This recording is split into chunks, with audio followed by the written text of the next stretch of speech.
In a parallel world, in the city of Hai, within a modest rental apartment, Su Yang lay on the small sofa in the living room, his unkempt beard giving him a disheveled appearance as he closed his eyes to rest. Earlier that morning, he had just resigned from the advertising company where he had worked for 2 years. At the age of 24, he had transitioned from a small town to attend an ordinary second-tier university in Hai City. Upon graduating, he joined a typical advertising firm in Hai, where he devoted 2 years of his life, enduring countless late nights and weekends.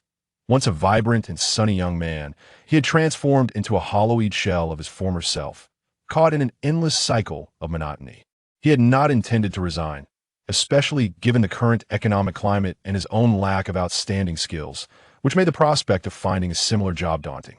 However, after a month of relentless overtime, he felt utterly drained. He had been tasked with overseeing a real estate project, working from 9 in the morning until 3 or 4 in the morning every day for an entire month with no respite on weekends. Just as he thought he could finally take a breather, his boss informed him that the project was about to launch. Without hesitation, Su Yang submitted his resignation if the opening was as hectic as the showcase had been. He feared it would lead to his demise. Choosing between money and life, he unhesitatingly opted for the latter. At 24, he realized it was not worth sacrificing his well-being for a monthly salary of 6,000 yuan. After returning home from work, he began frantically submitting job applications, feeling fatigued as he lay on the sofa after sending out dozens of resumes. As he squinted, pulling out a cigarette to place between his lips, a mechanical voice suddenly resonated in his mind. Ding. Suitable candidate detected. Enjoy life system binding initiated. His hand trembled as he was about to light the cigarette, and he abruptly sat up, startled. What was that voice? Binding in progress. Binding successful. Host, Su Yang. Age, 24. Height, 180 centimeters. Weight, 73 kilograms. Appearance, 84. Constitution, 65. Average person, 60-70. Physique, 70. Charm, 70. Skills, none. Binding object, none. Balance, 6,566 yuan. This system does not possess excessive complex functions. It primarily focuses on enjoying life. System usage rules are as follows. 1. The host need only engage in activities that enhance enjoyment of life to receive random rewards from the system. 2. The system has a basic information scanning function, capable of scanning any individual. After scanning, the host can view basic information and favorability ratings, noting that favorability is only effective for women with an appearance score exceeding 85. 3. The host may unilaterally bind women with an appearance score over 85 for every 20-point increase in favorability. The host will receive additional rewards. 4. The host may check-in daily, receiving a reward of 50,000 yuan for each check-in, with a generous first check-in reward. System introduction complete. After absorbing the lengthy exposition from the system, Su Yang was left utterly bewildered. He understood what a system was, having been an avid reader of online novels since high school, but he had never imagined it could become a reality for him. Initially, he thought he was hallucinating, but the voice persisted for a full minute. His confusion morphed into astonishment, then excitement. He attempted to call out in his mind. System? Here. Holy crap. This is real. I have a system. He swallowed hard, disbelief coursing through him as he stood up. For a moment, he felt lost, striving to calm his racing heart. The system's introduction echoed in his mind. Taking a deep breath, he inquired, System, can I check in now? Check-ins are allowed daily. Then I'll check in. Ding. Congratulations, host. First check-in successful. Reward. 10 million yuan cash. 1 Porsche 911 Turbo, and the skill. Master of Body Management. Cash has been transferred to the host's sole bank card, with secure and legitimate sources of funding. The vehicle is parked downstairs at the host's residence, with complete documentation for safe operation. Master of Body Management skill introduction. This skill solely shapes the physique and allows the host to achieve a perfect body state, but does not enhance the functionality of bodily organs. The system's voice faded. Su Yang had yet to revel in his fortune when a sudden wave of dizziness engulfed him, causing his body to tremble as he reached for the nearby table to steady himself. After several seconds, the dizziness subsided. Damn, what just happened?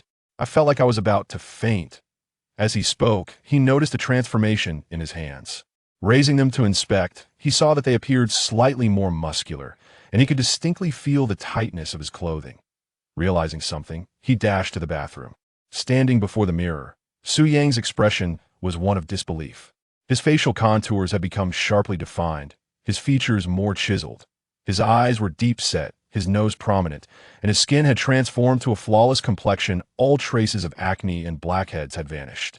Previously handsome, he now appeared even more striking, as if he had been meticulously retouched in Photoshop. Most astonishing was his physique. He gazed at his sculpted form in shock. What the hell? This is me? His astonishment mixed with disbelief as he stared at his reflection, momentarily at a loss. He had once been an unremarkable figure, devoid of any muscular definition. Yet now he resembled someone who had trained rigorously for 5 to 6 years. He touched his body, feeling the undeniable reality of his muscles. Incredible.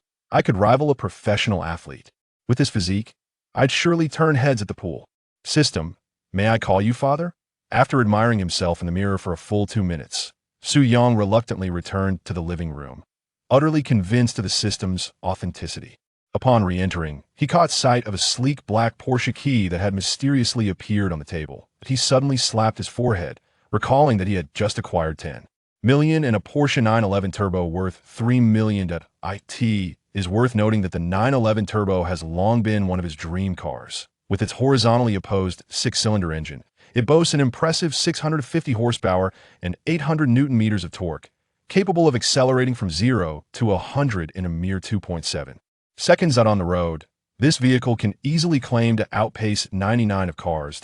It is also one of the fastest internal combustion engines available for purchase within 10 million in Huagua, excluding electric and hybrid vehicles.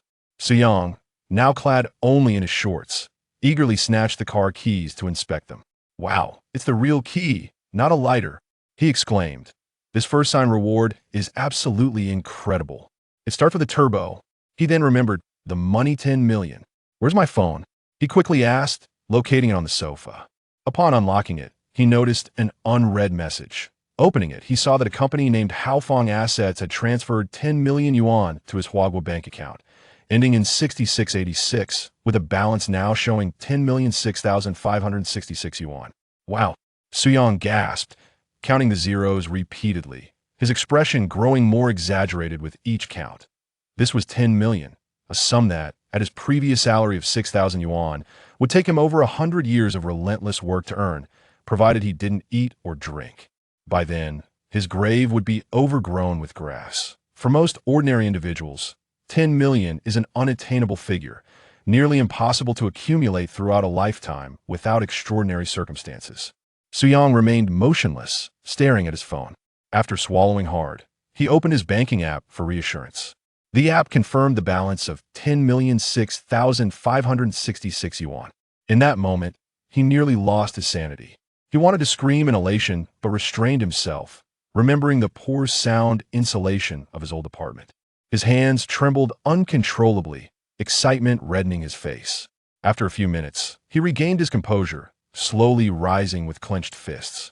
Heaven has opened its eyes. I, Su Yang, have finally turned my fortunes around. At that moment, his phone rang. He glanced at the unfamiliar number. Sliding to answer, a man's voice came through. Hello, is this Mr. Su Yang? Yes. Who is this? We're from Haicheng Jiyuan Advertising Company. I saw your resume submitted through Boss Shipin and would like to know when you are available for an interview. Su Yang suddenly remembered he had submitted dozens of resumes. However, he was no longer the same person he had been just moments ago. The notion of working was now entirely alien to him. I'm sorry. I must have accidentally submitted that. Goodbye. He decisively hung up the phone. Just 10 minutes prior, he was aimlessly drifting through life, filled with uncertainty, sending out numerous job applications. Had it not been for the system, he would have eagerly rushed to that interview. If he were hired, he would have been trapped in a relentless cycle of work. Now he felt reborn, liberated from the necessity to engage in unwelcome tasks. Gazing out at the clear sky, he recalled countless moments spent at this small window, envisioning the future. Now, it felt as if he had navigated through countless mountains. Although this fortune had not been earned through his own toil, that mattered little. Being chosen by the system was an achievement in itself. Knock, knock, knock. Just as Suyang was lost in this surreal feeling, the sound of knocking interrupted his thoughts. Regaining his composure, he quickly adjusted himself and walked towards the door. Coming, with a click, he opened the door, and a faint fragrance wafted into his nostrils. Standing at the threshold was a woman in her late 20s, with fair skin and a curvaceous figure. She had an oval face, large eyes, delicate features, and wore deep red lipstick. Her long, wavy hair cascaded behind her, and she was dressed in a black, form-fitting, low-cut gown that accentuated her curved pervert, the woman exclaimed, startled to see Suyang bare-chested.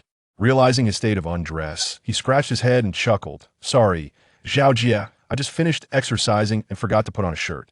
This beauty, named Zhao Mengru, was Suyang's landlady.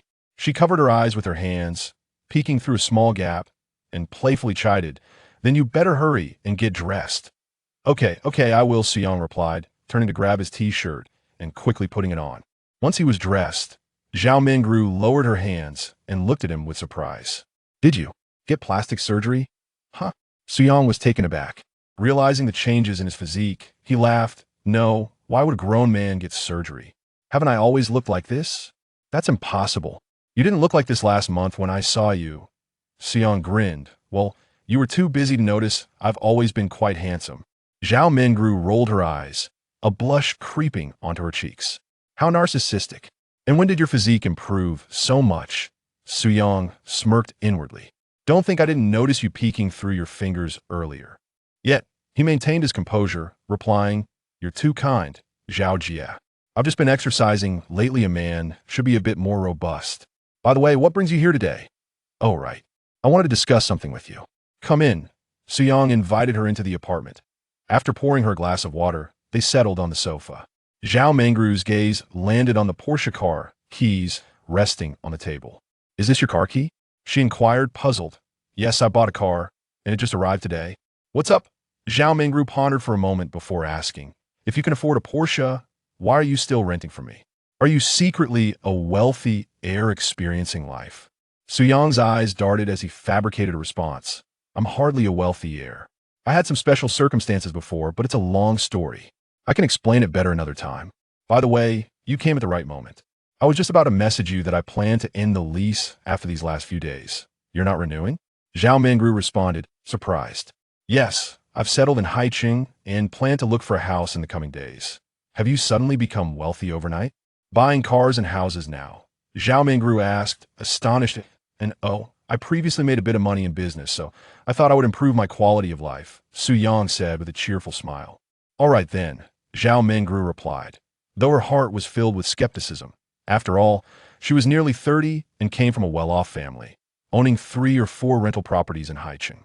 Aside from her current somewhat dilapidated apartment, the others were charming high-rise residences in desirable locations. Even though they were not luxurious, she still earned over 20,000 each month from rent, living a comfortably middle-class life.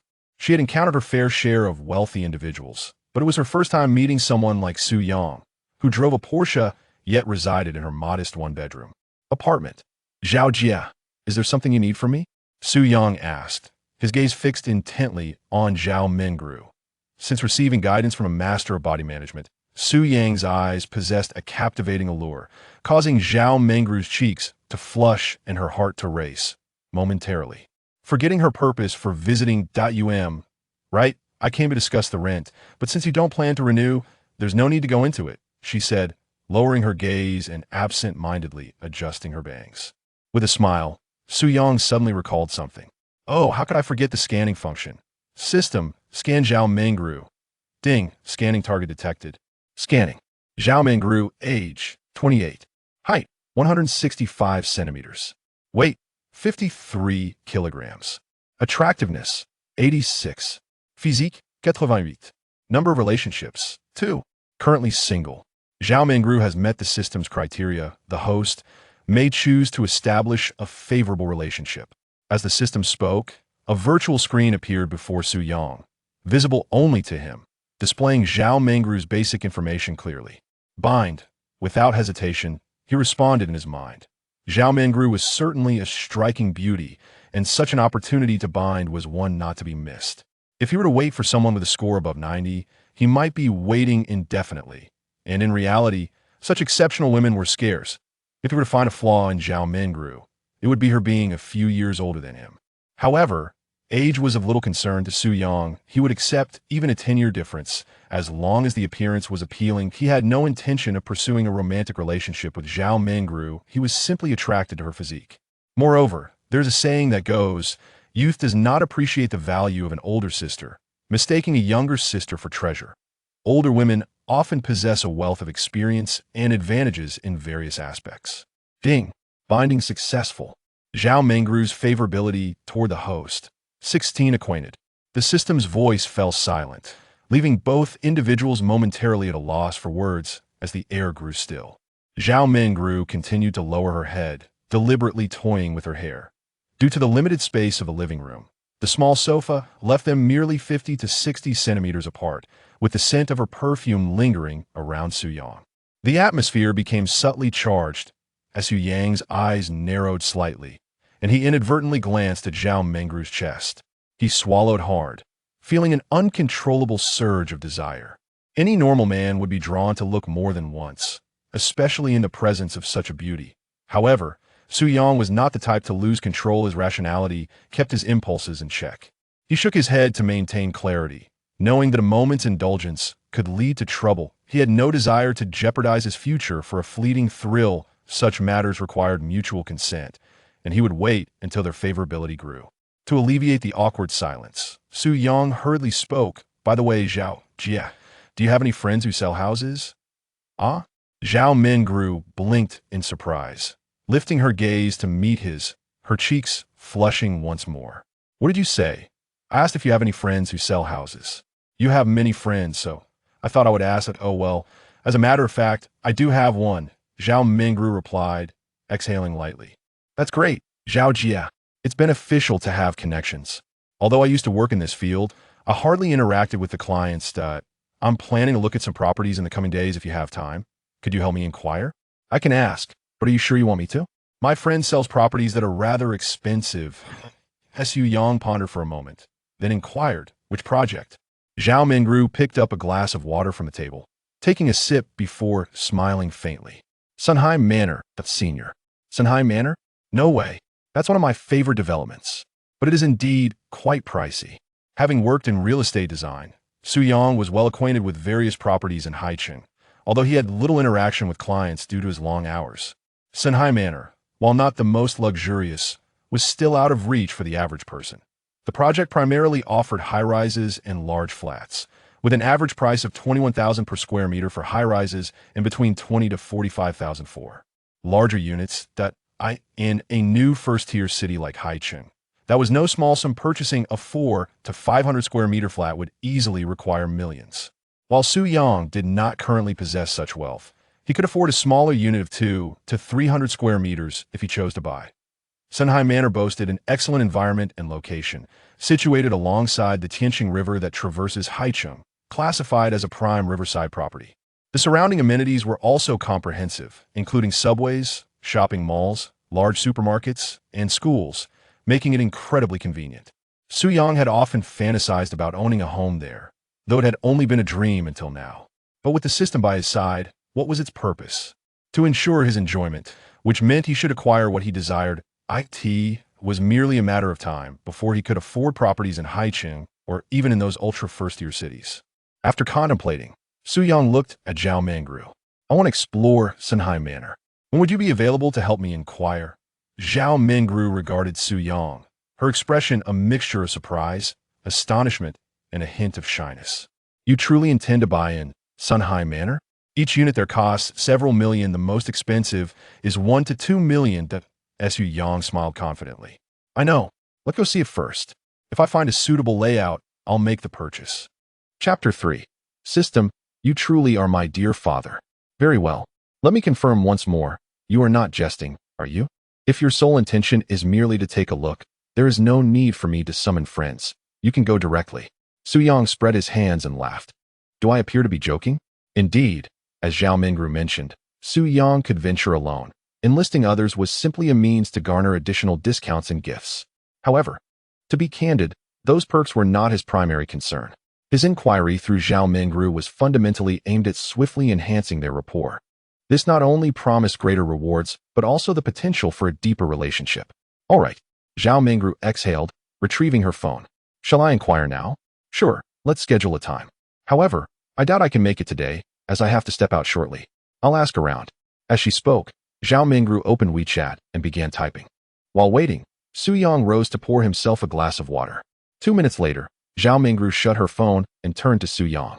I asked, my friend happens to be on leave today as well. If you wish to go, tomorrow or the day after works, as they will be available over the weekend. All right, let's plan for tomorrow noon. I'll contact you then.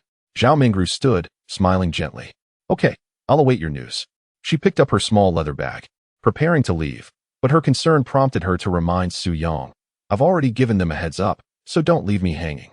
Rest assured, I am not that sort of person, Su Yang replied with a grin. Very well then, I'm off. Zhao Mengru smiled brightly before turning to exit. Take care. Zhao Jia, Su Yang called out cheerfully from behind. Hearing this, Zhao Mengru turned back, her expression suddenly serious. Please refrain from calling me Zhao Jia all the time. Do I appear so old? What should I call you then? Mengru? That seems a bit inappropriate as well. Su Yang scratched his head. What is inappropriate about it? From now on, that's what you'll call me. Spare me the sister business. It makes me feel aged. All right, as long as you don't mind. I don't mind. Farewell. Zhao Mengru flashed a radiant smile and departed. Once she left, Su Yang sank onto the sofa, feeling utterly relaxed and content. He had never experienced such joy and confidence in his life. During his conversation with Zhao Mengru, he remained calm and composed. In the past, speaking with such a beauty would have left him tongue-tied. Previously, he would merely exchange simple greetings with her. Indeed, a man must possess wealth to feel assured. At least that holds true for the majority of men. Ding.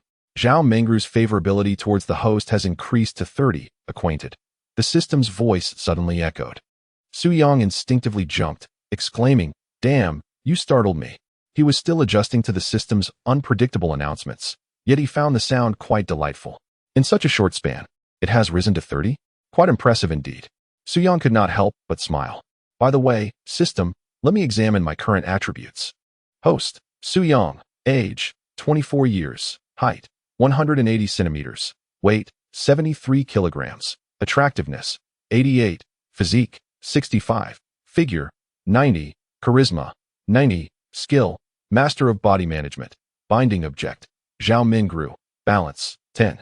006, 566 yuan. As Su Yang gazed at the virtual screen before him, he noted that his attributes for attractiveness, physique, and charisma had all been updated. His attractiveness had risen from 84 to 88, which was quite acceptable, as he was inherently handsome. He merely neglected his appearance due to work commitments, rendering him somewhat ordinary in appearance. However, the most significant changes were in the physique and charisma categories, which had surged by 20 points. Prior to acquiring the Master of Body Management skill, both attributes were only at 70, marking them as quite average. Now, with physique and charisma both elevated to 90, coupled with an attractiveness score of 88, he could hardly fathom the extent of attention he would garner while strolling down the street. After a moment of pride, Su Yang stepped into the bathroom for a shower and subsequently donned a simple yet sharp outfit. He intended to indulge in a little shopping, treating himself to items he had previously deemed unaffordable. It was time to enhance his wardrobe. After all, he was now affluent, and his attire needed to reflect that change. This was not to say that ordinary clothing lacked allure or quality. A shirt could cost anywhere from 5 to 8,000, with some even reaching tens of thousands. Yet, did they truly surpass the quality of those priced at 1 or 200? Not necessarily. Frankly, they were not worth such exorbitant sums. Yet many individuals were willing to part with their money for the sake of appearances, to subtly showcase their wealth and indulge in a bit of ostentation. Moreover, for most wealthy individuals, several tens of thousands of yuan was merely a trifling sum. Spending it was inconsequential. Previously, Su Yang could not comprehend this mindset, as he had been too impoverished. He even harbored a slight resentment towards the wealthy, perceiving those who purchased clothes worth tens of thousands as foolish pretenders. However, now that he could afford such luxuries, his perspective had shifted dramatically. Soon, he grasped the keys to his Porsche on the table and stepped out the door. He was eager to see his new vehicle. Upon reaching the ground floor, He had not walked far when he spotted a brand-new silver-gray 992 parked a mere 10 meters away. His eyes brightened instantly as he swiftly pressed the unlock button on the key fob. As he did, the car lights flashed in response. "Wow, absolutely stunning," Su-young exclaimed, leaping in place before hastily making his way to the car. The 911 was not the kind of ostentatious sports car that drew excessive attention. Compared to hypercars like Lamborghini and Ferrari, it appeared rather understated, akin to a diligent and well-behaved student. Yet, when it came to performance, it could certainly hold its own in a speed contest. This is precisely why Su-young is fond of it. It embodies a subtle sophistication while exuding an air of affluence. The essence of understated elegance is, indeed, the most compelling. Furthermore, it is a Porsche, and merely bearing that emblem can attract countless admirers eager to engage. It is well known that owning a Porsche comes with the unspoken perk of captivating attention from the fairer sex. With palpable excitement, Su-young flung open the car door and settled into the plush seat. No sooner had he taken his place than the system's voice resonated. Ding. Host's driving skills detected as exceedingly rudimentary. Awarding host with professional race car driver skills. Surprised, Su-young chuckled. "System, you truly are my benefactor. How considerate of you." Indeed, without this skill, he might have been at a loss as to how to operate such a vehicle. After all, he was merely a novice with a driving license, having not driven since acquiring it during his university days, let alone a luxury sports car worth millions. Upon receiving the new skills, a wealth of driving techniques flooded his mind, accompanied by an intimate familiarity with the vehicle, akin to that of a seasoned racer in a family car, effortlessly in control. With a smile, Su-young meticulously examined the interior, which boasted a tasteful dark gray palette, with every detail tailored to his liking. It appeared that the system had conducted an in-depth analysis of his preferences from the outset. Eager to experience the car's ferocious capabilities, he twisted the ignition knob to the left. The engine erupted with a fierce roar, and Su-young's face flushed with exhilaration as he felt an indescribable thrill. One of his dream cars, now within reach.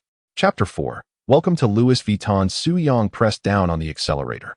The car surged forward rapidly, swiftly exiting the residential area and merging onto the road. Although it was Friday, the midday rush had not yet begun, and living in the suburbs meant the roads were relatively clear. Su-young pressed the pedal to the floor, the engine responding with a powerful thrust that propelled him back into the seat. "Wow, incredible," he exclaimed, as the 0 to 100 km/h acceleration in 27 seconds proved to be as exhilarating as advertised. Overwhelmed with joy, he let out a triumphant shout. Ding. Host detected driving aggressively and enjoying the experience, awarded a cash bonus of 28,888 yuan, now transferred to the host's bank account. Wow, amazing. Is this what it means to enjoy life? Su-young reveled in the moment, effortlessly navigating through traffic in his silver-gray 911, overtaking every vehicle in sight. Before long, he reached the bustling commercial district near his former workplace, where the largest offline store in Haicheng was located, a place he knew all too well. Minutes later, he parked the car in a roadside space not far from the store entrance. As soon as he stepped out of the car, a few young men and women passing by cast envious glances in his direction. Su-young felt a powerful surge of vanity swell within him. This was the essence of driving a luxury vehicle. Indeed, a Porsche and feelings of inferiority cannot coexist. Wow, look at that 911. It's so handsome. Goodness. The owner is quite dashing as well. So young, he must be renting it. But what if he is a wealthy heir? Muffled discussions drifted from afar. Su-young couldn't quite catch their words, yet he was indifferent to their chatter and strode forward. After just a couple of steps, two young and attractive women approached him, initiating conversation. "Hello, handsome. Is this your car?"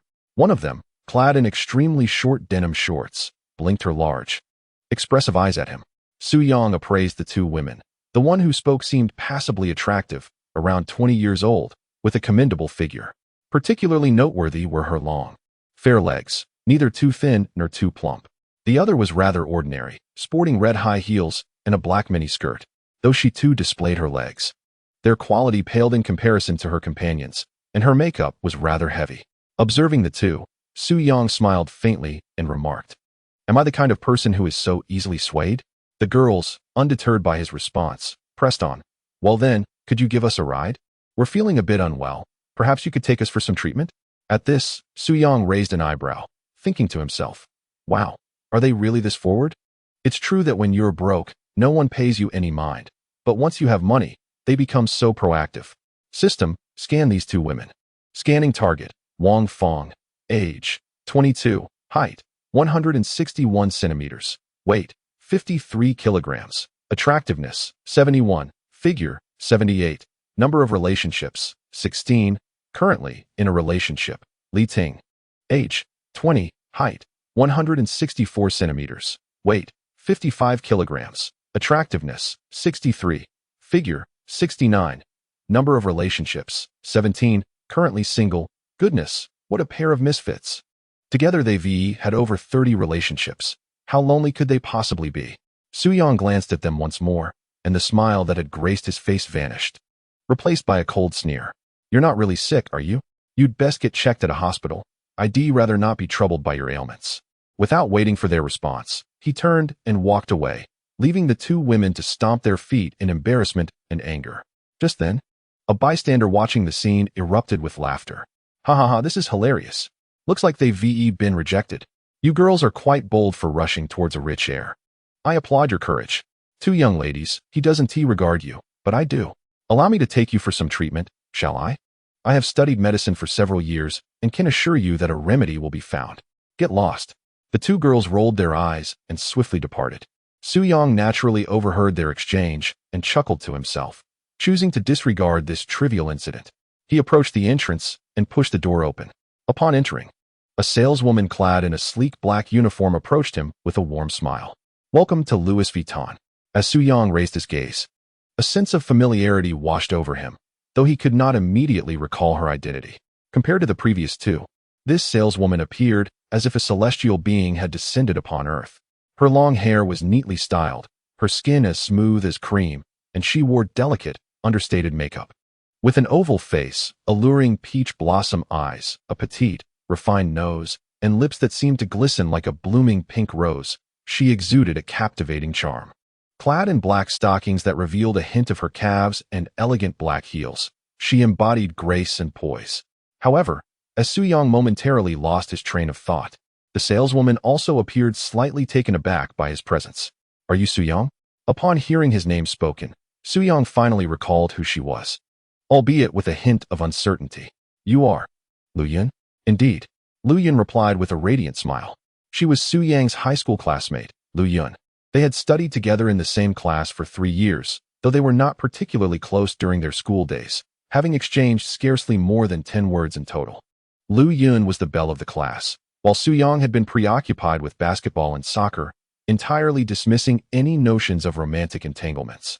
Many had pursued Lu Yun, and though Suyang recognized his own decent looks and felt he could potentially win her over, his insecurities stemming from his family's circumstances kept him at bay from such aspirations. Consequently, despite sharing the same class for 3 years, they had never exchanged contact information, apart from a brief note in the yearbook upon graduation. Suyang, I never expected to encounter you here. What a coincidence, Lu Yun exclaimed, inviting him to step further into the store. Suyang responded with a sheepish laugh. Indeed, after all these years, I almost didn't recognize you at first. Ha ha. It's been 5 or 6 years since our graduation, so it's understandable. Have you been working here since graduation? He inquired. Not at all. I've only been here for 2 months as a sales associate, she replied. Suyang smiled lightly. Being a sales associate is quite commendable. I've heard that the compensation here is rather good. By the way, I came here to browse for some clothing today. Would you mind showing me around? Of course, Lu Yun said with a smile. In truth, upon recognizing Lu Yun, Suyang had already formulated a plan. He perceived her beauty to be undoubtedly above 90%, a standard that warranted a connection.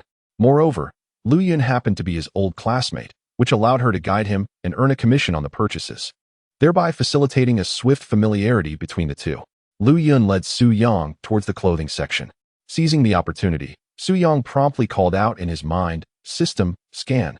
Lu Yun, age, 23, height, 169 centimeters, weight, 53 kilograms, appearance, 94, figure, 90, romantic encounters. 1. Single. Lu Yun has met the affinity binding criteria. Would you like to bind? Indeed, as expected, bind. Ding. Binding successful. Lu Yun's affinity for the host. 10. Acquainted. That's reasonable. after so many years apart. Having 10 points is quite good. What are you planning to purchase? Lu Yun inquired, turning her head. Oh, I'll just browse and buy a few items. Upon hearing Su Yang's casual response, Lu Yun glanced at his attire, which was worth several hundred yuan. While she meant no disrespect, she internally doubted his ability to afford such purchases. Curiously, she asked, Su Yang, have you shopped here before? No, it's my first time. Oh, do you know the prices? The items here are quite expensive. Su Yang smiled at Lu Yun's earnest expression, understanding that her words were not meant to belittle him. She likely assumed he was unaware of the prices and was merely offering a kind reminder. I know. It's precisely why I came here to shop. Oh, as long as you know, Lu Yun nodded, then pointed to a nearby display of short-sleeved shirts. Would you like to look at these? They're the new spring and summer collection. Sure, it's getting warm. I'll buy a few pieces. Hearing this, Lu Yun felt a twinge of awkwardness. The way he casually mentioned buying a few pieces sounded as effortless as grocery shopping. Although she and Su Yang had little interaction during their school days, she had heard classmates mention that his family situation was not particularly affluent, with tuition fees for 2 semesters seemingly borrowed. While her own family was not particularly well off, they were at least average, considerably better off than Su Yang's. Thus, when she heard him say he would buy a few pieces, she couldn't shake the feeling that he didn't truly grasp the prices. Unbeknownst to Lu Yun, Su Yang had already begun selecting clothes. A black shirt adorned with English text and various silhouette illustrations caught his eye. He approached and checked the price tag, which read 999 yuan. Indeed, it was expensive. Without the system, he certainly could not afford it. Xiaoyan, do you have this in my size? Su Yang called out naturally. Yes, we do. Lu Yun. Hearing Su Yang refer to her as Xiaoyan, didn't mind. She walked over and retrieved a piece in stock for him. Would you like to try it on? Su Yang glanced at the shirt Lu Yun offered and waved his hand. No need to try. Just wrap it up for me. All right. I'll put it in the basket for you when we check out. Let me help you with that. Sure. Su Yang replied, continuing to browse. Chapter 5. I am actually a rich second-generation Lu Yun, having recently arrived, was still unfamiliar with the prices of these garments. She stole a glance and inwardly gasped. Wow, 7,000. How has Su Yang become so wealthy after a few years? As she pondered this, Su Yang turned and handed her 2 shirts. One black and one gray. We need these as well. His casual selection of clothing resembled that of someone shopping for groceries. All right, okay. Lu Yun accepted the garments. Sneaking another look.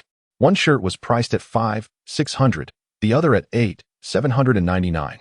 Her expression reflected a mix of surprise and confusion as she stared at Su Yang's back, silently musing. What on earth has he been through? If he graduated from university, it should have only been 2 years ago. Can someone really become this affluent in just 2 years? How peculiar.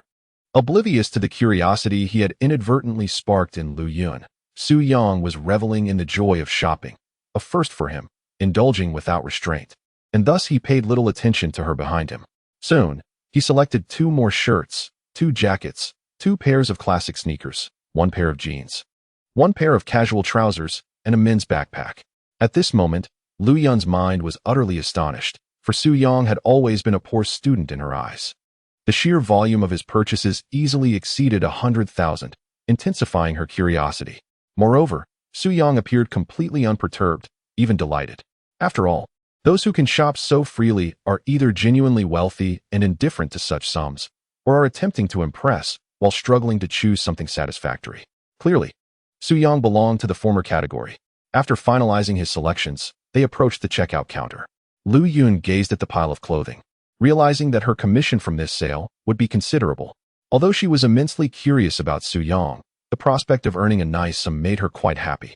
With a beaming smile, she walked to the lounge area, retrieved a bottle of mineral water, and sincerely offered it to Su Yang, saying, Here, have some water. Thank you. Su Yang politely accepted it. Is this really your first time shopping? Lu Yun casually inquired. Yes, Su Yang replied after taking a sip of water. I've never been here before. It's too expensive for me. Hee hee. And now? With a subtle smile, Su Yang replied. Would you believe me if I said I won 5 million in the lottery? Ha ha ha, are you joking? I'm actually a hidden rich second generation. My family's financial struggles during my studies were just a facade my parents put on for me. Lu Yun found this statement even harder to believe than the lottery claim. Awkwardly laughing, are you serious? Indeed, I assure you, it was only upon my graduation from university that I discovered the affluence of my family. a revelation that filled me with resentment, almost driving me to flee from home. Yet, the thought of departing without any means compelled me to endure. After being deceived for so many years, I felt it imperative to lavishly spend their money. Otherwise, my frustration would remain unquenched. Su Yang, with an exuberant tongue, spun tales so convincingly that he almost convinced himself. Initially, he intended to fabricate a casual excuse, claiming to be engaged in business. However, considering the inevitable future interactions with Lu Yun, he realized that if his absence from work were to be questioned, it would be difficult to explain. Thus, he resolved to present himself as a wealthy heir right from the start, making his lack of employment more plausible. Lu Yun, observing Su Yang's earnest demeanor, began to waver in her skepticism. "Good day, sir," interjected a female cashier, interrupting their conversation. "Hello, may I proceed with the payment?" Su Yang turned to respond. "Certainly, sir. You have purchased 5 shirts, 2 jackets, 2 pairs of sneakers, 2 pairs of trousers, and a men's backpack, totaling 136,577 yuan. Will you be paying by card or WeChat?" "Oh, WeChat, please," Su Yang replied, retrieving his phone to scan the payment code at the machine. Ding. Payment successful. Lu Yun, witnessing this, discreetly swallowed hard. Su Yang accepted the bags handed to him by the cashier, smiling at Lu Yun as he said, "Well then, if there's nothing else, I shall take my leave. We can reconnect when you have the time?" "Oh, okay," Lu Yun responded, suddenly feeling a wave of nervousness. She was uncertain why this sensation had overtaken her. As Su Yang prepared to depart, she stepped forward to hold the door open for him. "Thank you. I shall be on my way. Until we meet again." Su Yang turned, bags in hand, and walked toward the street. Watching Su Yang's retreating figure, Lu Yun felt her cheeks flush and impulsively called out, "Su Yang." "Yes, what is it?" He turned back to see Lu Yun jogging toward him. We don't have each other's contact information," she said, somewhat bashfully. "Ah, right. How could I forget? I mentioned keeping in touch. Yet we lack a means to do so. Come, let us add each other on WeChat." Su Yang attempted to free one hand to retrieve his phone, but the multitude of bags made it difficult for him to manage. He glanced toward his car a short distance away and remarked, "My car is over there. Let me place these down first. Wait for me just 2 minutes." With that, he jogged off. Lu Yun, her face flushed, nodded and followed.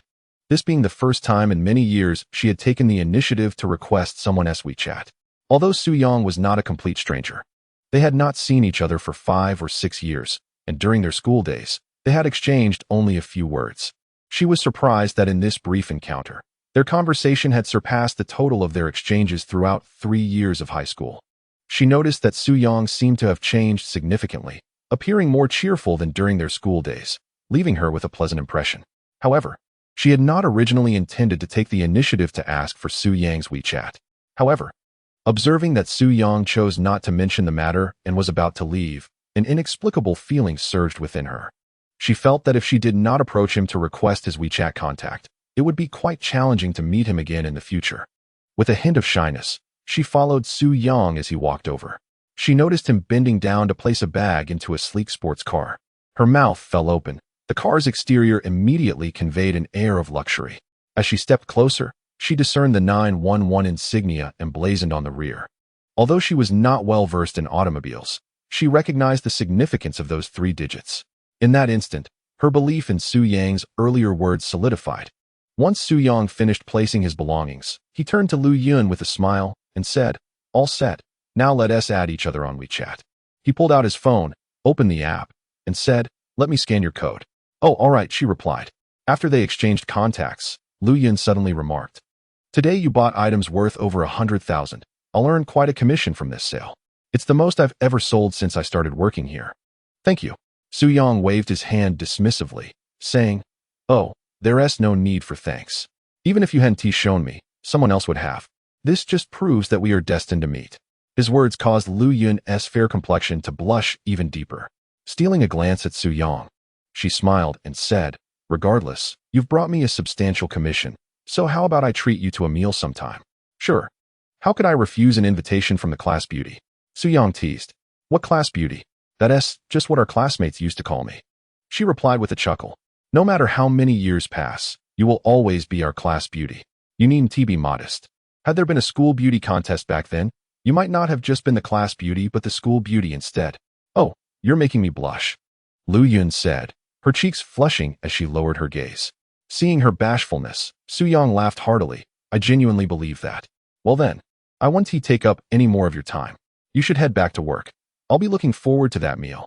Lu Yun nodded, a gentle smile gracing her lips. All right, you get back to your tasks, and we'll chat later.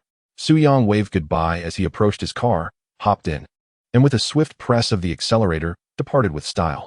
Chapter 6. The Golden Divine Body. Lu Yun stood by the roadside, watching the sports car gradually fade from view, feeling an inexplicable sense of loss. What is wrong with me? Why do I feel so uneasy now that he has left? It can't be.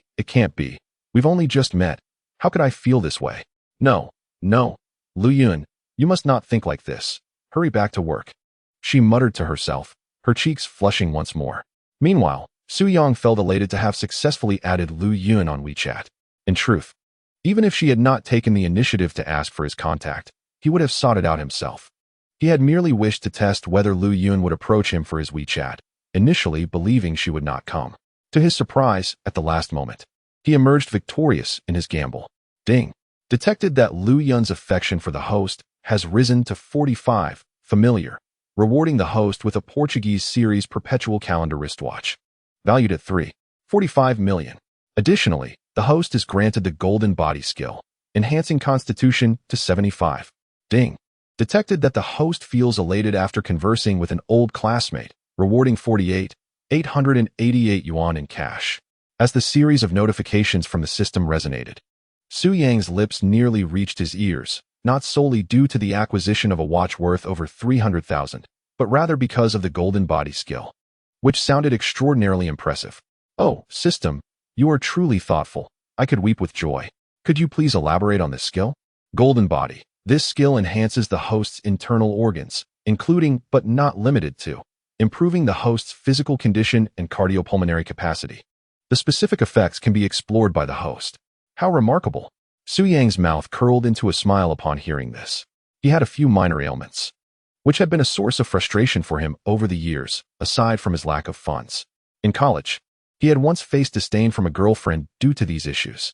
Thus, the acquisition of this skill brought him immense joy, as it promised to reinforce his internal bodily functions. For Su-yang, this was akin to finding his true element, like a bird returning to the forest, a tiger gaining wings. In that moment, he felt complete, the small void in his confidence finally mended. Oh system, I adore you. I had been contemplating visiting a traditional Chinese medicine practitioner, but who would have thought it would be you to resolve this long-standing burden? With a heart brimming with happiness, Su-yang returned to his rental apartment. The Golden Body skill surpassed even the legendary Golden Body he had read about in online novels. It truly was a divine ability. Laughing heartily, he reclined on the sofa. He took out his phone and opened Douyin, intending to scroll through the content. Upon opening the app, he was greeted by a short-haired beauty in a cream-colored form-fitting dress, her figure undeniably alluring, as she swayed her hips during a live broadcast. She had a tissue tucked at her chest, wore over-the-knee black stockings, and sported a headband with cat ears, exuding both sensuality and cuteness. After a couple of seconds, Su-yang recognized her as a streamer he followed, known as Snow White Cat. He smiled slightly and entered the live stream room. At that moment, the number of viewers in the room was less than 50, primarily because such beauties were abundant on Douyin. Gaining traction required more than just dancing, luck, appearance, and streaming style all played critical roles in attracting an audience. However, Su-yang was indifferent to these factors. He cared only for her beauty. Snow White Cat leaned closer to the screen, her right hand covering her chest as she gazed at the barrage of comments. Thank you, my dear brother, for the sunglasses. I am profoundly grateful. And to you, my lovely friend, thank you for the generous gift of beer. My heartfelt appreciation extends to my family. Everyone can lend a hand and bestow alike upon our feline friend. As Su-yang watched the live stream, he found a smile curving his lips unbeknownst to him. Suddenly, a thought struck him, prompting an inquiry in his mind. System, can individuals online be scanned? Affirmative, as long as they exist in reality, they can be scanned. Is that so? However, these streamers are adorned with makeup and beauty filters. Will the scanning results be accurate? Negative. The system's scanning function derives results from multiple authentic data points, and makeup effects will not influence the outcome. Impressive. Truly, you never cease to amaze me. Let us scan this so-called white cat. Ding! Scanning target detected. Zhao Qi. Age, 19 years. Height, 160 centimeters. Weight, 55 kilograms. Appearance, 69. Figure, 78. Number of relationships, 3. Not single. What? Only a score of 69? It appears to be closer to 90. Indeed, the internet is untrustworthy. With the dual enchantment of makeup and beauty filters, anyone can appear as a beauty. How dull. I shall unfollow. As Suyang spoke, he promptly unfollowed and continued to scroll through other streamers. Over the next 10 minutes, he scanned more than 10 streamers, none achieving a score of 85. Just as boredom began to set in, a slightly plump girl caught his attention, causing him to pause his finger. The girl on the screen had soft, wavy brown hair cascading behind her as she faced the camera. She possessed a round face, large eyes, and a petite mouth. Dressed in a fitted pink short-sleeve top accentuating her figure and tight blue jeans, her complexion appeared radiant and flawless. Su Yang's eyes brightened as he clicked on her profile, discovering her name was Yitzi. System scan.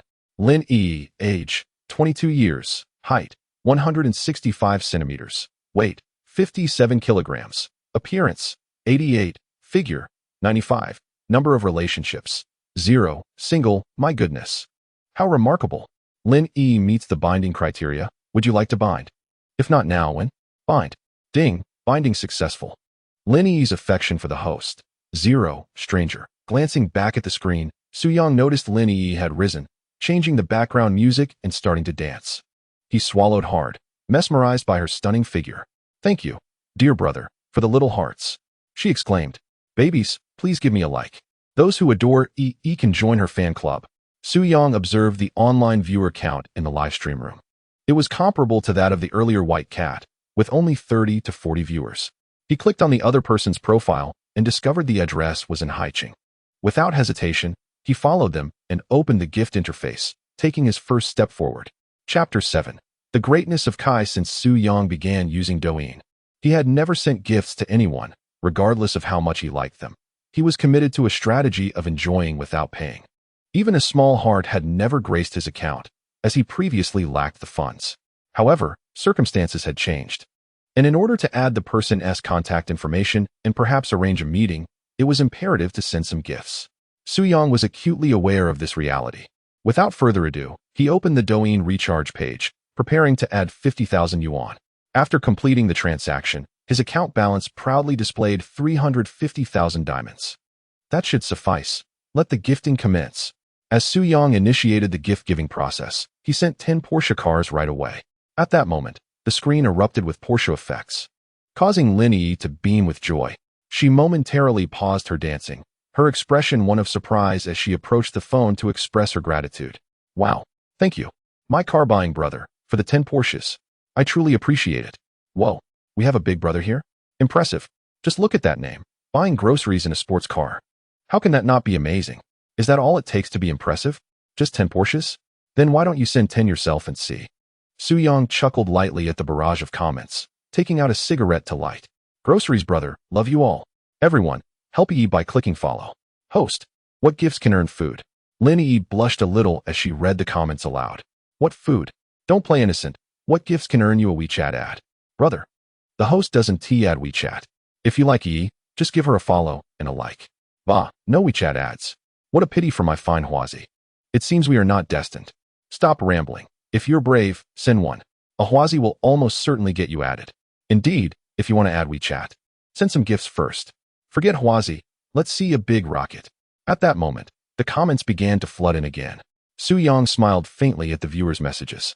Cigarette in mouth, his eyes narrowing as he prepared for the second round of gifting. He found Douyin number 1 in the gifts section and, without hesitation, sent another 10. Instantly, the screen was adorned with dazzling rocket effects. Lin Yi, witnessing the cascade of rockets, was momentarily taken aback.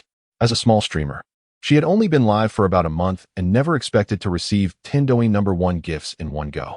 While she had received Porsches several times during her streams, she had never encountered Douyin number 1 before. Receiving 10 at once left her in awe. Thank you, my grocery brother, for the 10 Douyin number 1 gifts. You are simply too handsome. Love you, love you. My goodness. 10 Douyin number 1. Impressive, big brother. I once thought that 10 Porsches would suffice, But I was taken by surprise as another 10 grand rockets appeared. My goodness, what a remarkable individual. Who could be considered a big brother without substance? In an instant, he ascended to the top of the rankings. Thank you once again for the generous gift from the brother who buys vegetables. I have now followed him. Is merely following one account from Douyin enough? No wonder the host struggles to gain popularity. Indeed, while other hosts have garnered not just 10, but even 1, they actively add the big brother to their contacts. Suyang couldn't help but smile at the barrage of comments from the viewers. These fans are quite articulate. Their words are like divine assistants. Without uttering a single word. The impact has already been remarkable. How delightful. Let us keep this momentum going. Lin Yi was also perusing the comments, observing the viewers' suggestions to add the big brother to her contacts, and she felt her resolve beginning to waver. However, 10 accounts from Douyin were not enough to compel her to take the initiative. She understood the wisdom of being patient and reeling in the big catch. Moreover, 10 accounts from Douyin were indeed not particularly impressive within the streaming realm. Though she was merely a novice streamer, she was aware of her striking appearance and believed that maintaining a touch of modesty would further captivate these affluent individuals. Suyang remained unhurried, glancing at his balance, which stood at 237,990 diamonds.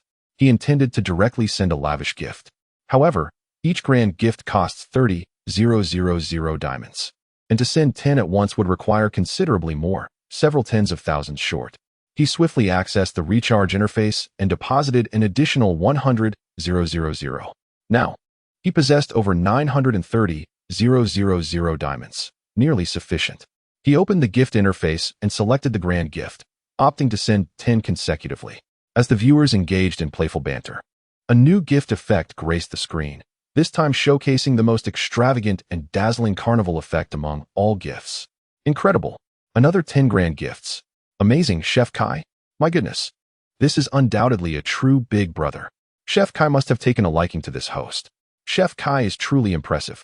With Suyang sending 10 grand gifts, the comments section erupted in excitement once more. Lin Yi was genuinely taken aback. She had never anticipated that he would send 10 grand gifts in succession. It is worth noting that 10 grand gifts amount to a staggering 30,000 in real currency. Who has such disposable income? Furthermore, she had no recollection of Su Yang's username, clearly indicating that this was his first visit to her stream, yet he was so generous after merely glancing around. This did not even account for the previous 10 Porsches and 10 Douyin accounts. In just this short span, she had already earned over 20,000. Lin Yi gazed at the carnival effect, her heart racing with excitement. She leaned closer to the screen, fervently expressing her gratitude. Her fair complexion flushed with a hint of pink. Although she felt her thanks were insufficient, she stepped back, bending slightly to convey her appreciation. Host, such an opportunity is rare. If you do not add this understated big brother to your contacts, I certainly will. Who are you? Do you think he would acknowledge you? Regardless, I am drawn to such a humble yet powerful individual. Silently, he had spent 10 Hua coins. Being a streamer truly reaped rewards. Yet, one must possess good looks and capture the attention of a wealthy patron to have a chance.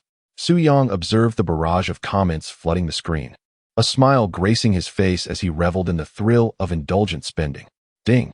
Host's mood significantly improved post-consumption. Reward. 228,888 yuan. Goodness. 228,000. After spending 150,000, not only did he not incur a loss, but he also profited 78,000? What a divine system, truly inexhaustible. Ha. Suyang laughed heartily and continued to gaze at his phone. As the provocative comments scrolled past, Lin Yi felt a tinge of embarrassment. She understood that the generous gifts from the viewer indicated a certain interest in her. Yet, as the online community suggested, if Suyang became a regular patron of her livestream, her future earnings would surely become much more manageable. Moreover, if he happened to be a young and handsome gentleman, meeting for a meal offline to get acquainted was not out of the question. Though she previously claimed that gift-giving would not enhance her WeChat credibility, that was merely a verbal assertion. She certainly wouldn't acknowledge ordinary gifts, but with lavish ones like Hua coins. She feared that neglecting to elevate her WeChat credibility might deter such a patron from returning. After all, as long as the funds were sufficient, the rules could be bent. It was prudent to add him on WeChat for observation. Due to Suyang's continuous gifting, the number of viewers in the livestream surged from dozens to hundreds. The platform would naturally boost traffic upon witnessing such a phenomenon. Thank you for the gifts, my dear grocery brother. Let us connect on WeChat. I'll message you privately after the stream, Linny said, eagerly anticipating this response from Suyang. He typed back in the comments. Without further ado, he sent another 10 Hua coins. Afterward, he swiftly exited, leaving Linny in astonishment, along with a crowd of onlookers. Suyang was decisive and quickly turned his attention to other potential targets. Hadn't the ancestral masters advised to cast a wide net, first addressing quantity before quality? However, for Suyang, quality was never an issue, as he could only bind the finest. He simply relished the process. Specifics could be determined later. His immediate pleasure was paramount. Moreover, Suyang did not perceive his actions as those of a scoundrel. One cannot be deemed such before indulging. Even if he indulged, what of it? He had a system at his disposal. A little recklessness was inconsequential. Thus, he bore no psychological burden, embracing a carefree approach. Yet, after departing from Linny's livestream, he scoured 7 or 8 other promising streamers, none of whom exceeded an 85 rating. This search persisted until 9 o'clock that evening, without uncovering any new prospects. Suddenly, a wave of drowsiness washed over him, and he succumbed to sleep. Chapter 8. House viewing. When Suyang opened his eyes once more, it was already the following morning. He turned over and sat up, groggily reaching for his phone on the sofa to check the time. Goodness, how long have I been asleep? It's already 9:30, he exclaimed, lifting his gaze to the window, where the morning sun, brimming with hope, had streamed into the room. Wow, I'm so hungry. Suddenly, Suyang's stomach grumbled. He hadn't eaten anything since the bowl of noodles he had for lunch the previous day. Suyang stepped into the bathroom for a quick shower, then donned the new clothes he had purchased the day before, accessorizing with a luxury watch worth $3.45 million he retrieved from the system's shelf. Standing before the mirror, he noticed a remarkable transformation in his demeanor. This is all due to money. It's no wonder the wealthy exude such confidence. Damn, how could one not feel confident when dressed in tens of thousands? He finally grasped this sensation. With his chest out and head held high, he confidently opened the door and stepped outside. Upon arriving downstairs, he noticed a group of young men and women gathered around his car, snapping photographs. What is going on? Suyang stared, somewhat bewildered, at the scene before him. What a stunning car. It's hard to believe such a vehicle is in this old, dilapidated neighborhood. I wonder which rich second generation is its owner. Indeed. I wonder if it's driven by a handsome guy. If so, I must get his WeChat. Does he even have the time to notice you? Who can say for sure? What if he has a thing for my type? What if it's an old man? An old man would be ideal. The older, the better, as long as he is single. Listening to the chatter of 4 or 5 young people, Suyang rolled his neck and strode forward. Move along. Nothing to see here. Who are you? Wow, he is so handsome. Suyang glanced at the group. They appeared to be students around 18 or 19, with 2 boys sporting strikingly unconventional hairstyles. What era are we in, and they still dress like that? Do they even know what kind of car this is? Taking pictures here? It's just a Porsche 718. Whatever. With an expression of exasperation, Suyang chose not to explain. He approached the car, yanked open the door, and slid inside. Goodness, this car belongs to him? 2 of the girls' eyes instantly lit up at the sight, and they rushed to the window, calling out, "Hey, handsome, where are you headed? Can we hitch a ride?" Suyang lowered the window, only to see that the 2 girls looked quite ordinary, one of them sporting a lip piercing. They seemed to be dressed as typical social butterflies. Young ladies, you're still quite young. Your primary task should be to focus on your studies, not to seek shortcuts. If you need to go somewhere, take a taxi. I'm not your ride-sharing service. Goodbye. He flashed them a charming smile before pressing the accelerator and leaving with flair. Oh please, what is the big deal about driving a mediocre 718? It's nothing special. Just showboating. Suyang drove to a noodle shop a few kilometers away, a place he had frequented many times before, as it suited his palate quite well. He parked his car by the roadside and quickly devoured a large bowl of spicy chicken noodles. Sated, he then sought out a well-reviewed hair salon on a group app, where he opted for a trendy and polished short haircut. Once everything was completed, it was nearly noon. Returning to his car, Suyang extracted his phone and promptly dialed Zhao Mengru's number. After a few rings, the call connected. "Hello, who is this?" came Zhao Mengru's gentle voice from the other end. "It's me, Suyang." "Oh, Suyang. Right? I was supposed to take you to view some properties today. I almost forgot since you didn't call." Suyang smiled widely. "No worries. Where are you now?" "I'm at home, in Shanghai Garden." Then I'll come pick you up directly. Hurry and get ready. I'll be there shortly. Zhao Mingru hesitated. You're coming to pick me up? I was going to drive to get you. I'm already on my way. Just wait for me. I'll arrive in 20 minutes. All right then, I'll quickly change. After their conversation, Suyang activated the navigation and set off towards Chenhai Garden. Soon, he called Zhao Mingru again. I'm almost there. Please wait for me by the entrance. Okay. 5 minutes later, he spotted Zhao Mingru standing by the roadside. Beep beep. As he approached, he pressed the horn. There stood Zhao Mingru, clad in a black lace-trimmed top, holding a small white Chanel handbag, wearing fitted jeans and black Martin boots. Suyang lowered the passenger window and leaned out, calling, Sister Zhao, get in. Oh, okay. Surprised by the sleek sports car before her. Zhao Mingru opened the door and took a seat inside. Is this your new Porsche? Indeed. Handsome, isn't it? If I'm not mistaken, this is a 911, right? You are correct. It's a 911. How about that? Picking you up in this car certainly has its flair, Suyang joked. Absolutely. The experience is off the charts. No wonder you're interested in Sunhai Manor. This car certainly matches the lifestyle. Zhao Mingru turned her head, taking in the surroundings. But the interior isn't that impressive. Sports cars typically have more basic interiors. This one is already quite decent. All right, by the way, what did you just call me? Zhao Mingru scrutinized Su Yang's profile. What do you mean? Su Yang was momentarily taken aback. You call me Sister Zhao? Oh, that? I'll adjust that. I'm just not used to it yet. You'll get used to it if you say it more often. All my friends call me that. You're the only one who insists on Sister Zhao. Su Yang chuckled. All right, Mingru. But since I'm younger, how about I call you Sister Mingru instead? Well, that works too. Engaging in light banter. They arrived at the sales office of Sunhai Manor before they knew it. As the security guard at the entrance greeted Su Yang and directed him to park his vehicle, a young woman clad in professional attire emerged. Xiaomei, over here. Zhao Mingru called out to the approaching figure. The girl, identified as Xiaomei, approached with a graceful sway. She appeared to be plump and fair-skinned, her complexion flawless, with exquisitely refined features and alluring red lips. Dressed in a white blouse accentuating her ample bosom and a form-fitting black skirt paired with sheer stockings, her legs were perfectly proportioned, neither too plump nor too slender. Her hair was neatly styled into a high ponytail. Upon closing the car door, Su Yang raised his head and was taken aback upon seeing her. Not bad at all. He thought to himself.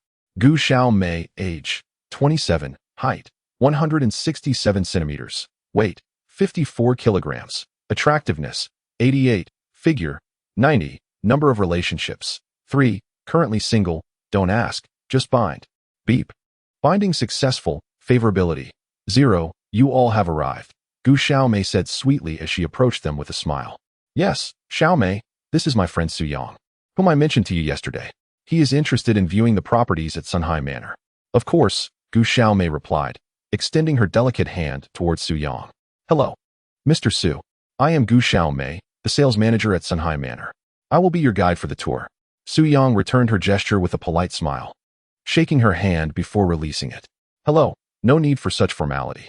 I am also a friend of Mingru. Very well, Gu Xiaomei responded, her demeanor unfazed and gracious. Shall we head inside? Zhao Mingru interjected. The trio made their way to the sales office. The Sunhai Manor sales office was impressively designed, exuding an air of opulence. Primarily adorned in black and gold, reminiscent of the DCOR found in a Bulgari hotel. The entrance featured a grand ceiling decorated with a starry sky akin to that of a Rolls-Royce, though it was less noticeable during the day. A vast woolen carpet embellished with the Sunhai Manor logo sprawled across the entrance, flanked by 2 symmetrical water curtain walls. Upon entering, a towering ceiling showcased a magnificent crystal chandelier, while the floor was laid with polished marble. Su Yang marveled at the luxurious sales office, thinking to himself, how splendid. Su Yang, can finally afford a home here. Mr. Su, Mingru, please take a seat here, Gu Xiaomei gestured, leading them to a lounge area. No sooner had they settled in than a young lady in a black skirt uniform approached them. Good day. May I offer you both something to drink? Su Yang glanced up and thought, this place is impressive. Even the staff is delightful. I'll have an iced Americano, if you have it. We do, replied the attendant. I'll have the same, Zhao Mingru chimed in. Excellent. Please hold on for a moment. After the attendant departed, Gu Xiaomei began to share some basic information about Sunhai Manor, including its geographical location, surrounding amenities, and community features. After Su Yang and Gu Xiaoman finished their introduction, he inquired, "Are there any available units?" "Yes," she replied. "Would you prefer a high-rise or a spacious flat?" "A spacious flat," Su Yang responded without hesitation. "Very well. Please hold on for a moment while I check the available layouts." As she spoke, she picked up a tablet beside her to search. A minute later, she smiled and said, "There are quite a few layouts still for sale. What sizes do you have?" Building 1 consists entirely of 220 square meters. Building 2 is sold out, and Building 3 offers units of 300 and 355 square meters. These 3 buildings are the only ones with spacious flats available. The rest are high-rises. Have all the larger units been sold? Indeed, the ones over 400 and 500 square meters in Building 2 have all been sold. Wow, are there really that many wealthy people in Haicheng? Su Yang joked, eliciting a chuckle from Gu Xiaoman, who added, "In fact, the 300 and 355 square meter units are quite impressive as well. All our spacious flats come fully furnished and are ready for immediate occupancy." "Oh, are all the interior furnishings included?"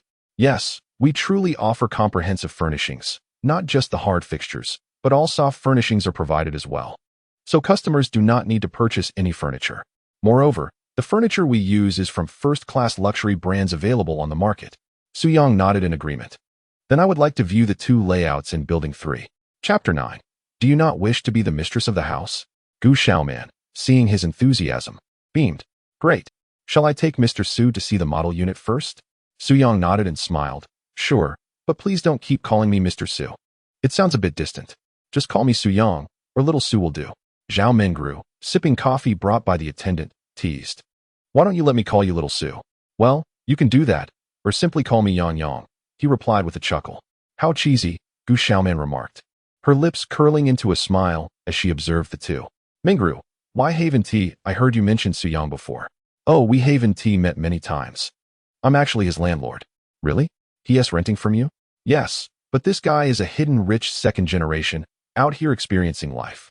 Now, he doesn't want to pretend anymore, so he asked me if I know anyone selling properties." "Ahem, very well," Gu Xiaoman giggled, covering her mouth. "Shall we take a look at the model unit now?" "Sure, but is there any difference between the model unit and the actual apartments?" Gu Xiaoman shook her head. "They are identical. Everything you see in the model unit reflects what is inside the actual apartments. What you see is what you get." "That is good to know. By the way, what is the price per square meter for the 2 layouts in Building 3? The 300 square meter unit is priced at 21,999, while the 355 square meter unit is 24,200. Currently, there are some discounts on these 2 units, and if you decide to purchase, I can offer you an additional discount on top of the existing offers." Gu Xiaoman glanced at Zhao Mengru and remarked, "Since you are Mengru's friend, you are also my friend. As the sales manager, I can certainly apply for a discount." Su Yang observed the smug expression on Zhao Mengru's face before turning to Gu Xiaoman with a smile. "Then I shall express my gratitude in advance. And Sister Mengru, I suppose I am somewhat benefiting from your influence." "Indeed, that's true," Zhao Mengru replied with a cheerful smile. "Oh, by the way, there is another perk. After purchasing a property, the owner will receive a parking space."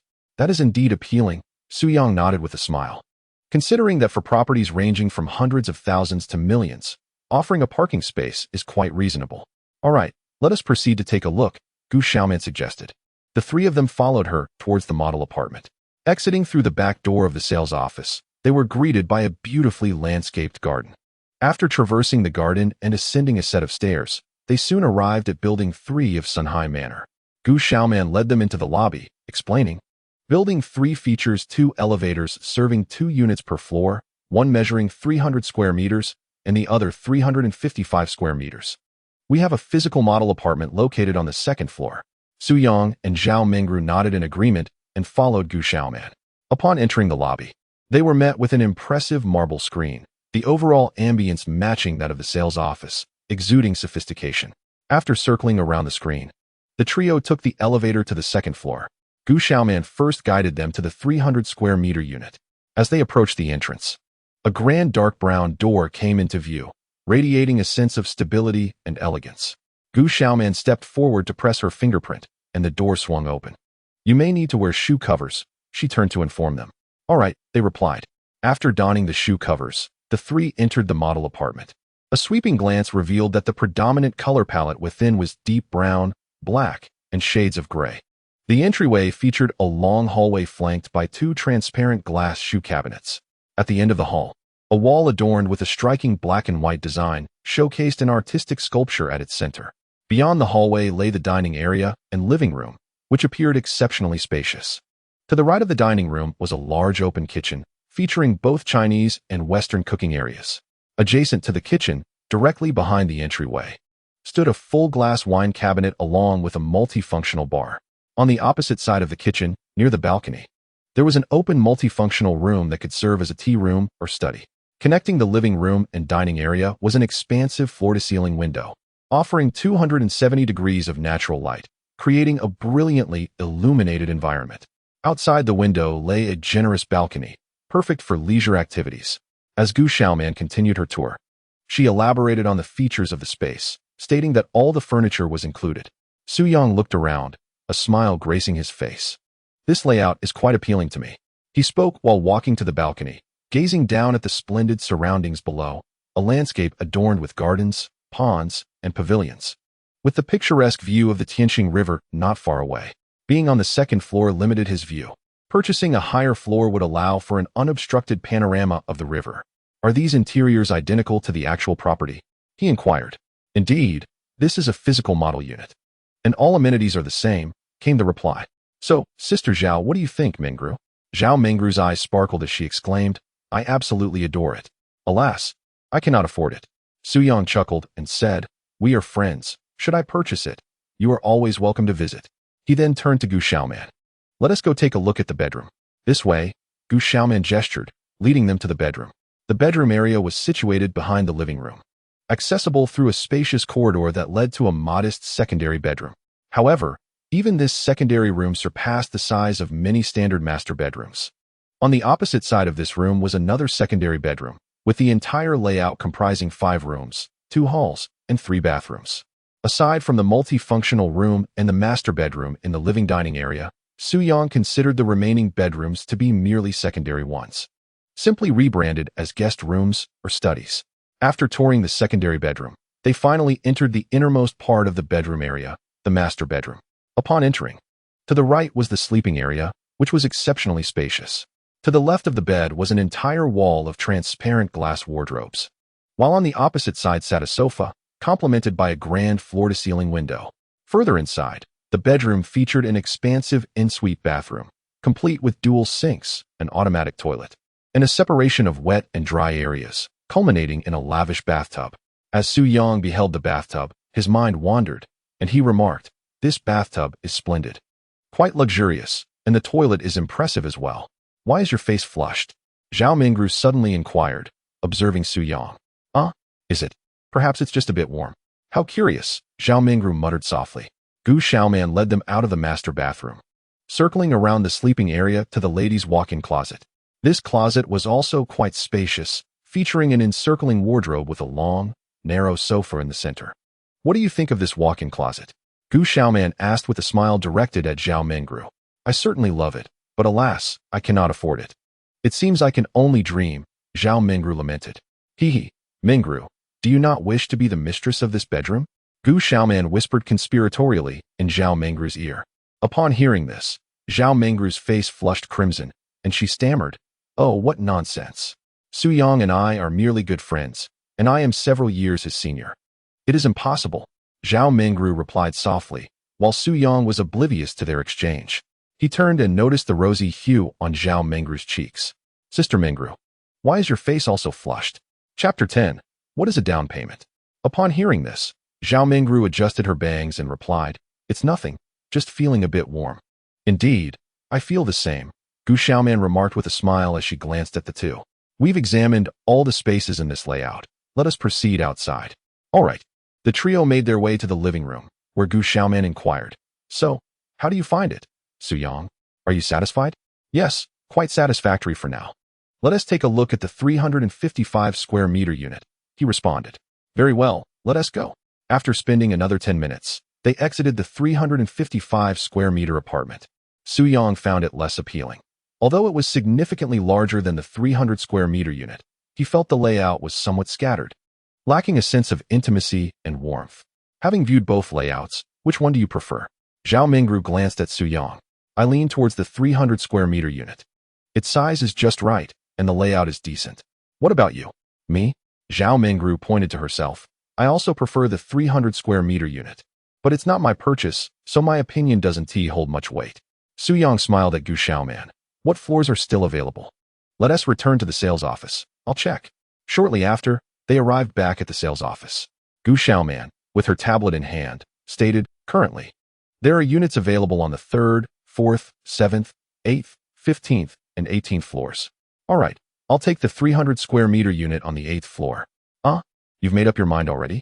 Both Gu Xiaoman and Zhao Mingru were taken aback, not expecting Su Yang to decide so swiftly. Are you certain you want to buy it? Why not? It's not just for fun. If it's suitable, I'll purchase it. Su Yang replied with a calm smile. Okay, let me check the current discounts for you.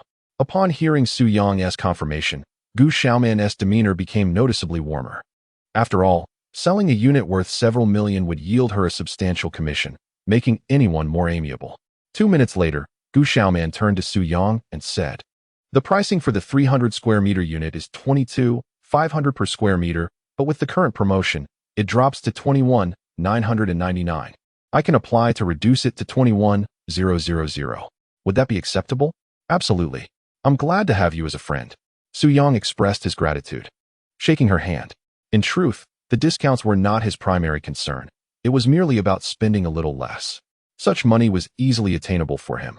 But he felt the need to show appreciation for the offered concession, especially since Gu Xiaoman was a friend of Zhao Mingru. I truly appreciate both of you. I must treat you to a meal. No, to show my sincerity, I will personally cook for you once I move into my new home, Su Yang said earnestly. Looking at them, are you serious? Zhao Mingru asked, her eyes wide with surprise. Of course. Without you, I wouldn't have met Sister Xiaoman, and without her, I wouldn't have received such generous discounts.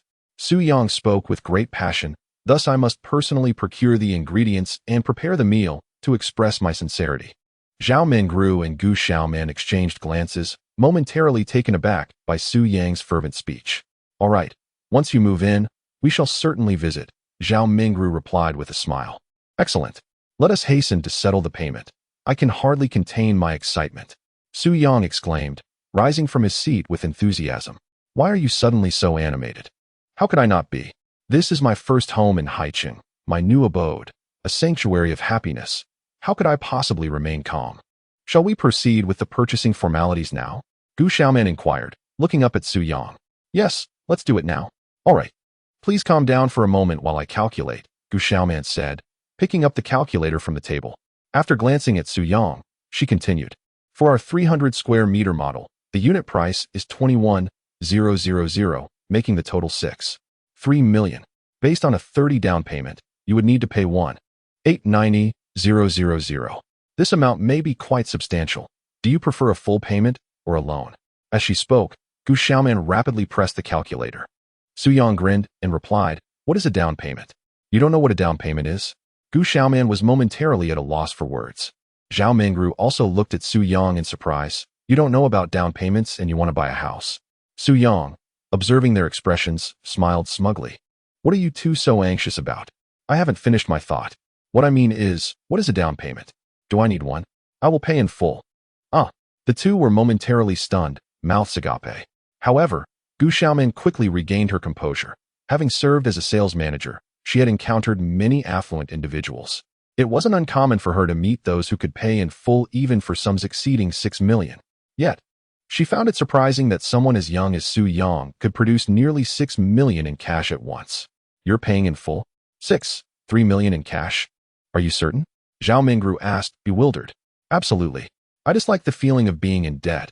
If I buy, it will be in full. I can't shake the feeling that your words are somewhat ostentatious. I speak the truth. That is simply my nature. One should act in accordance with their capabilities. I do possess several million in cash. While I may not compare to those magnates, it is still a respectable amount. Your words make me want to punch you. Zhao Mingru glared at Su Yang through clenched teeth. Su Yang chuckled and raised an eyebrow at her. At that moment, Gu Xiaoman interjected with a smile. I will retrieve the purchase contract now. Please wait a moment. All right, if I pay today, when can I move in? Gu Xiaoman rose to her feet, contemplating that the earliest possible move-in date would be the day after tomorrow. After completing the necessary paperwork, Our staff would conduct a thorough inspection of the property and subsequently perform a comprehensive cleaning. Thus, the soonest we could manage would indeed be the day after tomorrow. All right. Understood, Gu Xiaoman nodded, turning to retrieve the purchase agreement. At that moment, Zhao Mingru seated herself beside Su Yang, still somewhat uncertain, and inquired, "Are you truly paying in full?" "Of course it's genuine. Do you doubt my financial capacity?" Su Yang replied with a slight arch of his brow and a smile. Zhao Mingru scrutinized Su Yang from head to toe, frowning as she remarked, "It's just that you're only 24. I find it hard to believe you possess such wealth." With a gentle smile, Su Yang explained, "In truth, I am somewhat of a second-generation affluent individual. I've earned a bit myself, yet half of it is from my family." "No wonder. I had suspected you were a rich heir, yet you denied it. Did you previously rent from me because your family had some enemies? And now that the matter is resolved, you've reclaimed your status?" "Not at all. Your imagination runs wild. There are no enemies to speak of. This isn't drama." He chuckled. "I just can't fathom why someone so wealthy would choose to reside in a modest one-bedroom apartment for over a year," she pondered aloud. "Consider it an experience of life," he replied. "Very well," Zhao Mingru conceded, refraining from further inquiries. However, her perception of Su Yang had begun to shift. She was acutely aware of her feelings. After all, she was not a naive youth. Despite their limited encounters, since yesterday, an inexplicable attraction had blossomed between them. Yet, considering Su Yang was 4 years her junior, handsome and affluent, she was cognizant of her position. It was clear to her that someone like Su Yang could never be her destined partner. Chapter 11. Acquiring additional parking spaces. After engaging in light conversation for over 10 minutes, Gu Xiaoman returned, cradling a stack of white contracts. Glancing at the documents in her hands, Su Yang exclaimed, "So many?" "Indeed. Purchasing a home is one of life's significant milestones. And the contract must be as detailed as possible," Gu Xiaoman replied, placing the contracts on the table and commencing an explanation for Su Yang to sign. 20 minutes later, Su Yang had finally completed the signing of numerous contract stipulations, each requiring his signature and fingerprint, leaving his hands somewhat fatigued. He shook it out and took a sip of the coffee on the table. An idea struck him, and he turned to Gu Xiaoman, who was engrossed in organizing the contracts. "By the way, Sister Xiaoman, you mentioned earlier that a parking space would be included with the purchase, correct?" "Yes, that is correct. What is on your mind?" "In addition to that space, I wish to acquire a few more." "What is the parking ratio here?" "You wish to purchase additional spaces?" Gu Xiaoman echoed, quickly realizing that someone of Su Yang's affluence would likely own more than one vehicle, making the acquisition of several parking spaces quite reasonable. She chuckled. "Our project's parking space ratio is 1:3, with each parking spot priced at 200,000. The property rights last for 70 years, just like the houses.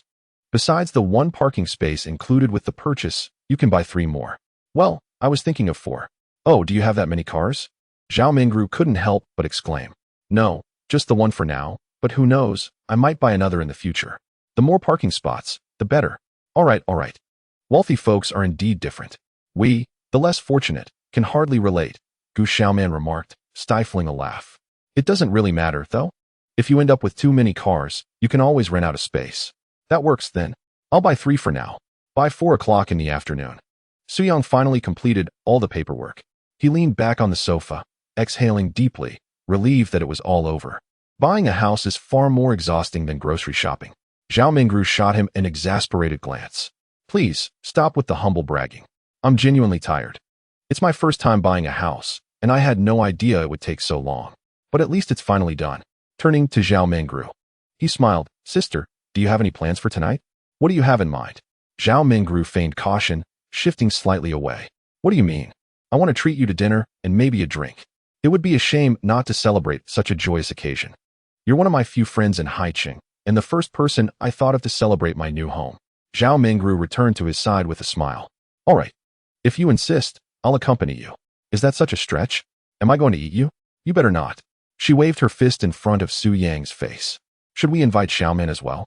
"That is fine, but I'm not sure how willing she would be, since we're not that familiar yet." Zhao Mingru chuckled. "Oh, she'd definitely agree. Don't let her serious demeanor at work fool you. She loves eating, singing, and drinking in her free time."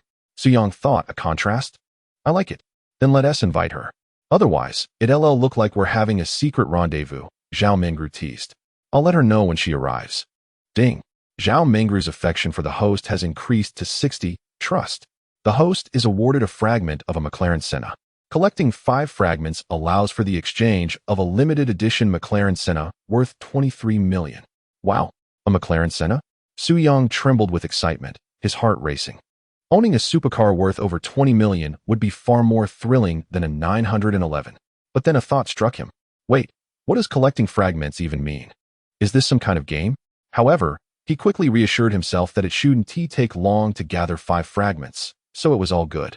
Due to Zhao Mengru's significant increase in affection towards the host, an additional reward of 500,000 yuan has been granted, and the funds have been transferred to the host's bank account. Upon detecting the host's elation following the purchase of their first home, an additional reward of 3 million yuan was bestowed, with the funds now deposited into the host's account. What a surprise! 3 million. Su Yang was utterly astonished by the unexpected cash rewards following his home purchase, akin to receiving a half-price voucher for real estate. He closed his eyes, feigning rest, while actually trying to calm his exhilarated emotions. After a couple of minutes, he suddenly remembered that he had yet to check in for the day and promptly called out in his mind, "System, let us check in." Success. Today's check-in is complete. 50,000 yuan has been added to the host's account. Excellent. Now, let me review my current attributes. Host, Su Yang, age, 24, height, 180 centimeters, weight, 73 kilograms, appearance, 88, physique, 75, figure, 90, charm, 90, skills, master of body management, professional race car driver. Golden body, bound individuals, Zhao Mengru, affection, 60, Lu Yun, affection, 45, Lin Yi, affection, 0, Gu Xiaomei, affection, 15. Balance, 676. 653 yuan. Gu Xiaomei's affection has also risen, now reaching 15. If they could dine out together today, perhaps it would surpass 20, or even 30 or 40. What are you smiling about? Zhao Mengru inquired, observing Su Yang's amused expression. Shaking his head, Su Yang replied, "Nothing. I'm just a bit worn out from dealing with all these trivial matters. I need to take a breather. Xiaomei is coming over. You can discuss it with her." Gu Xiaomei approached with several folders, smiling as she addressed them. "Everything is in order. Here are your purchase contract, property ownership certificate, housing inspection report, full payment invoice, and 2 keys." Su Yang accepted the stack and inquired, "Great. By when can I expect the property certificate?" The processing time for the property certificate is within 90 working days from the date of the contract. You need not worry. I will inform you when it's ready. All right. Then I suppose that's all settled? Yes, all is well. Su Yang smiled gently and nodded. Good. By the way, Xiaomei, when do you finish work? Me? Gu Xiaomei lifted her right hand to glance at her watch and replied, "Soon, at 5:30. Why do you ask?" "I intend to treat both of you lovely ladies to dinner and drinks to express my gratitude." Raising an eyebrow, Gu Xiaomei chuckled. "Didn't you say you would cook for us once you moved in?" "Indeed, that's for after moving in. Today marks my first home purchase, so I wish to celebrate. What do you think? Are you free later?" Gu Xiaomei glanced at Zhao Mengru beside her, and they exchanged a knowing smile. "Well, I'm just an orphan after work. Why not indulge in a complimentary meal?" "All right, it's settled then. It's almost time to clock out, so we'll wait here for you." "Sure, you two take a seat and rest. I'll just pop back into the office for a moment." Soon enough, over an hour passed, and at 5:30, Gu Xiaomei made her punctual appearance. She had transformed from her work attire into her casual wear. She donned a black off-shoulder fitted long dress, a delicate platinum necklace adorning her fair neck, and in her hand, she carried a small black Chanel handbag. Her feet were clad in elegant black high heels, and her ponytail had been released, cascading into voluminous waves behind her. Her lips were painted with a striking shade of lipstick, exuding an alluring charm.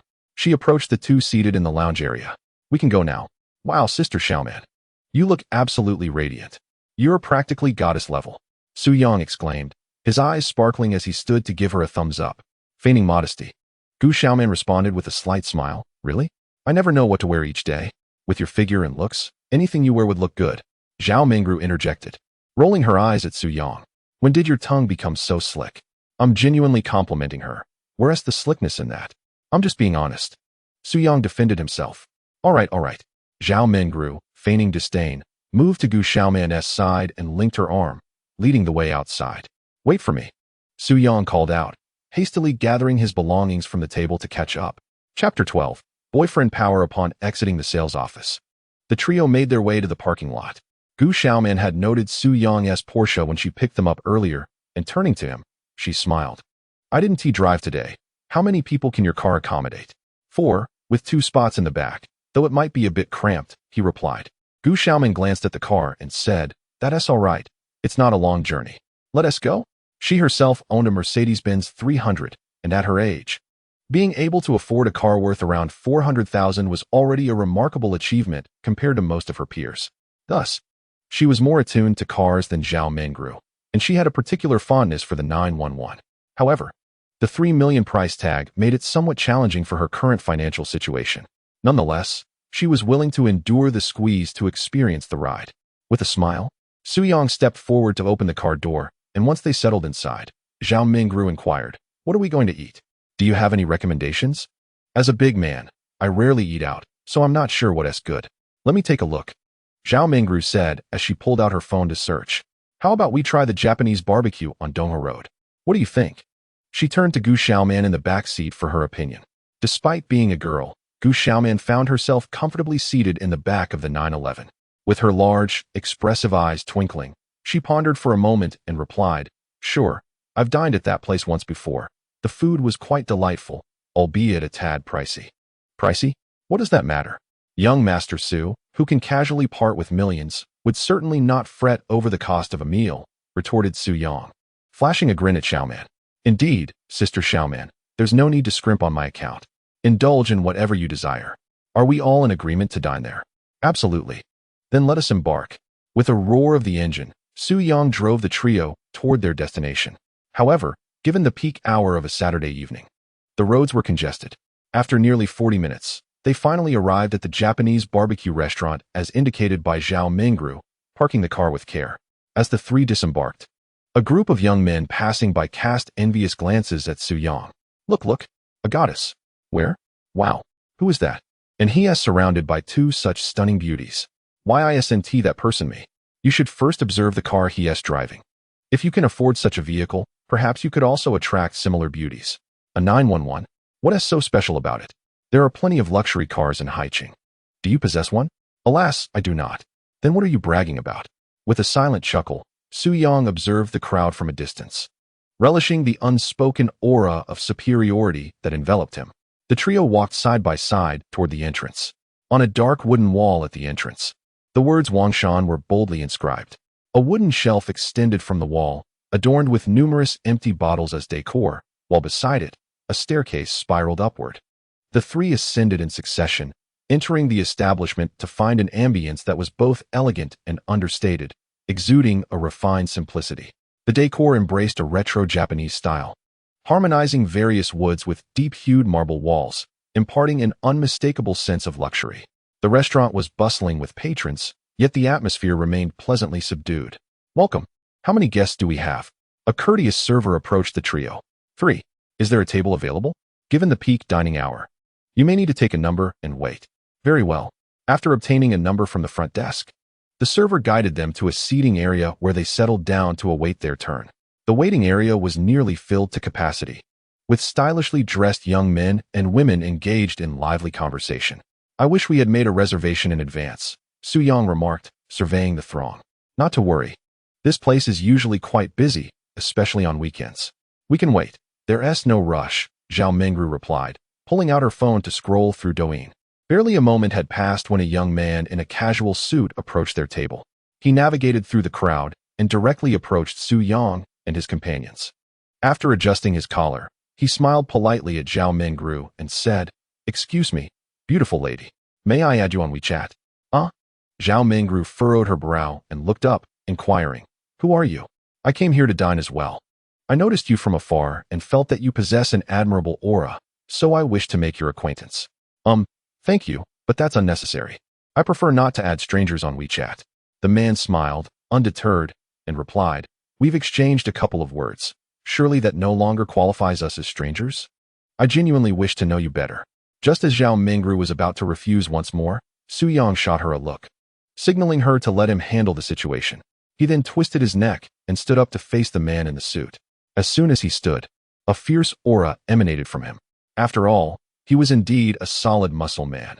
Although his clothing concealed his physique, the difference was unmistakable. His rugged appearance, coupled with his robust build, could easily intimidate the average person. With a serious expression, he glared at the man before him and uttered a single word: "Scram." "Who are you?" "I'll say it once more: scram." The suited man looked at Su Yang, who appeared to be 2 sizes larger than him, and felt a twinge of apprehension. He had merely intended to ask for a WeChat contact and leave, but he hadn't anticipated Su Yang's formidable presence. Gazing at Su Yang's fist, which resembled a sandbag, he thought, should that strike land on his nose, it would surely be shattered. He swallowed hard, feeling reluctant, but cast a furtive glance at Zhao Mingru before turning to leave. Once the man departed, Su Yang's demeanor shifted. He returned to his cheerful self as he sat back down. "Wow, Su Yang, you were absolutely impressive just now. Your boyfriend energy is off the charts," Gu Xiaoman exclaimed, her eyes sparkling with admiration. "Was I?" Su Yang chuckled with pride. "I've encountered plenty of such individuals. Their desire to get to know someone is merely a fade for their lecherous intentions. Besides, you were the ones I invited out." It felt as if he disregarded my presence entirely, which is rather insulting, don't you think? Following the earlier incident, Zhao Mingru felt her fondness for Su Yang involuntarily increase. She looked at him, feigning nonchalance, and remarked, "You appeared quite fierce just now. How could I not be a bit intimidating? A man must assert himself when necessary.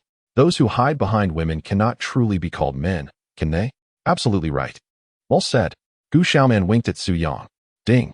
Detecting Gu Xiaoman's affection for the host increased to 42, familiar, rewarding the host 388 million. Funds have been transferred to the host's bank account. Upon hearing the voice in his mind, Su Yang smiled subtly. Gu Xiaoman indeed seemed different after work, appearing much more relaxed. He wondered how she would be after a few drinks. Half an hour later, the restaurant's voice announcement finally called for the table of Su Yang and the 2 women. The waiter led them inside to a 4-person table by the window. The 2 girls sat together while Su Yang took a seat across from them. The waiter handed each of them a menu. "Feel free to order whatever you desire," Zhao Mingru said with a smile as she perused the menu. The 3 of them selected several dishes with appetizing names, and after a brief wait of 10 minutes, 2 waiters arrived with a cart, gradually placing the dishes upon the table. As Su Yang gazed at the splendid array of delicacies, he swallowed hard. There were Japanese A5 Wagyu, Sangra purebred black pork ribs, French bone-in lamb chops, bluefin tuna belly, snapper sashimi, foie gras with black truffle, lobster, an 8-pound spiny lobster, hairy crab, and seafood tom yum. These were all dishes he had scarcely tasted before, although he could have indulged if he wished. Earning only a few thousand yuan a month made it implausible to spend an entire month's salary on a single meal. With all the dishes served, the waiter remarked, "Enjoy your meal. If you need anything, please ring the service bell on the table." Su Yang nodded appreciatively. "Thank you." As he spoke, Gu Xiaoman and Zhao Mingru had already begun grilling some raw meat on the hot plate. "By the way, aren't you going to drink?" Zhao Mingru inquired, deftly picking up a lamb chop. Before Su Yang could respond, Gu Xiaoman chimed in, "What's worth drinking here? This is a place for dining, after all, right?" She winked playfully at Su Yang. Su Yang smiled in agreement. Indeed, drinking is best enjoyed at a bar. This place lacks the ambience. Zhao Mingru glanced at the 2 with a resigned smile. "All right, you both have a point." 40 minutes later, the trio was satiated and content, and Su Yang approached the cashier to settle the bill. The total came to 755 yuan. Ding. Host's mood has greatly improved after enjoying the exquisite meal. Reward, 280,000 yuan in cash. Chapter 13. Where to return. At 9 o'clock in the evening, the city of Haiqing was ablaze with lights, the streets bustling with traffic. Illuminated like a flowing ribbon of golden hues, it was the liveliest time of the day. Su Yang drove the 2 ladies to the most renowned trendy street in Haiqing, Shangyuan Road. This street was lined with countless establishments for dining, drinking, and entertainment, all exquisitely decorated, making it a popular gathering spot for fashionable youths. After an extensive search for a parking spot, Su Yang finally parked the car. The 3 then strolled leisurely into the throng of people. Their striking appearances and charm immediately drew the attention of passers-by. "Look over there, a handsome guy." A girl in a white short skirt turned to alert her friend. "Wow, he really is quite handsome. I want to ask for his WeChat." "Go for it, what's the harm?" But he is flanked by 2 beautiful girls. One of them might be his girlfriend. What is there to fear? They're all out having fun. Since he's already with 2 girls, would he care about 1 or 2 more? That makes so much sense. I'll go. Go on, give it a try. With newfound courage, the girl in the short skirt trotted over towards Su Yang. Su Yang, accompanied by Zhao Mengru and Gu Xiaoman, was searching for a bar when he suddenly felt a tap on his arm.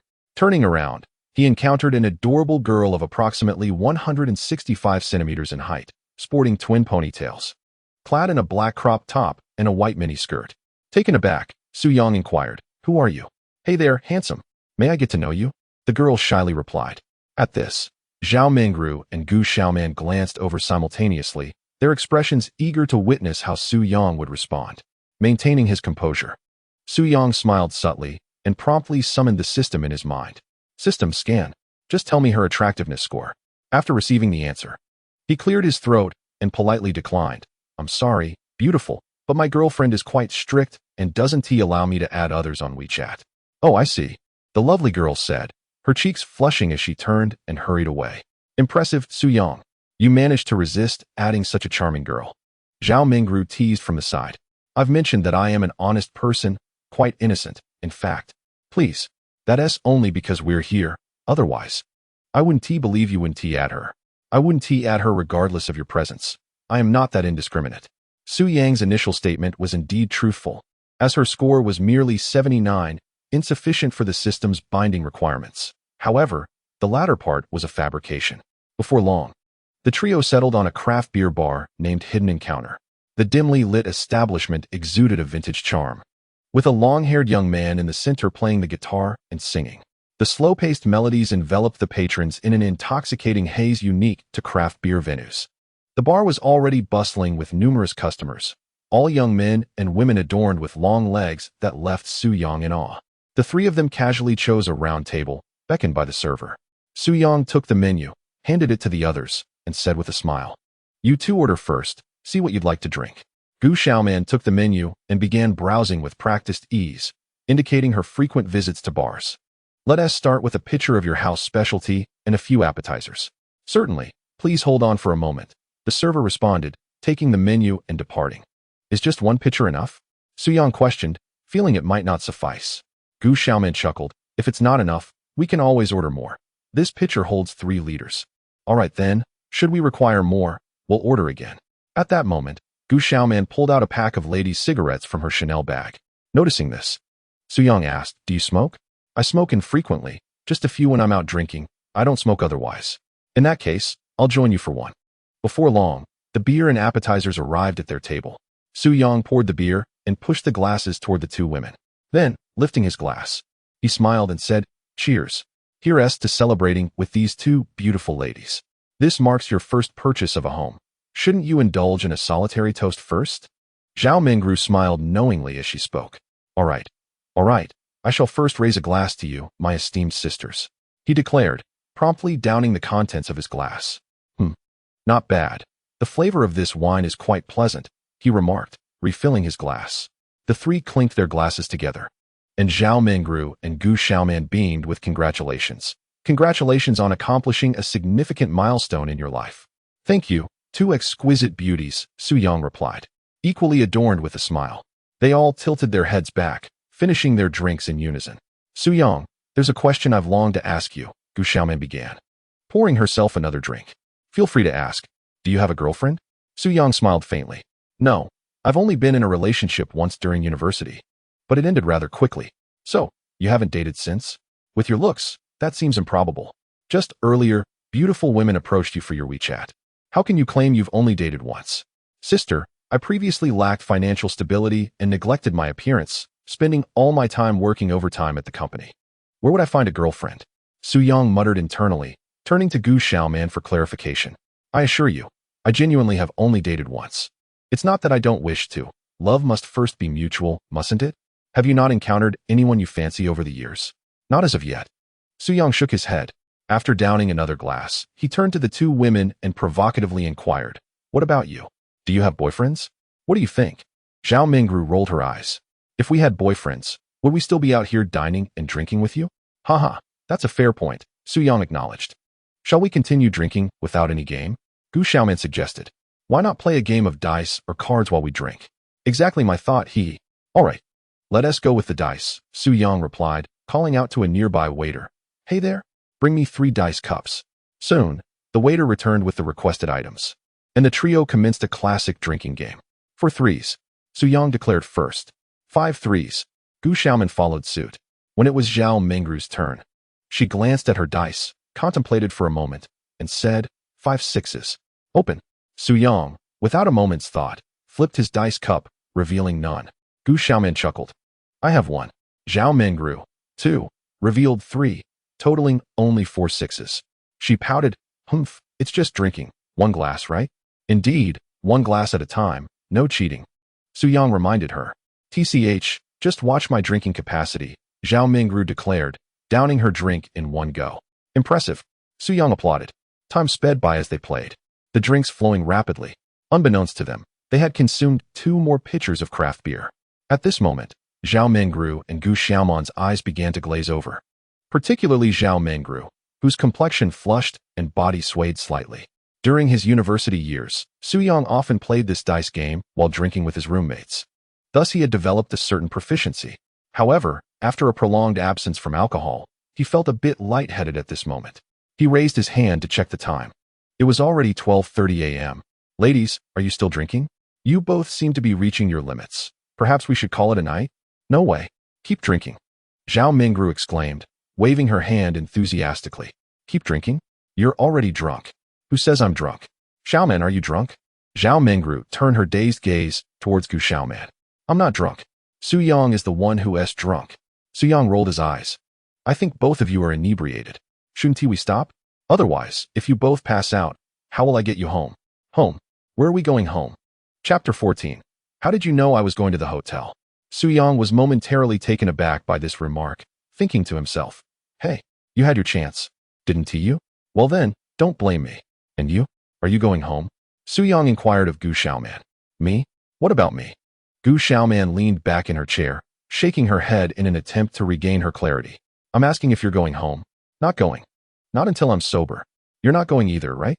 So you want to be going to work tomorrow? I want tea. I'm off tomorrow, he. Gu Xiaoman replied, a smile forming on her lips.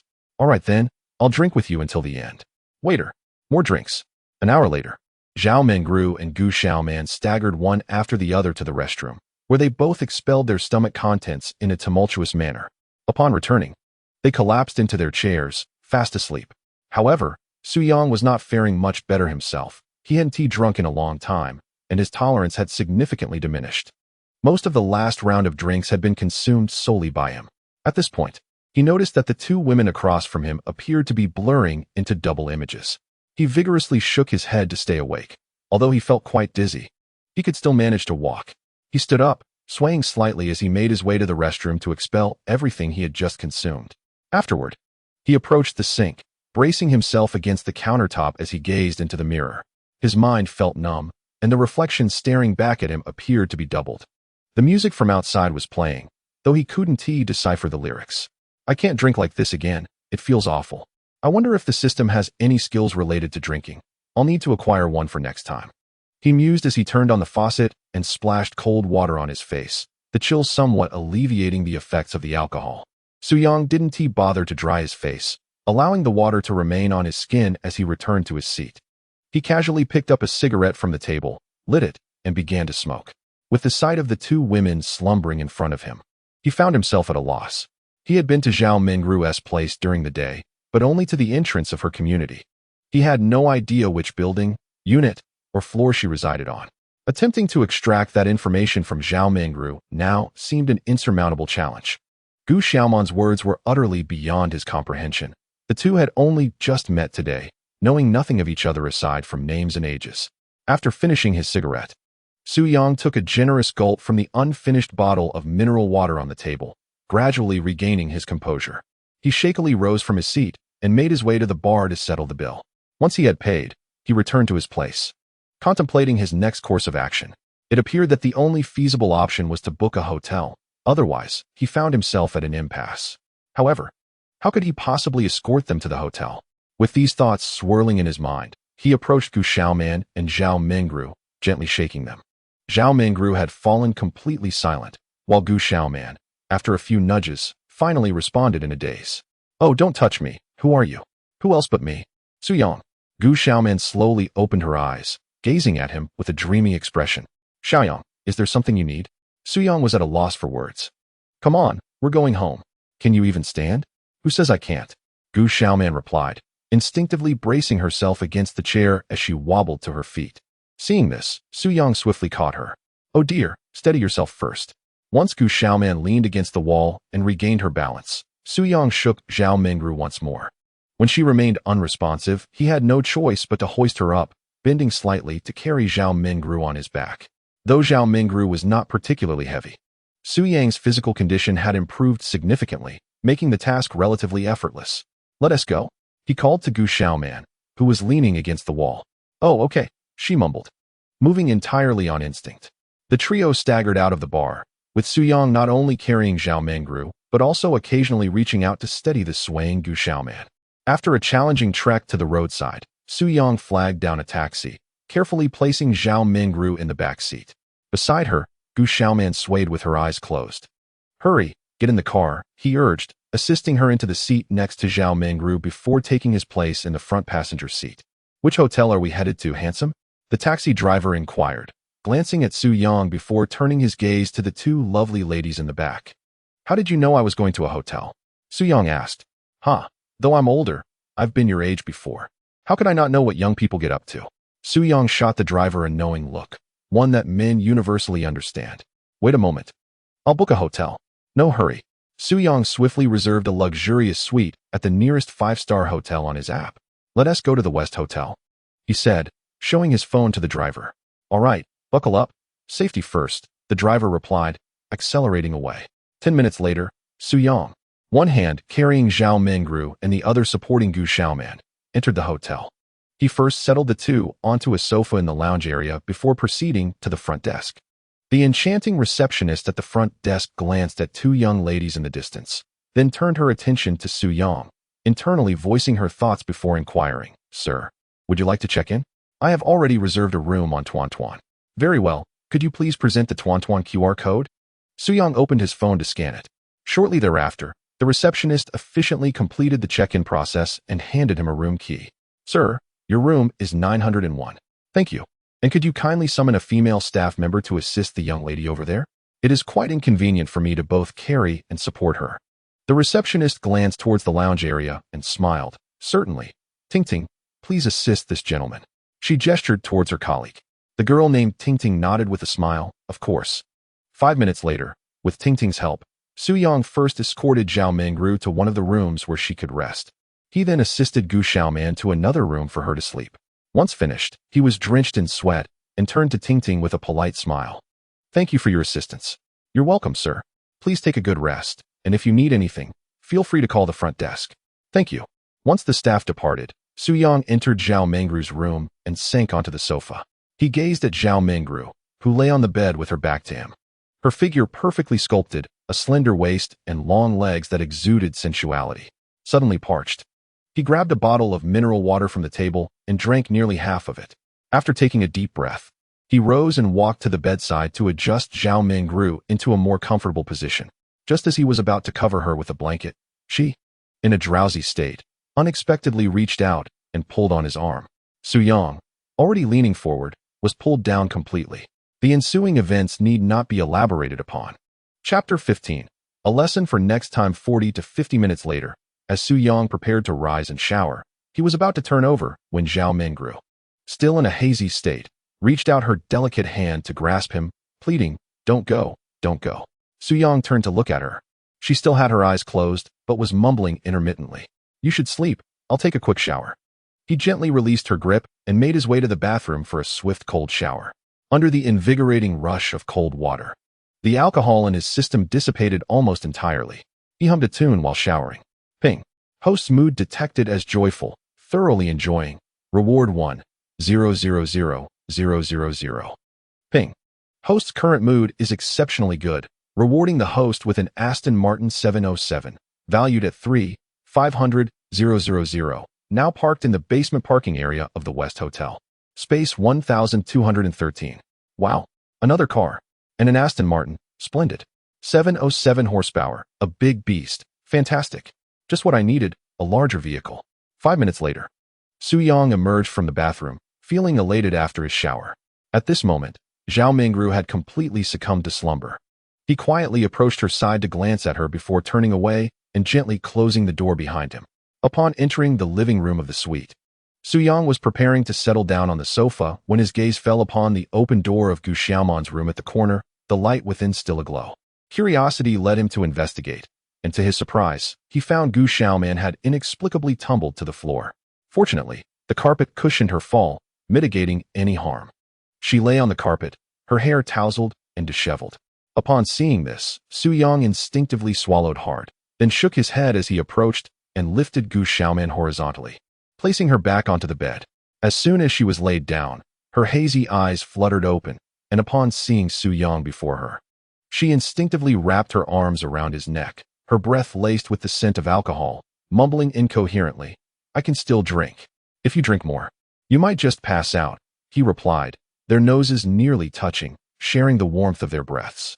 Su Yang felt a rush of blood to his head, and, steeling his resolve, he climbed onto the bed.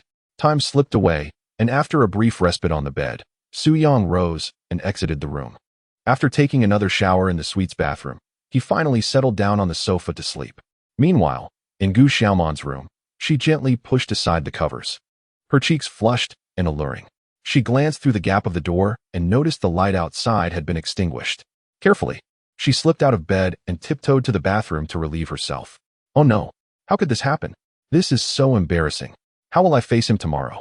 As these thoughts crossed her mind, her face turned crimson once more. Nevertheless, due to her nature, she approached such matters with an open mind.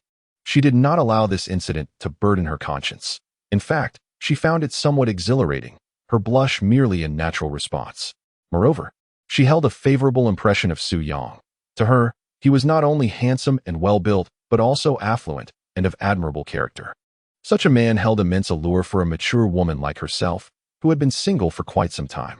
Yet, she understood that a man of his stature would inevitably attract numerous admirers, and given the disparity in their ages, she harbored no intention of pursuing anything further with him. However, she was taken aback by how impressively he had handled the situation. Taking a deep breath, she murmured to herself, "This guy is quite remarkable." Ding! Gu Xiaoman's affection level towards the host has risen to 65. Reward, 500,000 yuan. Su Yang, who had not yet fallen asleep, couldn't he help but smile at this. The night swiftly passed. The following morning at 9 a.m., Su Yang groggily awoke on the sofa, stretching languidly. He glanced at the time before sitting up. As he did, he noticed that the doors to both Zhao Mingru's and Gu Xiaoman's rooms were ajar, and the occupants had vanished. The entire suite was enveloped in a tranquil silence, save for the sound of his own breathing. What was happening? So early to leave. What a pity. I was hoping to sober them up a bit, alas. Su Yang mused as he pulled out his phone to check the screen, revealing 2 unread WeChat messages. He opened the first one, sent by Zhao Mingru. Su Yang, I suddenly remembered there is something at home today, so I'm leaving. What happened last night was an accident, so forget about it quickly. And if you dare to breathe a word about it, you're finished, understand? Su Yang chuckled at the message. Wasn't it she who had initiated this? However, he had thought she was oblivious. Yet she seemed to know everything, though he hoped she remained unaware of the aftermath. He typed back, I want to forget too, but I just can't.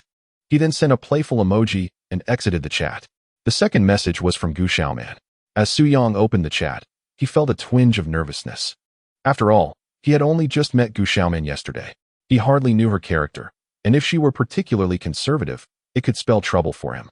His encounter with Zhao Mingru had been a reaction to urgency, but with Gu Xiaoman, it was a matter of his own initiative. He hesitantly opened the chat. Su Yang, I didn't expect you to be quite impressive, but this matter is best kept between us. And don't think I'm unaware of what you did before coming to my place yesterday. Next time, be more careful. Chapter 16, Waiting for an Opportunity. Su Yang stared in astonishment at Gu Xiaoman's message. Wow, this is utterly unexpected. He couldn't believe it. She had even complimented him. Ha ha. And she warned him to be cautious next time. The prospect of a next time was delightful. With a grin, he allowed his thoughts to wander. Feeling a sense of relaxation, he dressed and made a quick visit to the bathroom. A few minutes later, he approached the sofa, grabbing his bag. when suddenly he remembered that the system had rewarded him with an Aston Martin the previous night. The keys should be in his bag. He opened it, and besides the Porsche keys and the keys to his rental, he found an additional black key. Inspecting it closely, he confirmed it was indeed the key to the Aston Martin. "Oh, system, you truly understand me. Selecting only what I adore, much appreciated." With that, he grabbed his bag and exited the room, heading downstairs to the hotel lobby to check out. Once outside, Soo-young found himself uncertain whether to return home or venture elsewhere. He couldn't move into his newly purchased apartment until tomorrow at the earliest, so he opted to return to his rental to change clothes. As he walked, he stopped by a nearby steam bun shop to enjoy a light breakfast. The Porsche remained parked where he had left it after last night's revelry, while the Aston Martin awaited him in the hotel's underground garage. For a moment, Soo-young was at a loss as to which vehicle to choose. The abundance of options brought its own set of dilemmas. Ultimately, he decided to test the new car first. He would leave the little Jeja parked aside and retrieve it after moving tomorrow. With this thought, Soo-young returned to the hotel and arrived at the designated parking space, 1213. There, a brand new, imposing Black Warrior edition of the 707 stood majestically. Astonishingly handsome, Soo-young could hardly contain his excitement as he pulled out the key to unlock it. Upon entering the vehicle, he marveled at the interior, which was completely unlike that of a 911. With a beaming smile, he caressed the exquisitely textured steering wheel. Off he went, intending to change into a different outfit. As it happened, he had no plans for the day, so he thought it would be a splendid idea to visit Yong City after changing clothes. Now that he had earned some money, it was time to treat his parents to a bit of enjoyment. However, he needed to proceed gradually to avoid startling them. Perhaps he could start by transferring 100,000 to each of them. As he contemplated this, he took out his phone and transferred 100,000 to each of his parents' bank accounts, mindful of the WeChat transfer limit of 20,000 at a time. Once completed, Soo-young directly called his father, Soo-dagong.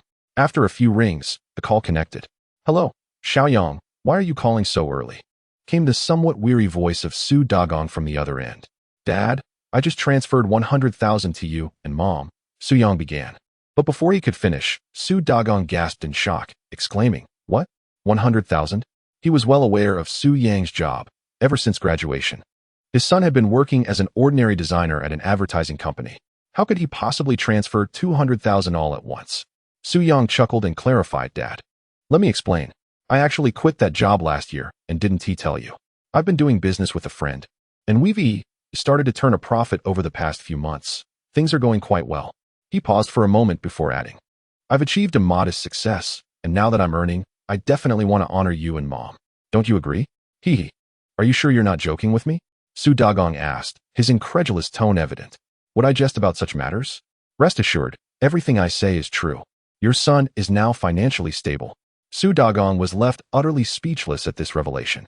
His eyes glistened with unshed tears as he struggled to find words. Having lived nearly 50 years, his family had never seen significant improvement. During their most challenging times, they had even struggled to pay for Soo-young's tuition, resorting to borrowing from relatives. Though they never voiced their thoughts, Soo-dagong was acutely aware of the burden he bore. Only those who have experienced poverty can truly understand that feeling. For decades, he had never held his head high in public. He felt inept for failing to provide a good life for his wife and child. Thus, for the past few years, he had risen at dawn to drive a taxi, working tirelessly until the early hours of the morning. Was it a lack of effort on his part? Yet, his capabilities and vision were limited. Within his realm of ability, he had already reached his utmost potential. Upon hearing Soo-yang's unwavering declaration of earning profits from his ventures, and the generous transfer of 100,000 to each of them, he found himself seated in the car, silently shedding tears. On the other end of the line, Soo-young listened to the muffled sobs, refraining from uttering a word. A profound sense of discomfort settled within him. His parents were honest, hard-working individuals who had never truly relished the pleasures of life. However, brighter days were on the horizon. After enduring a lifetime of hardships, their struggles were finally coming to an end. After a brief pause, he spoke. "Dad, you need to stop driving now. I have begun earning money. After a lifetime of toil, it is time for you both to enjoy a well-deserved respite." "Ah, yes," Soo-dagong replied from the car, wiping away tears as he excitedly uttered those words. His faith in Soo-young was absolute. He could never doubt the integrity of his son's earnings. No one understood Soo-young better than he did. Growing up in modest circumstances, Su-young never once complained. Despite average academic performance, he had never caused them any trouble, allowing his parents to rest easy. After graduation, he never asked them for a single penny and occasionally sent them funds to assist with household expenses. Thus, when Su-young claimed his earnings were from business, Su-dagong wholeheartedly believed him. "Dad, you should go resign now. I have no pressing matters today. I will return shortly as I crave my mother's cooking." Su-dagong immediately responded, "All right, I will call your mother to inform her that our son has succeeded. I must let her know right away." Su-young chuckled foolishly, and his eyes momentarily glistened with moisture. "Let us leave it at that for now, Dad. I'll hang up." After disconnecting the call, Su-young took a moment to compose himself before starting the car and exiting the parking lot. Half an hour later, Su-young arrived at his rented apartment. He entered the bathroom, shedding the scent of alcohol and taking a refreshing shower. After changing into a new outfit, he stepped outside. At 11 in the morning, Su-young drove his stunning Aston Martin along the highway from Haicheng to Yangqing.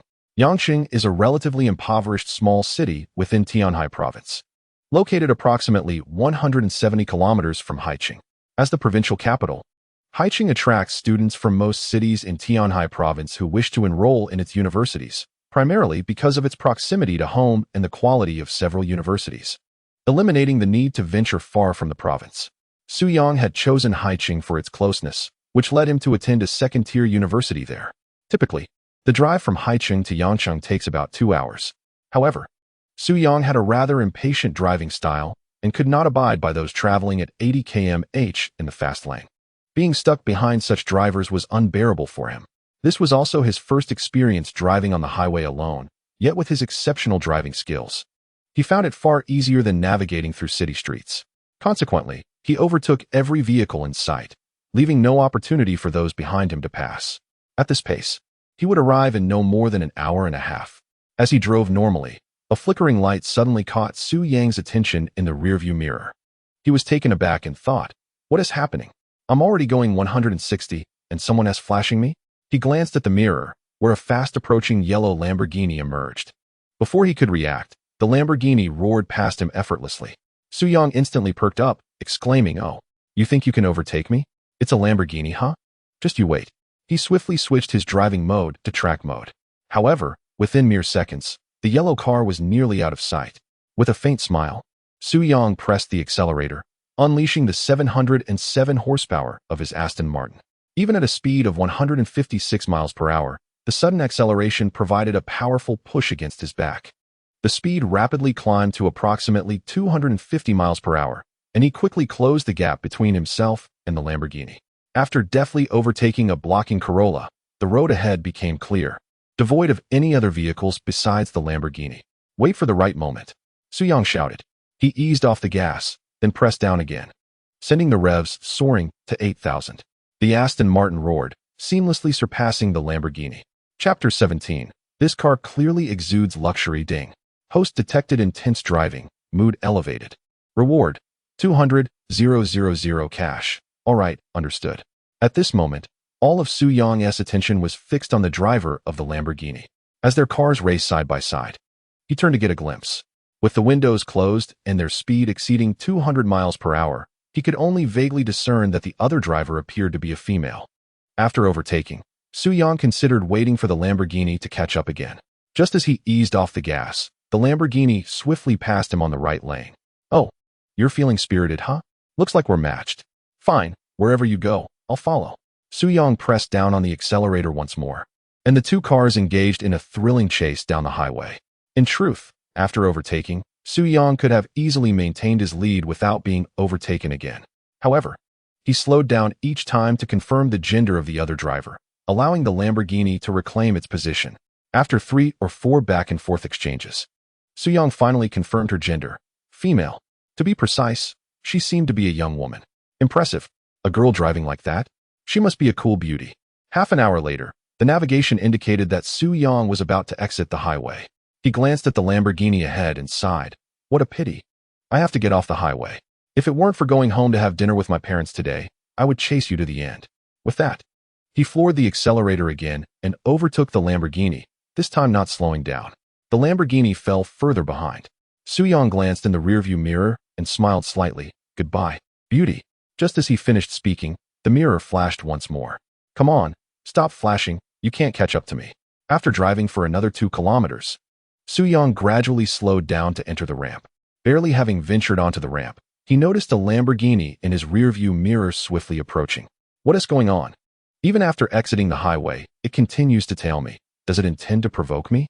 The 2 vehicles emerged from the Yangqing toll station, and before Soo-young could accelerate, the Lamborghini surged past him and abruptly halted by the roadside. Observing this, Soo-young decelerated and parked his car alongside the road. Just as he came to a stop, a striking young woman emerged from the driver's seat of the Lamborghini. She wore sunglasses, her skin fair, and her shoulder-length hair had a slight wave.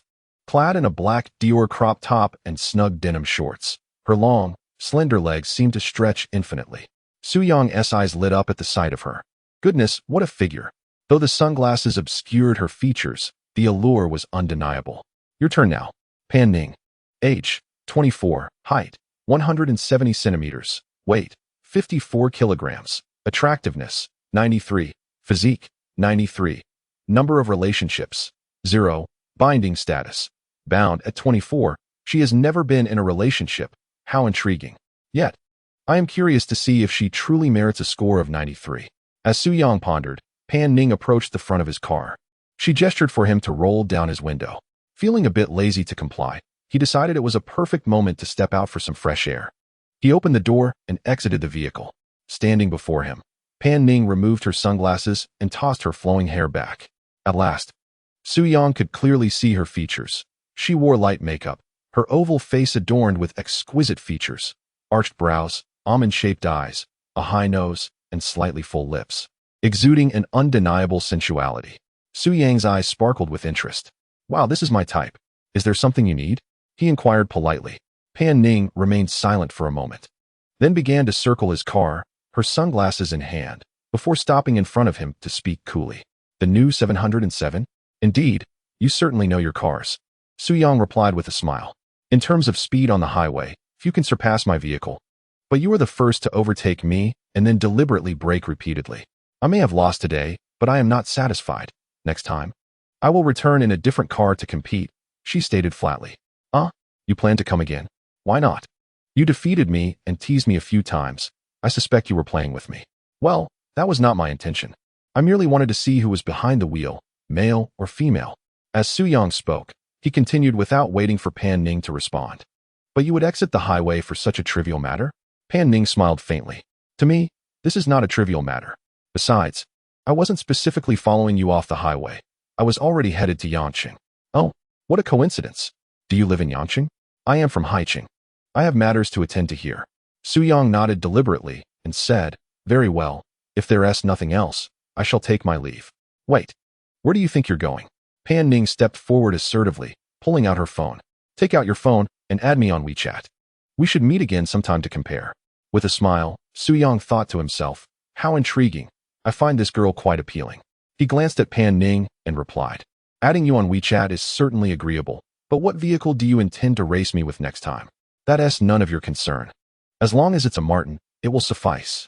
Soo-young raised an eyebrow with a grin. All right, but I shall not drive the Martin next time. I will switch to a different car. Suit yourself. Pan Ning responded nonchalantly with a smile. After contemplating for a moment, Soo-young suggested, How about we make a wager then? You propose. Next time, I will choose a location where we can race from 0 to 400 meters in a straight line. If I lose, I will treat you to dinner. If you lose, you will treat me. What do you say? Agreed, but I am certain I will not lose. Good. Confidence is commendable. I hope you can live up to it. Now, let us add each other on WeChat.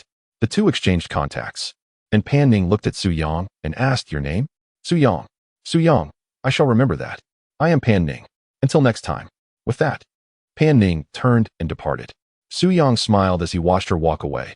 Unlike his previous encounters with Zhao Mingru and Gu Xiaoman, he felt no spark. Yet, facing the cool yet charming Pan Ning, his heart raced uncontrollably. What an intriguing girl. At such a young age, she drives a Lamborghini. She must be from a wealthy family. This type is a first for me. Cool and beautiful. I must pursue her. With that thought, he returned to his car and drove homeward. Soo-young's residence in Yang City is situated in a suburban area that melds the urban with the rural. He grew up there, And as he drove, he mused, once my parents settle in, perhaps I can buy them a nicer place in the city and convince them to move to Haicheng. It might be unrealistic, though. Soon enough, he parked his Aston Martin beneath the building in Qinghe community. The sight of such an exquisite vehicle instantly attracted the attention of several young onlookers. For it is rare to see luxury cars worth millions in this area. Wow, what a stunning car. It has wings, if I'm not mistaken. It should be a Bentley. A Bentley? How handsome. I wonder which wealthy individual is visiting relatives. Su Yang paid no heed to the youthful admirers. After parking in the somewhat crowded community, he stepped out of the car, reflecting on how it had been over a year since he last returned home. Feeling a sense of pride akin to one returning in glory.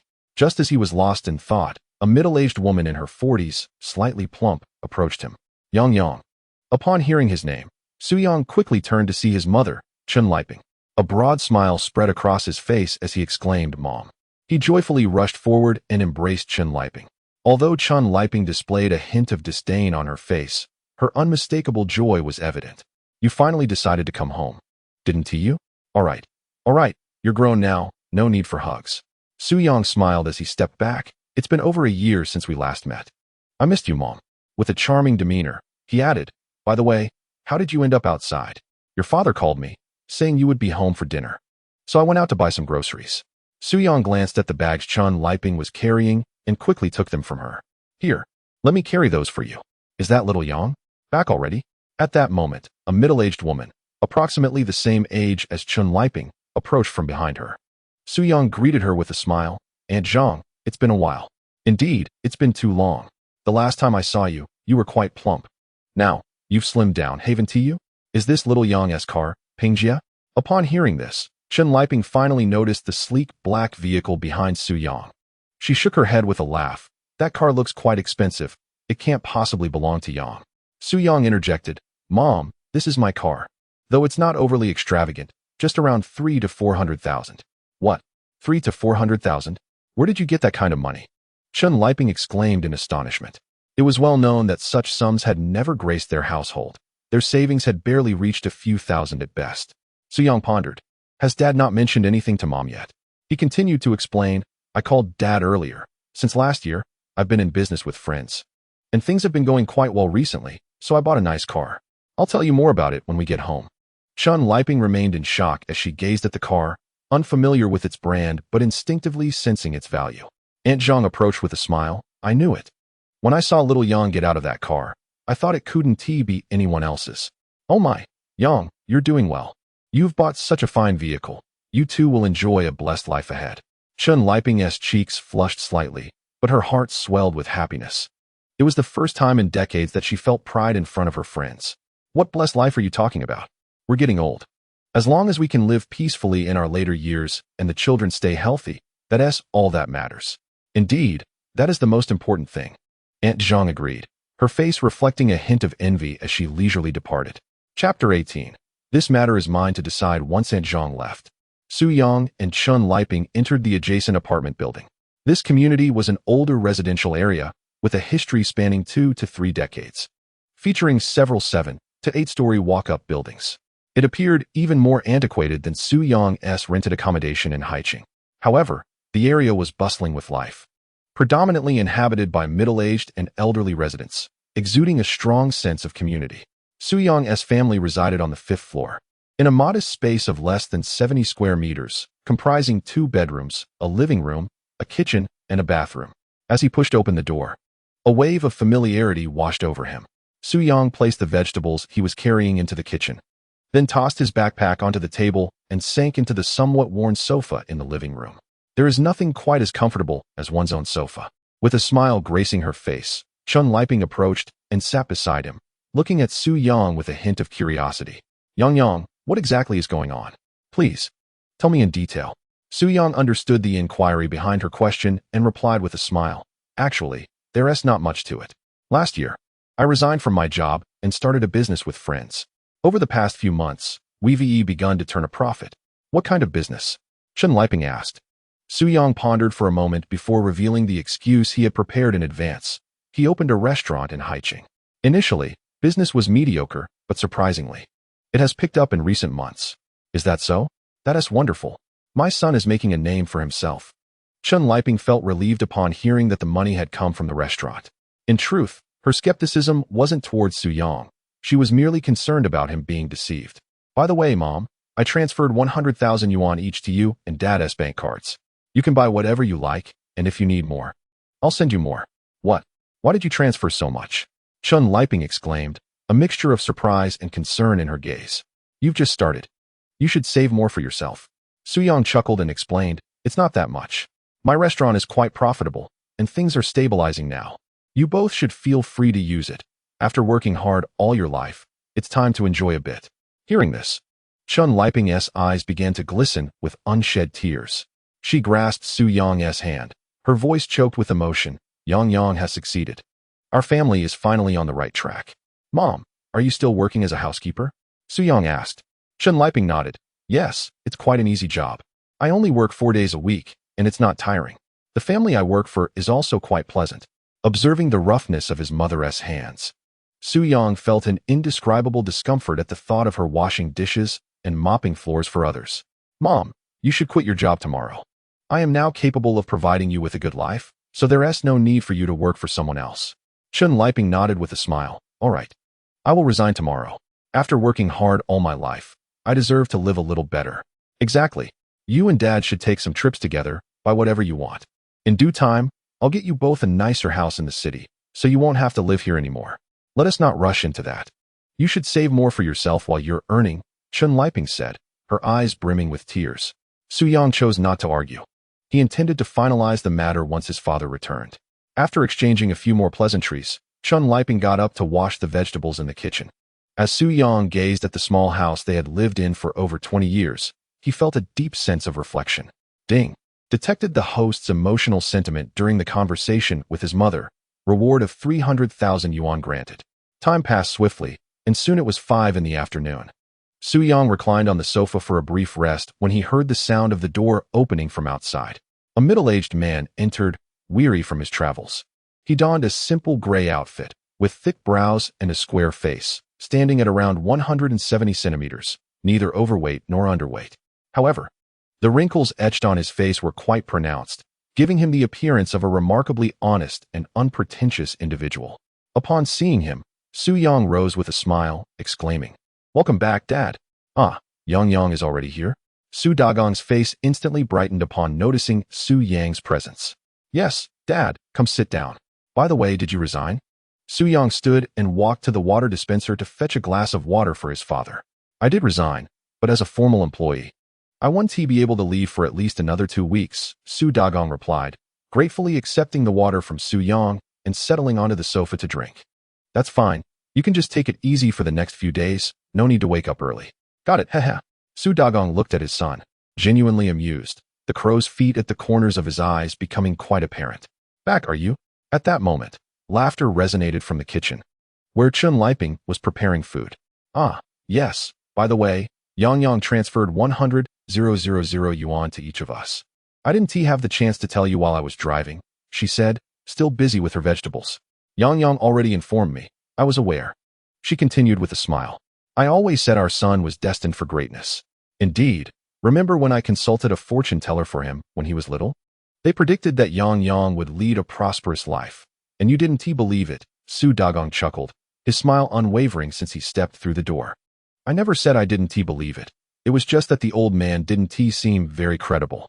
I merely doubted his fortune-telling abilities," he replied with a grin. "But let us not dwell on that. Is dinner ready? Hurry up." Su Yang watched his parents chat, feeling a profound sense of contentment. His parents were healthy, and he had the means to provide them with a good life, freeing himself from the mundane worries of daily existence. Isn't this the aspiration of most people throughout their lives? "Dad, after I receive my store's dividends, I plan to buy you both an apartment in the city. You won't have to live here anymore." "Huh? You want to buy a house?" Su Dagong was taken aback by Su Yang's proposition. He looked at Su Yang with a hint of reluctance, saying, "Perhaps it's best not to buy. Your mother and I have lived here for decades. We might find it difficult to adjust to a new place. Besides, earning money isn't easy. You should save up for when you bring a daughter-in-law home." "Dad, there's no rush. I'm only 24. We still need to buy a house. Although this place is nice, it's a walk-up. And it won't be convenient for you both as you age. In due time, I will arrange a nice elevator apartment for you in the city. Su Dagong took a seat opposite Su Yang, saying, I was hoping you would save more of your earnings, as long as you have a roof over your head. That is sufficient. Don't worry, Dad. My store is doing quite well. Purchasing an apartment in Yang City won't cost much, and you can both move in comfortably without worry. At that moment, Chun Liping emerged from the kitchen and remarked, I actually share your father's sentiments. I just told you to take it easy. Purchasing a house is indeed a significant matter, and besides, we are quite comfortable living here. So there is no need to rush. Su Yang, observing the harmonious agreement between the elderly couple, shook his head and chuckled. It's not a huge deal. We have the means now, don't we? Moreover, my business is quite stable at present. Ultimately, I will have the final say on this matter. I'll return to buy a house when I have some time. Now, let us not dwell on that. I'm hungry, Mom. Is dinner ready? Chun Liping exchanged a glance with Su Dagong, and both, with a sense of resignation, decided to cease the discussion. Almost done. Just waiting for the ribs to finish cooking. She replied. Half an hour later, a simple yet heartwarming dinner concluded. Su Yang devoured 3 bowls of rice in one go, savoring what was undoubtedly the most satisfying meal he had enjoyed in over a year. Leaning back in his chair, a look of sheer happiness radiated from his face. Ding! The system has detected that the host feels immense joy after consuming his mother-esque cooking. Reward: 500,000 cash and a Vacheron Constantin Traditionnel Tourbillon watch, valued at 900,000. Wow, a Vacheron Constantin. This daily surprise is simply delightful. After a brief respite, Su Yang eagerly rushed to the kitchen to wash the dishes. Subsequently, the three of them sat on the sofa, enjoying fruit and engaging in light conversation, until Su Yang finally retreated to his room at 10 o'clock. He intended to spend the night at home and return to Haicheng after breakfast the following day. Lying in bed, Su Yang called upon the system. System, show me my current attributes. Host, Su Yang, age, 24, height, 180 centimeters, weight, 735 kilograms, appearance, 88, physique, 75, figure, 90, charm, 90, skills, master of body management. Professional racing driver, golden physique, binding objects, Zhao Mingru, affinity, 65, Lu Yun, affinity, 45, Lin Yi, affinity, 0, Gu Xiaoman, affinity, 60, Pan Ning, affinity, 3, balance, 10, 636, 898 yuan. Satisfied with the myriad of information displayed on the virtual screen before him, Su Yang drifted off to sleep. Chapter 19. Bidding farewell to the past early the next morning, urged by his mother, Chun Liping, Su Yang arose and had breakfast. Around 10 o'clock. After bidding farewell to his parents, he departed in his car. Shortly after exiting the community, he arrived at a convenience store, parking his vehicle to buy a bottle of water for the road. As he stepped into the shop, a familiar figure caught his eye. Lu Yun? Su Yang observed her standing sideways at the cash register, her white backpack slung over her shoulder, a ponytail cascading down her back, and clad in form-fitting jeans. He called out, Lu Yun. Upon hearing her name, she turned around, her eyes widening in surprise. Su Yang, what are you doing here? Su Yang rubbed his nose and replied with a smile. I'm from Yangcheng, didn't you know? Though both Lu Yun and Su Yang attended high school in Yang City, they scarcely exchanged words during that time, leaving Lu Yun unaware of Su Yang's origins. She paused momentarily, gazing at Su Yang with a gentle smile, and remarked, I had thought you were from High City. Su Yang beamed in response, No? I have been raised in Yang City since childhood. By the way, what brings you back? Oh, it's the weekend, so I returned home for a couple of days. I'm about to take a taxi to the high-speed train station to head back to High City. Su Yang's eyes sparkled with excitement. You're returning? What a coincidence. I'm headed back to High City as well. Why don't you skip the train and ride with me? However, Lu Yun hesitated. I've already purchased my ticket. That's no issue. You can refund it. Besides, driving alone can be dull, and we can chat along the way, Su Yang encouraged. Alright then. Lu Yun felt a wave of shyness wash over her as she lowered her head, her cheeks flushing unconsciously. Observing her blushing visage, Su Yang thought to himself, this girl's face reddens so easily. Okay, hurry and refund your ticket. Meanwhile, wait for me. I'll grab a bottle of water. He entered a store and emerged with 2 bottles of mineral water.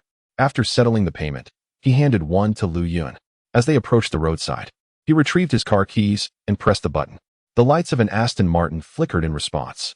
Lu Yun, gazing at the sleek black vehicle, inquired with curiosity. Have you changed cars again? Indeed, it's a new purchase. Come on, let us get in. Soo-young opened the door for her to enter the passenger seat before circling around to take his place in the driver's seat. Buckling his seatbelt, he announced, "Let us go." Lu-yun admired the luxurious interior of the car and asked, "Soo-young, what kind of car is this?" "It's an Aston Martin. Do you like it?" he replied. Lu-yun nodded. "It's quite beautiful, but it must be expensive, right?" Soo-young chuckled. "Over 300. Lu-yun, feeling a bit embarrassed, exclaimed, 300 million? Yes. Oh, then forget I asked. I plan to buy a car soon as well to make my trips home more convenient. Soo-young nodded in agreement. That makes sense. Hai City is a couple of 100 kilometers from Yang City. Having a car would indeed be convenient. Exactly. That is what I was thinking. What is your budget for a car? I could use your advice. After contemplating, Lu-yun replied, around 15,000. 15,000? Soo-young echoed. Yes, I'm just a sales clerk, so I don't have much money. Please don't laugh at me. Soo-young shook his head, smiling lightly. What are you saying? Am I that kind of person? I don't judge friendships based on wealth. He silently added, I base it on looks. Lu-yun playfully stuck out her tongue, laughing. I was just joking with you. Could you recommend a car around 15,000? Soo-young pretended to ponder, yet internally considered whether he should directly gift Lu-yun a car. However, he swiftly dismissed the thought. Lu-yun is undoubtedly a woman of great self-respect, not one of those materialistic types. If someone were to present her with a car outright, it might very well be perceived as an act of charity. Moreover, their relationship has not yet reached such a level. At most, they are merely acquaintances. Initiating such a gesture could potentially backfire, perhaps even frighten her away. Soo-young thought to himself, perhaps it is best to refrain from such actions for now and revisit the matter later. While driving, he remarked, for a budget of 150,000, we must consider whether you prefer a sedan. If so, you might explore domestic brands or some commendable second-tier joint ventures. I have a penchant for those. However, I would advise against this price range. Options are limited and the cost-performance ratio is not favorable. Sedans are generally more accommodating for women, and there are indeed a variety of choices available around that price point.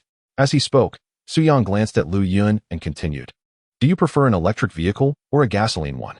Gaseous, Lu-yun replied without hesitation. Soo-young was somewhat taken aback by her response, as it is rare for women to favor gasoline cars nowadays.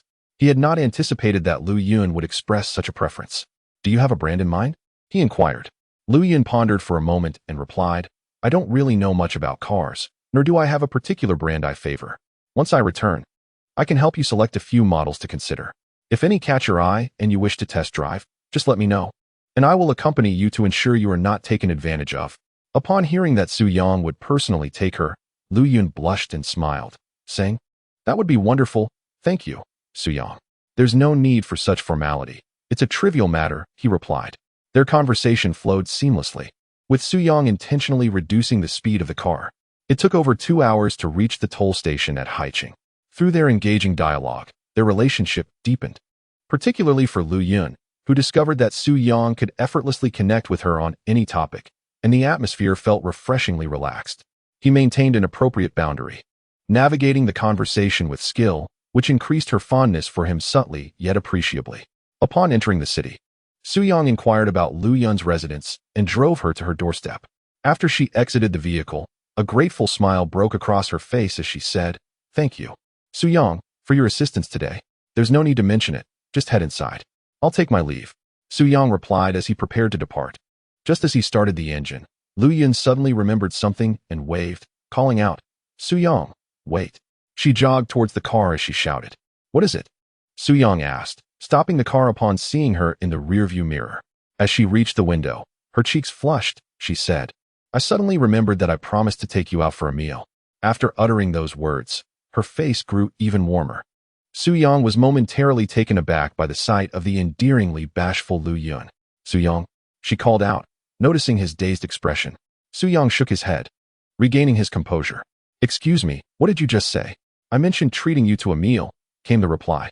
The mention of this made Soo-young recall that they had indeed discussed it earlier, though he had long forgotten.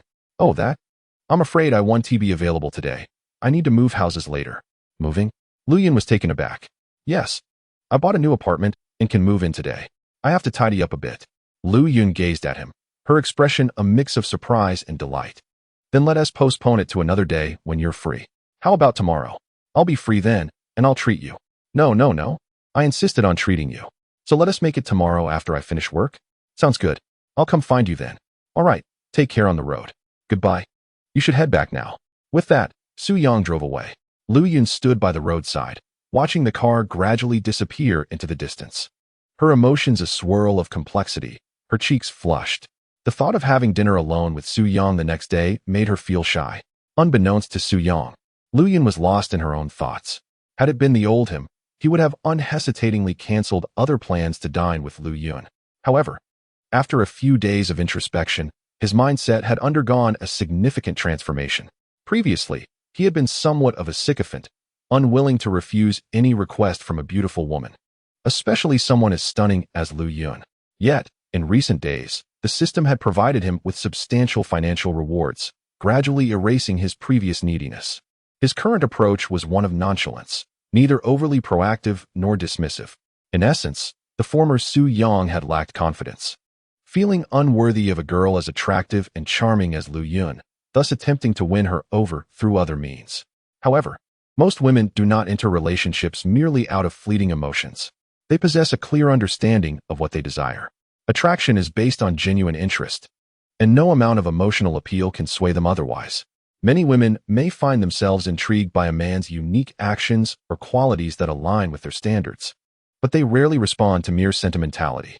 In most cases, the more desperate and submissive a man appears, the more repellent he becomes to women. Thus, becoming overly invested in a relationship can often lead one to become a pitiable sycophant. Self-indulgence in one's emotions only leads to self-torment. Su Yang now understood these truths clearly. Although Lu Yun stirred feelings within him, he recognized the importance of restraint, opting for a gradual approach. Reassured by the fact that he was not in a rush, not dwelling on these thoughts any longer, he drove a short distance before pulling out his phone to call Gu Xiaoman. Hello, my dear sister, what are you up to? Gu Xiaoman rolled her eyes on the other end of the line. At work, what else could I be doing? Su Yang was tempted to exclaim, I will resign immediately. From now on, I shall support you. However, such sentiments remained confined to his thoughts, for he feared that if he uttered them aloud, the recipient might take him seriously, thus jeopardizing his future nonchalance. Oh, by the way, I have already tidied up your house. You can move in at any time. I have been awaiting those words. He thought, I shall return home now to pack my belongings and come over shortly. After hanging up, Su Yang drove towards his rented accommodation. Half an hour later, he returned to the rental unit and unearthed a dusty suitcase that had not seen use in ages. Glancing around the small abode he had inhabited for over a year, he felt a fleeting wave of nostalgia. Yet, the sentiment was short-lived, as the memories associated with this place were predominantly of hardship and struggle. What was there to reminisce about? The days of poverty. Su Yang was not one to indulge in sentimentality. He swiftly packed away the new clothes he had purchased, leaving behind all but his undergarments. Those garments represented a farewell to his past. With a sense of closure, he lifted the suitcase, opened the door, and stepped outside, not once glancing back. Chapter 20. The new home. Once seated in his car, Su Yang retrieved his phone and sent a message to Zhao Mengru. Sister Mengru, I am moving out today. Aside from some old clothes, I have cleaned the place thoroughly. Please remember to collect the keys. After sending the message, he started the vehicle and drove towards Sunhai Manor. Throughout the journey, Su Yang felt an uplifting sense of joy, his heart racing at the thought of residing in a spacious 300-square-meter home. With excitement bubbling within him, he soon arrived at Sunhai Manor. As he parked in the sales office lot, Gu Xiaoman sauntered towards him with an unhurried pace.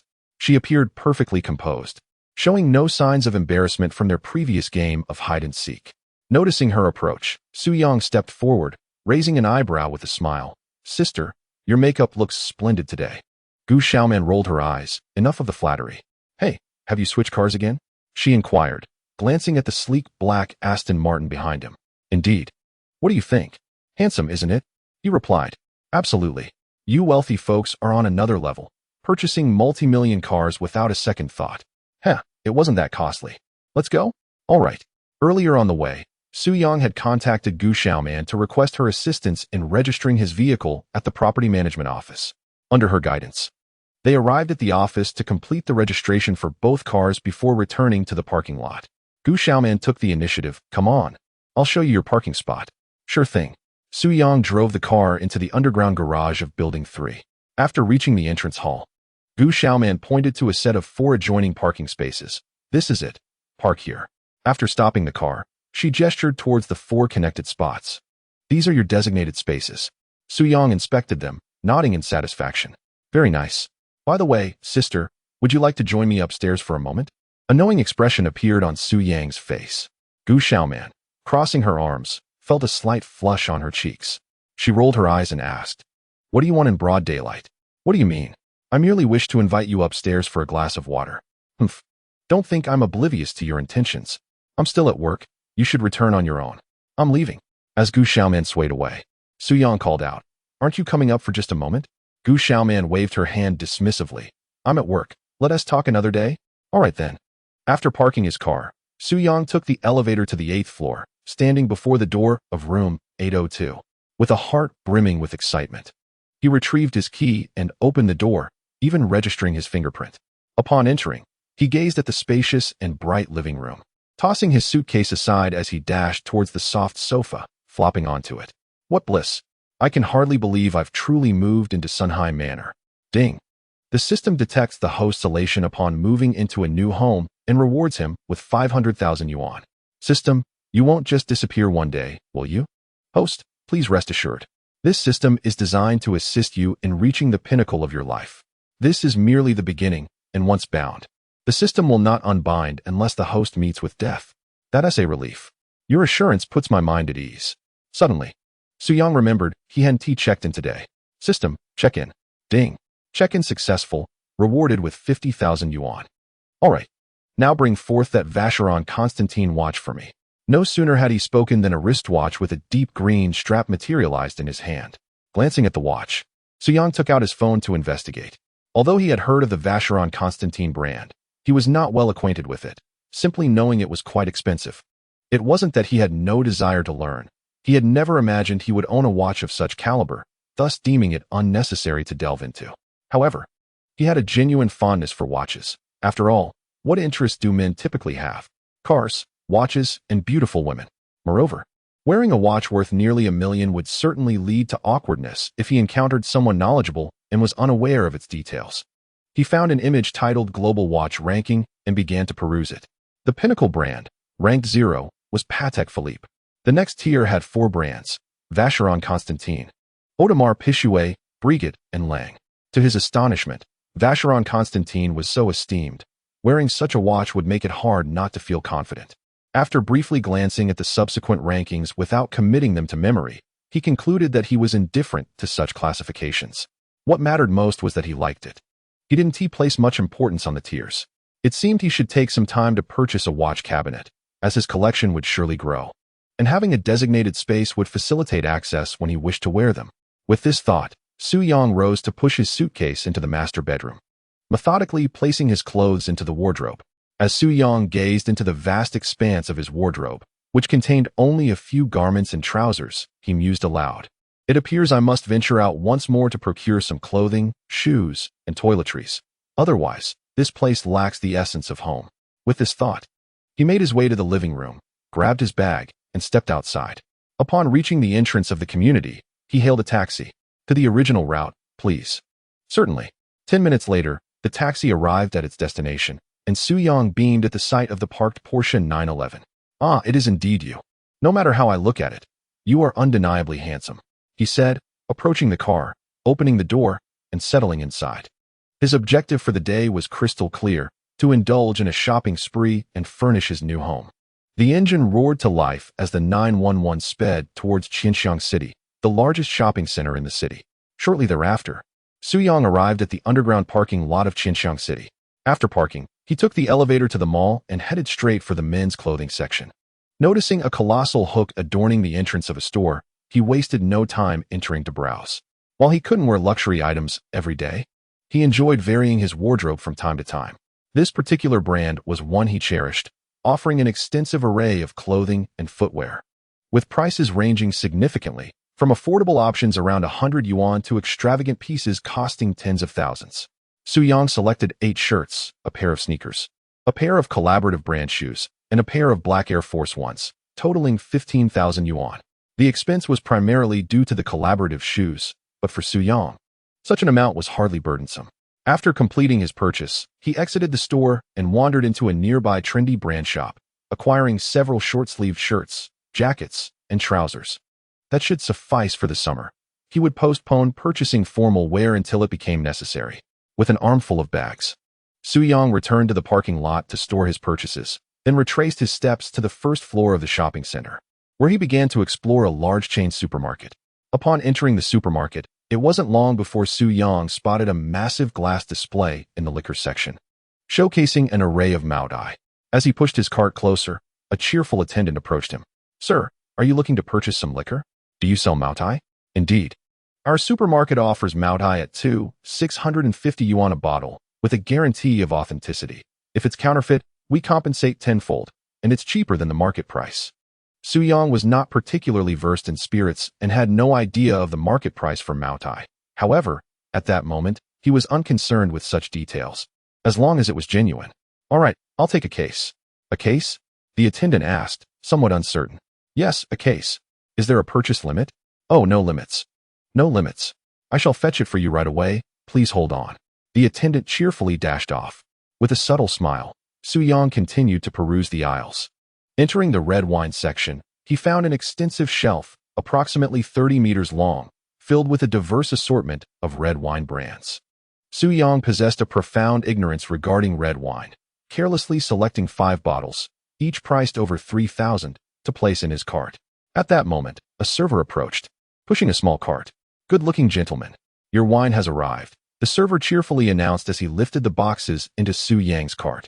"Thank you," Su Yang replied with a smile, then proceeded to the fruit section, where he acquired an assortment of cherries and kiwis. Ultimately, he also purchased some steaks, snacks, and toiletries before heading to the checkout. The total came to 35,900. Ding. Host's joy after shopping detected. Reward of 200,000 in cash granted. With a smirk, Su Yang pushed his cart to the parking lot, loading the entire haul into his vehicle. Had he not been concerned about the limited space of his 911, he would have contemplated returning for additional purchases. Chapter 21. The Solitude of Invincibility. 20 minutes later, Su Yang drove back to Sunhai Manor. It took him 2 trips to carry all the items into his home and neatly arrange them. "Well, this certainly evokes a sense of home," he mused, surveying the organized belongings with a satisfied smile. By now, it was afternoon, and feeling somewhat fatigued, he reclined on the sofa to browse on his phone. Upon opening Douyin, he noticed a plethora of unread messages. "Oh no, I completely forgot to add the streamer on WeChat," he muttered. As he perused the messages, he discovered not only an unread message from Lin Yi, but also several private messages from unfamiliar individuals. Upon inspection, most contained requests for acquaintance, with 2 young women sending him alluring photos along with their WeChat IDs. Su Yang glanced at the images, shook his head, and chuckled. Flirting is indeed effortless for the wealthy. Just by gifting a few tokens, I have women eager to add me on WeChat. Such fortune was unheard of before. However, after scrutinizing the photos, he found himself unsatisfied and chose to disregard them. Finally, he opened the chat interface with Lin Yi. "Brother who buys groceries. Here is my WeChat ID. You can add me, and we can be friends." With a playful smile, Su Yang replied, then copied the WeChat ID and switched over to add her as a friend. Returning to Douyin, he intended to utilize the system's scanning feature to discover potential talents. Just as he re-entered the Douyin chat interface, he noticed Lin Yi's avatar flashing. Is she live? Without a second thought, he clicked in. Upon entering the live stream, Lin Yi immediately spotted the notification indicating that the gentleman who purchased groceries had joined her stream. She leaned closer to the screen, beaming, "Wow, welcome, grocery buying brother. You finally made it." At that moment, comments flooded the screen. "The big brother is here. Is he the one who generously gifted 20 wazis last time?" Indeed. It's him, the somewhat mysterious grocery tycoon. As the comments surged, a user named Solitude of Invincibility, a level 65 elite, made a grand entrance complete with special effects. Wow, a level 65 big shot. Who might this celestial being be? To my surprise, within the humble confines of a small streamer's live broadcast, 2 formidable individuals made their entrance. Lin Yi graciously welcomed the newcomer, and then the competition commenced. A streamer named Xiao Luobua appeared on the right side of the screen, possessing an enchanting and alluring appearance. Su Yang found her quite appealing and inquired within his mind, "System, scan this Xiao Luobua. Li Meng. Age, 23. Height, 167 centimeters. Weight, 56 kilograms. Attractiveness, 80. Figure, 82. Number of relationships, 3. Currently in a relationship. An attractiveness score of 80 is commendable. Yet it falls short of the binding requirements. Never mind." At this moment, the two streamers were poised to engage in their contest, with Xiao Luobua asking, "What shall the punishment be?" "The loser shall dance," came the reply. "All right, then let us mute our microphones." Thus, they commenced a 5-minute round. Right from the start, the level 65 Big Brother, who had entered earlier, sent 2 Douyin rockets soaring. "Wow, thank you, Lonely Brother, for your Douyin rockets. You are truly impressive." Arriving and immediately launching 2 grand rockets. "Much appreciated." Lin Yi beamed at the screen, having just graduated this year. Observing the rising popularity of live streaming and recognizing her own striking looks, she decided to try her hand at it. To her astonishment, the endeavor proved lucrative. Initially, her streams attracted only a handful of viewers, but gradually, the numbers swelled to 30 or 40, allowing her to earn a decent sum after streaming for 4 or 5 hours. However, since Su Yang had showered her with gifts, her viewer count had experienced a remarkable surge. At her lowest, she had around 70 or 80 viewers, but typically, her audience remained steady at 3 to 400.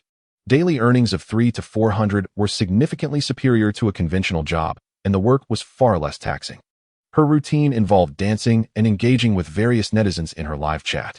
In contrast, a traditional job required enduring grievances, often involved overtime, and confined her to a small cubicle where she was summoned by others with little dignity. Now, Lin Yi had entirely abandoned the notion of working a regular job. Streaming sufficed for her livelihood. Furthermore, encountering sudden benefactors like Su Yang, who could effortlessly contribute thousands or even tens of thousands in mere moments, rendered any tedious job utterly irrelevant. Dear viewers, if you are inclined, the generous brothers can assist Yi in boosting her popularity votes. Thank you all. At that moment, the previously 0-point Xiao Luobua abruptly surged to 30,000 points, overtaking Lin Yi's score. It was evident that a benefactor had graced the opposing streamer with significant gifts. Su Yang reclined on the sofa, silently observing, relishing the sensation of being an unseen powerhouse, especially as he possessed millions, which provided him with a sense of confidence. He remained patient, intending to strike at the opportune moment to seize victory. However, as this thought crossed his mind, the Invincible swiftly sent 2 grand gifts, surpassing the opposing score. "Wow, thank you, Lonely Brother, for the 2 carnivals. You are magnificent, sending you hearts." Truly, a level 65 Big Brother was formidable. The gifts flowed seamlessly. It seemed evident that the opposing streamer would struggle to compete. Indeed, one must not forget that Kai has yet to make his move. In a CAF, a dapper young man, appearing to be around 25, stylishly dressed and possessing striking features, reclines on a sofa, engrossed in his phone. Beside him sits a slightly plump companion. "Brother Meng, are you smitten with this streamer?" the friend inquires. "Not quite. I merely find her rather appealing." "A little support 1T cost much," Meng responds nonchalantly. "True. For you, such a sum is hardly significant." This individual, known as the Invincible yet lonely Meng Wanzhou, is a prominent scion of wealth from Haiqing. He gazes at his phone and muses, "I'm quite curious about this Kai that the netizens speak of. They make him sound quite formidable." The chubby friend chuckles. "Kai or no Kai, in your presence, they are mere novices. Let us see if he will make a move." By now, half the time has elapsed. Lin Yi leads Xiao Luobua by 3,000 points, yet she feels precarious, for her opponent is accumulating points rapidly, clearly demonstrating considerable skill. "Darling, please tap those fingers and give Yi some likes. Those capable of voting, please support Yi." "Thank you, my dears," she calls out fervently. No sooner had she finished her plea than her opponent surged ahead by over 10,000 points. "What the? They're quite fierce as well. Let me take a look," she exclaims. During these few minutes, Su Yang is not idle. He deposits 500,000 into his account. After all, it will be needed sooner or later. So it's wise to load a larger sum to avoid future inconvenience. Ding. A consumption of 500,000 detected. Hidden random cashback mechanism activated. Rewarding 3 million in cash. Wow, there's a hidden mechanism? You never cease to amaze me, system. I can't possibly exhaust it. He chuckles. In the live stream, Just over 50 seconds remain, and Lin Yi trails her opponent by 2,000 points. Watching the score, she grows anxious. Although losing merely means a dance, she cannot fathom the source of her urgency. Is there anyone to help Yi with some votes?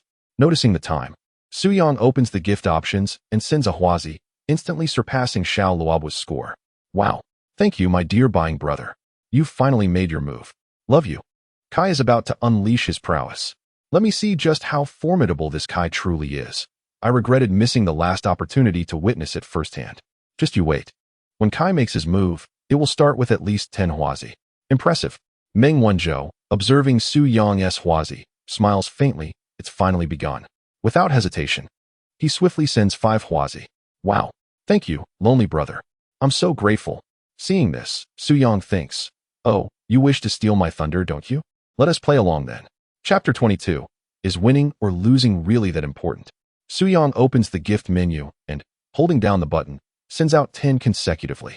The screen was instantly filled with dazzling carnival effects, and Lin Yi was utterly ecstatic, her cheeks flushed as she exclaimed, thank you, my vegetable-buying brother. Here it comes. The vegetable master is ramping up the intensity. Incredible, truly incredible, vegetable master. At that moment, the opposing streamer, a petite girl, was completely taken aback. She had assumed victory was assured, considering she was an established broadcaster with over 200,000 followers and more than a year of streaming experience, receiving generous gifts from loyal fans each time. Seeing Lin Yi's 8,000 followers suddenly surpass her by tens of thousands, she felt a mix of anger and envy. What is happening over there? How many of those fancy gifts have been sent? It seems like a brother who previously gifted 20 has returned. I'll go check it out. Meng Wanzhou chuckled as he observed the screen, noting, there's indeed something remarkable here. 10 carnivals. 10. That's not too many, brother Meng. Let us amp it up a bit. Intrigued, Meng Wanzhou decided to engage. After all, men often relish competing over seemingly trivial matters. For instance, when walking beneath a tall tree, they might challenge one another to see who can jump high enough to touch the leaves, without any stakes involved, merely saying, you're impressive to the loser, an expression that holds high regard among men. Without further ado, Meng Wanzhou sent out 10 carnival gifts. The live stream erupted in excitement, with comments flooding the screen, rendering Lin Yi unable to keep up with the chatter. All she could do was express her gratitude repeatedly while performing a sultry little dance. Su Yang, noticing Meng Wanzhou's 10 gifts, smiled gently and decided to send out 11, surpassing Meng Wanzhou by 1. Goodness, this is wild. These two titans are going at it. How exhilarating, far more captivating than any television drama. To witness two influential figures simultaneously in a small streamer's room is sheer luck. One wonders how much the host will earn from this round. Meng Wanzhou, seeing Su Yang's 11 carnivals, chuckled, this chap is quite amusing, treating it like an auction, just one more than me. He playfully opened the gift menu and sent out 20 carnivals. Su Yang, observing Meng Wanzhou's 20, smiled lightly, acknowledging the challenge. With only 15 seconds remaining, he sent out 30 carnivals in succession. The two exchanged gifts back and forth, and the carnival effects on the screen never ceased. One would think it was the live stream of a major internet celebrity. In just a short span, they had collectively sent nearly 100 gifts. Lin Yi was utterly stunned. This was the most extravagant and generous display she had ever received during her streaming career. No longer dancing, she sat in her chair, mouth agape, staring in disbelief at the screen. Meanwhile, in the petite girl's room, the comments were also frantically pouring in. The two titans were fiercely competing, starting with 10 gifts each. I can't believe this. Are the fortunes of these individuals merely paper? Is the carnival offering beer as a gift? In reality, these people possess fortunes exceeding tens of millions. Gifting a few 100,000 is trivial to them. Regrettably, our local big shot appears somewhat lacking. The disparity is stark. Who could argue otherwise? You claim someone is lacking? If you have the audacity, come and compete. I shall refrain. I am content to observe. The young girl, Xiao Luobu, gazed enviously at Lin Yi, whose ticket count surpassed 1 million. After over a year of streaming, she had engaged in countless competitions, yet had never amassed even 300,000 votes. Observing Lin Yi, she believed herself equally deserving, yet she could not fathom why no affluent benefactor was supporting her. After Su Yang concluded his 30 gifts, it was over. Beside Meng Wanzhou, a chubby companion anxiously exclaimed, damn, time's running out. Meng Gu, you've lost. Meng Wanzhou chuckled dismissively. So what if I lose? It's not a matter of life and death. Why are you more agitated than I am? I'm merely frustrated for you, Meng Ge. You've never lost to anyone when it comes to gifting. Meng Wanzhou gently patted the chubby fellow. It's just a small matter, a gift. Besides, my money isn't conjured from thin air. Gifts aren't free, you know? But, there's no but. The person opposite is also formidable. I concede he possesses greater wealth. How could he possibly be richer than you, Meng Ge? I refuse to believe that. Meng Wanzhou took a sip of his iced Americano. You know, he has piqued my curiosity. I'd like to meet him. His profile shows no works, yet he claims to be 24 years old. If he is indeed that young, it would be worthwhile to befriend him. You truly are magnanimous, Meng Ge. If it were me, I would have to defeat him. We are not children anymore. It's just a game. Does winning or losing matter so much? Meng Wanzhou turned to his chubby friend. The latter nodded, deep in thought. Meanwhile, Lin Yi marveled at her ticket count of over 2 million, feeling as though she were in a dream. With this performance, she could earn over 100,000. 100,000, what a concept. In just 5 minutes, she had earned what others would take over a year to accumulate. Now, she was more resolute than ever in pursuing this comfortable career in streaming. If she persevered, it wouldn't be long before she could afford a car and a house. Xiao Luobua had lost utterly. Reluctantly, she performed a suggestive little dance before exiting the stream. Seeing that the performance had concluded, Suyong swiped the screen to seek new targets. Just then, a message popped up from the top of his phone. Being invincible is such a lonely endeavor, adding you as a friend. Suyong smiled faintly. He exited the streaming room and opened the message interface to follow the other person. No sooner had he added them than a private message arrived. Hello, brother. May I get to know you? Suyong typed a response. What's this? Are you dissatisfied for not winning against me in gifting? Brother, where did you say that? I merely wish to get to know you and make a friend. I see how generously you send gifts. You must be a person of great spirit. I tend to gravitate towards such companions. Oh, if it's friendship you seek, then I have no objections. I too relish making new friends. Meng Wanzhou chuckled at the message from Suyong. What should I call you? Suyong, and you? Meng Wanzhou. Meng Wanzhou? Suyong silently repeated the name. Why does it sound somewhat familiar? Then it struck him. Could he be the son of Meng Jianyun from the Weihai group? Suyong typed out a query. Are you the son of Meng Jianyun? Indeed. Meng Wanzhou replied candidly. Wow, a top-tier wealthy heir from Haicheng?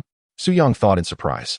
The name Meng Jianyun was quite renowned in Huagua, though all Suyong knew was that he was a super-rich individual from Haicheng. The rest remained a mystery to him. He had learned of Meng Wanzhou being Meng Jianyun's son during casual conversations at work. Never did he expect to encounter him on Douyin, and that he would be the one to initiate the friend request. It's worth noting that Meng Jianyun ranked among the top 20 on last year's list of wealthy individuals in Huagua. His enterprises span the nation, including large chain supermarkets, luxury shopping centers, 5-star hotels, and various dining establishments. A look of astonishment crossed Su Yang's face as he exited Douyin to search for Meng Jianyun's name on Edu. Scrolling through the encyclopedia entry, he noted the section on offspring.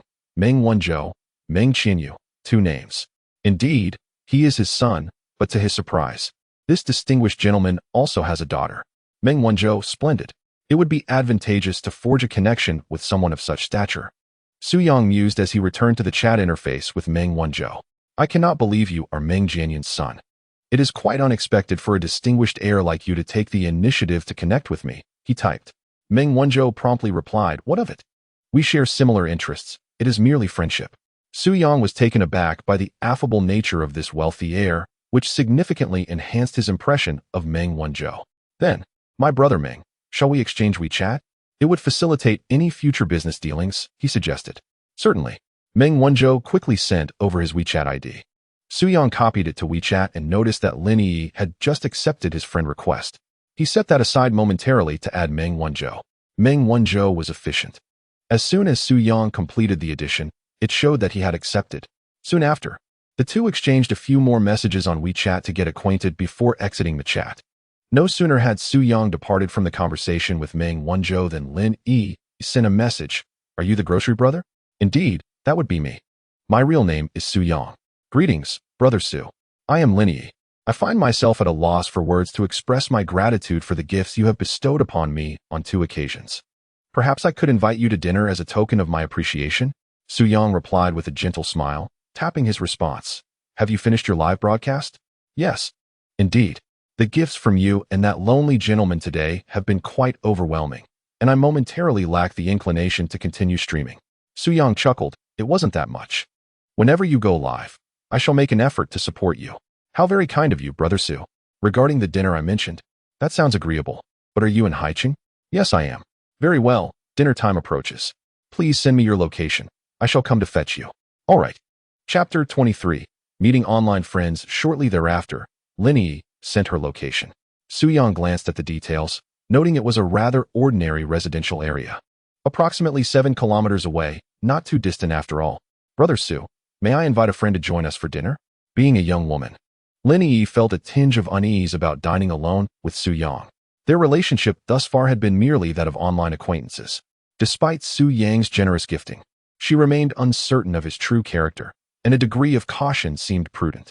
Yet, deep down, Lin Yi harbored somewhat materialistic inclinations.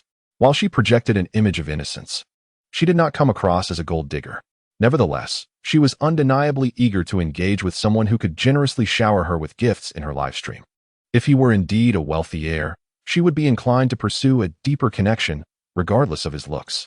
Suyang, upon reading her message, casually replied, "As you wish, that is perfectly fine." He immediately felt a twinge of doubt and quickly added, "Is it a male or female friend?" "A female. All right, do prepare yourself. I shall head over now." Suyang changed into a different outfit, adorned his wrist with a 900,000 yuan Vacheron Constantine watch, and, after admiring his reflection in the mirror, felt a sense of satisfaction as he grabbed his backpack and stepped outside. Arriving at the parking lot, he slipped into his Aston Martin, considering that since Lin Yi mentioned she would bring a female friend, it would be more convenient to drive that vehicle. Setting the GPS to the address provided by Lin Yi, he started his journey to the destination. Half an hour later, Suyang found himself at the entrance of Lin Yi's residential complex. He opened WeChat and sent her a voice message. "Hello." On the other end, Lin Yi's charming voice resonated. "I have arrived at the entrance of your community. Are you coming down? I am on my way, almost there." "Excellent. I will be in a black car. You will see me as soon as you come out." "Okay." After waiting for 2 minutes, Suyang spotted 2 girls walking out of the community, linked arm in arm and dressed rather lightly.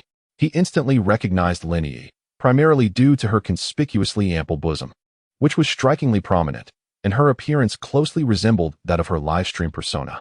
She wore a form-fitting, low-cut black top that accentuated her figure, revealing a generous expanse of skin, complemented by white shorts that showcased her smooth abdomen and long, fair legs. Beside Lin Yi stood a girl who, in comparison, paled in both figure and beauty. She donned a low-cut dress, her décolletage quite striking, yet, when juxtaposed with Lin Yi, it appeared somewhat diminished. Her looks leaned toward the alluring, with captivating eyes and lips adorned in deep crimson lipstick, her flowing hair cascading elegantly down her back. Although she would be considered beautiful in isolation, the absence of comparison renders disparity, and in terms of sheer aesthetics, she was undeniably overshadowed by Lin Yi. Walking alongside Lin Yi, most women would inevitably seem lackluster. Indeed, it is common for stunning women to bring along someone of lesser allure to accentuate their own beauty. System. Skin the girl beside Lin Yi. Name, Tang Yue, age, 22. Height, 164 centimeters. Weight, 50 kilograms. Beauty score, 79. Figure score, 85. Number of relationships, 4. Currently single. A score of 79 is respectable, yet it falls short of the binding requirements. Never mind. Suyang smiled faintly, and as the two approached, he pressed the car horn. Beep beep. Upon hearing the sound, Lin Yi immediately spotted a sleek black car not far ahead, her eyes lighting up as it was evidently an expensive vehicle. Is this the generous brother who treated you to dozens of huazi? Yes, it must be this car. I wonder what he looks like. I hope he isn't an old man. This car appears to be an Aston Martin, aside from wealthy second-generation heirs and corporate tycoons. Few young people can afford such a luxury. If he is an elderly gentleman, we should leave immediately. Agreed. As Suyang observed the two approaching, he lowered the passenger window, tilting his head to call out, "Over here." Once the window descended, Lin Yi felt a wave of nervousness. However, upon glimpsing the occupant inside, her mouth fell agape, her expression shifting from concern to surprise. "Wow, it's a young handsome guy," Teng Yue exclaimed. nearly jumping with excitement upon seeing Su Yang's handsome visage. I see, but let us not speak just yet. The two sauntered to the front of the car, and Su Yang smiled, saying, "Get in." "Are you Su Yang?" Lin Yi inquired to confirm. "Indeed, that's me. Why? Do you find it hard to believe I'm a young man?" No. It's just that I didn't expect Brother Su to be so handsome," Lin Yi replied, a blush gracing her cheeks as she opened the rear door for Tang Yue to enter. Once Tang Yue was settled, Lin Yi closed the door and naturally took her place in the front passenger seat. As she settled in, she cheerfully introduced, "Brother Su. This is my dear friend Tang Yue." Su Yang turned with a smile, saying hello. "Hello there, handsome," Tang Yue responded, her cheeks flushing as she returned his smile. While internally, she grumbled about Lin Yi's actions. As soon as she saw a young handsome guy, she rushed to the front seat. "What would you like to eat?" "We're open to anything, Brother Su, just decide for us," Lin Yi replied in a manner reminiscent of a delicate bird seeking shelter. Su Yang pondered for a moment and suggested, "Shall we indulge in Western cuisine?" To this, both of them replied in unison, "Sure." Lin Yi's fondness for Su Yang increased significantly. Dining at a Western restaurant was no trivial expense, and coupled with the luxury car he drove, she was now convinced that he was genuinely affluent and not merely putting on a facade. Young, fit, handsome, and wealthy, such a man is irresistible to many women. Ding. Lin Yi's affection for the host has risen to 30, rewarding him with 300,000 in cash. Su Yang smiled lightly, casually searching for a commendable Western restaurant before driving there. Before long, the trio arrived at a restaurant named Jingyi. The interior exuded opulence and sophistication, clearly indicating its expense. Lin Yi and Tang Yue walked behind Su Yang, exchanging knowing glances. Guided by a waiter, they settled at a table by the window. Lin Yi yearned to sit next to Su Yang. However, she restrained herself, recognizing that such a move would be too conspicuous. She now regretted inviting Tang Yue to join them.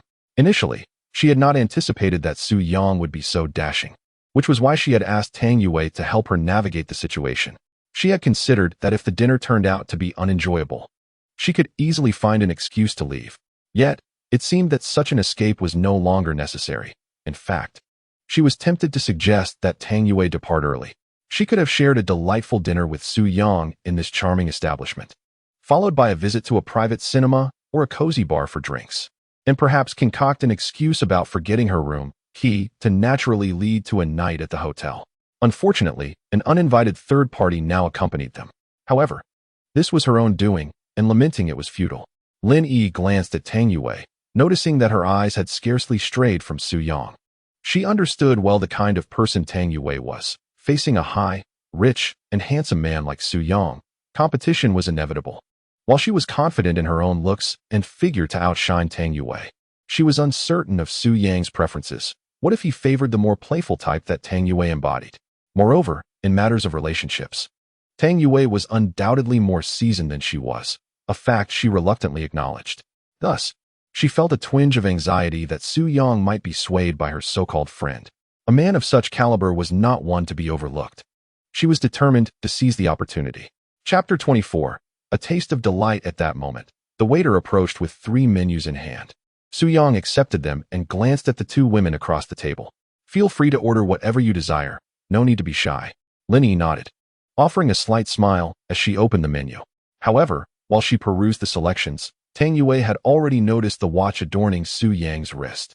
Although she was not wealthy herself, her ambition to marry into affluence had driven her to study luxury goods in her spare time. Upon catching sight of Su Yang's wristwatch, she immediately recognized it as one of the most prestigious timepieces in the world, the Vacheron Constantin. However, it was evident that Lin Yi had overlooked this detail, and Tang Yue would refrain from mentioning it to her. Stealing a glance at Su Yang, Tang Yue felt a flutter of admiration. The poise he exuded was undeniably compelling, gracious, refined, and exuding a gentlemanly charm that perfectly aligned with her inner aspirations of a wealthy heir. She had already begun to devise strategies to gain the upper hand in the ensuing interactions. In contrast, Lin Yi was somewhat oblivious to such matters. She hardly noticed whether Su Yang wore a watch, and even if she did, she would not recognize it. Her focus was solely on perusing the menu, which boasted dishes priced in the hundreds or even thousands, leaving her momentarily at a loss as to what to order. "Su Gu, are you sure we can order whatever we like?" Lin Yi inquired, glancing up at Su Yang. Leaning back in his chair with a smile, Su Yang encouraged, "Order freely. Choose whatever you desire, without regard for the price. Then I shall order." This marked Lin Yi's first dining experience with such a wealthy gentleman. Though many suitors had previously taken her out, their choices had been limited to buffet restaurants or hot pot eateries, where the cost per person hovered around 200 to 300. She had no experience in a place where a single dish could exceed 1,000. Noticing her hesitation, Tang Yue set aside her own menu and leaned in to join Lin Yi in selecting dishes, maintaining the facade of a close friendship. After selecting 5 or 6 items, Lin Yi handed the menu to Su Yang. "All done. Su Gu, please see if anything else is needed." Su Yang took the menu, glanced over it, and chuckled. "What have you all ordered?" "It's predominantly desserts. This won't be filling at all. Let me add a few more substantial dishes. Would you like something to drink?" Su Yang inquired, looking towards the two of them. "Let's skip the drinks," Lin Yi replied, feigning modesty. "What about you?" He directed his question to Tang Yue. "If isn't drinking, then I won't either," she responded. Su Yang smiled, suggesting, "How about we head to a bar for drinks after dinner?" The two exchanged glances, both appearing somewhat reluctant to go. "I was merely asking. If you're not interested, we can forego it," Su Yang reassured them. "Well, sitting for a bit wouldn't hurt. After all, it's still early," Tang Yue quickly added, sensing Su Yang's genuine intent. Su Yang turned to Lin Yi, who feigned contemplation before conceding. "All right, since it is still early, we can stop by for a bit later." "Great, let us enjoy our meal first." Before long, their simple dinner concluded. The trio approached the cashier to settle the bill, with Su Yang nonchalantly retrieving his phone to make the payment, totaling 4,500. Witnessing Su Yang's effortless payment, Lin Yi instinctively leaned closer to him. "Let us go?" Half an hour later, Su Yang led the two to a pre-selected bar. A significant departure from the craft brewery they had visited earlier, this was a grand nightclub. By now, the hour was 9:30, and the spacious venue teemed with people, the music blaring loudly, punctuated by intermittent shouts. On the stage ahead, two enchanting women clad in black silk hot pants were fervently swaying their delicate waists. Colorful spotlights danced incessantly among the crowd. Su Yang had specifically chosen this renowned nightclub in Haicheng, a place he had never visited before, to indulge in the experience today. At the entrance, a young attendant's eyes brightened upon seeing the trio, one man and two striking women, all remarkably attractive. However, having mingled in the nightlife scene for quite some time, he had encountered a plethora of handsome men and beautiful women, so he was not overly astonished. With a warm smile, he approached and greeted them. "Welcome, distinguished guests. May I assist you?" "Yes, is there any seating available?" Su Yang observed that the establishment was nearly full, seemingly devoid of any vacant tables. "There is, however, only a private booth remains, and it is a bit pricier." "That is fine, please lead us there." The attendant noted Su Yang's fashionable attire, his watch, and the two lovely ladies accompanying him, and he inferred that they were not lacking in funds. Cheerfully, he agreed and guided the trio through the venue to a booth that could accommodate 6 or 7 people. "Just a heads up, we do have a minimum consumption requirement here," the attendant informed Su Yang. He nodded, taking the drink menu from the attendant. The prices listed ranged from 700 to 800, extending into the thousands, with some even exceeding 10,000. After flipping through a couple of pages, he stumbled upon a package named Shenlong Set, priced at 888 yuan. His eyes sparkled with intrigue. "What kind of drink is this?" Sir, are you unfamiliar with the Shenlong Set?" "I'm not. It's my first time at a nightclub." "Is this drink particularly good?" The attendant patiently elaborated. The Shenlong Set is actually the Black Label champagne, consisting of the Great Shenlong and Little Shenlong. The Great Shenlong includes 6 bottles of differently colored Black Labels, priced at 888 yuan, while the Little Shenlong is slightly more affordable, comprising 3 bottles at 41,999 yuan. Su Yang nodded, realizing it was the Black Label he had heard of but never tasted. "Then let me have a set of the Great Shenlong to try." The attendant, beaming with joy, asked, "Are you certain you wish to order a set?" "Yes." "Very well. Please hold on a moment. By the way, may I ask your surname, sir?" Su Yang." "Got it," the attendant replied cheerfully, turning to leave without inquiring about the 2 women besides Su Yang, as it was evident that he was the one in charge of the outing. "What did you order?" The noise inside the club was overwhelming, and Lin Yi had not caught the conversation between Su Yang and the attendant. Seizing the opportunity to get closer, she leaned against Su Yang's arm. Tang Yue, noticing this, quickly moved closer as well.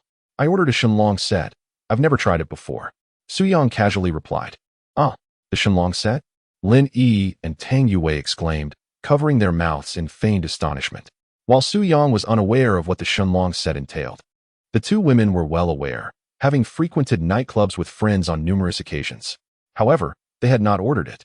Although other tables frequently encountered patrons who indulged in the extravagant dragon set meal.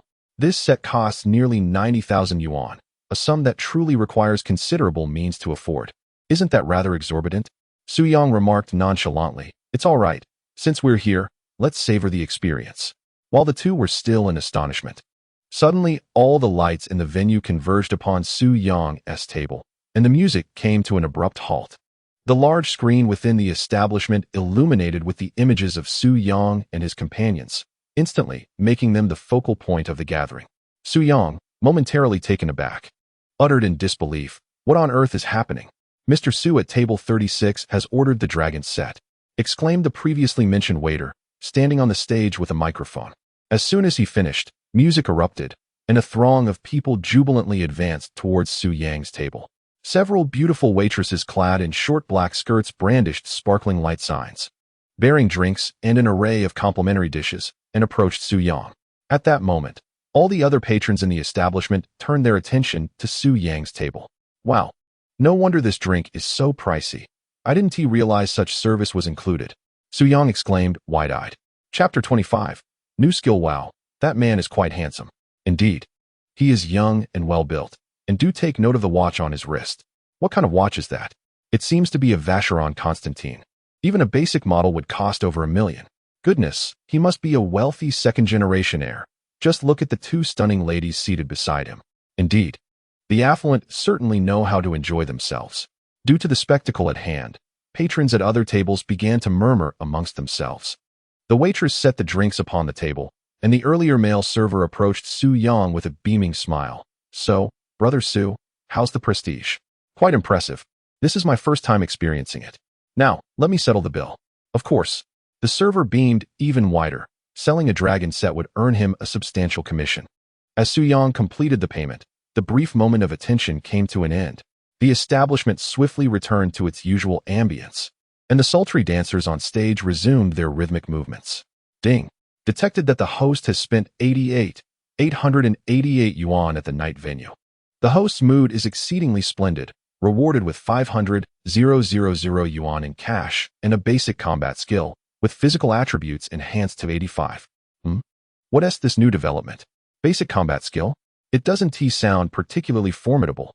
Could you elaborate? Basic combat skill enables the host to possess hand-to-hand combat abilities that surpass the average person. Typically, the host can engage 10 ordinary individuals in combat simultaneously. Wait, what? You tell me that being able to take on 10 people is merely a basic combat skill? What on earth would intermediate or advanced skills entail? Becoming a martial arts master? Skills that have not yet been acquired cannot be disclosed. All right. Even basic is already quite impressive. I am a content person. Lin Yi and Tang Yue, standing nearby, also felt invigorated, inadvertently sharing in the sensation of being the center of attention.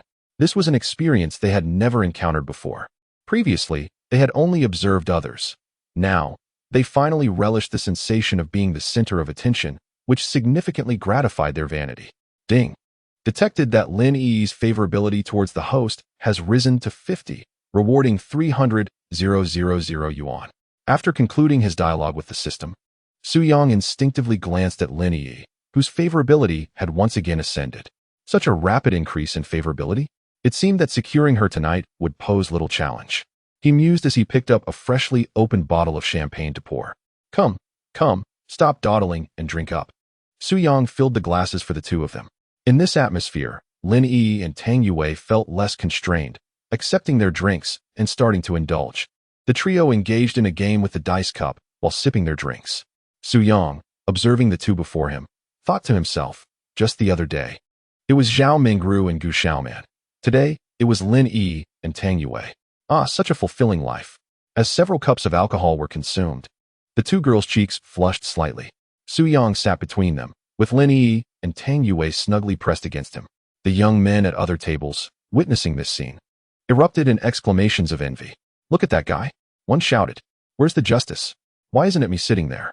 The envy was palpable. Being sandwiched between the two was somewhat uncomfortable for Su Yang. Although he occasionally brushed against their figures, the public setting made it awkward, and their closeness hindered his ability to drink comfortably. He shifted slightly and remarked, "Aren't you two feeling hot?" "Not at all. If you're not hot, I certainly am. Could you sit a bit further apart? I can barely lift my arms." Only then did the two realize how closely they were nestled against him, occupying nearly the entirety of the circular sofa meant for two. Lin Yi and Tang Yue exchanged awkward smiles and shifted slightly away. At that moment, a slender figure approached from a distance. Su Yang, engrossed in the game with the two girls, was unaware of the newcomer until she drew near and plopped down opposite them. Su Yang looked up, his expression shifting to one of surprise. "You Pan Ning?" "Yes, it's me. What brings you here?" "I've been here all along," Pan Ning replied casually, effortlessly pouring herself a glass from an untouched bottle. "Wow, how did you find me?" "You were just projected onto the big screen. Who could miss that?" "True," Su Yang chuckled, responding, "Are you here alone?" "No, I came with friends." "Then what made you think to come find me?" "I saw you having a great time and thought I'd join." "Is that not welcome?"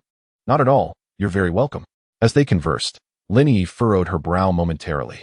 "Shall we invite your friends to join us?" Su Yang suggested to Pan Ning. "Sure. Let me go fetch them." As Pan Ning spoke, she rose to leave.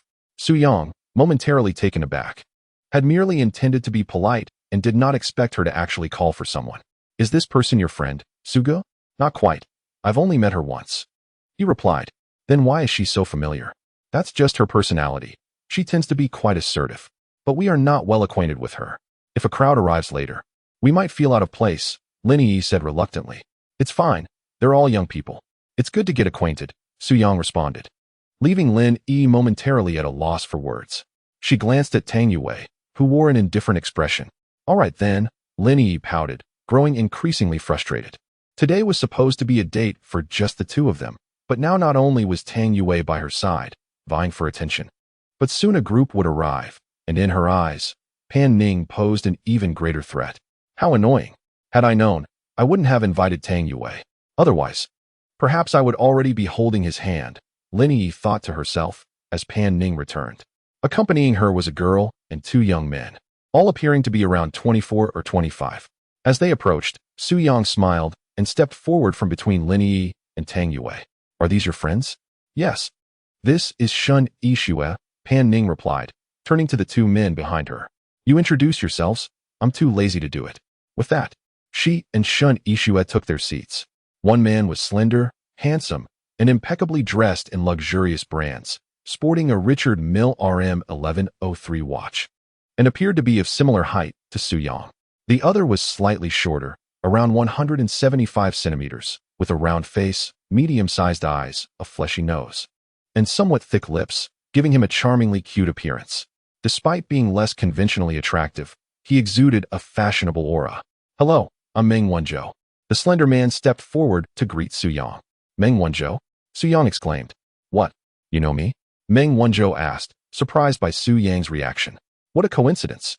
I'm the one who chatted with you on Douyin," Su Yang replied. "Ah, you're Su Yang?" Meng Wanzhou responded, equally astonished. The chubby man beside him introduced himself. "I'm Lu Bo." "So, you're the Su Yang who won gifts from my brother Meng? And you are?" Su Yang inquired. "I'm Lu Bo, a good friend of Meng. I was right beside him when you two were sending gifts." "Oh, I see. Nice to meet you," Su Yang said, shaking hands with both men. "What a coincidence. I didn't expect to meet you here, Su Go." "Indeed, it's quite unexpected. It seems we are fated to meet. We just got acquainted, and now we run into each other at a bar, and you all know Pan Ning." "Haha, Pan Ning is my cousin," Meng Wanzhou said with a subtle smile. Su Yang's eyes widened as he turned to glance at Pan Ning, who was enjoying drinks with Lin Yi. "A friend of ours called us over to join in the fun. I never expected it to be you. Even more surprising is the fact that you and Pan Ning are acquainted. It seems that fate has destined us to become friends," he exclaimed with a hearty laugh. "Come, take a seat." As the four of them settled down, it became evident that the drinks on the table would soon be insufficient. Su Yang waved to the server who had greeted them earlier, calling out, "Hey, handsome, over here." Noticing Su Yang's gesture, the server hurried over with a warm smile. "What can I do for you, Mr. Su? You can call me Shaoli." "Shaoli, is it? A few more friends have joined us." So please bring another set of the Supreme Dragon. More drinks? Shaoli asked, somewhat taken aback. What's wrong? Are you out? No, we have plenty. Please wait a moment, Mr. Su. I'll take care of it right away. Shaoli turned around with a cheerful demeanor, knowing that tonight, just from Su Yang's table alone, he would earn quite a commission. Su Yang began pouring drinks for the newcomers while saying, the gentleman across from you. The one who was gifting you in your live stream. Is this 65-level brother here? What? Lin Yi paused, her gaze shifting to Meng Wanzhou, seated opposite her. Is this handsome guy really him? Indeed, it is I, Meng Wanzhou replied with a smile. So you are the famous lonely brother. I must raise a toast to you. Lin Yi, now realizing that Meng Wanzhou was not only good-looking but also a generous supporter, felt her spirits lift, though she remained unaware of his true identity. Anyone capable of showering her with such lavish gifts during her stream must surely be exceptional. What had initially dampened her mood transformed into delight as she filled her glass, raising it with a sweet smile. Lonely brother, thank you for your support alongside Su Go. Cheers. She then downed her drink in one go. Meng Wanzhou, in turn, lifted his glass and followed suit, showing his appreciation. The group exchanged brief introductions, but suddenly, the entire venue fell silent once more, with all the spotlight focused on Su Yang's table. Feeling slightly exasperated, Su Yang scratched his head and chuckled. Here we go again. Meng Wanzhou, leaning back in his chair with a smile, seemed unfazed, accustomed to the attention due to his frequent patronage of the Supreme Dragon. Does Su Xiong not enjoy such scenes? He asked. Not particularly. I find the novelty wears off after the first time. The second feels rather mundane, Su Yang replied. Indeed. Perhaps I should suggest to the owner to introduce some variety next time. Meng Wanzhou's casual remark seemed innocuous to Su Yang, but it drew a dismissive eye roll from Tang Yue, who silently scoffed, thinking, what a show-off. Unbeknownst to her, she lacked insight into Meng Wanzhou's true identity. After all, he was typically very low-key, and Meng Jianyun had never publicly disclosed his children, making it rare for anyone to recognize him. After yet another moment of attention from the crowd, the store returned to its usual ambience. This ritual had, to some extent, caused a social faux pas. Shen Yixue, standing beside Pan Ning, spoke up. Upon hearing her voice, Su Yang finally focused his gaze on her. She wore an exquisite cream-colored long dress, her deep brown curls cascading elegantly over her shoulders. Her makeup was refined, and her overall presence exuded grace, reminiscent of a genteel lady. Her facial features were striking. At first glance, she might not be perceived as a beauty, but upon closer inspection, she revealed a captivating allure. The system displayed Shen Yixue, age 23, height 168 centimeters, weight 53, 5 kilograms, attractiveness 87, figure 86, number of relationships 1, currently in a relationship. Shen Yixue meets the system binding criteria. Would you like to bind? Su Yang contemplated the information on the virtual screen for a moment. She had a boyfriend, yet she was undeniably attractive. Oh well, let us not overthink it. I'll bind her first and see later. Binding successful, Shen Yixue's favorability towards host 3. Su Yang smiled nonchalantly. He did not care about Shen Yixue's favorability towards him. It would be splendid if it increased, but if not, it was of no consequence. Among the people present, she seemed only interested in Pan Ning. Today, Pan Ning donned a black baseball cap, paired with a loose Chanel shirt, tight ripped jeans, and white French Mary Jane half-flats. She appeared exceptionally relaxed, her unique air of world-weariness prompting Su Yang to steal a few more glances at her. Come on, everyone knows each other now. Let us drink. Su Yang, being the host of the table, initiated the drinking game. There were 3 males and 4 females present. After surveying the group, he suggested, how about we split into teams for a game? Males on one side, females on the other. It's perfect since we are short one player. How does 3 against 4 sound? Sure, but can you handle your drinks? Pan Ning quipped lightly. I bet she can outdrink all 3 of you. Is she really that impressive? Su Yang asked, casting a doubtful look at Pan Ning, who remained silent, focused on her plate of appetizers. Su Yang then turned to Pan Ning's cousin, Meng Wanzhou. Brother Meng, is what she said true? Indeed, her drinking capacity is the highest I have ever witnessed, bar none. Wow, then what is the point of playing? Su Yang exclaimed. Don't worry, Su Go, I've got this. My drinking prowess is no joke. Lu Bo boasted, thumping his chest confidently. All right then, let us do this. It's just drinking, after all. The atmosphere instantly lifted as Su Yang and the others rallied together, and the seven began to engage in a dice cup game. An hour later, the male team found themselves losing more than winning. Both Su Yang and Meng Wanzhou had developed a slight flush, while Lu Bo remained surprisingly sober. On the female side, Lin Yi and Tang Yue's eyes had begun to glaze over, particularly Lin Yi, who had already consumed a fair amount, now found herself indulging in another 6 or 7 cups in a short span of time. Her complexion flushed and her gaze wandering. She glanced at the clock, noting it was already midnight. Leaning closer to Su Yang, she whispered, "Brother Su, I feel a bit dizzy. I would like to leave, but I forgot my keys today." Hearing this, Su Yang smiled faintly and replied, "Isn't that rather obvious? Why don't you and Yue head back first? She seems to have had enough. And I'm still in the mood to play with the others. Are you suggesting I let the two of us girls return alone? How about I transfer you 2,000 yuan so you can book a nearby hotel room?" Without hesitation, Su Yang took out his phone and transferred 2,000 to Lin Yi. Faced with this, Lin Yi could only reluctantly concede, thinking to herself, "You insufferable Su Yang. Is that what you think I want? My intentions have been so clear. Why are you still drinking?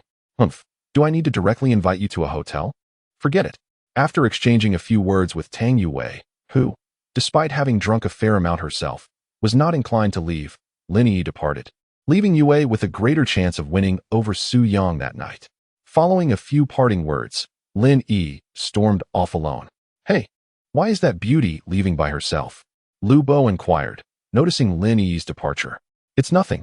Pay her no mind. Let's continue," Su Yang responded. With the sound of the dice cup coming to a halt, Su Yang opened it to check. It was now his turn to roll with Pan Ning, and he rolled 3 5s. Without even lifting her cup, Pan Ning declared, "For 6s. Give me 4. Su Yang retorted, having rolled no 6s himself, and he called Pan Ning's hand. Pan Ning, crossing her legs, gently lifted the dice cup to reveal the 6 dice, 2 1s and 2 6s. In this game, a 1 can represent any number, provided that no one had declared a 1 in the first round. Now, with 2 1s and 2 6s, she had exactly 4. Su Yang widened his eyes and scrutinized the dice, shouting in disbelief, "No way. Are you cheating? Cheating? This is called skill. Now drink." Meng Wanzhou and Lu Bo chuckled from the sidelines. Meng Wanzhou thought to himself, "Brother Su, I can't help you here. Playing this game and drinking with my cousin is a recipe for disaster." Fine. You're impressive. I'll drink."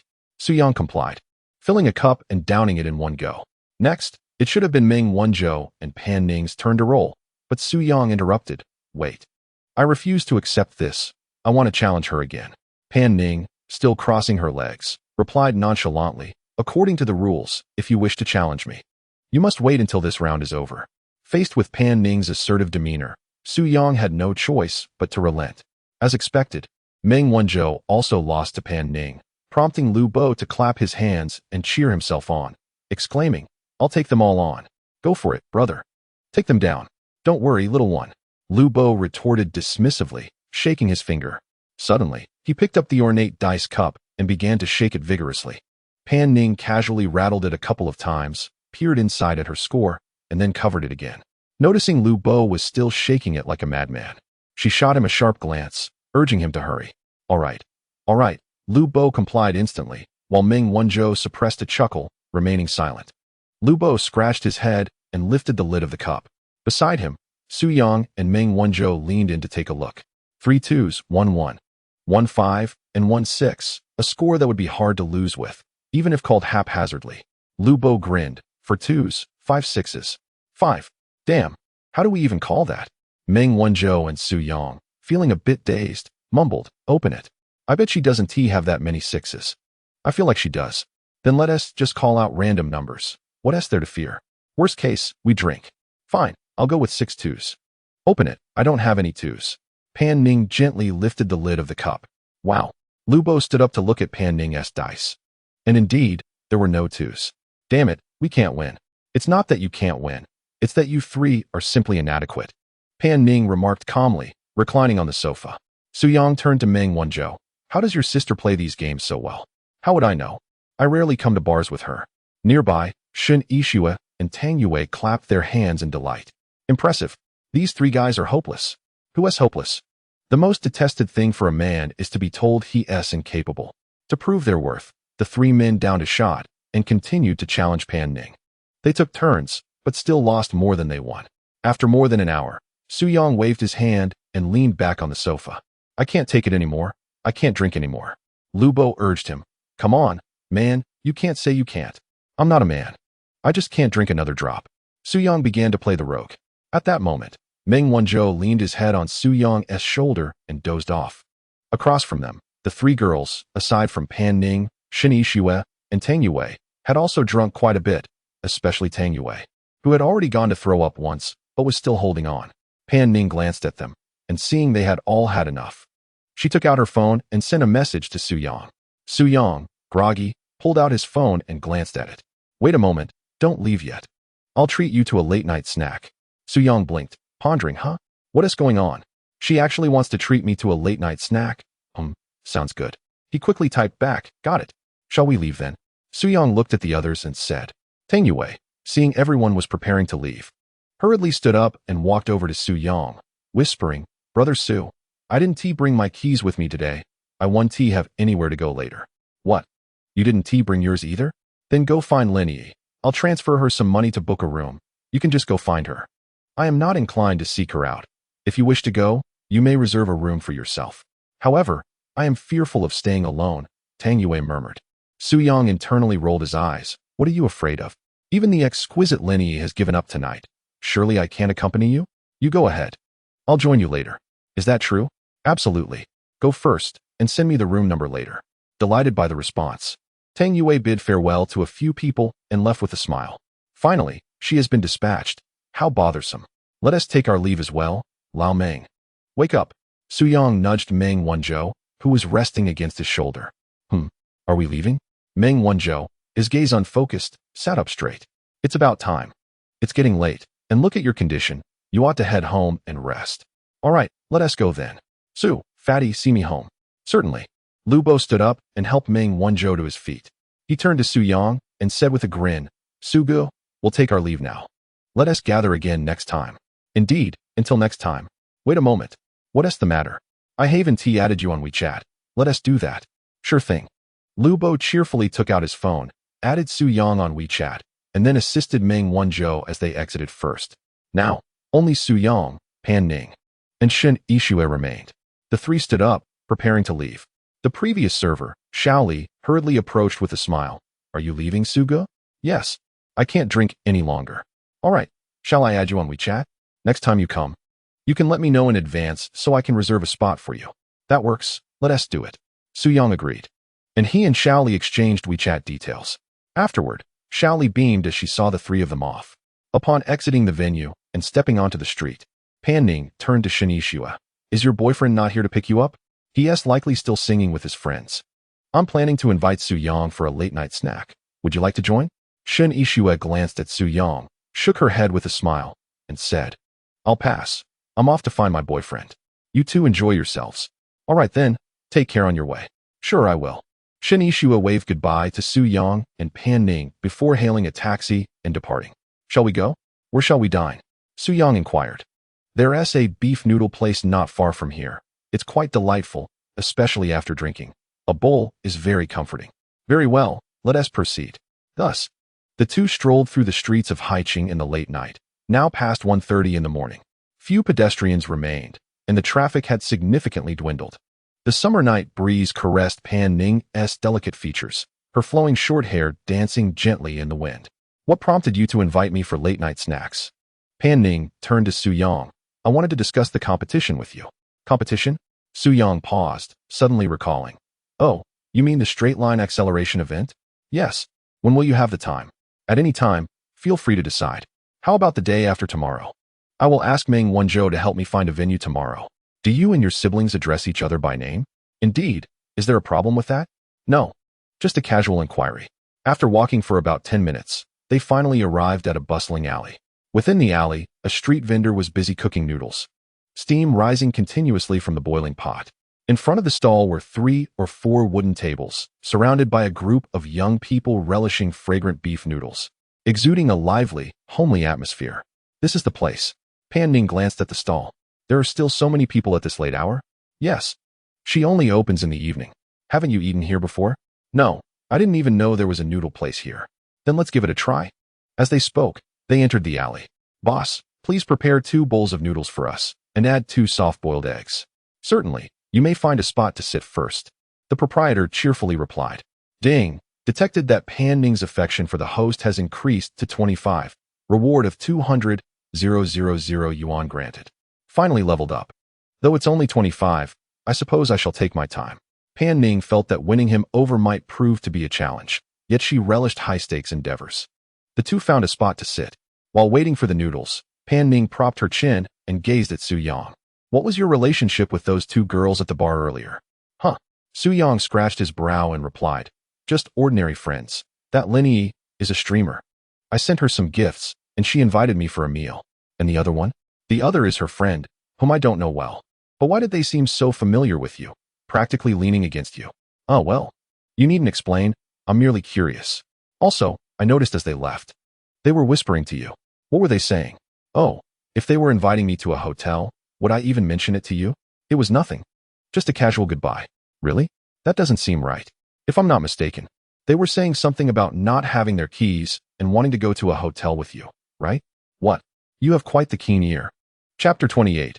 I didn't bring my keys either. Pan Ning fixed her enchanting gaze upon Su Yang and smiled. Did I guess correctly? Yes, that's right. Su Yang ceased to feign ignorance, as it mattered little since Pan Ning and he were not in a romantic relationship. So why didn't you go? The one who walked behind. What was her name? Tang Yue? If she called you and you didn't go, I could still think you weren't interested. However, the one who left earlier, Lin Yi, is quite adorable with an impressive figure. How could you resist? Su Yang and Pan Ning exchanged glances, momentarily at a loss for words. How can men resist such temptation from girls of that caliber? Su Yang smiled faintly. She is indeed beautiful, but not my type. Sending her gifts was purely out of boredom. To speak candidly, those 2 girls were merely attracted to my modest wealth, which I find rather unappealing. Pan Ning smiled knowingly, seemingly willing to take my word for it. Here comes the food. The proprietor approached with a metal tray, upon which rested 2 bowls of freshly prepared beef noodles. Su Yang stood to receive the bowls, placing them on the table. Thank you, boss. Not at all. Take your time, you two. It smells delightful. Su Yang sat down, offering a pair of disposable chopsticks to Pan Ning while retrieving his own. You should try it and see if it suits your palate. Just from the aroma, I can tell I will enjoy it. Su Yang stirred the noodles and took a generous mouthful. Delicious. Noticing his enthusiasm, Pan Ning chuckled. Then hurry and eat. It's even better when you soak a fried egg in the noodles. All right then. Su Yang added the egg to his bowl and began to eat. 10 minutes later, he finished the last sip of broth, smacking his lips in satisfaction. Not bad at all, truly delicious. I shall return for another bowl in the evenings when I get the chance. Are you full? Pan Ning had not finished the broth like Su Yang. She merely completed her noodles. I'm full, especially since I drank quite a bit earlier. Otherwise, I would certainly indulge in another bowl. Then let us go? Pan Ning stood and approached the stall to settle the bill. Boss, how much is it? The proprietor beamed. 30 yuan, beautiful lady. Have you been here before? Yes, a few times. I thought you looked familiar. You are truly lovely. Pan Ning smiled brightly. Thank you for the compliment. I have already paid. Very well. At that moment, Su Yang, having slung his bag over his shoulder, approached. Boss, your beef noodles are truly remarkable. I will definitely return. The proprietor grinned. Thank you, handsome. You're always welcome here, but I only serve at night. Your girlfriend knows. She has visited several times. Girlfriend? Su Yang turned to Pan Ning, about to explain. Pan Ning, not waiting for his explanation, smiled and said, let us go. All right. Take care. As they exited the alley, they reached the roadside. Ding. Su Yang's WeChat notification chimed. He took out his phone to see a message from Lin Yi. Brother Su, I'm feeling a bit scared staying alone at the hotel. Could you come keep me company? I'm in room 8208 at Junli Hotel. A flicker of desire ignited within him, yet he refrained from replying and turned off his phone. Just as he powered down the device, another notification sounded. This time, it was a message from Tang Yue. Brother Su, I've booked a room. It's 501 at Mandu Hotel, waiting for you. Shy emoji glancing briefly. He turned off his phone once more. He stretched his stiff neck, pretending nothing had transpired, and walked over to Pan Ning. Where do you live? Shall I escort you home? Pan Ning raised her head to look at Su Yang, pondering for a couple of seconds before saying, what if I told you I also forgot my keys? Would you believe me? What? Su Yang was taken aback and then responded, Are you joking with me? I'm not joking, Pan Ning replied, her expression earnest, clearly not jesting. This left Su Yang at a loss, as he had never anticipated Pan Ning would suggest such an excuse. He had been contemplating whether to return to Lin Yi after dropping Pan Ning off to sober up. However, with Pan Ning saying this, he had no intention of seeking out Lin Yi, let alone Tang Yue. Then how about this? If you trust me, why not stay at my place for the night? Su Yang suggested uncertainly, glancing at Pan Ning. Sure, Pan Ning replied without a moment's hesitation. Wait, you're actually agreeing? I have nowhere else to go, why wouldn't I agree? Aren't you afraid I might do something? Su Yang inquired. We barely know each other. Pan Ning chuckled. Do you dare? Excuse me? Doubting me? What do I have to fear? He retorted, though he honestly added, I wouldn't dare. What if I did something to you? Your brother would surely beat me up. He's too busy with his own affairs to care about me, Pan Ning replied dismissively. All right then, shall we go? Of course. I'm not joking. You're not hiding another woman at home, are you? If you are, I want to go. Su Yang rolled his eyes at her absurdity. I'm just trying to confirm. Since you're not afraid, let us go. Just then, an empty taxi drove by. Su Yang quickly waved it down, fearing Pan Ning might suddenly change her mind.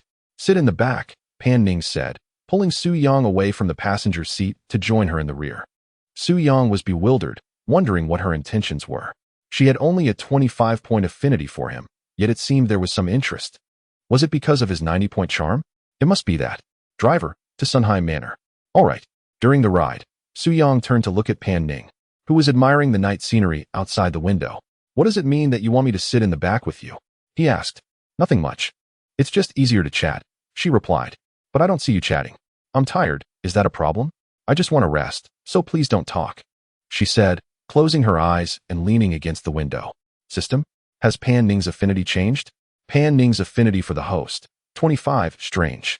Meanwhile, in room 8208 at Junli Hotel, Lin Yi picked up her phone to check for messages every couple of minutes. After more than 10 minutes had passed, with no response from Su Yang, she sat on the bed, fuming. Humph. That infuriating Su Yang. Has he even seen my messages? I made it so obvious. Can he really resist? All those gifts he sent were just to get me to sleep with him. I've been so proactive, yet he is not reciprocating. Just then, her phone pinged with a message notification. She hurriedly picked up her phone and opened it, only to see a message from Su Yang. I'm really sorry.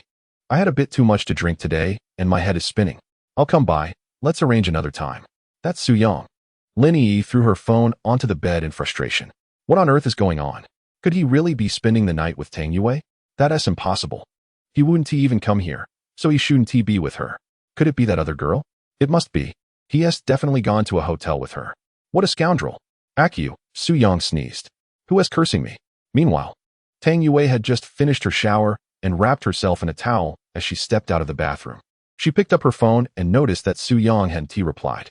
What is going on? Is he still drinking? Didn't he say he was coming? Tang Yue muttered uncertainly to herself. Well, he did say he would come, so I'll wait a bit longer.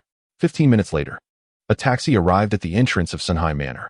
Typically, such residential areas do not allow outside vehicles inside, so the two had to get out at the gate.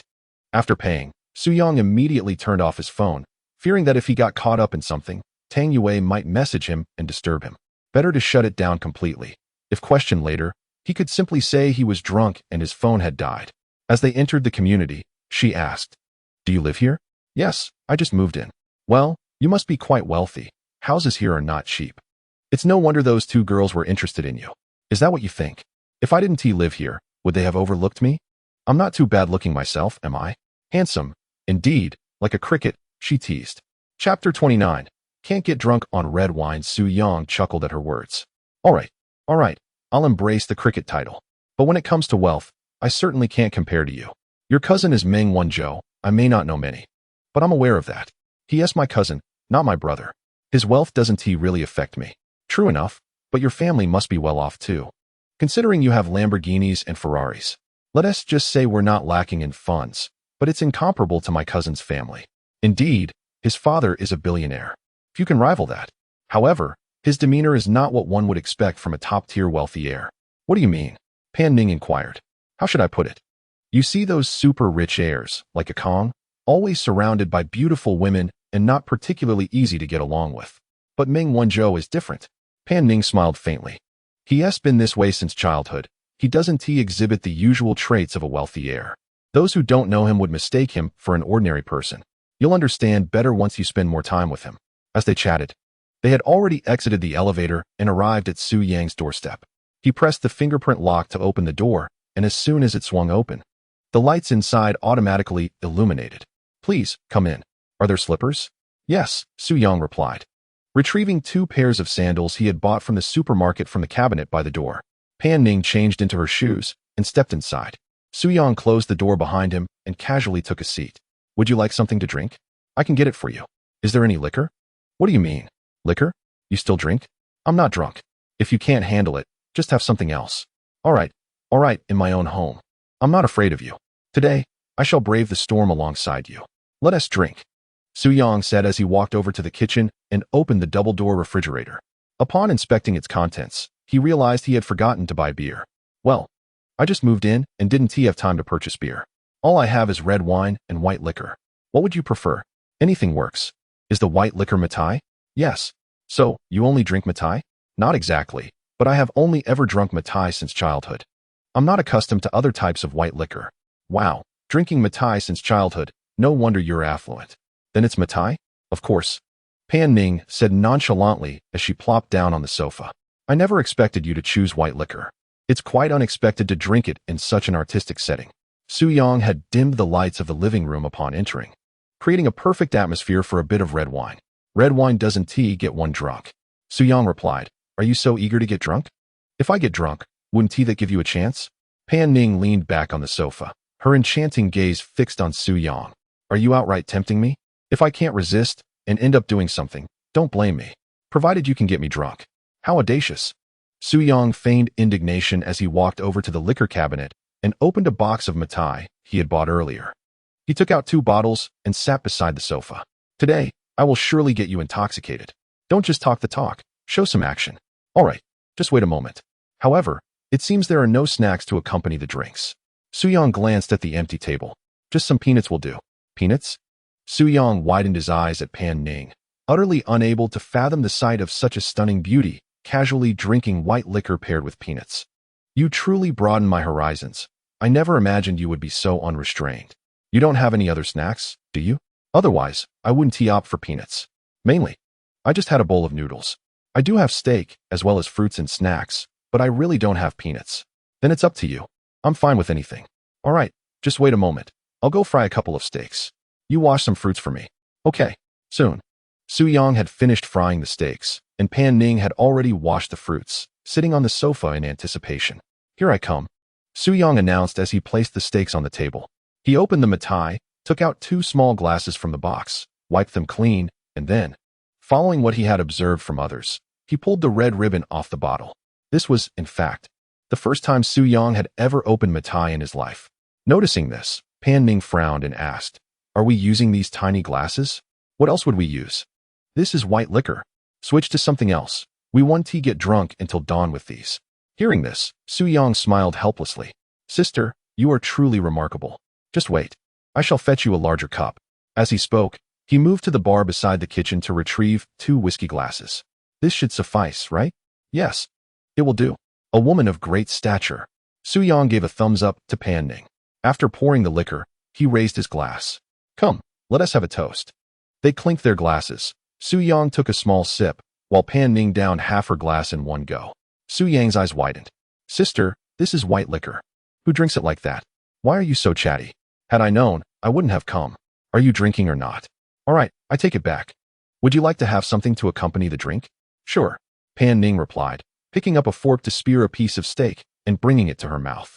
After chewing a few times, she asked, Where did you buy this steak?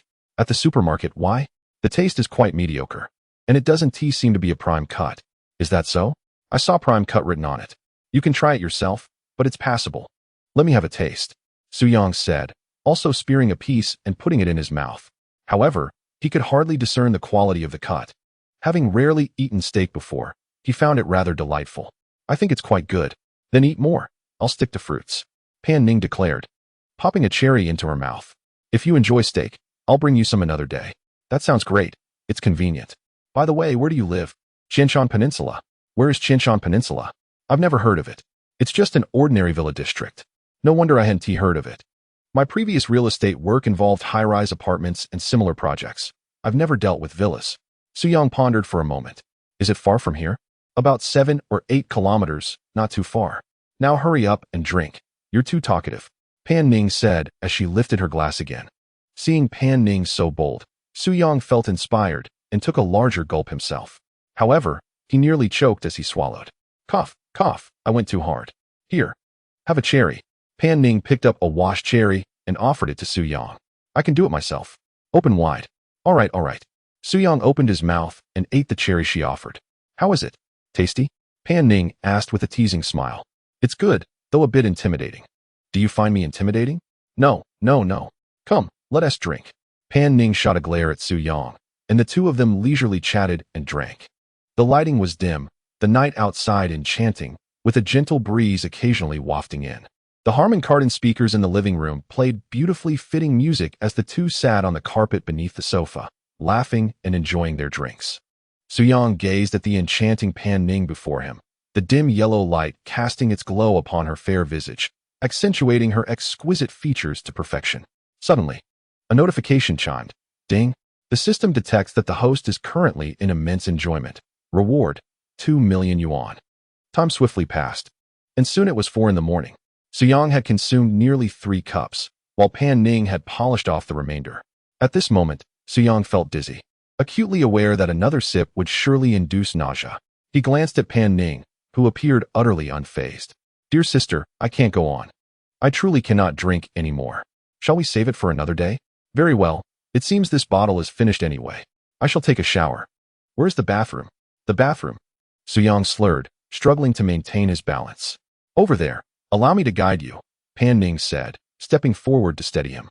Is this all it takes to bring you down? Such a lightweight. Indeed, I concede. I cannot match your prowess, Suyang admitted, thoroughly intimidated by Pan Ning's drinking capacity. He recalled how, at the bar, she had outdrank everyone present. Although she rarely lost at games, she always claimed to be parched, prompting her to drink. Even those who lost had not consumed as much as she. Now, having downed over half a gin of white liquor, she remained as composed as ever. Suyang held a genuine admiration for her remarkable tolerance. Entering the bathroom, Suyang leaned against the wall and said, You go ahead, I will fetch you a towel. Just as he turned to leave, his head spinning and body uncooperative, he slipped and nearly fell. Pan Ning, noticing, hurried to assist him, and in his moment of panic, he grasped her arm. Pan Ning let out a soft sound of surprise as they regained their balance. Might I suggest you remove your hand now? She spoke in a calm tone. Suyang looked down to see that one hand had indeed latched onto her shoulder. Oh, my apologies, he stammered, retracting his hand swiftly. Seeing the murderous glint in her eyes, he quickly added, I shall go get the towel now. With that, he dashed out of the bathroom. What a delightful sensation. Suyang mused, his heart racing as he relived that moment. He approached the rack by the door, gathering the shampoo and towel he had yet to bring into the bathroom. Returning to the threshold, he called, Pan Ning, are you finished washing? Can you not hear the sound of water? Then I shall leave your items by the door. You can retrieve them later. I need them now. I want to wash my hair. Right now? How am I supposed to give them to you? Suyang asked in confusion. Just close your eyes. All right. Then you open the door, he replied, lifting the items from the floor and shutting his eyes, albeit leaving a slight crack. Pan Ning opened the door to accept the toiletries. Are you certain your eyes are closed? Indeed, look for yourself. Ugh. Closed the door. With a resounding thud, the bathroom door swung shut. With a smile, Suyang turned and left, having caught a glimpse of Pan Ning's figure. She appeared slender at first glance. Yet her physique was subtly plump, proportionate in all the right places. While her bust did not boast the exaggerated fullness of lineae, it was nonetheless ample and well-suited to her form, complemented by a perfect waist-to-hip ratio. Her physique was simply delightful.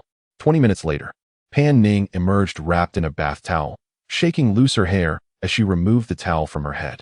Suyang leaned against the sofa, momentarily taken aback by her natural beauty. Truly a stunning woman, deserving of a score of 93. What are you mumbling about? Pan Ning inquired as she settled beside him on the sofa. Oh, nothing. Where's the hairdryer? I'll get it for you, Suyang replied, rising to fetch it. Why don't you go wash up? All right. Suyang swiftly darted into the bathroom, where a lingering fragrance still hung in the air. He rinsed off casually, his mind preoccupied with the significant matters he would soon discuss with Pan Ning. After showering, the effects of alcohol dissipated quickly, and his mind cleared considerably. He dried himself off and, clad only in a pair of short sleep shorts, stepped out of the bathroom. Already? Pan Ning exclaimed, her hair still damp as Su Yang emerged from his wash. Boys tend to shower quickly, he replied, walking over to her. Pan Ning, tilting her head as she dried her hair, turned to look at him and felt her cheeks flush. You pervert, why aren't you dressed? I can wear whatever I want in my own home, Su Yang chuckled. Rolling her eyes, Pan Ning turned back to her task. After a few more minutes of drying her hair, she noticed Su Yang still sitting nearby, engrossed in his phone. Aren't you going to sleep? What are you doing here? She asked. I'm waiting for you. Why are you waiting for me? What do you think? Su Yang teased, raising an eyebrow with a smile. Humph, I'll sleep by myself. I would have given you a chance, but you missed it. What chance did you give me? I said if you got me drunk, there would be a chance, but you seem to be lacking. True, I can't outdrink you, but I excel in other areas. You might want to experience that. Pan Ning chuckled in disbelief, ignoring his comment. Soon, her hair was dry, and she stood up. Which room am I sleeping in? The master bedroom. And you? I'll also sleep in the master bedroom. That is not acceptable. You're not drunk. I must enforce the rules. However, this rule will always apply. If you can get me drunk, then you're free to decide what happens next. But until then, I must adhere to my own rules. Su Yang laughed. Is this rule exclusive to me? Indeed, you may think of it that way, she replied, heading straight for the bedroom. How amusing. Just wait until I develop a skill to outdrink you. Then we'll see who's in control, Su Yang declared, lighting a cigarette and taking a few puffs before casually finding a bedroom to sleep in. And so, the night passed in silence. The following morning, Su Yang groggily awakened from his slumber. He had dreamt the night prior of a fierce battle with Pan Ning that spanned 300 rounds. And he awoke with a playful smile lingering at the corners of his lips. Glancing at the time, he realized it was nearly 10 o'clock. He rolled over, dressed himself, and made his way to the living room, only to find Pan Ning practicing yoga on the carpet, her back to him. She was clad in the form-fitting jeans she had worn the day before. How splendid she would look in yoga pants. Oh, you're still here. I thought you had already left, Su Yang exclaimed, rubbing his still sleepy eyes as he gazed at Pan Ning on the floor. What's the rush? I'm not working today. And I have nowhere to be, she replied nonchalantly. Sometimes, I feel as though you are the true master of this household, Su Yang jested, leaning against the wall. You had the chance to make me the mistress of the house, but alas, you failed to seize it, Pan Ning responded, continuing her yoga poses. Su Yang rolled his eyes, wishing she would refrain from broaching that topic. One day, I shall surpass you. Just wait, he declared.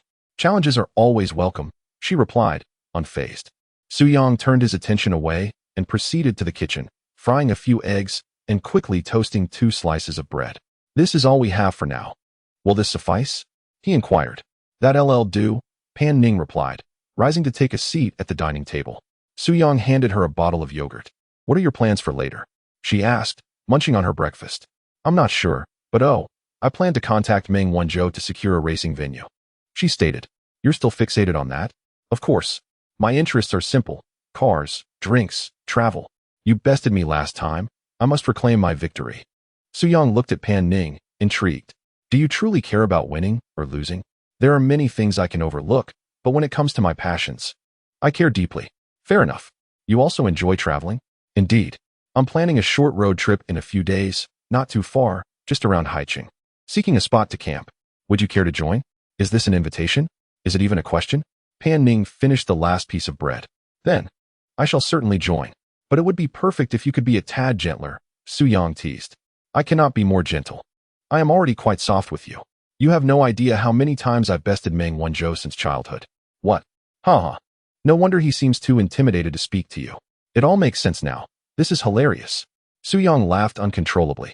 Stop laughing. I must take my leave, Pan Ning declared, rising to grab her bag and prepare to exit. Are you heading home? Yes, just returning for a bit. Allow me to escort you. No need. Your home is devoid of provisions. You should stock up first. I'll take a taxi. Very well. See you tomorrow. With a thud, the door closed. Su Yang glanced at the time, recalling he was to dine with Lu Yun that evening. Surrounded by beauties each day, this life is truly delightful. Chapter 31. An unexpected turn of events time swiftly passed, arriving at 4 in the afternoon. During the day, Su-young had little to occupy his time, so he ventured to the supermarket to procure a plethora of essential items. He purchased an assortment of food and beverages, acquiring everything he could think of, and before departing, he also grabbed 3 boxes of small umbrellas, spending a total of over 20,000 yuan. Satisfied with the fully stocked refrigerator, Su-young nodded approvingly, affirming that this should suffice for now. Ding! The system has detected that the host is currently in a pleasant mood, rewarding 100,000 yuan. Is there a skill related to drinking, one that allows one to indulge without intoxication? Yes, but the specific details of the unacquired skill cannot be disclosed at this moment. That suffices, no need for specifics. If I were to receive skill-related rewards in the future, could you prioritize granting me that particular skill? Skill acquisition is random and cannot be specifically designated. Very well then. Without the enhancement of skills, it seems impossible to intoxicate Pan Ning. It appears I shall have to wait a while before engaging in any games of hide and seek with her. By the way, I haven't checked in today. Let me do that. Ding! Check-in successful, rewarding 50,000 yuan. Excellent. Let me review my latest attributes. Host, Su-young, age, 24, height, 180 centimeters, weight, 735 kilograms, appearance, 88, constitution, 85, figure, 90, charm, 90, skills, master of body management, professional racing driver skills, golden body. Basic combat skills, binding objects, Zhao Mingru, affection level, 70, Lu Yun, affection level, 60, Lin Yi, affection level, 50, Gu Xiaoman, affection level, 65, Pan Ning, affection level, 25. Shun Yixue, affection level, 3. Balance, 17,096, 722 yuan. Goodness, over 17 million? The more I spend, the more it seems to multiply. With the system at my disposal, I shall undoubtedly become a billionaire in due time.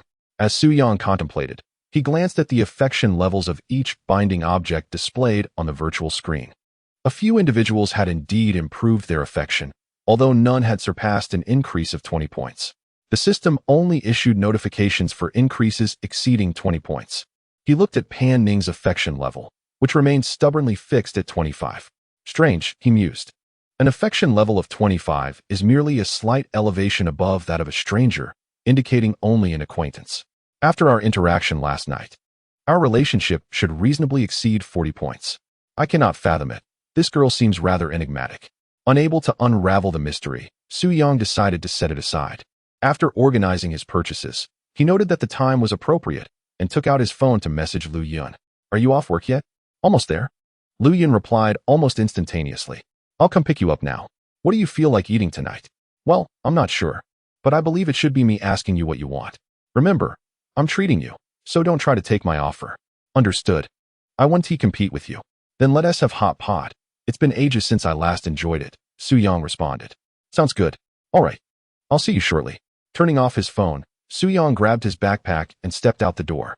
Upon reaching the parking lot, he opened the door of his Porsche 911 and settled into the driver's seat. The Sunhai Manor was not far from Lu Yun's workplace, requiring merely about 10 minutes of driving. Soon, Su-young arrived near the commercial district where she worked. After parking the car, he walked into the store.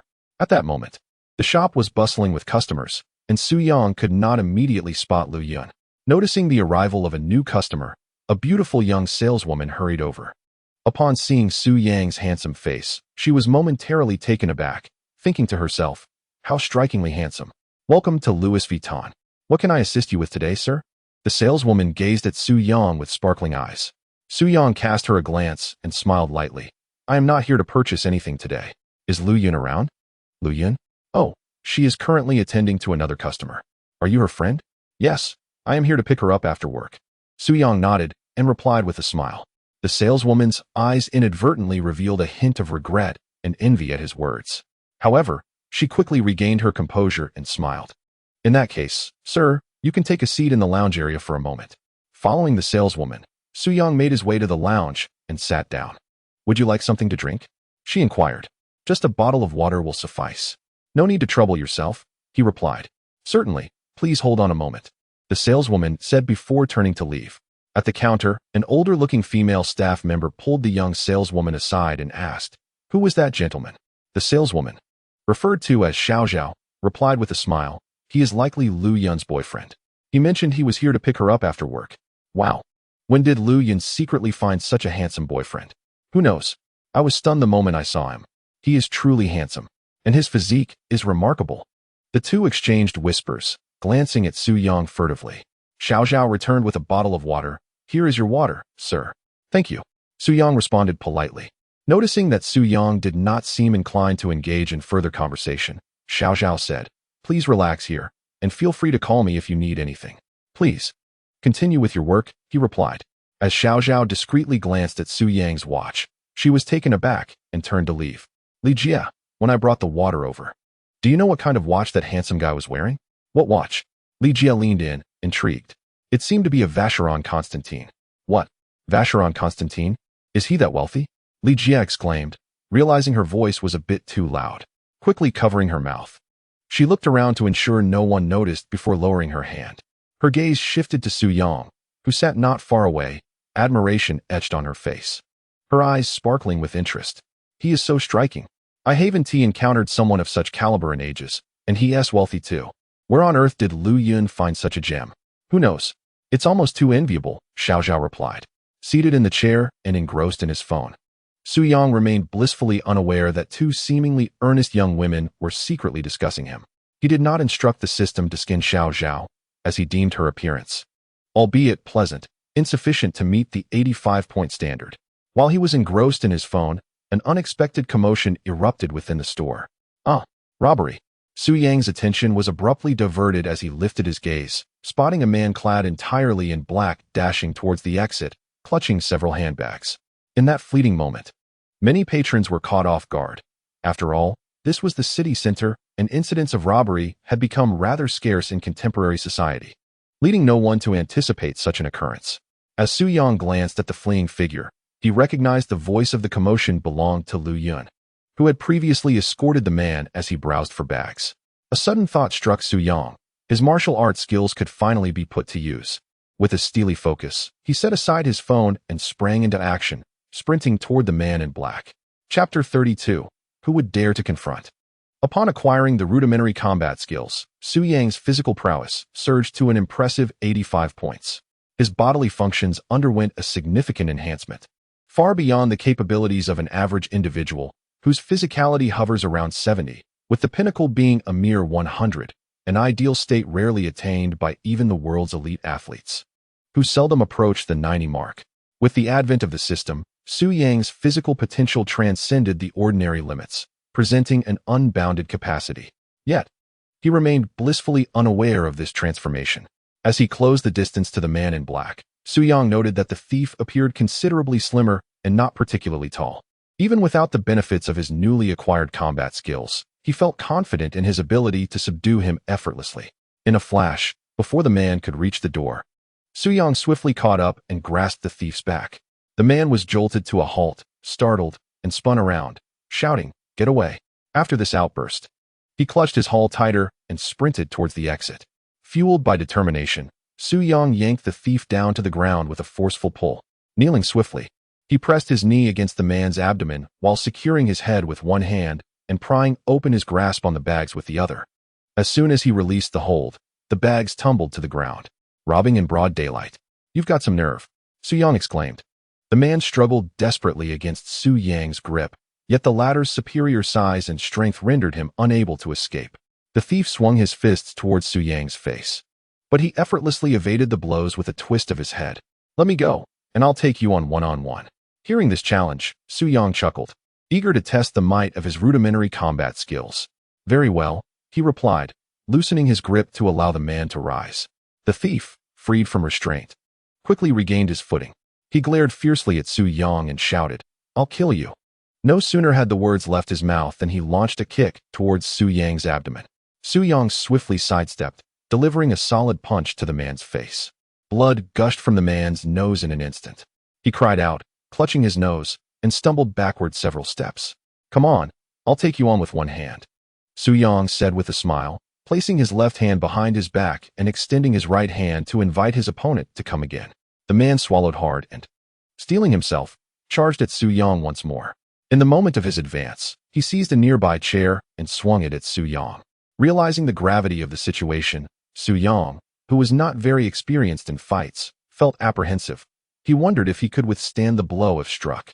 The man swung the chair towards Su Yang's head, prompting several nearby salespeople and Lu Yun to scream in unison. "Su Yang, be careful!" Lu Yun shouted anxiously from a distance. Before the chair could connect with his skull, a flurry of combat techniques surged into Su Yang's mind. Without further thought, he lunged forward, lowering his body and wrapping his arms around the man's waist. Using the momentum, he tackled the man to the ground. A loud thud echoed as the chair fell from the man's grasp. Su Yang quickly flipped the man over onto his back. With a powerful push, he shifted his position upward, releasing the man's waist while swiftly locking his hands around the man's neck. As he secured the hold, a smile crept across Su Yang's face. He exerted force, causing the man's eyes to widen in shock as his face turned crimson. The man grasped Su Yang's arms, attempting to pry them apart, but once a rear-naked choke is established, escape becomes nearly impossible. Moreover, the disparity in their strengths was vast. Su Yang was akin to a middleweight fighter, while his opponent was featherweight, a difference of 2 significant weight classes. Gradually, Su Yang tightened his grip, and the man's complexion shifted from red to pale, his eyes rolling back as his limbs went limp. Recognizing this, Su Yang quickly released his hold and pushed the man away before standing up. "All done. Is he dead?" Several customers nearby exclaimed in alarm. "He won't die. He's just unconscious. It's nothing serious. Don't you have any security here?" They're coming. Just then, 2 tall security guards rushed in from outside the store. "I must say, your security system is lacking. I finished the fight, and only then do you arrive?" "No, we received the call and rushed over immediately. Who knew you would have already resolved it?" Indeed, although it seemed to have taken a long time, the entire encounter lasted no more than a minute. Su Yang had not even exerted his full strength during the grapple, utilizing only about 2/3 of his power. Otherwise, he could incapacitate his opponent in an instant, leaving no opportunity for the man to reach out and seize him. Furthermore, he refrained from using his fists, mindful of the potential consequences. Should he miscalculate and inadvertently deliver a fatal blow, it would be a tremendous loss for him. Thus, he opted for a rear-naked choke to render the adversary unconscious, a technique he admired from his frequent viewings of mixed martial arts. 2 security guards swiftly knelt beside the man, rousing him from his stupor, though he had already lost his ability to move. Upon regaining consciousness, he clutched his neck and coughed incessantly, gradually regaining composure after a few minutes, before being escorted out of the store by the guards. Awaiting him was the inevitable interrogation by the police. Su Yang clapped his hands and addressed the onlookers, urging them to disperse. Among the bystanders, Lu Yun, Xiao Zhao, and Sister Li stood transfixed, particularly Sister Li, who gazed at Su Yang with gleaming eyes, utterly captivated by his display of skill. Such displays of masculinity rendered her, a woman in her 30s, utterly defenseless. Embarrassed, Lu Yun stepped forward to inquire, "Are you all right? Do I look like I'm in trouble?" Su Yang replied, spreading his arms in a dismissive gesture. "Glad to hear it. That was quite frightening," she remarked. "It's a minor issue. Primarily, he didn't lay a hand on you, did he?" "No, not at all." "Then all is well." At that moment, Sister Li interjected with a smile. "All right, everyone, let us tidy up and return to normal operations." Lu Yun glanced at Su Yang and said, "I'll get back to work. Please wait for me a moment." Su Yang then returned to the break area, appearing unfazed by the earlier events. Ding. The system has detected the host's first utilization of a basic combat skill, successfully subduing the target. Mood elevated. Reward, 500,000 yuan. Physical constitution increased by 1 point. Meanwhile, Sister Li pulled Lu Yun aside and whispered, "What is your relationship with that young man named Su Yang?" "Well, he is my high school classmate." "High school classmate? He is not your boyfriend?" No, definitely not," Lu Yun stammered, her cheeks flushing as she hurried to clarify. "Then I might have to make my move," Sister Li teased. Lu Yun exclaimed, suddenly looking at Sister Li with wide eyes. Sister Li chuckled, "I'm just joking. Seeing you flustered is quite amusing. I have no intention of competing with you. However, that man is exceedingly attractive." She glanced at Su Yang before continuing, "Lu Yun, you must seize the opportunity. Such men are rare these days. In that situation, who would dare intervene? Had it not been for his intervention, we could have faced a loss of 80 to 90,000. He is not only handsome and affluent, but also skilled and possesses a strong sense of justice. If I were 5 or 6 years younger, I would certainly vie for him. Sister Li's words made Lu Yun's heart race and her cheeks flush. Indeed, Su Yong's decisive action had left a profound impression on her. She hadn't initially noticed his arrival, but the moment she saw him stepping in to confront the man, her heart raced, and she felt a wave of warmth wash over her. Beep. Detected that Lu Yun's affection for the host has increased to 78. Trust. Reward. 3 million in cash. One fragment of a McLaren Senna, 25. Su Yong listened to the system's announcement, casting a discreet glance at Lu Yun not far away, before continuing to focus on his phone.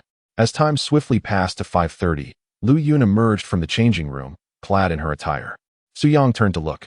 Observing that Lu Yun appeared refreshingly elegant today, her long hair cascading down, a small black leather bag slung over her shoulder. She wore a simple gray crewneck shirt on top, paired with slightly distressed denim shorts, and completed her look with a pair of white canvas shoes. The ensemble exuded both sensuality and charm, particularly accentuated by her long, striking legs which drew more attention than Su Yong himself. With a smile, Su Yong stood up. Can we leave work now? Yes, we can, Lu Yun replied cheerfully. Then let us go for hot pot. All right, Lu Yun responded obediently. The two walked side by side towards the entrance. Behind the cash register, Sister Li and Xiao Zhao cast envious glances at them. I truly envy her. I must ask Xiao Yun where she found such a guy next time. I've asked before. She said he's her high school classmate, Sister Li remarked, leaning on the counter. High school classmate? Well then, let us ask Xiao Yun if he has any friends to introduce to us. A man of his caliber must have equally impressive friends. You make a valid point. I'll inquire next time. Chapter 33. You can't be serious? After exiting, Su Yong took Lu Yun to a nearby shopping district where they chose a spicy hot pot restaurant. Su Yong personally enjoyed hot pot. It was both economical and satisfying. Although he had money now, he had no interest in indulging in extravagant meals daily. Occasionally enjoying gourmet dishes felt refreshing, but he found no necessity in consuming them every day. Even with wealth, he preferred to eat what he genuinely liked. The notion of dining in upscale restaurants merely to impress others struck him as foolish. At that moment, it was peak dining time, and the restaurant was nearly full, with busy waitstaff bustling about, creating a lively atmosphere. After waiting 20 minutes, Su Yong and Lu Yun finally sat down to place their order. They selected an array of dishes, including beef rolls, duck blood, tripe, chicken gizzards, and chicken feet, filling their table with a feast. Did we order too much? Lu Yun remarked, eyeing the spread, then quickly added, not that I'm hesitant. I just worry we won't finish it and waste food. Su Yong chuckled softly. Don't worry, we prioritize not wasting food. I have a hearty appetite. We'll certainly finish it. That is good to know. As long as we can eat it all, order as much as you like. Before long, the broth in the pot began to bubble with a vibrant red hue, and Su Yong started to add the ingredients. Do you usually come to eat at a spicy hot pot? Yes, I quite enjoy hot pot, Lu Yun replied. That's great. Otherwise, if you didn't like it and were just accommodating me, I would feel quite embarrassed. I find great delight in the charming smile of Lu Yun. As the two engaged in conversation, they began to eat. Lu Yun's cheeks flushed a rosy hue as she savored her meal. Considering that she could not handle overly spicy food, Su Yong had ordered a mildly spicy dish. Yet, observing Lu Yun panting and sticking out her tongue, Su Yong chuckled. Is it truly that spicy? This is merely a hint of spice. I'm not certain why I'm so sensitive to spice today. I usually handle it quite well. She remarked. Perhaps it's because you haven't had it in a while. Allow me to fetch you a drink, Su Yong offered, rising to head toward the beverage cabinet by the door. Just a few steps into his journey, an unexpected figure entered the establishment. Their eyes met, and Su Yong feigned ignorance, continuing towards the drinks. However, the newcomer's eyes lit up, and she called out cheerfully, Su Yong, is it really you? With a roll of his eyes, Su Yong thought, for heaven's sake, I was trying to avoid her, and she had to greet me. The person was none other than Lin Xiaoma, his girlfriend from university, who had once deemed him inadequate. She was the only girl Su Yong had formally dated until now. Accompanying Lin Xiaoma was a tall young man, standing around 185 centimeters, slightly taller than Su Yong. He was well built, appearing to be about 25 years of age, with slick back hair, a square jaw, and a hint of stubble. His complexion was fair, and he seemed to have put on some makeup. Dressed in a rolled-up black shirt and knee-length casual shorts, complemented by white sneakers, both refined and slightly effeminate in appearance. Lin Xiaoma was dressed rather provocatively in a gray, form-fitting long dress that accentuated her figure. She carried a white handbag and wore a pair of white slippers. Her looks were striking. She had long hair, an oval face, large eyes, and her lips were adorned with a seductive shade of lipstick, with her attire tightly hugging her bosom. As Su Yang turned his back to retrieve a drink, Lin Xiaoma approached with a smile, playfully tapping his back. Are you still pretending not to recognize me? Even if you turned to ash, I would recognize you. With a resigned sigh, Su Yang turned to face her. What do you want? Is there something you need? Must I have a reason to greet you? We do share a history. After all, Lin Xiaoma replied, raising an eyebrow with a smile that betrayed no discomfort. She scrutinized Su Yang, who seemed transformed since their university days, her gaze roaming up and down. When did you get in such good shape? You've become quite handsome. You haven't had any work done, have you? Mind your own business, he retorted. At that moment, the man behind Lin Xiaoma stepped forward, inquiring, who is this? Oh, just my ex-boyfriend, Lin Xiaoma stated openly. Ex-boyfriend? The one who was rather lacking? The man asked, a smirk playing on his lips. Indeed, that's him. But it's surprising how handsome he has become after all these years, she replied. Even if he is handsome, it doesn't change the fact that he is still inadequate. That's an innate trait, unless one undergoes surgery. Su Yang glanced at the man and then back at Lin Xiaoma. Is this your new boyfriend? Still under evaluation? He is not yet. The man heard this and showed no reaction. Su Yang chuckled. You can't be serious, can you? What? You dare to call me that? You seem to have a hint of effeminacy about you. You claim I can't do it, but I wager you could last only 3 seconds. Ha ha. Lin Xiaoma erupted in laughter at this remark. What are you laughing at? Am I wrong? You must have tested it already, right? Not quite yet. But if it's truly 3 seconds, I might as well reconcile with you. You have quite the imagination.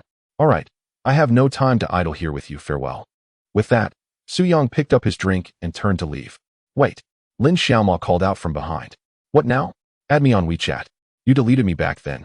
And now we have no way to contact each other. Add you? No thanks, I'm not interested anymore. Goodbye. Su Yang ignored Lin Xiaoma and walked away. What a show-off. The man nearby muttered discontentedly. Is it really 3 seconds? How could that be? Do you believe whatever nonsense he spouts? He's just joking. Let's go, I'm hungry. Lin Xiaoma giggled, covering her mouth.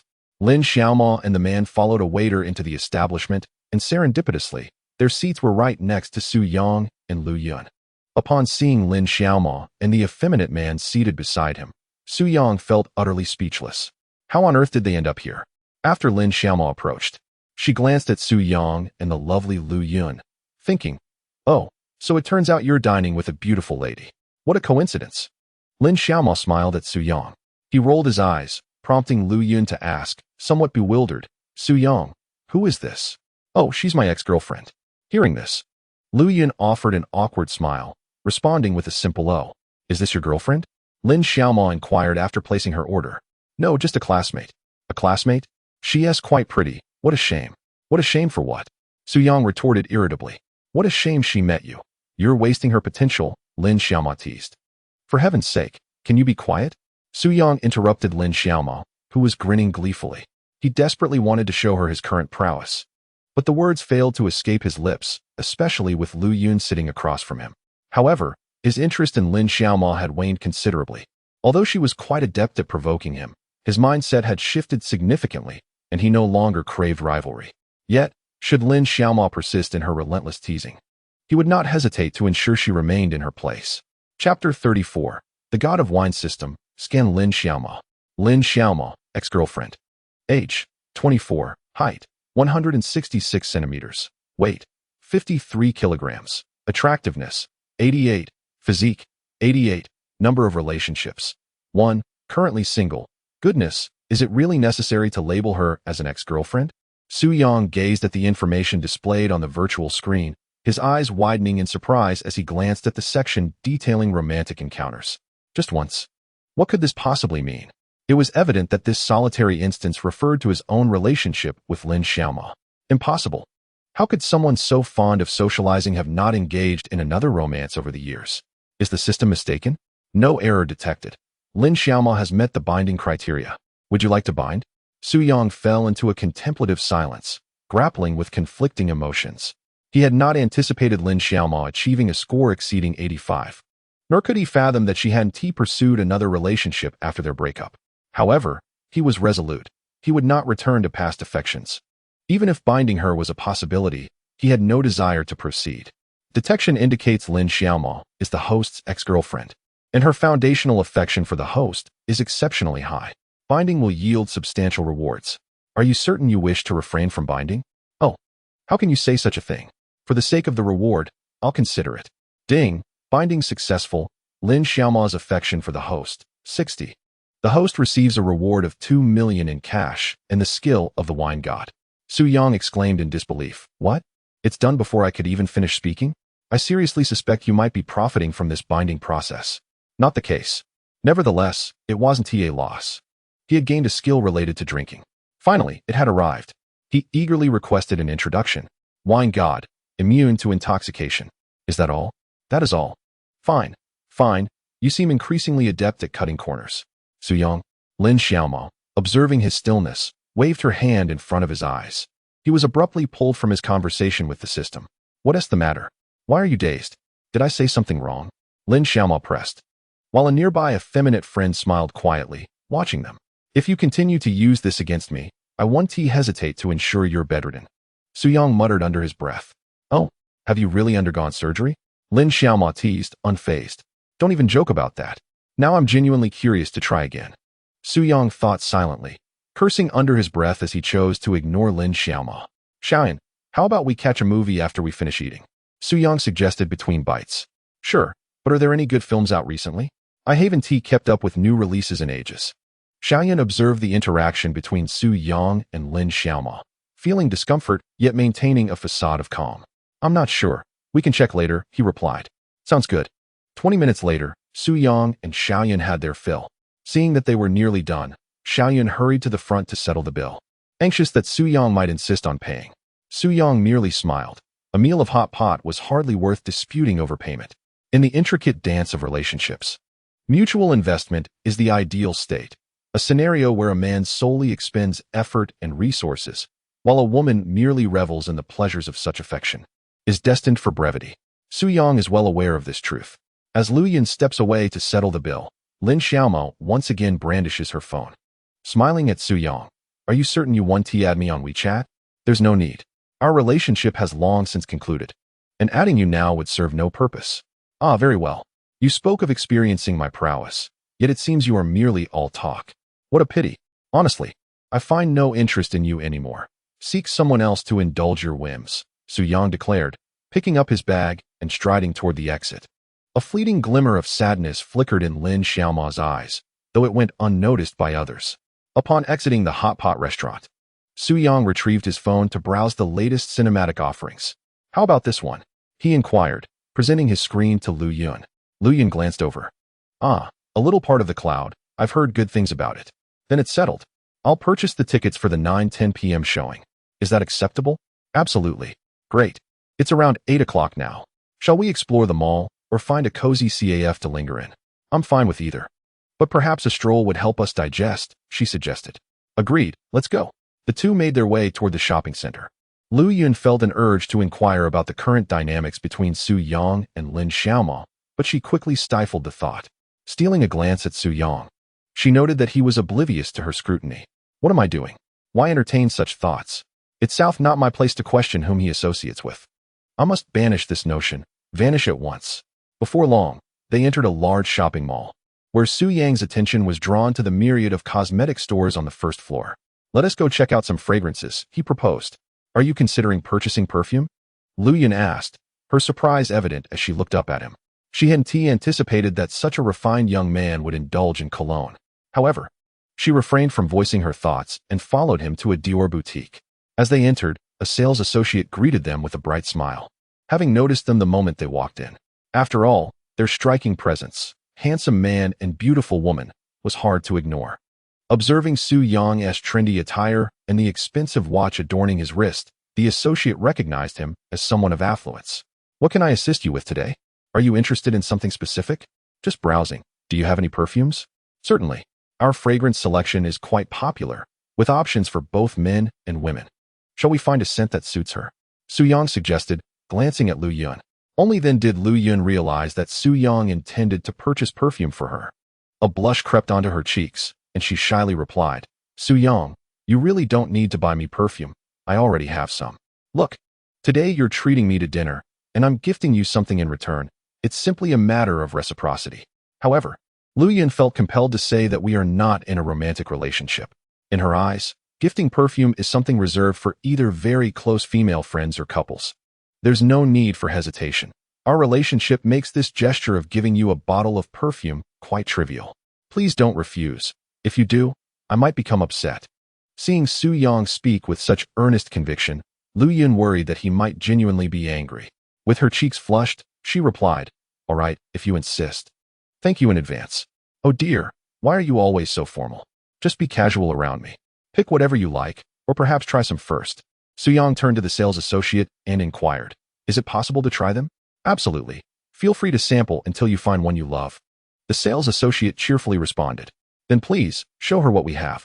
Certainly, my dear, the sales associate replied, leading Lu Yun to the selection of fragrances. Seeing this, Lu Yun, her face aglow, approached the display. Su Yang chuckled and began to browse on his own. He initially considered purchasing a skincare set for himself, but then recalled his impressive skill in body management, realizing that his skin was already in pristine condition. There was no need to overcomplicate matters with additional products. He glanced at the men's section, finding nothing of use, as these items held no appeal for him, save for the perfume.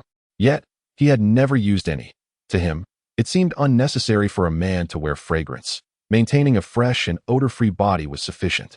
Chapter 35. It seems like we're in love again. Feeling disinterested, Su Yang settled into a nearby seating area, waiting for Lu Yun to make her selection. Under the enthusiastic guidance of the sales associate, Lu Yun finally chose the Dior Miss Dior Blooming Bouquet Eau de Toilette, a 50-milliliter bottle priced at $990. This price was neither excessively high nor too low. It aligned with her usual spending on perfumes, as a single bottle would last a considerable time. She declined the more expensive options the associate suggested, ranging from $2,000 to $3,000, as it was Su Yang's money, and she felt a twinge of discomfort. Noticing that she was nearing a decision, Su Yang approached and asked, Have you made your choice? Uh-huh, I'll take this one, she replied. Great. If you like it. That's all that matters. How much is it? He turned to the sales associate. This bottle is priced at $990. Very well, please wrap it up. The sales associate smiled and proceeded to package the perfume. Su Yang then turned to the slightly shy Lu Yun and remarked, What are you so bashful about? Is there anything else you wish to see? No, I'm done looking, she quickly responded. She feared that Su Yang might purchase something else for her. While she was genuinely pleased and even a little excited by his gifts, she did not want him to perceive her as materialistic, which she clearly was not. Su Yang was well aware of this. Upon seeing her reluctance, he smiled and said, All right then, let us go. After settling the payment, the two continued to stroll through the mall. At 9:10, Su Yang purchased 2 cups of milk tea and a bucket of popcorn before entering the cinema with Lu Yun. In the dimly lit theater, the pair managed to find their seats in the dark. The film had been released for some time, so the audience present was relatively sparse. The movie soon commenced, and Lu Yun watched intently. Su Yang and Lu Yun sat closely together, the only 2 occupants in their row. The delicate fragrance emanating from Lu Yun rendered Su Yang incapable of focusing on the film. His hand began to wander restlessly. At that moment, Su Yang felt a surge of nervousness. It was reminiscent of his first movie date with Lin Xiaoma. In that fleeting instant, he felt as if he had fallen in love once more. He turned to sneak a glance at Lu Yun's exquisite profile, swallowing hard and momentarily entranced. His right hand inadvertently brushed against the pinky of Lu Yun's left hand. The moment their skin made contact, Lu Yun flinched slightly. Yet she did not withdraw her hand nor turn to look at Su Yang, remaining fixated on the big screen. Su Yang took a deep breath, steeling himself, and boldly clasped Lu Yun's soft, delicate hand. Were it not for the volume of the movie, one could undoubtedly hear the rapid beating of Lu Yun's heart. After seizing her hand, Su Yang's own heart raced as he noticed Lu Yun's lack of resistance. He quickly feigned nonchalance and resumed watching the film. Time seemed to slip away, and soon Su Yang's grasp transformed into an interlocking of their fingers. They held hands throughout the entire movie. When the credits rolled and the lights brightened, Su Yang turned to find Lu Yun had unknowingly been reduced to tears. A wave of panic washed over him as he hurriedly released her hand and inquired, "What's wrong?" "Nothing, nothing. This film is quite moving." "I couldn't help but shed a few tears," Lu Yun replied, turning away to wipe her cheeks dry. Suyang reached into his bag, retrieving a tissue and offering it to her. "Here, this film truly is touching. Perhaps we should watch a comedy next time." Lu Yun nodded silently, accepting the tissue to dab at her eyes. "It's all right, let us go," she said. "All right," he responded. The two stood and exited the cinema, but this time, Suyang did not reach for Lu Yun's hand. Outside, the clock read 11:30. Suyang glanced at his watch and remarked, "It's already 11:30. Are you hungry? Would you like to grab a late-night snack?" Lu Yun, still seemingly affected by the earlier emotions, shook her head. "I'm not hungry. I have work tomorrow." "Then let me take you home." "Okay." They strolled leisurely back to the place where they had dined earlier. The conversation was sparse, with neither mentioning the moment they had held hands. Upon arriving at the parking lot, they settled into the car, and Suyang input Lu Yun's residential area into the navigation system before starting the engine. 20 minutes later, the vehicle came to a gentle stop at the entrance of her community. Suyang turned to Lu Yun and said, "We have arrived. By the way, I am planning to invite a few friends over for dinner after my move. Once I finalize the time, I will let you know. You simply must come." At that moment, Lu Yun had lost the excitement she had while watching the movie. She turned and smiled. "Sure, I will definitely come." "All right then. I want to see you inside. Until we meet again." "Okay," Lu Yun replied as she prepared to exit the vehicle. However, for reasons unknown to him, Suyang suddenly seized Lu Yun's arm. "Wait, what is the matter?" Lu Yun turned to look at Suyang. Their eyes met, and the ambient lights in the car perfectly created an intimate atmosphere. Lu Yun's face flushed visibly, while Suyang leaned in slowly. Ultimately, Lu Yun shyly closed her eyes. 2 seconds later, instead of the anticipated romantic moment from the film, she felt a light touch on her face. Suyang then spoke, "You have something on your face. Let me help you with that." "All right, you should head home now." "Oh, okay," Lu Yun exclaimed, resembling a bashful butterfly as she quickly opened the car door and dashed away, not even saying goodbye before disappearing from view. Suyang took a deep breath, watching Lu Yun sprint into the neighborhood. Phew, I almost lost my resolve. He understood that had he kissed her, given his current understanding of Lu Yun, they would likely have quickly entered a romantic relationship. Having only recently bound to the system, he had yet to savor the pleasures of life, and he was reluctant to solidify a relationship so soon. Though he acknowledged the selfishness of his thoughts, he feared that entering a relationship might lead him to be swayed by other women, which would only exacerbate his moral shortcomings. He did not wish to witness such a scenario unfold, so in his internal struggle, he opted for the lesser evil rather than the greater. Dismissing further thoughts, he started the car and drove home. Soon after returning home, Suyang took a shower. He emerged from the bathroom, his well-toned torso exposed, when his phone rang. He picked it up and saw that Pan Ning had added him to a group. The group was named A Guide for Contemporary Youth to Escape. Suyang was momentarily taken aback, noticing that there were 6 members in the group. What is going on? He clicked on the 3 dots in the upper right corner and discovered that Meng Wenzhou and Lu Bo were also in the group, along with 2 unfamiliar individuals, 1 male and 1 female. Shortly thereafter, messages began to flood in. Overcoming all obstacles. Lu Bo, what is the situation? Lonely as I am. Meng Wenzhou, same question. Winter snowflakes. Green grass. Pan Ning, what is this group? Pan Pan. Racing cars and grocery shopping. Suyang, same question. Chapter 36. Travel plans after 2 minutes. Pan Ning finally responded. Green grass. To keep it brief, I am planning to go camping at Yunhui Mountain in a couple of days, and I added you all to the group to invite you to join me. Lonely as I am. When exactly? Don't you know how busy I am? Green grass. What could you possibly be busy with? Lonely as I am. Mind your own business. I have plenty to do. Right, fatty? Overcoming all obstacles. A sweeping force. Indeed, my brother Meng is indeed quite busy, managing several companies. Qing Chao, spare me the small talk. I am here to inform you, not to discuss, understood? Suyang silently swallowed as he observed Pan Ning's commanding words. This girl is truly intriguing. Winter snowflakes, so it's camping then?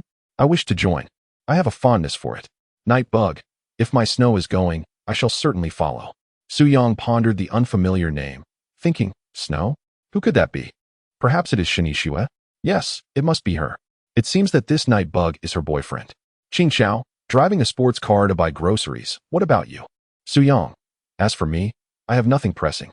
For Su Yang, any opportunity for indulgence and enjoyment is welcome, as the system promotes pleasure. As long as one is happy, wealth will follow, thus eating, drinking, and merriment fall within his realm. Qing Chao.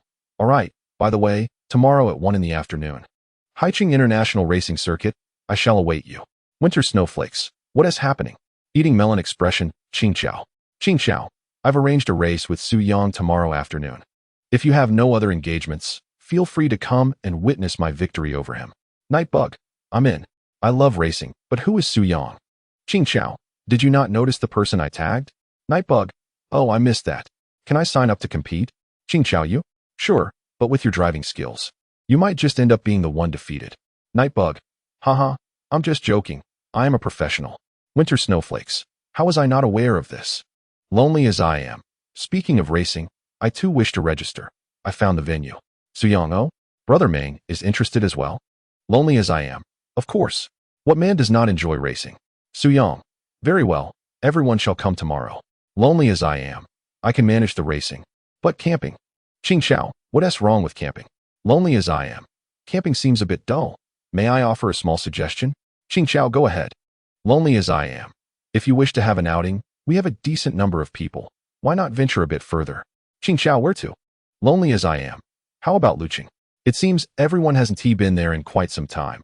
We could enjoy the sea breeze on a yacht, savor seafood, and sip on drinks. Wouldn't tea that be more delightful than camping in the deep woods? A sweeping force. I concur. Just imagine how comfortable it would be in bikinis. Haha. Nightbug. The plump one speaks the truth. Winter snowflakes. Waving hammer expression. Lonely as I am. Driving a sports car to buy groceries. What about you? Brother Su? Evil expression. Don't tell me you wish to go to the mountains with my sister only to be bitten by mosquitoes? Su Yang smiled quietly at Meng Wanzhou's message. Su Yang. Brother Meng, that's not quite fair. Camping has its own joys, though at present, I lean more towards your suggestion. He was, in truth, curious to see what Pan Ning would look like in a bikini. Lonely as I am. Dog emoji green grass. A bunch of old lechers. Lonely as I am. My dear sister, you have wronged me. I was merely referring to enjoying the sea breeze, sipping some drinks, and observing that it is the plump ones who admire bikinis. Nothing to do with me. Green grass. You two are cut from the same cloth, are you not? However, the camping matter remains unresolved. We must go next time. Lonely as I am. Sure. Let us go when we have time next. Green grass. Since we've settled on a location, let us agree on a time. Everyone should suggest when they are available to depart. Lonely as I am. I'm free at any time. If everyone decides to go now, I will pack my bags immediately. Green grass. Rolling eyes. Didn't you say you were busy? You're not too busy to visit Deer City and see the lovely ladies, are you? Lonely as I am. Well, you see, I'm the boss. I can negotiate. It's no trouble to ask them to postpone things a bit. Green grass. Humph. Winter snowflake. Going to Deer City sounds good. I haven't seen the sea in ages. Nightbug. How about we set off tomorrow for an impromptu trip? Green grass. I still have to race with Su Yang tomorrow. Nightbug. Aren't we racing at noon? After that, we could fly in the afternoon or evening, right? Buying groceries in a sports car. What do you say, brother? Su Yang. I. Lonely as I am. I. Sweeping the army. I. Winter snowflake. I'm in too. Green grass. All right then, since everyone agrees, let us fly tomorrow. Lonely as I am. I'll secure a benefit for everyone. You'll cover all our flight expenses. Green grass. By the way, round trip. Lonely as I am. You're making it sound too formal. Let us not just talk about flights, since I suggested it. I'll cover the hotel too. Sweeping the army, wow? Brother Meng is generous. Nightbug. Brother Meng is mighty. Winter snowflake. Brother Zhou is the most handsome. Su Yang. Brother Meng is indeed generous. Afterward, everyone sent their identification information to Meng Wanzhou, and then the group chat quieted down. Seeing no one else was speaking, Su Yang lay on his bed, scrolled through Douyin for a while, and soon fell into a deep sleep. The next day, Su Yang woke up at 11 in the morning. He lay on the large, soft bed in the master bedroom and stretched lazily. Ah, refreshing. After a loud exclamation, Su Yang rolled out of bed. System, check-in. Check-in successful. Reward 50,000. Su Yang entered the spacious bathroom of his bedroom for a shower, then happily prepared a brunch for himself in the kitchen. Detected that the host greatly enjoys cooking. Feeling joyful. Reward 200,000. Su Yang quickly finished his meal and slumped on the sofa, playing with his phone. At that moment, Zhao Mingru, who hadn't contacted him for days, sent a message. Where have you been gallivanting these past few days? Did you not intend to treat me and Xiaoman to a meal after your move? Su Yang pondered over the message. Initially, he had planned to invite Zhao Mingru, Gu Xiaoman, Lu Yun, and Pan Ning to his home for dinner that evening. However, he was scheduled to fly to Luqing today. He typed a reply, "My dear sister, it seems this matter will have to be postponed for a few days, as I am heading to Luqing with friends later today." Luqing? Going for leisure? Zhao Mingru responded. Indeed, I have never been there before. Despite living in Haiqing, I have yet to witness the sea. I see. Then we shall discuss it upon your return. Su Yang contemplated the message momentarily, then thought, why not invite them along? However, apart from Zhao Mingru, Gu Xiaoman and Lu Yun had work commitments and would likely be unable to join. Mingru, would you care to accompany me to Luqing for some fun? Dog emoji. After a brief pause, Zhao Mingru replied, what kind of fun? Fun of all sorts. Dog emoji. Get lost. What are you always thinking about? I can't go. I have matters to attend to during the day and only have time in the evenings. Su Yang chuckled helplessly. What a pity. I had hoped to take you to see the beautiful ocean. I have been there before. No need for you to show me. I roll. Very well. We shall arrange something upon my return. That is akin to a gathering. To me, they convey the same meaning. Fist emoji. Chapter 37. Haiqing International Racing Circuit. After his conversation with Zhao Mingru, Su Yang inquired with Lu Yun and Gu Xiaoman, only to find that both were unable to take leave. The notice had come too suddenly, and generally, companies would not permit time off for several days. With a resigned smile, Su Yang decided to abandon the idea. He returned to his bedroom to change into a crisp white shirt and gray casual shorts. Glancing at his watch, he noted it was already 12:30. It was nearly time to set off. He took out his phone and sent a message to Pan Ning. I am preparing to depart. The Haiqing International Racing Circuit, correct?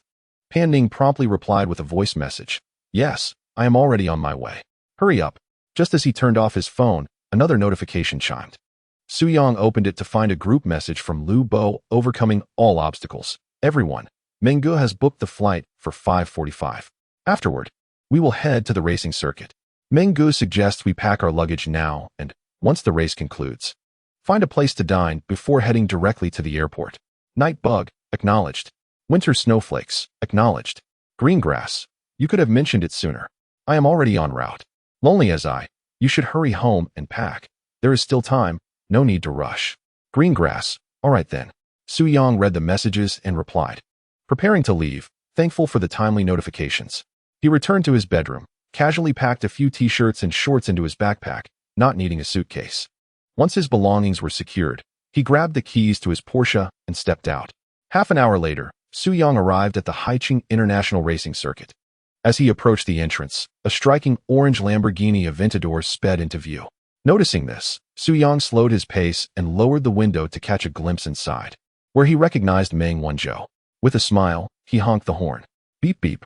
Upon hearing this, Meng Wanzhou maneuvered his car alongside Su Yang's and leaned out, calling out, Brother Su, your car certainly boasts a rather flamboyant color. Su Yang chuckled heartily. Indeed, this vehicle is meant to stand out. Your ride is quite impressive as well. Meng Wanzhou replied nonchalantly, this cannot compare to yours. I could purchase 2 of these with what yours costs. However, it's not just a matter of price. My car may not necessarily outperform yours. We shall see shortly. Meng Wanzhou smiled lightly. All right, let's head inside. I have reserved the entire venue. With that, he pressed the accelerator and drove into the circuit. The security guard at the entrance recognized the approaching Lamborghini. Having seen it several times before and being personally acquainted with Meng Wanzhou, he promptly raised the automatic barrier. Meng Wanzhou halted at the entrance and remarked, the cars arriving shortly are all my friends. Please let them in. Of course, the guard replied cheerfully. After giving his instructions, Meng Wanzhou swiftly entered the racing circuit, with Su Yang following closely behind. They made their way to the straight section of the spectator area. This stretch measured 233 meters in length and 18 meters in width, making it ideal for various supercars to compete in straight-line acceleration. Moreover, the Haiqing International Racing Circuit is one of the premier professional tracks in the country, second only to the one in Shanghai in its capacity to host professional racing events. Meng Wanzhou's ability to secure such a prestigious venue speaks volumes about his connections and influence, which Su Yang currently cannot match in terms of wealth or network. However, he is on a sustainable path. Given time, he could evolve into a billionaire.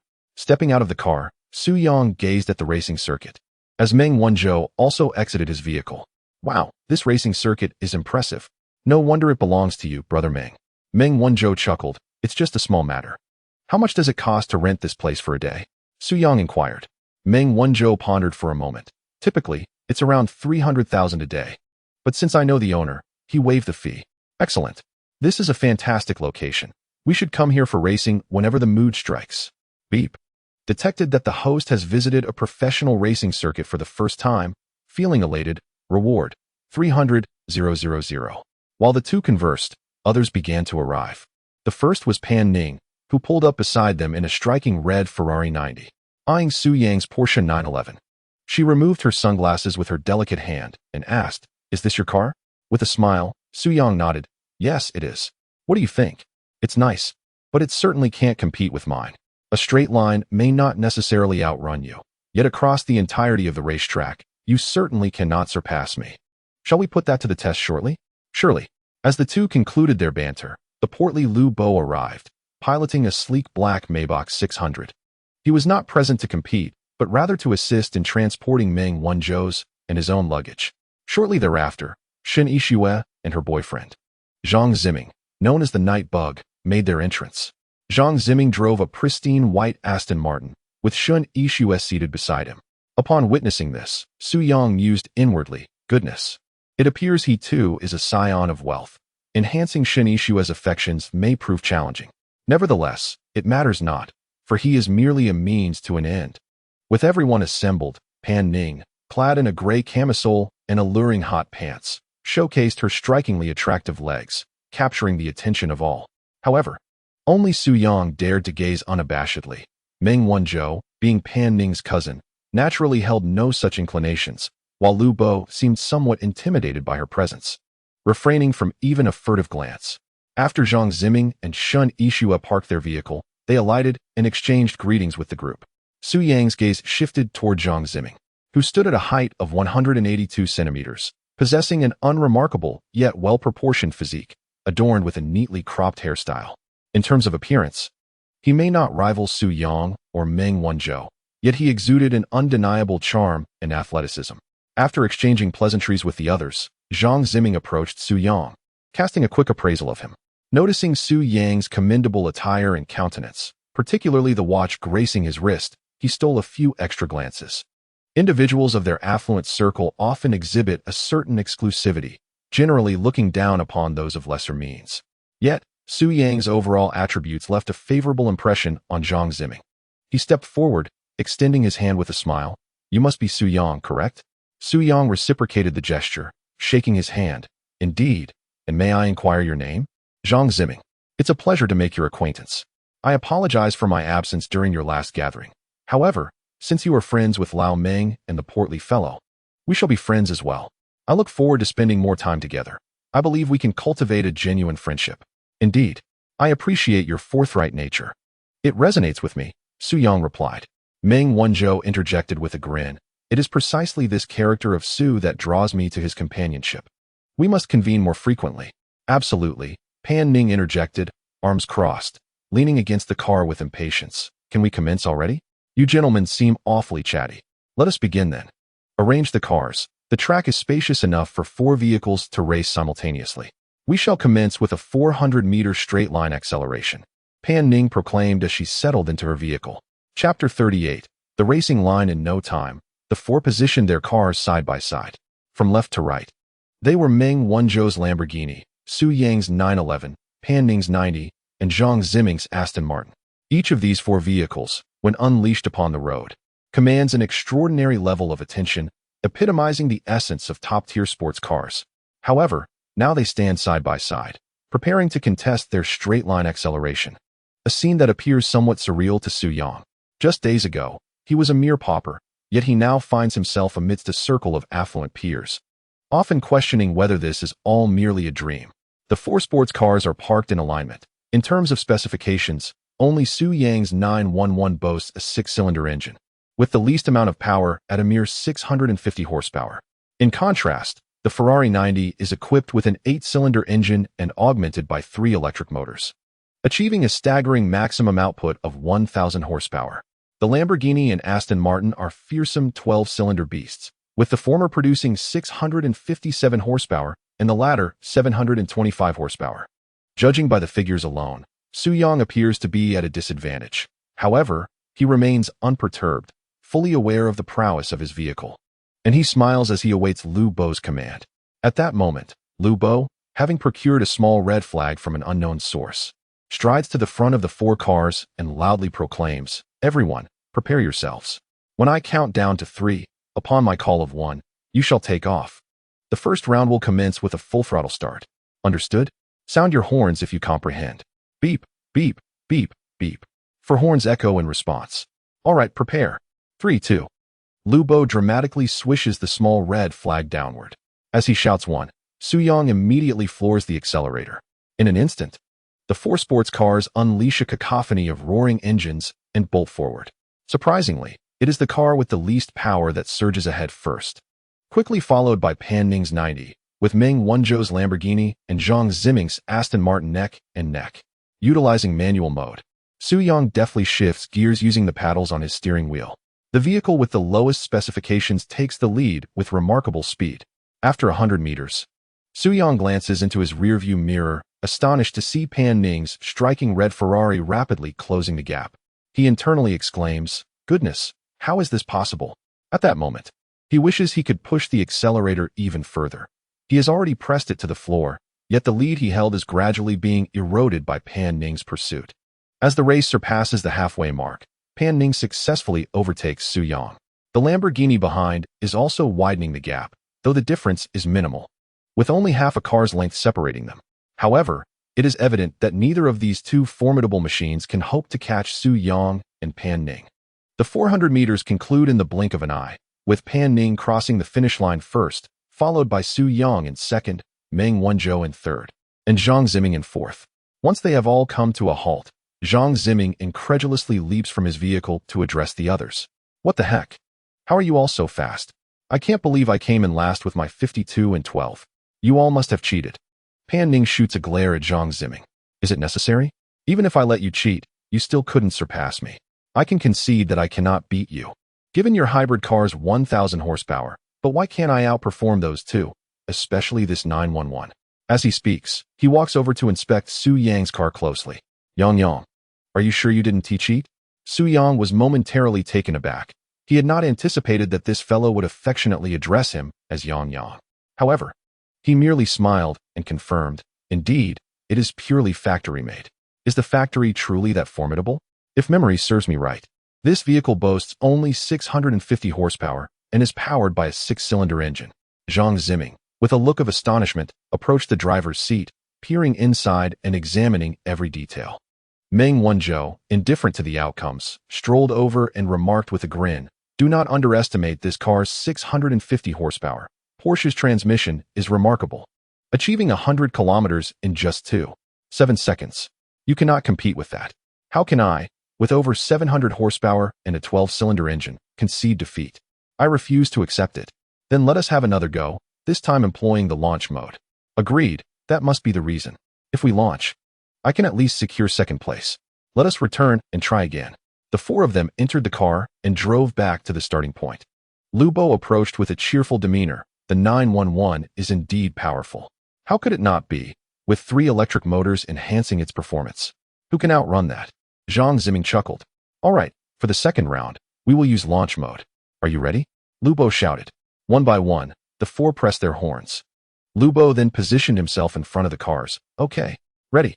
The 4 vehicles erupted with a thunderous roar, fully prepared for the launch. 3, 2, 1. As the countdown concluded, Su Yang swiftly released the brake with his left foot, while simultaneously flooring the accelerator with his right.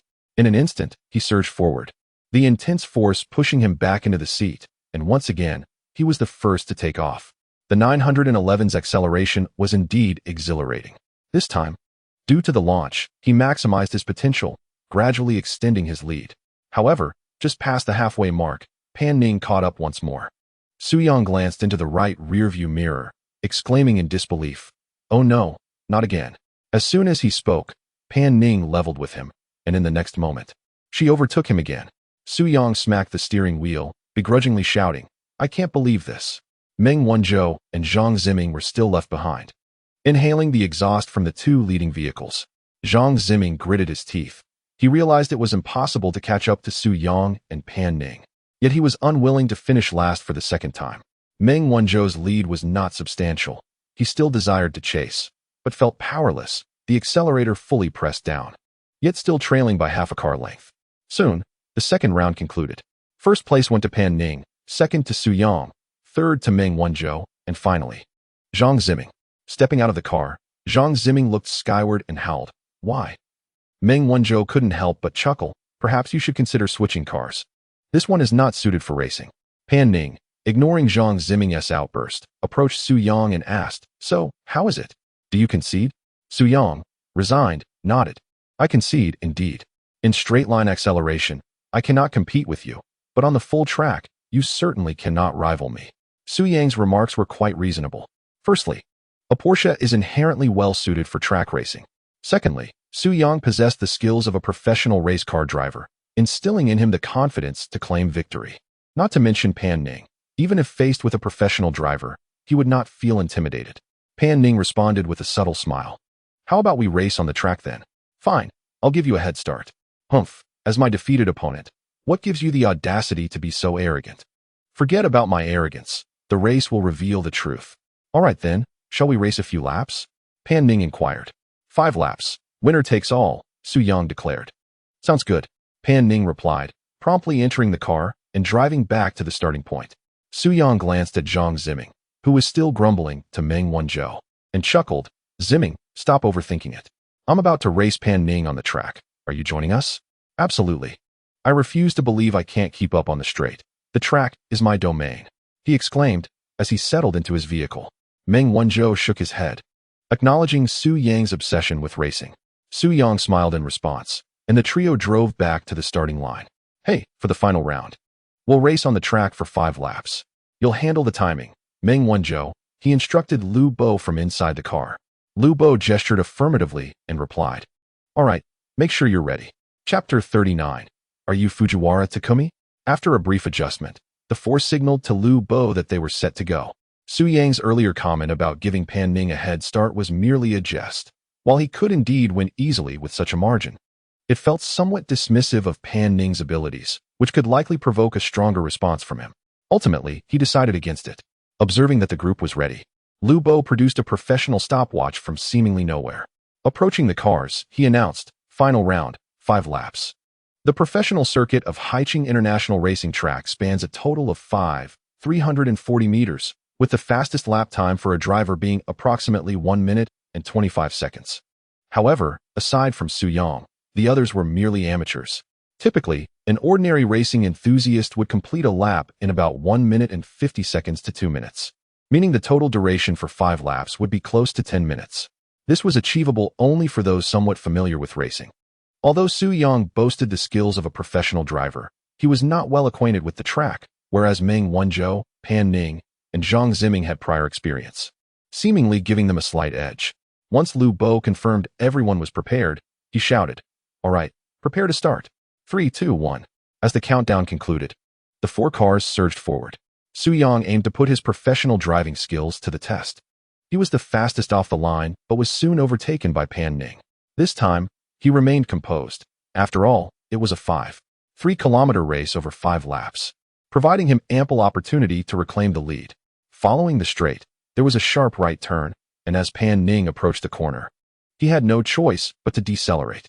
As Su Yang's eyes sparkled with excitement, an array of operational techniques surged through his mind. Seizing this opportunity, he pressed the accelerator fiercely, overtaking Pan Ning. Upon witnessing this, Pan Ning's expression transformed into one of astonishment. Was this guy reckless? She hurriedly honked her horn, cautioning Su Yang to decelerate, for at such a speed, navigating the turn would inevitably lead to a crash. Yet, Su Yang remained unfazed, feeling as though he had channeled the spirit of Schumacher. Just as he approached the bend, he slightly eased off the accelerator, swiftly pressed the brakes with his right foot, and deftly maneuvered the steering wheel. In an impressive display, he executed a flawless drift through the turn. This maneuver left Pan Ning behind, utterly dumbfounded. Equally astonished were Zhang Ziming and Meng Wanzhou, their mouths agape as they watched the professional drift ahead. Zhang Ziming exclaimed involuntarily from within the car, "No way. Is this guy a pro?" Before he could ponder further, Pan Ning had already navigated the first turn. Meng Wanzhou and Zhang Ziming, neck and neck, reduced their speed to make it through the bend. Due to his performance in the first turn, Su Yang quickly widened the gap between himself and the others. Although unfamiliar with this racetrack, the skills of a professional driver significantly mitigated his disadvantage. Soon enough, the first lap was completed and Lu Bo, stationed at the starting point, pressed the stopwatch to check the time. Upon seeing it, his brow furrowed in disbelief. 1 minute and 33 seconds? Goodness, could this timer be malfunctioning? Lu Bo was quite familiar with racing, often indulging in various types of motorsport events during his leisure time. He distinctly recalled that the Haicheng International Circuit had hosted 2 Formula One races, with the fastest lap time recorded at 1 minute and 25 seconds, achieved by world-class drivers in multi-million-dollar racing cars. The fact that Su Yang, in his debut at this track, had clocked a time of 1 minute and 33 seconds was nothing short of astonishing.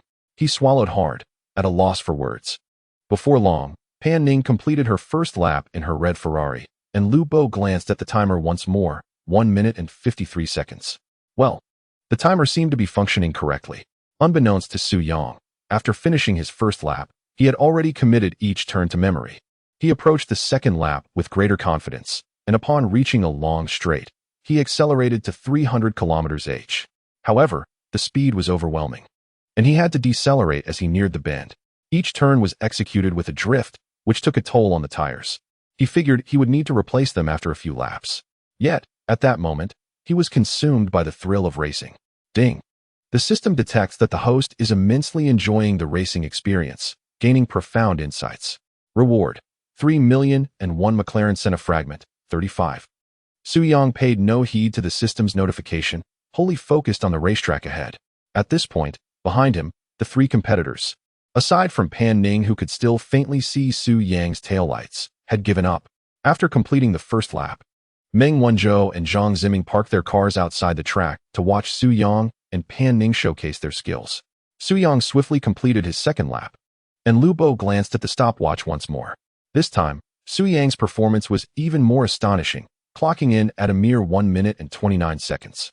Zhang Ziming, taking the stopwatch in hand, exclaimed in disbelief, "Goodness, this guy must be a professional driver.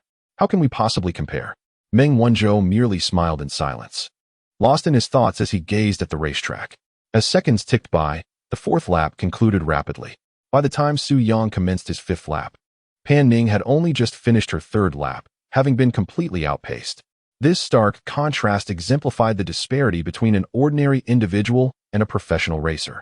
Realizing she could not compete with Su Yang on the racetrack, Pan Ning ceased her struggle, acknowledging the overwhelming gap in skill, one that could not be bridged through mere training.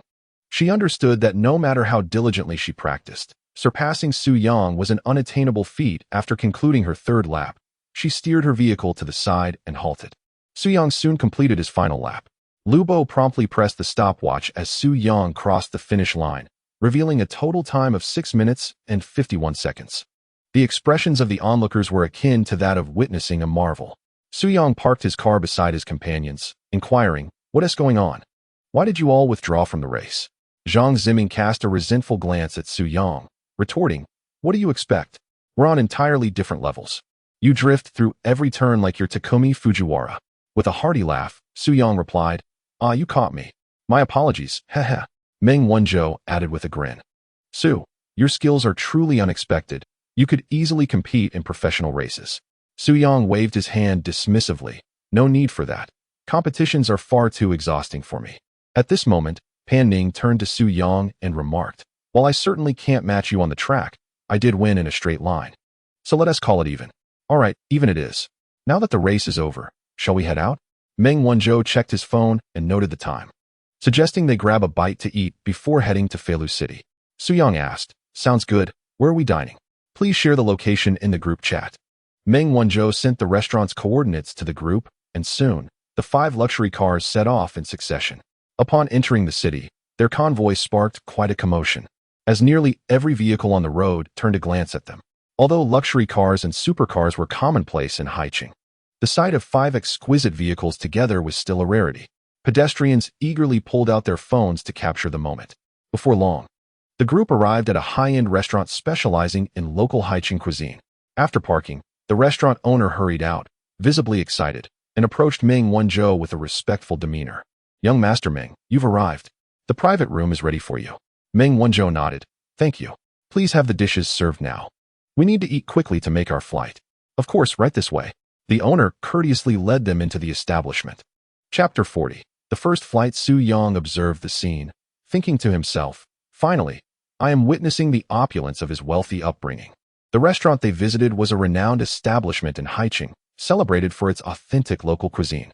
Typically, local eateries struggle to achieve substantial growth. However, this particular restaurant has succeeded, boasting 9 branches within Haicheng alone. Each location spans over 1,000 square meters and consistently enjoys bustling business. In most instances, patrons are required to make reservations in advance, and securing a private dining room is particularly challenging. Nonetheless, Meng Wanzhou's status within Haicheng's affluent circles is well known. Thus, should he desire, a simple phone call would prompt the owners of most upscale restaurants to readily clear out their largest private rooms for him. However, Su Yang remained oblivious to this reality. To him, it was merely a pleasant Chinese restaurant. Upon entering the private room, the owner personally attended to the group, presenting 6 menus before them. He then approached Meng Wanzhou with a smile, inquiring, "Young Master Meng, what would you like to eat today?" Leaning back in his chair, Meng Wanzhou replied, "Let us just eat something casual today. Let them decide." "Very well," the owner responded. Su Yang glanced at the menu, where dishes ranged from 5 to 600 yuan, with the more extravagant options costing 2 or 3,000. He pondered to himself, "Isn't this just ordinary home-cooked fare? How can they charge such exorbitant prices?" The world of the wealthy is indeed different. It seems I have much to learn. In a matter of minutes, the group had placed their orders, and the owner departed with the menus. Soon after, a waiter pushed a cart laden with over 10 exquisite Chinese dishes into the room. "Now that the dishes are all served, let us eat quickly. Time is a bit tight," Meng Wanzhou remarked, glancing at his watch. "All right then, I shan't hold back," Su Yang said, picking up his chopsticks to sample a piece of glistening braised pork. After a few bites, he exclaimed, "The flavor is quite good." Seated to Su Yang's left, Meng Wanzhou chuckled, "Not bad, right, Su? Does it suit your palate?" "Very impressive. No wonder it's so pricey," Su Yang replied. "This place is reputed to serve the finest local cuisine in Haicheng. If you enjoy it, just mention my name next time. And you need to wait in line."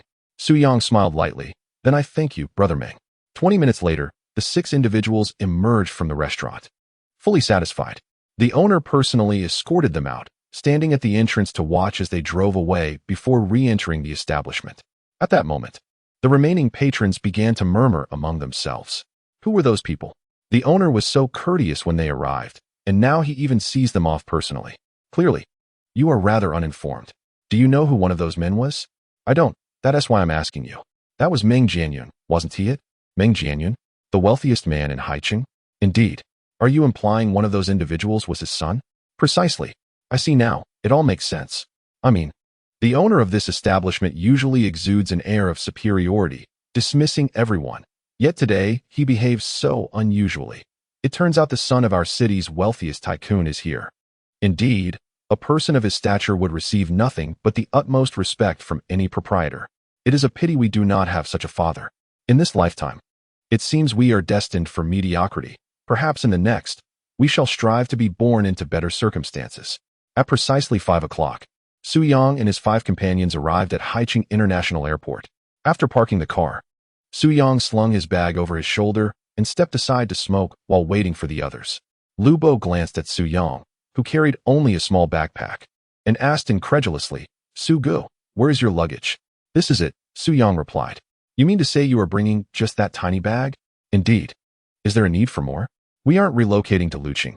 Just a few changes of clothes will suffice. Everything else can be found at the hotel." Lu Bo retrieved 2 large suitcases from the trunk of the Maybach 600. Upon hearing Su Yang's words, he contemplated the 2 large suitcases on the ground. "What are you daydreaming about?" At that moment, Meng Wanzhou approached and patted Lu Bo on the back. "Are we bringing too much luggage? How much is this, really?" "Look at Su Gu." Meng Wanzhou turned to Su Yang, astonished, and asked, "Old Sue, is that all you brought? What else would I need? If I lack anything, I can purchase it there. Why on earth are you all lugging so much luggage? Are you not coming back?" Lu Bo and Meng Wanzhou exchanged awkward glances, realizing the validity of Su Yang's words. Just then, Pan Ning walked over to Su Yang and impatiently remarked, "Can you two hurry up? You're the ones with so many things to deal with." All right. Soon, they entered the terminal, collected their tickets, and proceeded into the departure lounge. Meng Wanzhou had booked 6 first-class tickets, essentially reserving the entire section, as there are typically only 6 seats in first class on a standard flight. When the time came, they were able to walk directly down the boarding corridor. Su Yang glanced at the ticket in his hand. This was, in fact, his first time flying. Previously, his travels had been limited to long-distance buses or high-speed trains. When he collected the tickets, he felt completely bewildered, quietly observing and learning as the others retrieved theirs. Why do I feel a bit anxious? This is my first flight. I wonder if I will experience weightlessness during takeoff and landing, or if my ears will pop. Before long, an announcement echoed through the airport, indicating that passengers for the flight from Haicheng to Luqing may now board. Su Yang stood up, instinctively preparing to join the queue forming ahead. However, Pan Ning seized his arm, saying, "Where are you going? Aren't we supposed to queue? We have first-class tickets." "No need to queue. Just proceed down the corridor." "Oh, is that so?" Having never flown before, Su Yang was pleasantly surprised by the unique privileges of first class. He scratched his head and chuckled, feeling no embarrassment. He was quite open-minded about such matters. Not having flown before was simply a fact, devoid of any shame. Pan Ning furrowed her brows and looked at Su Yang. "You've never been on a plane?" "Indeed, it's my first time, haha. Are you joking?" Pan Ning assumed he was jesting and turned to walk down the aisle. Su Yang, uninterested in explaining, merely shook his head and followed the others. Soon, they entered the aircraft, being among the first to board. Once in first class, Su Yang found his seat and settled in. Before long, a flight attendant in a deep blue uniform approached him. She was strikingly beautiful, tall, and had a lovely figure, her legs adorned with the airline's requisite black stockings. She came beside Su Yang, crouched slightly, and smiled, revealing a perfect set of teeth. "Hello, sir. Welcome aboard Huahai Airlines. The flight will be taking off shortly. Please fasten your seatbelt." Su Yang smiled back, lowering his gaze to search for the seatbelt. After a while, he still couldn't figure out how to fasten it. He glanced at the flight attendant who was helping him with his belongings and pondered, "How should I address her? Service staff? That doesn't seem quite right. Miss. I'd probably get slapped for that. Forget it." Unable to comprehend it further, he called out, "Miss, how does this seatbelt work? I'm not quite sure. Could you perhaps show me?" The flight attendant turned to him and replied with a smile, "Sir, I'll assist you." She moved closer, crouching down to personally help him fasten the seatbelt. The proximity between them was striking, and he caught a whiff of her alluring fragrance. No wonder so many men were enamored with flight attendants. There seemed to be some reason behind it. Su Yang took a moment to admire her. Once the seatbelt was secured, the flight attendant blushed slightly, glancing at Su Yang before she shifted to the side to introduce the flight details. "Sir, our flight duration is approximately 2 hours and 10 minutes. After takeoff, we will provide refreshments, both Chinese and Western options. Which would you prefer?" "I don't need anything. Just a cup of iced Americano will do." "Nothing to eat?" "No, that is fine." "Understood. Please relax, and I will bring you an iced Americano after we take off." "Thank you. You're welcome." Chapter 41. Aren't you two a couple? Once all the passengers had boarded, the plane began to taxi out of the terminal, and the cabin crew commenced the routine safety announcements. The aircraft soon took to the skies. Su Yang opened the window and watched as the plane ascended, feeling an exhilarating rush within him. Wow, this is so different. What a marvelous sensation. Beep, detected the host's first flight experience. Emotional excitement registered. Reward, 800,000. System, in the event of an accident, do you have any protective measures for me? As the aircraft ascended to a height of several thousand meters, the flight attendant approached Su Yang, presenting him with a cup of iced Americano. "Sir, your iced Americano," she said with a smile. "Thank you," he replied. "You're welcome. Should you require anything, please feel free to press the call button above you," she added before gracefully departing. Seated to Su Yang's left was Pan Ning, who had donned an eye mask and promptly drifted into slumber after takeoff. The others, too, had settled into their own worlds, donning headphones to rest, while Su Yang remained wide-eyed, enthralled by the experience of his inaugural flight. He leaned against the window, captivated by the sunset, as the clouds beneath him swiftly glided by. For 2 solid hours, he remained transfixed. As darkness enveloped the sky, the plane safely touched down at Luching Airport. Upon disembarking, a wave of intense heat assailed him, leaving Suyang momentarily breathless. "Goodness, why is it so hot?" he exclaimed. "Indeed, that's Luching for you. It seems we've arrived at an inopportune time." "Summer might not have been the best choice," Lubo remarked. Pan Ning rolled her eyes, retorting, "Well, it was your good friend Meng Ge who summoned us here." Meng Wanzhou, overhearing, chuckled, "No worries, I've booked a very comfortable hotel. Everything will be fine once we arrive." After exiting the airport, they followed the designated driver to a luxurious Toyota Alphard, valued at over $1 million, which comfortably accommodated all 7 of them. The journey from Luching Airport to the 5-star Marriott Hotel took just over 40 minutes. The hotel was ideally situated near the coastline, boasting an elegant ambience. As Suyang ambled along, he gazed toward the sea, though the night had fully descended, revealing only scattered glimmers upon the water's surface. Meng Wanzhou had reserved 4 ocean view suites for the group, each priced at $16,999 per night. Upon entering the hotel lobby, he turned to his companions and inquired, "I've booked 4 ocean view suites. Is that acceptable?" "Absolutely. I'd be pleased with even a standard room, so long as it's complimentary," Zhang Ziming jested from the side.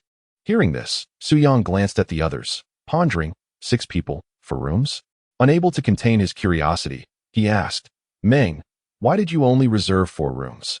Meng Wanzhou responded with a grin, "That's all that remains here. It's perfect, I senti it." "What is the issue?" Suyang remained unconvinced, prompting Meng Wanzhou to patiently clarify. "Look, I'll take 1, the hefty fellow takes another, Ziming and Ishua share 1, and you and my sister can occupy the last. What is amiss with that, right?" Suyang was momentarily taken aback, his expression nearly adorned with a multitude of question marks. He could not fathom why Meng Wanzhou would make such arrangements. Although he was internally pleased, it had indeed caught him off guard. Pan Ning, standing beside him, wore a bemused expression yet maintained her composure. "What rationale do you have for placing us in the same room?" she inquired. Meng Wanzhou and Lu Bo exchanged knowing glances and chuckled. "Aren't you two a couple?" Upon hearing this, Suyang nearly stumbled, astounded that anyone could perceive him and Pan Ning as a pair. Observing his reaction, Meng Wanzhou mockingly suggested, "If I'm misunderstood, shall I cancel the room and book 2 separate ones for you? Though one of you would have to forego the ocean view." Pan Ning shot him a glare, exasperated. "No need for that. Let's just stick with this arrangement, please." Suyang glanced at Pan Ning. Given her stance, he naturally would not object. Such a splendid opportunity would be foolish to decline. Moreover, he had just acquired the skills of the deity of wine, and sharing a room with her meant they could enjoy a modest drink together later. As he contemplated this, a smile crept onto his lips. Meng Wanzhou and Lu Bo shared a sly laugh. Meng Wanzhou was well aware of Pan Ning's character. From the moment she first invited them to drink with Su Yang at the nightclub, he sensed something was amiss. When she later included Su Yang in their camping group, he was certain that there was something more than friendship between them. Given his understanding of Pan Ning, it was clear that she would not grow close to anyone unless she harbored feelings for them. Furthermore, Meng Wanzhou held a favorable impression of Su Yang, believing he was entirely deserving of Pan Ning. Thus, he decided to go along with the arrangement for the hotel. In truth, there were more than just 4 ocean view rooms available. This time of year was not particularly busy, and such accommodations were still plentiful, a fact known only to him and Lu Bo. Upon arriving at the front desk to check in, they took their room key and returned to their suite. Meng Wanzhou suggested, "Let us drop off our luggage and take a moment to rest before heading out for a drink. I have a friend in Lu City who owns a bar." "Sounds splendid," Zhang Ziming exclaimed enthusiastically. Shin Ishua concurred, "That works for me." With no objections raised, they gradually made their way back to their rooms. As Su Yang and Pan Ning entered their suite, they found the spacious ocean view room quite accommodating, featuring a living area, a bathroom, and 2 bedrooms, along with a grand terrace facing the sea. Below, the hotel was enveloped in lush greenery, lawns, and a sizable swimming pool, though the darkness of night obscured much of the view. Suyang placed his bag on the sofa and asked, "Which room do you prefer to sleep in?" "I'm fine with either. They're all quite similar," she replied. "Ah, what a pity." Suyang mused as he surveyed the room. "What do you mean by pity?" Pan Ning inquired while setting down her bag. It's a pity there are 2 rooms. Su-young chuckled. Pan Ning rolled her eyes. If there's only 1 room, you can sleep on the sofa. Su-young chuckled at her words. On another note, does your rule about drinking still apply? It does. I stand by my word. Then that is settled. With the assurance he sought, Su-young picked up his bag and casually selected a room to enter. Chapter 42. I do not disdain you. After several of them took a shower and changed into fresh attire, they prepared to head out. Meng Wanzhou lay on the bed, pulling out his phone to message the group. Lonely as I am. Is everyone ready? Can we set off? Nightbug. All set. Ready to go.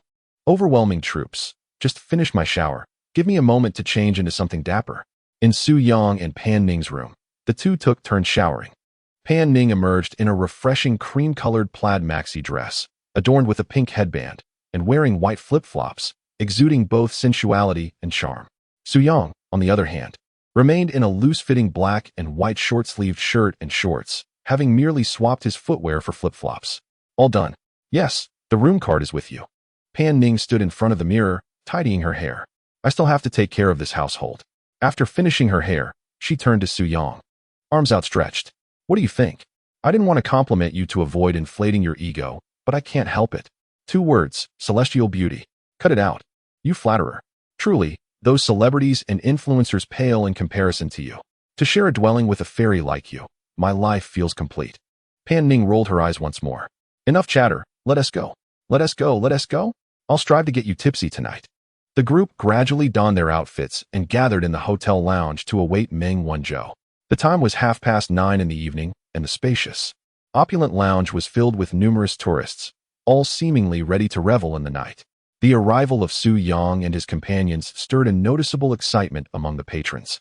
Primarily because, aside from the somewhat ordinary-looking Lu Bo, the rest possessed strikingly high aesthetics. The simultaneous appearance of so many attractive young men and women inevitably drew the attention of others. Seated on the sofa, Su-young, Pan Ning, Zhang Ziming, Shen Yixue, and Lu Bo sipped coffee as they awaited Meng Wanzhou. After 7 or 8 minutes, Meng Wanzhou strolled in like the main character. If you had come a minute later, we wouldn't have waited. Pan Ning glared at him. Meng Wanzhou chuckled. Ah, one has urgent needs. Please be understanding. I could have left earlier, but suddenly, my stomach hurt. Dressed in a flamboyant short-sleeved shirt and equally gaudy beach shorts, he approached the group. Old Meng, why are you wearing sunglasses at this hour? Can you even see the road? Su-young teased. If I can't see, you'll have to guide me. Once the sunglasses are on, I only care for myself. All right. So, where shall we go to have some fun? Follow me. I have already been in contact with the boss over there. By the way, have we called for the car? Lu Bo stood up and remarked. The others have been outside smoking a couple of cigarettes. Is that so? Then let us depart. Upon arriving in Luqing, Meng Wanzhou seemed to have transformed into an entirely different person. With a refreshed demeanor, he confidently strode towards the hotel entrance. The others followed suit. And upon reaching the hotel's grand entrance, a sleek black Alphard awaited them, having been there for quite some time. 20 minutes later, they arrived at Luqing's renowned bay. Qinghai Bay. This location attracts the highest number of tourists in Luqing and is also the liveliest among the various bays. However, Meng Wanzhou deliberately chose not to book a hotel here, as the overwhelming crowd could significantly detract from the experience of their stay. Upon disembarking, they were greeted by a bustling street filled with people. Although it was not peak season, the area was still lively, with an array of handsome young men, beautiful women, and international visitors clad in refreshing attire. Street vendors offered cool and refreshing coconuts, Qingshui Liang, and various Luqing specialty beverages. Su-young and the others navigated through the throngs of people, instinctively dividing into 3 small groups. Meng Wanzhou and Lu Bo led the way, while Zhang Ziming walked alongside Shen Yixue in the middle, and Su-young and Pan Ning brought up the rear. Arriving at a coconut stall, Su-young noticed that nearly every passerby was holding one. Having never tasted authentic coconut water, he was suddenly inspired to try it. Do you want some? Yes. It's scorching hot. Boss, give us 2 chilled coconuts.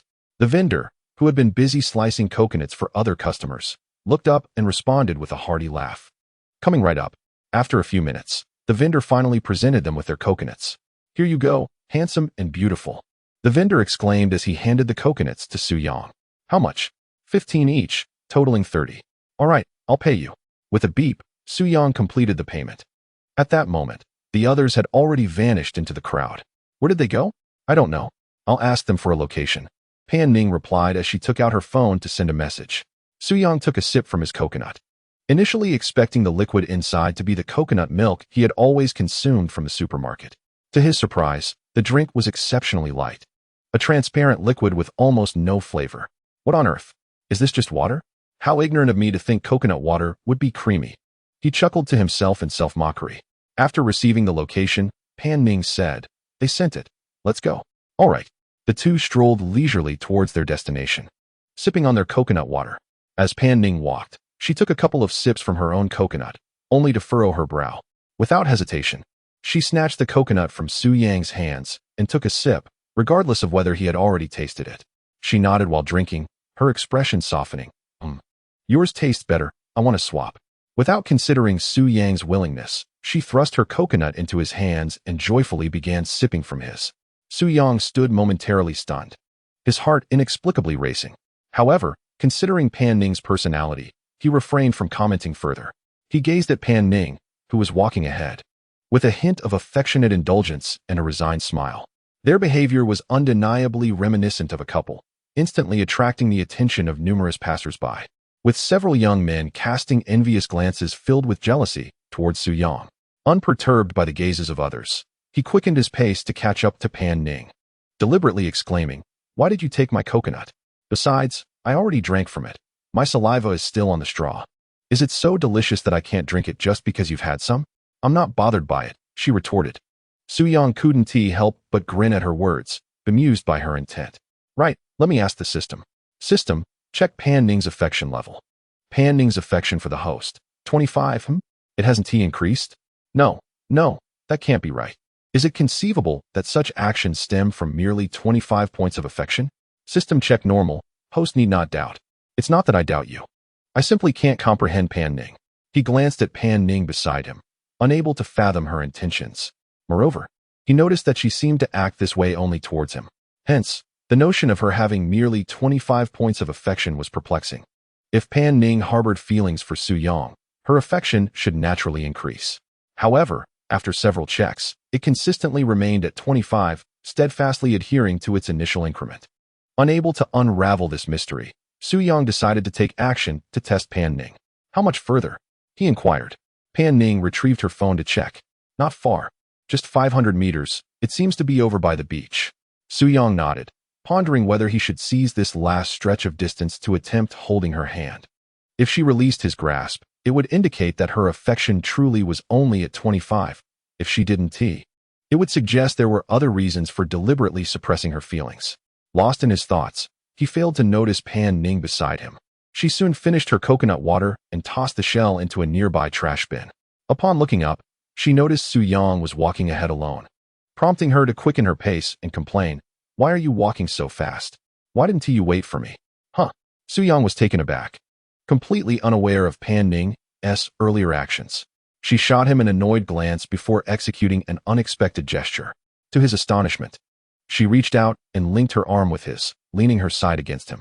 This gesture was unmistakably one that couples would exhibit. Su Yang's heart skipped a beat, and he halted in his tracks. "What's wrong?" Pan Ning inquired, looking up. Nothing, let us go." Together, they walked closely towards their destination. "Am I dreaming? Is this truly only 25 points of affection?" he mused inwardly. System, can you verify once more? Pan Ning's affection for the host. 25. Goodness, does she have ulterior motives? Chapter 43. A touch of emotion. As the two walked along, they soon spotted several vintage-style bars not far ahead on the beach. The sandy entrance of the bars was adorned with small wooden tables, where many young men and women clad in light attire were engaged in lively conversations over drinks. Su Yang gazed at the crowd and inquired, "Is that the place? The navigation indicates it's here. Let us go have a look," he suggested. Hand in hand, they strolled toward the beach. It was Su Yang's first encounter with sand. Curiosity compelled him to bend down and remove his flip-flops. "What are you doing?" asked his companion. "It's my first time at the seaside. I want to feel the sand," Su Yang replied, grinning like a child. "Then I'll join you," Pan Ning said, as she too slipped off her flip-flops, revealing her charming little feet. Su Yang crouched down, observing Pan Ning's actions. He sensed something was amiss since she had left the hotel. This behavior was not characteristic of her. Moreover, she seemed to have softened, exhibiting a more delicate demeanor, almost as if she were embodying a more feminine side. Could she possibly have a split personality? He mused, dismissing the thought as far-fetched. Rising, he chuckled while holding his flip-flops. Let us go.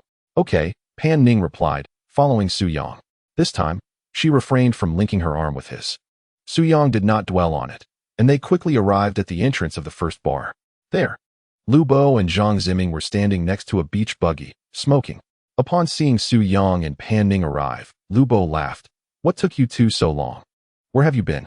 Oh, we were buying coconuts by the roadside, and when we looked up, you all had vanished. Where are the others? Su Yang inquired. Meng is inside chatting with the owner, and Yishui has gone to the restroom. Let us head in, Lu Bo replied. Upon entering the bar, they spotted Meng Wanzhou seated at the entrance, conversing merrily with a young man who appeared to be in his mid-20s. Noticing the newcomers, Meng Wanzhou stood up and smiled. My friends have arrived. I'll join you shortly. Don't forget to come over for a drink later. Of course, the young man responded with a grin. Have you two been off romancing? What took you so long? Meng Wanzhou teased, directing a playful glance at Su Yang and Pan Ning. Pan Ning shot him a glare and asked, Where should we sit? Over here, come on. The owner has reserved a great spot for us, Meng Wanzhou beckoned, leading them to a large booth by the window. The booth was spacious enough to accommodate 12 or 13 people, making it quite comfortable for the 6 of them. Su Yang, feeling at ease, promptly claimed the innermost seat next to a large wooden window. Outside, the atmosphere was vibrant. A rustic table adjacent to Su Yang's spot was occupied entirely by alluring women. Among them, a particularly graceful girl strummed a guitar, serenading a country ballad in English. While couples leaned against one another, listening intently, laughter and merriment echoed in the distance, and a brilliant full moon hung over the horizon, casting a golden hue across the shimmering sea. The beach, beautiful women, barbecues, music, and beer. Aren't these the idyllic pleasures that Su Yang once fantasized about? At this moment, he felt an unprecedented sense of comfort. Surrounded by a carefree life, the company of friends, the health of his parents, and the enchanting music, Su Yang sighed deeply. Ding! The system has detected that the host is experiencing profound enjoyment. Reward: 5 million cash and a divine singing skill. Unfazed, Su Yang rested his chin on his hand, gazing out the window while listening to the captivating melodies. Suddenly, his vision became blurred with tears. Unbeknownst to him, Pan Ning had taken a seat beside him. Noticing Su Yang's distant gaze out the window, she leaned over to glance at his face. A single tear slipped down his cheek. Pan Ning was taken aback and gently tapped Su Yang, asking, Why are you crying? What? Meng Wanzhou, Lu Bo, and Zhang Ziming perked up at her words, swiftly rising to approach Su Yang. The gentle nudge from Pan Ning snapped Su Yang back to reality, and upon seeing the concerned faces surrounding him, he flushed and hurriedly wiped away his tears. What is going on with you? Nothing, just feeling a bit moved by the song from outside. Wow. So you are a sentimental person after all, Meng Wanzhou said, extending his hand for a shake. No, I was just momentarily touched. But enough of that. Where's the alcohol? Where's the barbecue? It's on its way. Today, we shall not return until we are thoroughly inebriated, Meng Wanzhou declared, equally inspired by Su Yang and the music. With your little drinking capacity, you think you can handle that? Pan Ning scoffed, playfully dismissing him. Don't underestimate me. I came prepared today. You'll be in for a surprise later.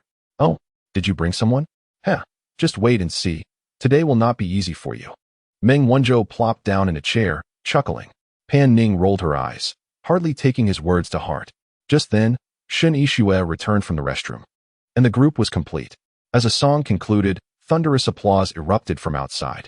The girl at the center of the crowd radiated her beauty with a warm smile. One more song. One more song. The surrounding patrons, filled with excitement, clapped and urged her for another performance. The girl, seemingly approachable, responded with a bright smile. Sure. What would you like to hear? Feel free to request a song. I want to hear Flower Sea. I want to hear Journey to the North. I want to hear Maple. Hearing the crowd's enthusiastic calls, she laughed. It seems everyone here is a fan of Jay Chou. Let's go with Flower Sea then. I love that song too. With renewed applause echoing through the air, Su Yang turned his attention, intrigued. Having just acquired the divine singing skill, various singing techniques and styles flooded his mind as if they were innate to him. Although he had not yet personally sung to gauge the extent of his prowess, he inexplicably felt that as soon as he opened his mouth, he would astonish everyone. Moreover, Su Yang was already quite talented at singing, possessing a certain dominance in the art, yet he would likely find himself ranked among the lower echelons of the campus's top 10 singers. However, now endowed with the skills of a singing deity, he was confident that his voice would enchant all who heard it. The mastery of the divine singer extended beyond mere vocal talent. The intricate knowledge of every musical instrument was etched deeply in his mind. At that moment, as the melodious voice drifted in from outside, harmonizing with the strumming of a guitar, everyone became entranced. The refrain, "Don't leave," echoed softly. Soon, the performance concluded, and the crowd remained spellbound by the enchanting melody. Su Yang, seated by the window, began to applaud enthusiastically. His clapping stirred the others from their reverie, prompting them to join in. "Such a delightful performance. You must be a professional," someone exclaimed. "Indeed, that was truly splendid." The guitarist smiled, replying, "Thank you all. I am actually a resident singer at a bar, though not at this one. I am here on vacation." No wonder it sounded so magnificent. It surpasses many professional singers. "You are too kind, thank you." The lovely guitarist responded with a charming smile. Inside, Meng Wanzhou turned to Su Yang and inquired, "How well do you sing, Su?" "I suppose I manage decently," he replied.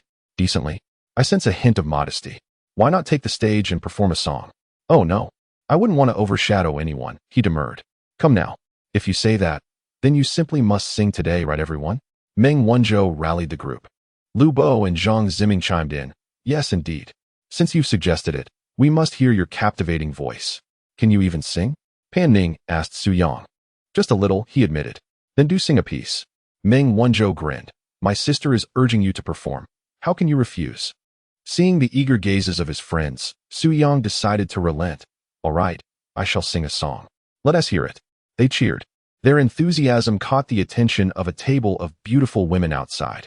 One stood up and called in, "Who is going to sing?" "That one." Meng Wanzhou quickly pointed at Su Yang. Clearing his throat, Su Yang responded, "All right, I shall showcase my talents today." With that, he stood and gracefully climbed through the window. "Wow, this handsome fellow is about to perform. Let us give him a round of applause." Lu Bo shouted from inside. The onlookers outside cooperatively clapped, rekindling the atmosphere that had momentarily dulled. "Welcome, welcome. Oh my, he truly is a handsome guy," a girl exclaimed, gazing at Su Yang as he emerged. "Wow, this handsome man looks like he can definitely sing." It is not necessarily the case. Perhaps he simply feels compelled to show off in the presence of beautiful women. However, to boast, one must possess genuine talent. Without substance, would he dare to step forward? Let us listen and see what he can conjure. Su Yang cast a glance around the beach, observing the tourists, and cleared his throat with a smile. "Ladies and gentlemen, I was deeply moved by this lovely lady's singing just now, and I find myself unable to resist the urge to perform a song myself." The handsome young man certainly has an intriguing demeanor. "What song do you intend to sing?" someone inquired. "How about Ordinary Road?" he replied with a grin. "Wow, that sounds great." Su Yang chuckled and walked over to the table adorned with beautiful women, focusing on the girl playing the guitar. She was also gazing at him, her cheeks flushed from a bit of drink. With light makeup enhancing her features, her flowing waves of dark purple hair cascaded elegantly. She wore a white crop top paired with a light blue skirt. Her nose was delicately shaped, her brows gracefully arched, and her eyes were the epitome of charm, with a small beauty mark near the corner of her right eye.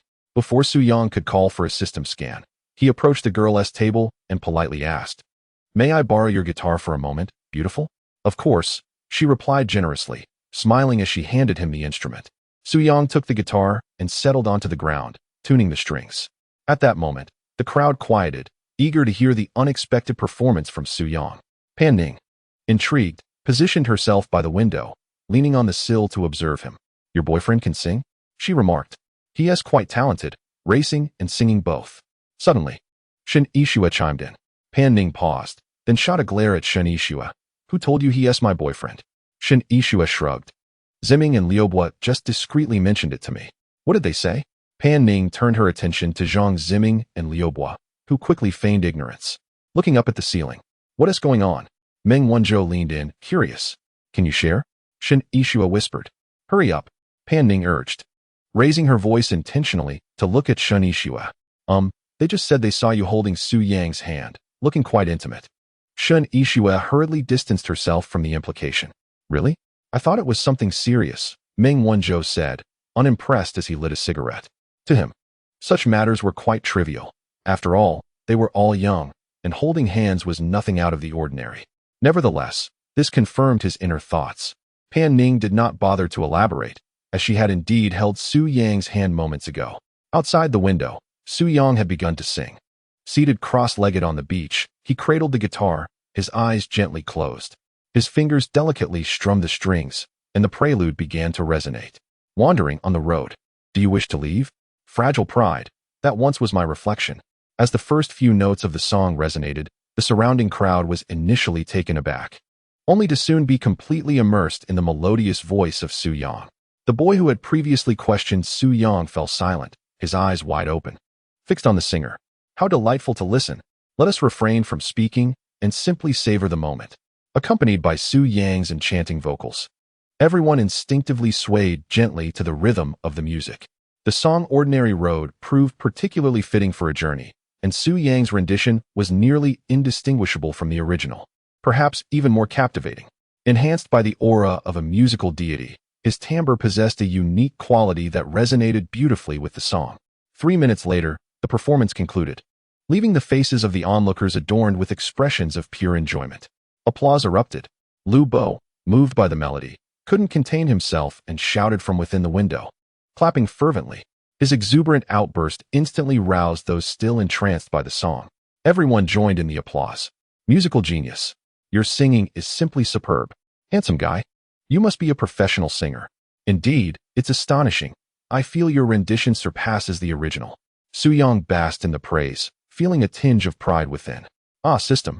Your timing with this skill is impeccable, he mused. Who says one must play the fool to show off? This is quite impressive too. He looked around politely and said, thank you all for your kind words. Now, I must return this guitar to the lovely lady. I'm off to enjoy a drink. Wait, handsome. Sing one more song. Please. Yes, your voice is truly enchanting. Su Yang smiled as he returned the guitar to the girl who had lent it to him. She tilted her head, gazing at him with admiration. Are you sure you want to sing again? You're much better than I am. Everyone wants to hear another song. Yes, please, one more. Several girls at the table chimed in, their eyes sparkling with excitement. Old Su, just one more song. Everyone is so enthusiastic. Meng Wanzhou encouraged with a grin. All right. I shall oblige for one last song, but any further requests will incur a fee, Su Yang jested. How about this? I'll follow the lovely lady's lead. You can suggest songs, and I'll perform whatever you desire. Really? As long as it's not too obscure. Do you know Cantonese songs? Su Yang thought to himself, Cantonese? Even Bengali would be no challenge for me. At that moment, a young man with a beard reminiscent of Jay Chou's, looking somewhat disheveled, stood up and said, handsome guy, I don't want Cantonese. Could you sing Stranded by Jay Chou? I feel so guilty. Silence. The crowd quickly hushed him upon hearing his singing voice. Su Yang chuckled. Stranded, you say? Very well, I adore that song too. With that, he settled back on the beach and began to sing once more. After a few more minutes, he concluded the final note. Under the poignant resonance of Su Yang's heartfelt performance, several girls quietly shed tears. Applause erupted from everyone for Su Yang. Pan, your boyfriend is truly remarkable. I initially thought his singing was merely acceptable, but I was astounded to discover that he possesses such professionalism. Few can sing Jay Chou's songs so well. Shen Yixue gazed into Su Yang's eyes, her own misty with admiration. Ding. Detected that Shen Yixue's affection for the host has increased to 30, rewarded with 300,000. Shen Yixue's affection has unexpectedly risen? This surprised Su Yang, but upon reflection, an affection level of 30 is quite typical. Usually, friends with a decent rapport could easily reach 50 or 60. With this in mind, it seemed quite normal. All right, I truly won't sing anymore. I wish you all a delightful evening, Su Yang declared as he handed the guitar back to the previous girl. The girl smiled as she accepted the guitar. What is your name, handsome? Su Yang. Hello. Su Yang. I'm Tang Ziyun. Tang Ziyun cradled the guitar in one arm while extending her hand towards Su Yang. He grinned broadly and shook her hand. Hello. System. Tang Ziyun. Age. 23. Height. 168 centimeters. Weight. 54 kilograms. Attractiveness. 90. Figure. 90. Number of relationships. 1. Single. Wow. Yet another exceptional individual. Chapter 45. Are beautiful women's hands soft? Tang Ziyun has met the binding criteria. Would you like to bind? Bind. Binding successful. Tang Ziyun's affection for the host. 30. Rewarded with 250,000. This is the first person, aside from my ex, to exceed an affection level of 20 immediately upon binding. There is significant potential for development here. Su-yang silently observed Tang Ziyun. The three girls at the table noticed that their hands had been clasped for 3 or 4 seconds without release.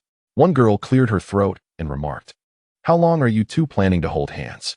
"Oh, my apologies." Tang Ziyun shyly withdrew her delicate hand, brushing aside her bangs. "Su-yang, may I add you on WeChat? I would like to consult you about singing in the future." "Of course." Su-yang readily took out his phone. "You can scan my code." "All right." Ding. After they exchanged WeChat information, Tang Ziyun beamed with satisfaction. She looked at Su-yang, her cheeks slightly flushed, and said, "Su-yang, would you like to sit down and share a couple of drinks?" Naturally, Su-yang was more than eager to accept Tang Ziyun's invitation. However, considering that Pan Ning and the others were still inside, he felt it would be inappropriate to drink outside with someone else. He smiled and politely declined. "How about I join you for a drink here? My friends are still inside, and it wouldn't be right to leave them behind." "Oh, I understand." "Yu. Pour a drink for Su-yang." Tang Ziyun turned to the girl named Yu. Su-yang accepted the beer that Yu handed him, raised his glass in a toast with the ladies, and said, "To you beautiful ladies, I offer this toast." With that, he tilted his head back and downed the drink in one go.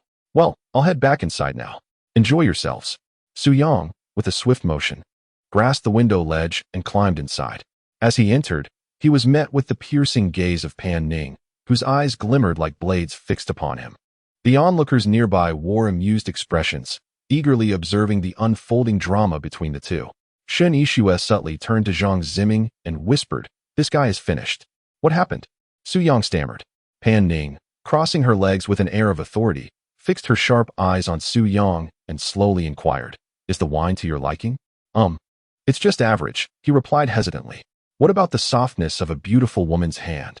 "Well, it is quite soft," he coughed, hastily bringing an end to that line of conversation.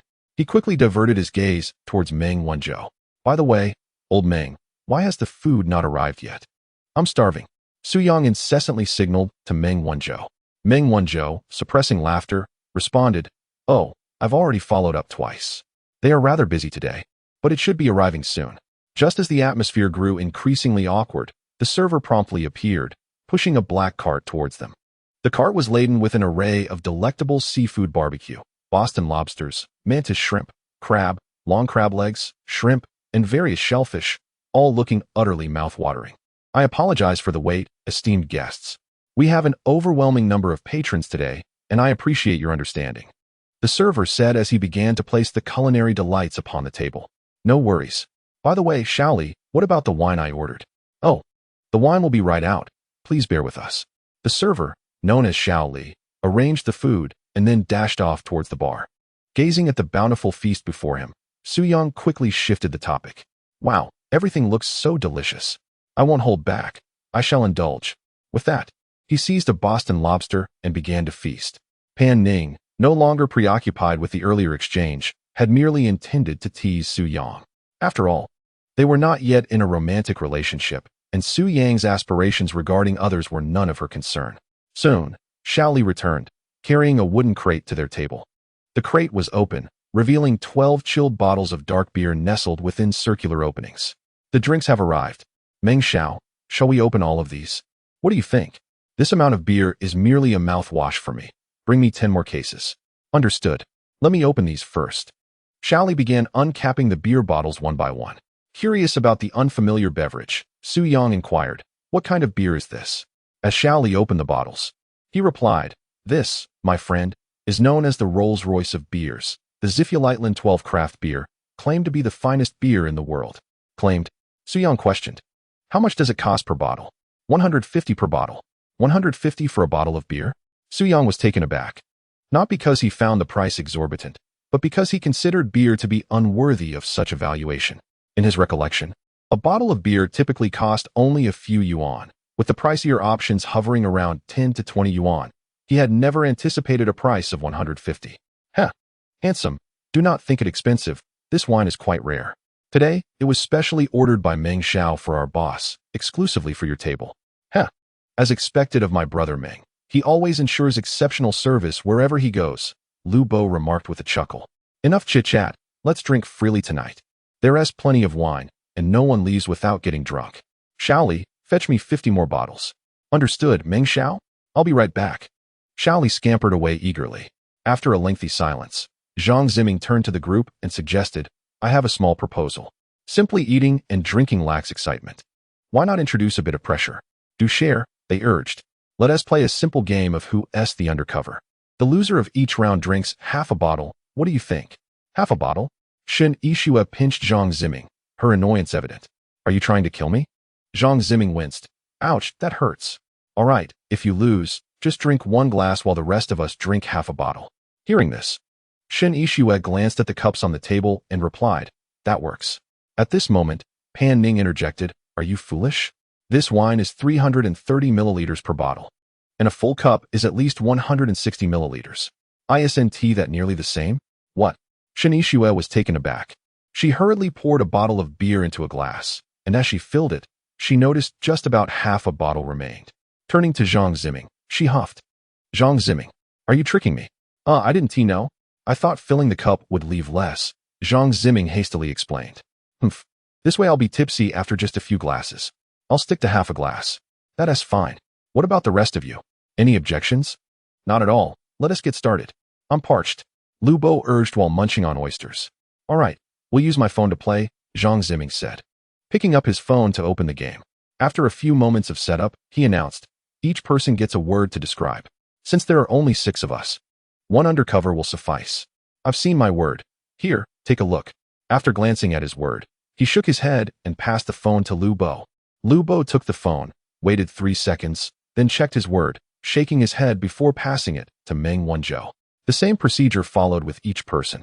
When Pan Ning finished, Su Yang received the phone, and the displayed word read, Old Deng. Finally, it was Shen Yixue's turn. After viewing her word, she flipped the phone over and placed it on the table. The first round of the game commenced. All right, have you all finished reading? I'll go first. Zhang Ziming began, contemplating how to describe his word. This term has been quite popular online lately. Is that all? Lu Bo turned to Zhang Ziming. That's it. I only need to describe a certain range. No need for specifics, or it'll be obvious. Fine, my turn now. After a moment of contemplation, Lu Bo confidently declared, this phrase is truly remarkable. I would even consider incorporating it into the name of my future child.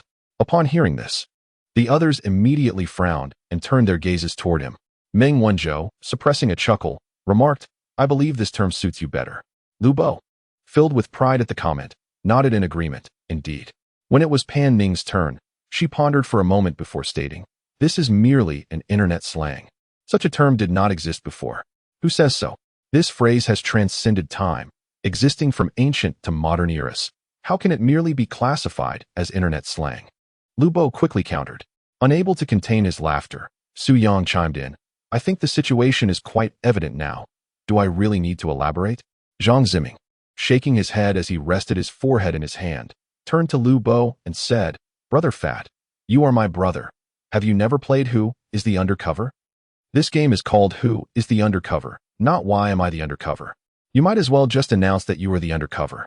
Lu Bo was momentarily taken aback, unable to comprehend. Am I the undercover? If not, who would include the term Old Deng in their child's name? Old Deng? You've got to be kidding. I am a hero. Just drink. No need to explain. You've been guessed before the round even finished, Meng Wanzhou exclaimed, patting Lu Bo. All right, I accept defeat. I was actually just thirsty for a drink. Haha, it was intentional. Lu Bo admitted with a proud grin as he raised a bottle of beer and drank half of it. Let's continue. Can you manage to finish a round? I yearn for that sensation of multiple rounds without revealing who the undercover is. Brother Bo, can you grant me this? Zhang Ziming earnestly asked Lu Bo. Rest assured. I already mentioned that I was merely thirsty. It was all deliberate, Lu Bo assured him. Fine, let us proceed. After completing another round of words, Su Yang received the term, divorce. The loser speaks first. Zhang Ziming directed towards Lu Bo. All right, I shall speak first. This term carries a certain sadness, categorizing it as a negative word. Lu Bo then glanced at Meng Wanzhou. Indeed, it is not a pleasant term.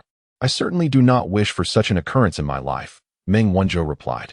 Su Yang nodded discreetly at the descriptions given by the first two. I should not be the undercover. Next, it was Pan Ning's turn. After some thought, she said, I hope that none of us ever experience such a situation. Following Pan Ning's description, Su Yang commented, this term, how should I put it, is rather common among those of an older age. If such a thing were to happen to me, I reckon I would lose my mind. After Su Yang finished speaking, Shin Yixue added, is it really that severe? Would one truly go mad over a divorce? Zhang Ziming nodded in agreement. I feel the same. Receiving this word is quite ominous. I have spoken. This round feels relatively normal. All right, it's time for voting. Those in favor of Fatty, raise your hands. After Zhang Ziming's declaration, no hands were raised. He continued, those in favor of Old Meng, raise your hands. Still, no hands were raised, and it remained so until Shun Yixue's turn, where no hands were raised again. Those in favor of me, raise your hands. With a swift motion, Lu Bo, Meng Wanzhou, and Su Yang raised their hands in unison. What? Are you all insane? Why are you voting for me? Zhang Ziming questioned, clearly perplexed. It's quite evident. The moment Yixue finished speaking, you immediately chimed in, yet you failed to articulate anything distinct. Hence, I suspect you are the undercover. Your words must differ from ours, but you discerned the context and merely echoed Yixue's thoughts. Meng Wanzhou expressed his reasoning. Come on. I'm a good person. Zhang Ziming shook his head in exasperation. Typically, the undercover claims to be a good person. He continued, picking up his phone and tapping on his avatar in the game, as the device emitted a voice. You are not the undercover. The game continues. Wait, what?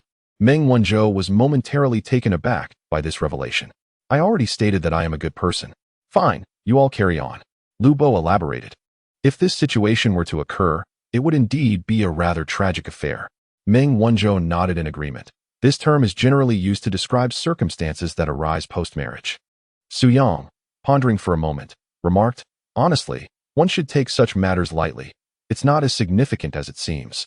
Many people experience this regularly, don't they? Really? Regularly? Shin Yixue responded, befuddled. Don't mind him. Just express your own thoughts, Zhang Ziming said, suppressing a laugh. When such events transpire, it usually warrants a celebratory feast. Upon hearing this, Su Yang mused, a feast? Ha ha ha, the undercover has revealed himself. All right, let us proceed to the voting. Lu Bo and Meng Wanzhou received no votes. When it came to Su Yang, after Zhang Ziming's declaration, everyone raised their hands. Su Yang was taken aback and quickly exclaimed, what? I am not the undercover. It's so obvious. Do you even know how to play? Not really. Hee hee, Meng Wanzhou chuckled. The group began to vote for Yixue, and in a hurry. Su Yang raised his hand too, but he was the only one doing so. Come on, it's clear Yixue is the undercover. It's merely a divorce. Is a feast really necessary? Ha ha ha. Everyone burst into laughter at this remark. Zhang Ziming shook his head in resignation. Old Su, have a drink. You are the undercover. What words do you have? We have widowed. Phew, our term is widowed. All right, fine, I concede, Su Yang said, lifting his drink and downing half a bottle. As the group prepared to commence the third round, the bar owner, Chun Hao, approached them. Old Meng, what are you all enjoying so much? Meng Wanzhou replied with a smile. Come on over. I've been waiting for you. You're probably the only one here who can match my sister in drinking. Oh, your sister? Qianyu is back? Chun Hao asked as he sat beside Meng Wanzhou. Not Qianyu. It's my cousin. You have a cousin? How come I didn't know? There are many things you're unaware of. Allow me to introduce everyone. This is my university classmate, Chun Hao, who also happens to be the owner of this bar. Hello, everyone. How do you find the food and drinks at our establishment? The food is exquisite. No wonder this bar is thriving. Who would have imagined that a bar could serve such delicious seafood barbecue? You're too kind. Chun Hao appears cultured, with fair skin and a physique that is neither too thin nor too stout, standing at 178 centimeters tall. His hair is slightly wavy, and he adorns himself with a pair of elegant gold-framed glasses. His appearance can be considered above average. If one were to compare, he closely resembles Zhang Ziming. Chun Hao hails from a well-off family. While not as affluent as Meng Wanzhou or Zhang Ziming, he enjoys a lifestyle of financial freedom. After graduating from university, he ventured alone to Luqing to explore, eventually settling here to establish this bar. Profit is of little concern to him. He relishes the tranquil and leisurely life it affords. Unexpectedly, his bar in Qinghai Bay has become incredibly popular. Initially, he and a single server, Xiao Li, managed the place, but due to the overwhelming success, he had to hire 4 additional staff members. The group exchanged greetings with Chun Hao in turn. Meng Wanzhou raised a bottle of wine and exclaimed, "Let us welcome my old classmate. Everyone, let us toast." Chapter 47. Drinking until the end of the world and not getting drunk after finishing his drink. Meng Wanzhou wiped his mouth and glanced at Pan Ning, smiling. "Haozi, the exceptional drinker I mentioned to you, is my cousin, Pan Ning." Chen Hao turned to look at Pan Ning, surprised that such a stunning beauty could hold her liquor so well. "Don't let her gender fool you. She can drink like a champion. To put it plainly, aside from you, none of us combined could match her prowess." "Oh, is she really that impressive? I must have a proper contest with your cousin then," Chen Hao replied, somewhat incredulously. Su Yang, overhearing this, thought to himself, "That was in the past. I have leveled up now. Soon, you shall witness what true intoxication looks like." Once Chen Hao arrived, the group paused their game of who is the undercover to divide into teams for drinking. After more than an hour, among the seven, only Su Yang, Pan Ning, and Chen Hao remained unaffected, while the others exhibited flushed faces. Lu Bo appeared slightly better off, with all 62 bottles of Siflatron 12 craft beer consumed. Chen Hao raised his hand and called out, "Shaoli, bring us the remaining 60 bottles, and have someone come to clear the table and bring some snacks." "All right," Shaoli responded, heading to the bar to fetch more drinks. Pan Ning, still perched with her legs crossed, casually munched on sunflower seeds and remarked to Su Yang with a faint smile, "You seem to be in good form today. After consuming so much, you're still standing?" Su Yang chuckled, "Indeed, I feel quite well today.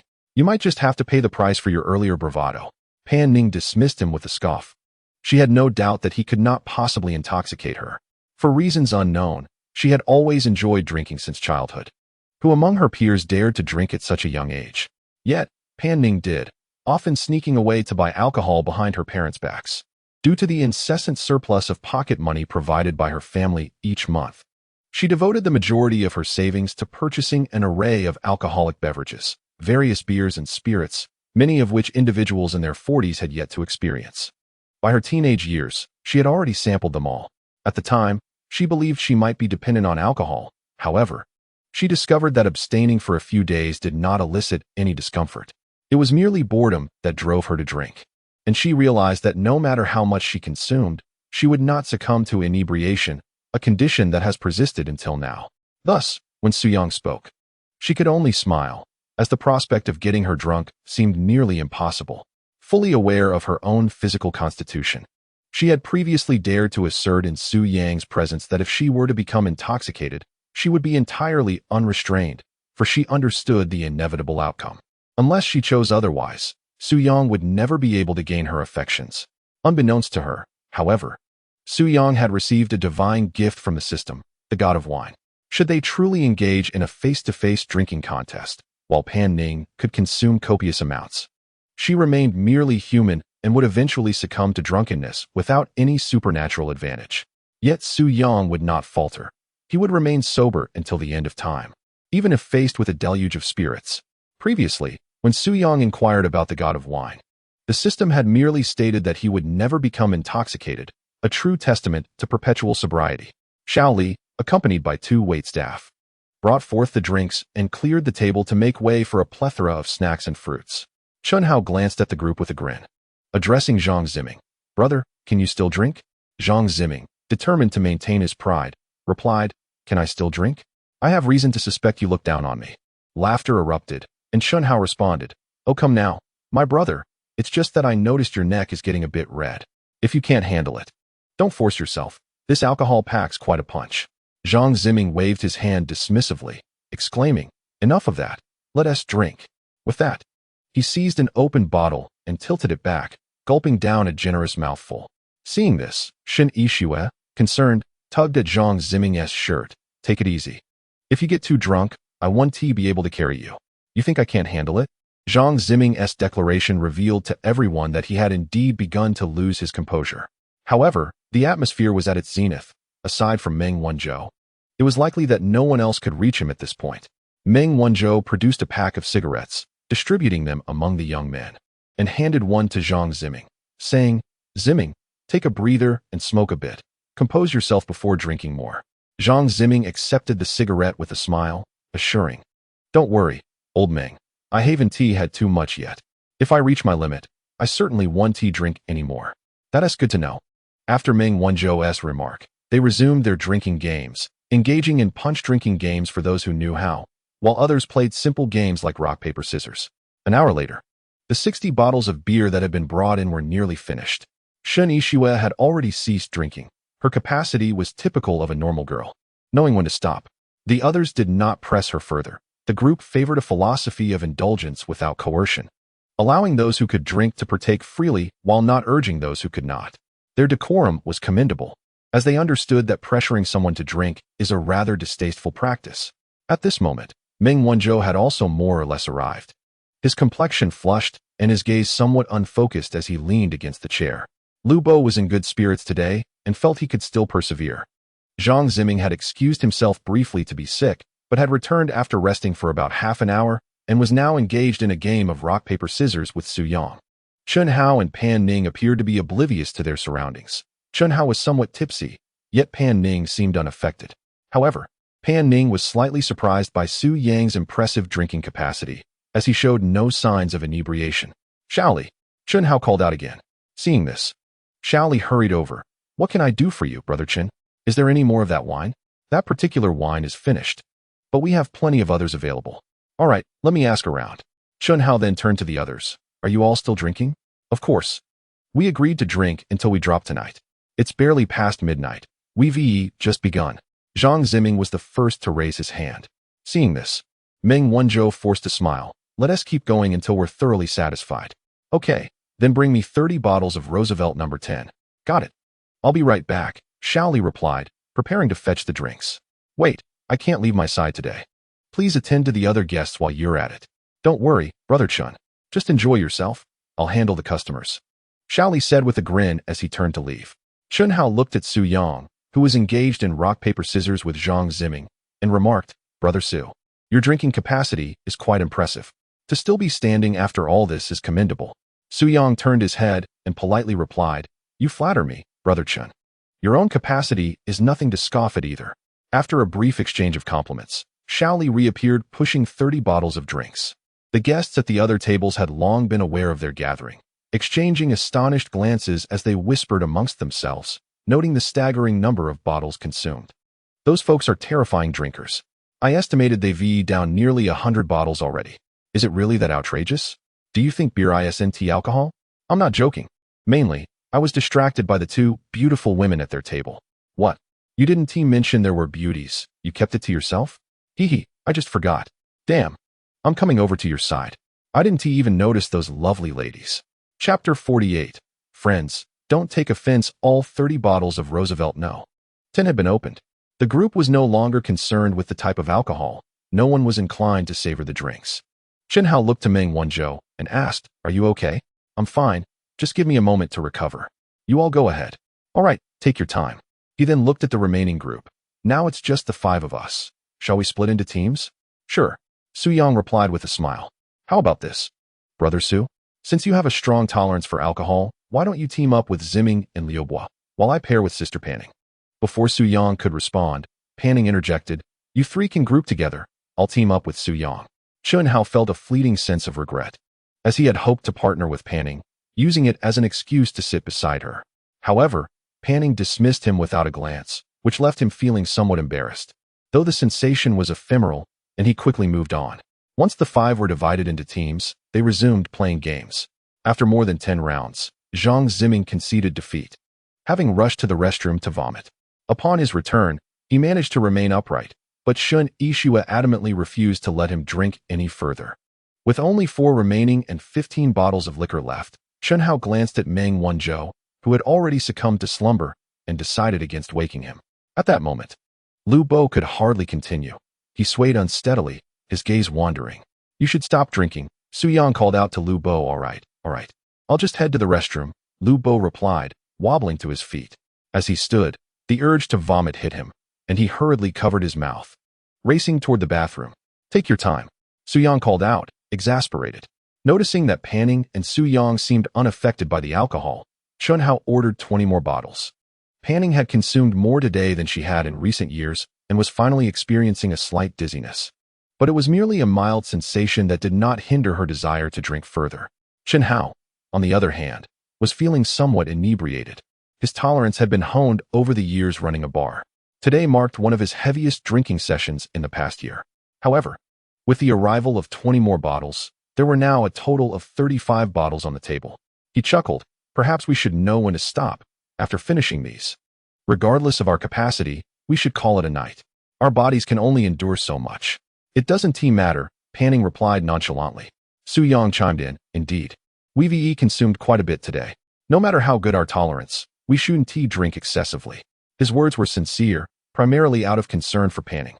While he was aware of her ability to handle alcohol, he understood that alcohol is not benign and can harm the body, even if it doesn't lead to intoxication. As for himself, he felt indifferent. With the blessing of the alcohol god, all the liquor he consumed transformed into gas, dissipating through his pores. He had distinctly felt this phenomenon while drinking earlier. The alcohol god enabled him to avoid intoxication in such a manner, allowing him to drink as much as he wished without the risk of drunkenness or harm to his health.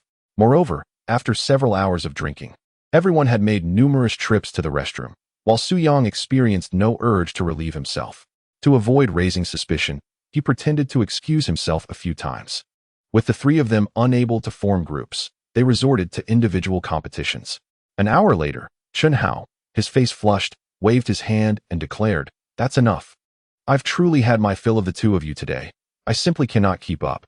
Su Yang chuckled, "Brother Chun, to have lasted this long is a testament to your prowess, and you are merely a bit flushed. Quite impressive indeed." "Ah, Brother Su, please refrain from flattering me. Do I resemble someone who has been drinking? I suspect you might be secretly pouring your drink out the window. Ha! There are beautiful women sitting outside. If I were to pour, I certainly wouldn't waste it on them. Ha! Brother Su, you are quite amusing."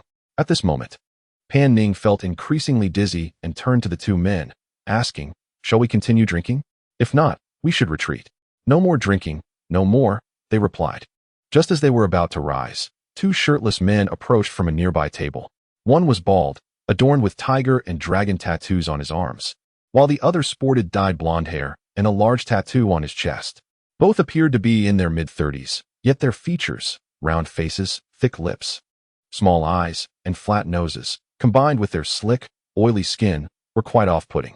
Su Yang had noticed them approaching and stood to take a seat on the outer edge of the chair. The two men, grinning, walked over to Su Yang.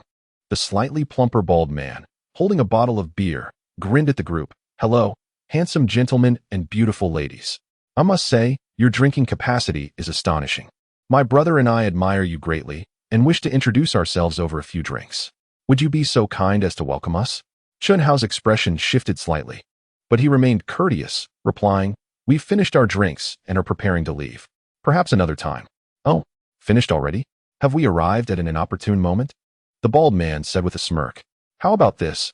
Let me share a drink with you too. I am the owner of this establishment. Surely, you would indulge me?" "You are the owner?" The bald man turned to Chun Hao. "Indeed, I have been running this bar for 3 to 4 years. You must be tourists, otherwise you would recognize me." "Ha! True enough, we are not locals.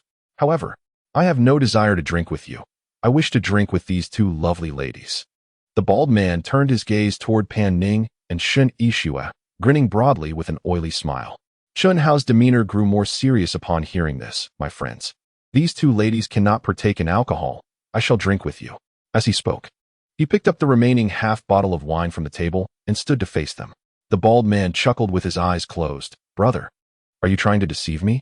Do you think I am blind? This lovely lady has been drinking from the beginning. How can you claim she cannot?" Chun Hao's expression darkened as he responded, "My friend, do not overstep your bounds. I am offering to drink with you as a courtesy. Typically, someone like you would not even have the opportunity." Ha! What did you say? I didn't catch that. Could you repeat it?" The bald man laughed derisively. The man with the yellow hair behind him also joined in mockery, their laughter immediately drawing the attention of patrons at other tables. Many turned their gaze toward them, including Tang Ziyun and her companions outside the window, who stood up to peer inside. Lu Bo and Meng Wanzhou were roused by the commotion. Lu Bo, having returned from the restroom, had been dozing off at the table, now awakened with a furrowed brow. "What is happening?" he squinted and inquired. "Nothing, just a trivial matter," Chun Hao replied nonchalantly. At that moment, Xiao Li and several other male waitstaff noticed that the situation seemed to be escalating and approached the scene. The bald man maintained an air of indifference, turning to Chun Hao and asking, Could you repeat what you just said? Chapter 49. It doesn't matter if they're eliminated. The atmosphere grew tense. Chun Hao chuckled softly, then raised his head to face the bald man, enunciating each word. I said, you fool, don't push your luck. As he shouted the last few words, his voice resonated with intensity. The bald man, stroking his gleaming head, turned and smiled, stepping back slightly as his expression shifted abruptly. You're courting death. Before the words had fully escaped his lips, he swung a beer bottle toward Chun Hao's head. With a dull thud, the sound reverberated through the air. Chun Hao instinctively ducked, initially believing the noise had originated from his own head, yet he felt no pain from the bottle's impact. Suddenly, a figure appeared beside him, and the bald man had vanished. It was Su Yang, who had been seated on the outer side since morning. In that fleeting moment when the bald man swung the beer bottle, Su Yang sprang to his feet, delivering a powerful kick to the bald man's abdomen. The bald man, caught off guard, went flying backward, crashing heavily onto an empty table, which splintered under the impact. He clutched his stomach, howling in agony. Damn it. The other yellow-haired man, witnessing the chaos, violently overturned the table beside him, while several shirtless companions swiftly charged toward them with beer bottles in hand. The patrons in the establishment erupted in screams as the scene spiraled out of control. The yellow-haired man stepped forward, swinging his fist towards Su Yang. Su Yang, pushing Chun Hao aside, tilted his head to evade the blow, then deftly landed a punch on the yellow-haired man's face. The force of Su Yang's strike left the yellow-haired man reeling, stumbling backwards several steps before regaining his footing. This entire sequence unfolded in mere seconds. At that moment, Lu Bo exchanged a glance with Meng Wanzhou, who nodded in response. Lu Bo, invigorated by the silent agreement, charged toward the four approaching individuals. Zhang Ziming, still dazed, finally grasped the situation and prepared to rise and assist, but Meng Wanzhou gestured for him to remain seated. Meanwhile, Pan Ning looked at Su Yang with concern, while Shun Yishua pressed closely to Zhang Ziming, urging, let us take them down. The blonde-haired man was struck by Su Yang's punch, blood gushing from his nose. In a fit of rage, he seized a nearby chair and charged at Su Yang once more. With a calm smile, Su Yang remarked, fool, if I don't make you call for your mother today, I shall take your surname. With that, Su Yang swiftly surged toward the blonde man. Seeing Su Yang approach instead of retreating, the man bellowed, you little bastard. Die. With a tremendous force, he hurled the chair. Su Yang had no time to evade and swung his fist to collide with the airborne chair. The chair shattered instantly, yet Su Yang maintained his momentum, diving forward to execute a powerful body slam, sending the blonde man crashing to the ground. The man cried out in pain. Su Yang quickly regained his footing, seizing the man's arm and yanking it as if he were lifting a mere child, despite the man's weight of 150 to 160 pounds. Following this, a solid right hook connected with the blonde man's cheek, propelling him like a kite severed from its string, crashing to the earth once more. Before Su Yang could advance, a frantic voice called out from behind, Su Yang, watch out. Just as the warning rang out, a chair struck Su Yang's back with force, yet he felt nothing. Remaining perfectly still, he turned to see the bald man attempting a surprise attack on him. A smirk crept onto Su Yang's lips, his eyes suddenly glinting with a deadly intent. The bald man wore a look of disbelief. He had not anticipated that his full-force blow would leave his opponent unmoved. If he had used his fists instead of a chair, it would have merely tickled the other. Do you wish to die? Su Yang asked the bald man. Before the man could respond, Su Yang seized his throat. The bald man desperately clawed at Su Yang's hand, but it was as unyielding as a stout iron pillar, resisting all his efforts to break free. Su Yang pressed the bald man against the edge of the table, his face turning crimson as he rolled his eyes, struggling to cry out. Noticing this, Su Yang forcefully flung the bald man several steps away. But that was not the end. He quickly closed the distance and delivered a flying kick that struck the bald man once again, sending him reeling as he struggled to regain his balance. The resounding crash of a breaking table echoed through the air. This time, the bald man was utterly incapacitated. He lay on the ground, curled up and wailing in agony, gazing up at Su Yang's approaching figure. Ignoring his pain, he mustered all his strength to kneel and plead for mercy. Big brother, I was wrong. I won't dare again. Please spare me. Do you think someone like you can comprehend right from wrong? Su Yang's tone was frigid. I truly made a mistake. I shouldn't have provoked you. I will compensate for the damages tonight. I will pay for everything broken. Huh? You? Fine, 1 million. How much? Did you not hear me?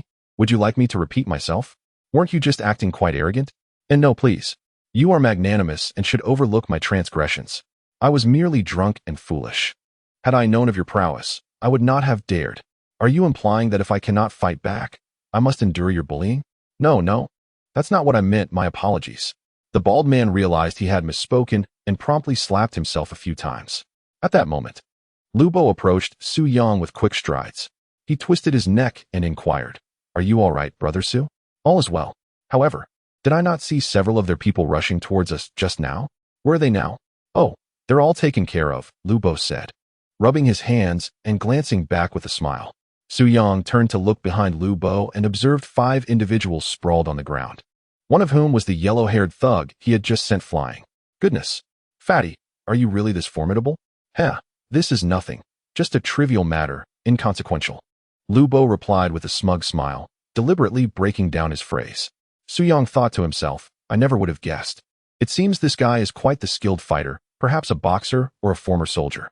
He decided to set aside his curiosity for the moment, intending to inquire further about Lubo once they dealt with the current situation.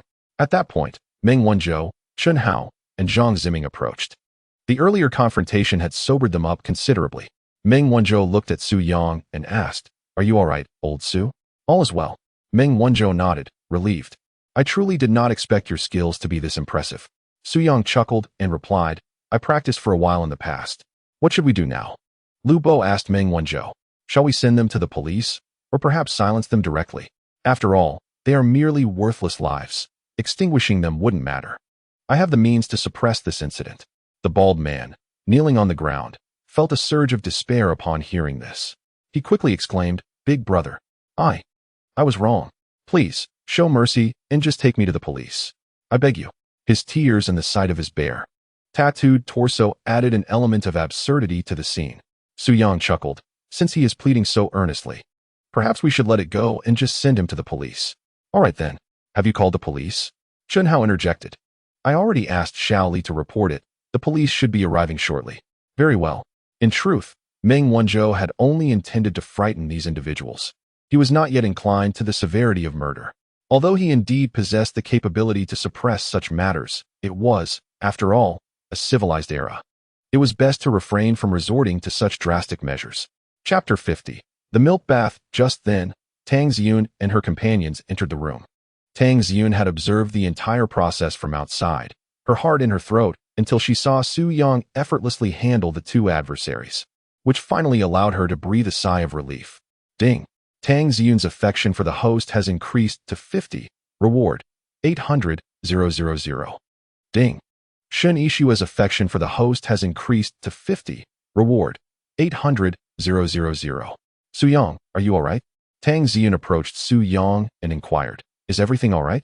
Su Yang smiled and shook his head. "It's nothing. Are you all still here? Preparing to leave?" Tang Ziyun was about to say something more when the sound of police sirens echoed from outside the bar. Upon noticing the arrival of the police, Tang Ziyun turned to Su Yang with a charming smile. "We shall not disturb you any longer. We'll take our leave." "All right, goodbye." Su Yang nodded in response. Once Tang Ziyun and her companions departed, 6 police officers entered the bar.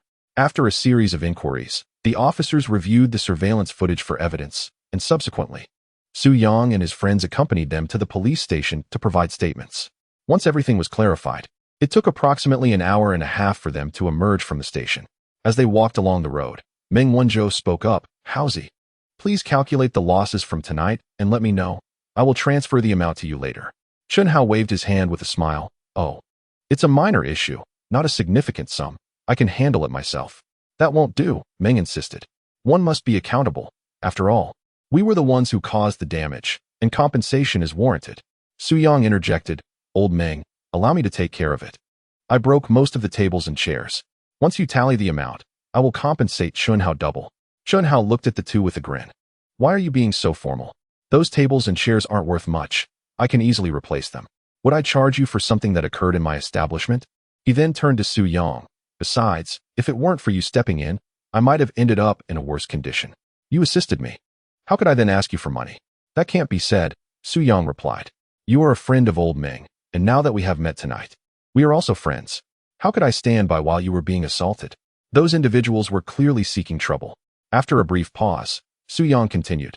Although the furniture doesn't hold much value, the fact remains that you will have to close for several days to rectify the situation, which constitutes a loss. Therefore, it is only fair that you receive compensation, and it should be generous. Su-yang glanced at Chun Hao and Meng Wanzhou, who were about to speak. But he raised his hand. No need for further discussion.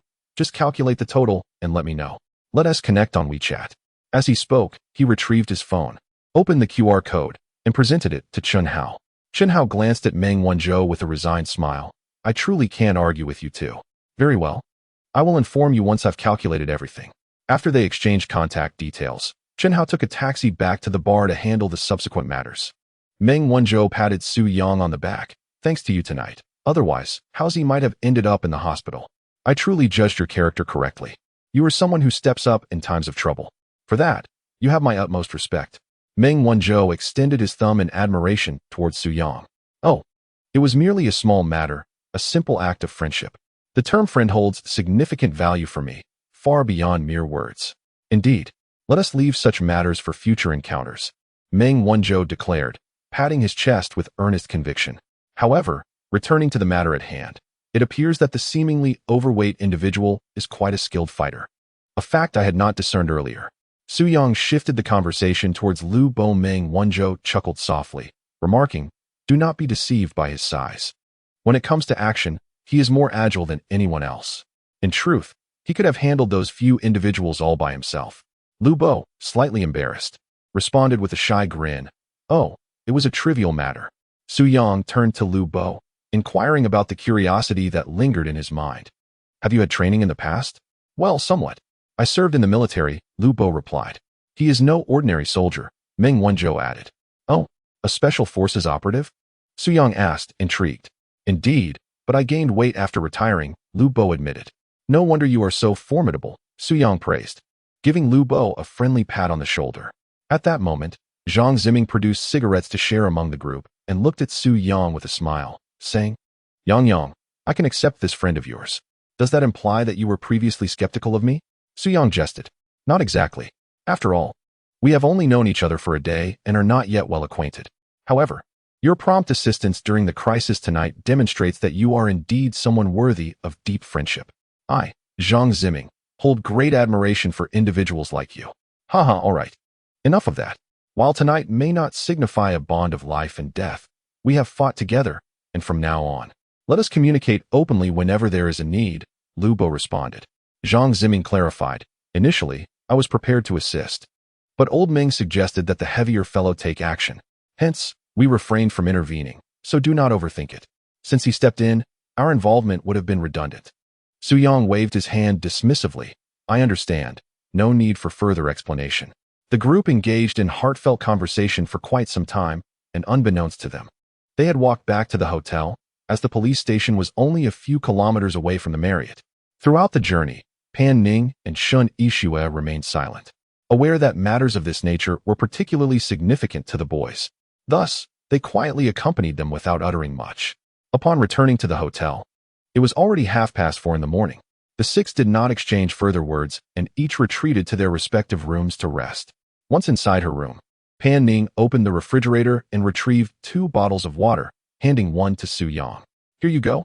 Thank you, Su-yang said, accepting the water and plopping down onto the sofa, with Pan Ning joining him. Are you all right? Any injuries? Pan Ning turned to Su-yang, her concern evident. I'm fine. I doubt there's even a mark. That guy may look strong, but he lacks any real strength, Su-yang chuckled lightly. As long as you're okay, Pan Ning sighed in relief, taking a couple of sips from her bottle. The air hung in silence for a moment, and Su-yang, unsure of what to say next, casually asked, Aren't you going to sleep? Not tired.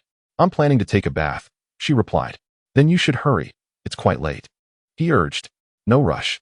I just called the front desk to bring me some milk. Su-yang blinked in surprise. Milk? You enjoy drinking milk while you bathe? Pan Ning rolled her eyes. Not to drink. It's for the bath. Wait, a milk bath? How luxurious. Su-yang exclaimed. The hotel offers that service. And I often do it at home as well. I'm used to it, Pan Ning explained. Su-yang chuckled softly, remarking, No wonder your skin is so smooth and delicate. It must be the result of soaking in a milk bath. He added, I would look just as radiant without it. But a milk bath does wonders for one's mood, alleviating stress and promoting a luminous complexion. With a slight smile, Pan Ning turned to Su Yang and inquired, "Would you like to try it?"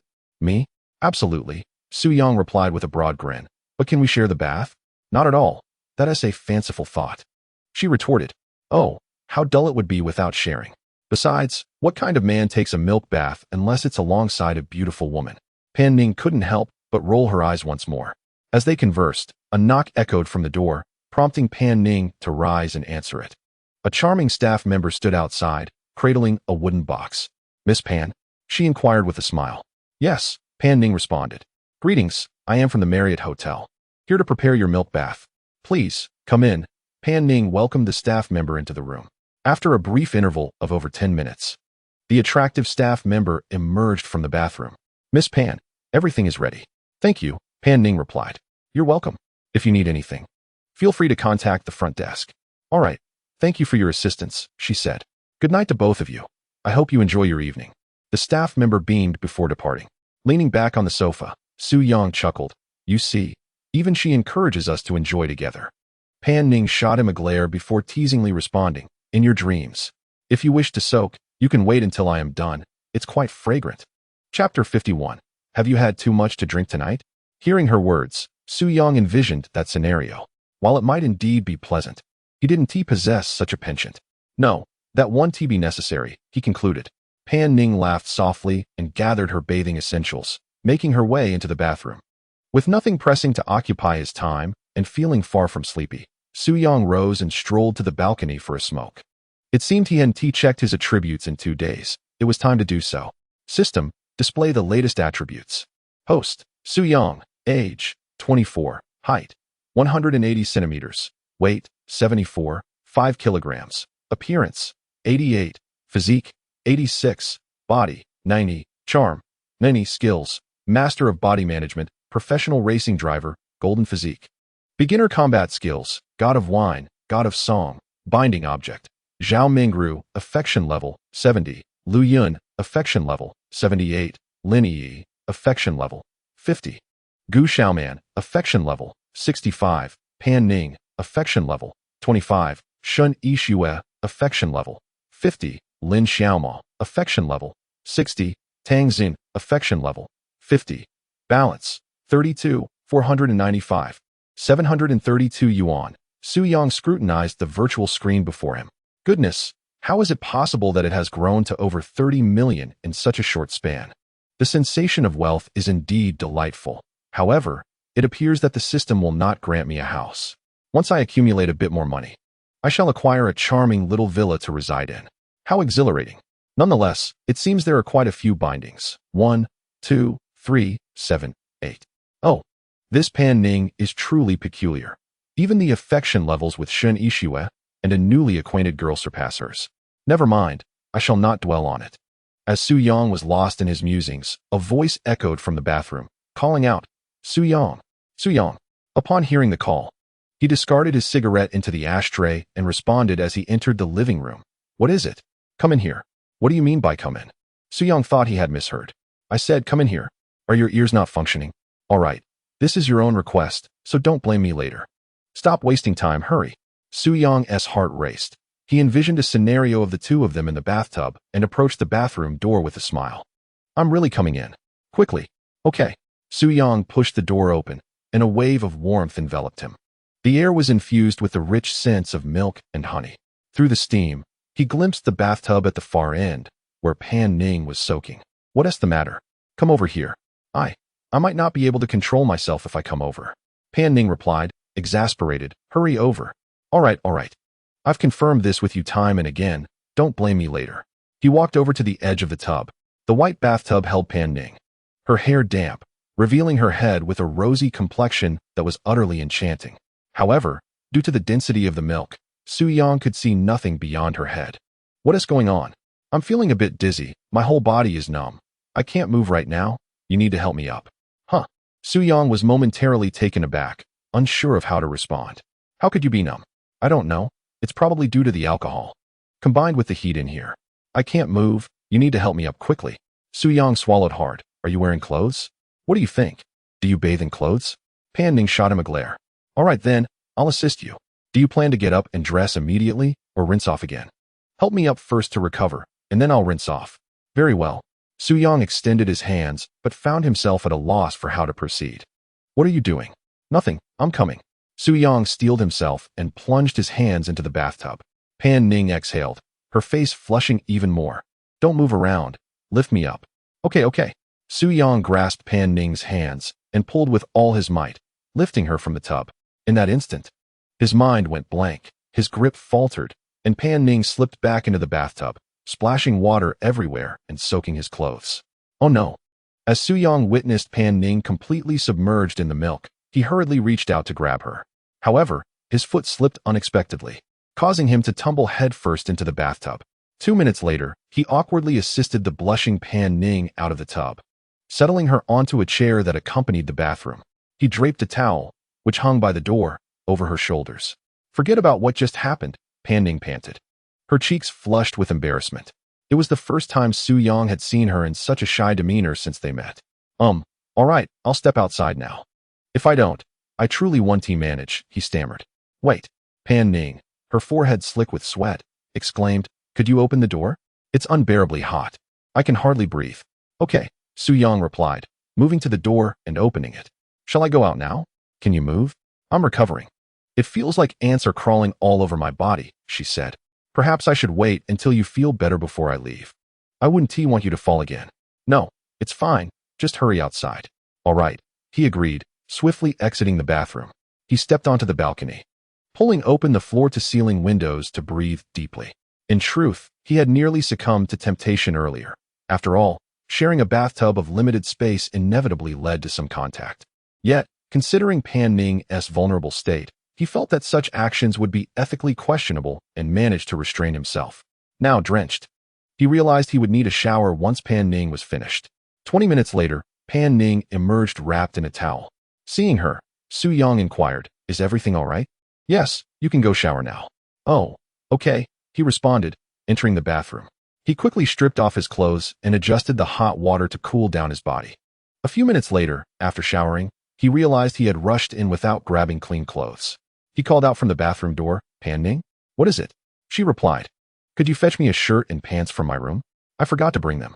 Sure, she said, turning off the hairdryer. She then stood and went into Su Yang's room, shortly returning with his clothes at the bathroom door. Open the door. With a click, the door opened just 20 centimeters wide.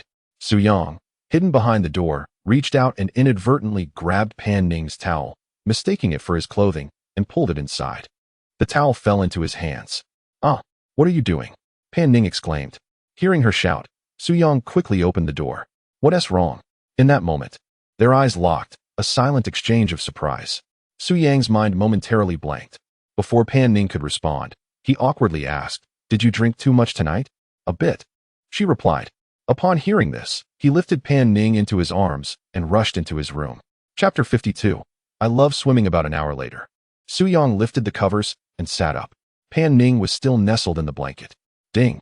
The system detected that Pan Ning's affection for the host has risen to 85, extremely fond, a significant increase. Since this is the first time the affection has surpassed 80 points after binding with the host, a reward of 20 million and a miraculous healing card has been granted, now stored on the system's shelves. Furthermore, the host has received 2 McLaren Senna fragments, 55, with these fragments now complete. The vehicle is parked in the underground garage of Sunhai Manor and has been logged into the property management system. Additionally, the system noted the host's extreme joy, awarding 5 million and enhancing physical attributes by 1 point, bringing the current attribute to 87. With the series of rewards from the system, Su Yang's face beamed with joy. Wow, so this is how Pan Ning's affection increases. And it has reached 85 points in one go. It seems her previous affection was already quite high. She must have been deliberately suppressing it. The McLaren Senna was also obtained.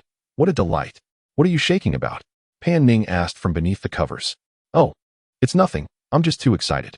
Is it that joyful? Absolutely. I'm over the moon. Su Yang replied, a smile gracing his lips. Boring. Go to sleep. I don't need to return to my room, right? No. Pan Ning turned over and gradually drifted off to sleep. Within minutes, Su Yang heard her steady breathing, indicating she had fallen asleep. System? Here, what is that miraculous healing card? Miraculous healing card. This card can cure any illness in the world, usable once. What? Suyang momentarily froze, taking 2 seconds before managing to ask, is it really that powerful? You aren't deceiving me, are you? No. Wow, this is beyond monetary value. It's truly a divine object. There is no need for such astonishment. Suyang mused. All right, I suppose this item 1T be of use for now. By the way, can I check my affection for Pan Ning? Yes. Then let us take a look. Host's affection for Pan Ning, 80. Wow, that is surprisingly high. But what if I really do like her? The host may allow their feelings to develop without excessive concern. Suyang was taken aback. He did not expect the system to offer such words of comfort. Typically, the system responded mechanically, answering questions without elaboration. Now, it seemed to offer reassurance. With a smile, Suyang lay on the bed, gazing at the dark ceiling, lost in thought. The night swiftly passed. The following day, around midday, they both awakened leisurely. Suyang sat up and asked Pan Ning, how did you sleep? It was all right. Half an hour later, Pan Ning got up first to take a shower. Suyang lingered in bed for another 10 minutes before finally rising. As he entered the living room, Pan Ning emerged from her shower. She looked at Suyang and asked, are you going to wash? I'll take a quick shower, just a rinse. Quickly go. They are calling for dinner in the group. All right away. Suyang replied as he entered the restroom. In the WeChat group, Meng Wanzhou sent a message. Lonely as I am. Has everyone risen yet? Sweeping through the army. I've been up for ages. My stomach is growling. Night bug. Me too. What shall we eat later? Lonely as I am. Once they finish, we shall feast on seafood. Night bug. Understood. Where to after the seafood? I came here in a rush and didn't prepare any itinerary. Lonely as I am. What itinerary is necessary? Luching is like my second home. Night bug. Haha. True. You often come here to enjoy yourself. Sweeping through the army. After we eat, let us go swimming. I long to immerse myself in water. This sweltering place is unbearable. Lonely as I am. Sounds good. I'll call a few lovely ladies to join you. Sweeping through the army. Brother Ming, are you serious? Lonely as I am. When have I ever jested? Sweeping through the army. Then we must swim. Nightbug. Swimming sounds delightful. I have no particular hobbies. But I do love swimming. Half an hour later, Pan Ning had finished her makeup, and the two exited the room together. They arrived at the hotel lobby's lounge area, where, apart from Meng Wanzhou, the others had already gathered. Upon seeing the pair approach, Lu Bo turned to Suyang, his expression betraying a knowing grin as he called out, Brother Su. After his exclamation, he raised his eyebrows at Suyang repeatedly. Suyang understood Lu Bo's implication and considered responding in kind, but Pan Ning shot him a glare, prompting Lu Bo to obediently lower his head. The two settled onto the sofa, while Shin Ishua darted over to Pan Ning to discuss today's outfits. Suyang turned to Lu Bo and Zhang Ziming, inquiring, Where's Lao Meng? He's taking a dump. That's just him. He always has to do that before heading out. He should really change this habit. I wonder if there's something wrong with his stomach? Who knows? As they chatted, Meng Wanzhou finally made his entrance. He sported a refreshing white ensemble today, a cream-colored fisherman's hat, a loose-fitting white Burberry short-sleeve shirt and shorts, paired with a set of white Chanel sandals. On his left wrist, he wore a rose gold Patek Philippe watch, and he donned a pair of sunglasses. Looking quite dashing, Meng. Suyang remarked with a smile as he observed Meng Wanzhou's approach. Of course. Do you think that entire suitcase of mine was for nothing? Changing outfits daily is quite normal. You have a knack for style. I must learn a thing or two from you in that regard. Meng Wanzhou settled beside the sofa and said, You really should take notes from me. Your outfit, while not bad, lacks refinement. Do you understand my meaning? Hearing this, Suyang stood to assess his attire. He wore a gray printed shirt paired with white shorts, his feet adorned with the same black sandals from the previous night. Is there something wrong with my outfit? Suyang inquired sincerely, extending his arms. Not particularly, but it appears rather ordinary, you know? I am unsure how to articulate this to you. How many sets of clothing and watches did you bring? I only brought 4 t-shirts, 4 pairs of shorts, and just my underwear. This watch is all I have, Suyang answered. That is quite insufficient. Do you not have a hat? I rarely wear hats, he replied. Meng Wanzhou, with a serious tone, remarked, A hat is actually a crucial accessory. Just look at my outfit. Would it not lose much of its essence without this hat? He removed his hat as he spoke. Suyang observed and felt that the difference was negligible. I think it looks fine, he said. Meng Wanzhou rolled his eyes. Well, I cannot convey this in just a few words. We shall discuss it in detail when there is time. Let us go eat now. The group chatted as they walked outside the hotel. Chapter 53. A half-grade difference. They were once again in the same black Toyota Alphard from the previous night. The driver pressed the accelerator, swiftly transporting them to a bustling street in Shanghai Bay. Meng Wanzhou had previously reserved a table at a high-end seafood restaurant here. Upon disembarking, he pointed to a nearby establishment and smiled. I frequent this restaurant. Their seafood is exquisite. You all must savor it. Suyang glanced up at the restaurant's name, which was in English. The restaurant was a standalone building, primarily in a black and white aesthetic. It featured a spacious parking lot at the entrance, exuding a minimalist elegance that one might mistake for a library. The entrance lacked ostentatious decorations, simply a glass door with a small inscription in English above it. Upon entering, Suyang surveyed the interior, which was predominantly black and white as well. The restaurant was playing soft, soothing music, creating a rather serene atmosphere, more akin to a post-meal cafeteria than a dining establishment. As soon as they stepped in, a waitress in a form-fitting black uniform approached with a cheerful smile. Young Master Meng, welcome. The private room has been prepared for you. No need for a private room. Let us sit by the window on the second floor. Meng Wanzhou replied with a nod. Of course, please follow me. The waitress gestured, leading them upstairs. Is this really a dining place? Suyang asked, puzzled. Meng Wanzhou turned and smiled. Do not be misled by the tranquility. It is simply not open yet. What do you mean? They typically start serving at 4 in the afternoon. Their business is booming. So what are we doing here? Meng Wanzhou merely smiled without answering. Lu Bo interjected, Brother Yang. Have you forgotten Meng Ji's status? Oh right. Haha. I can't believe I didn't think of that.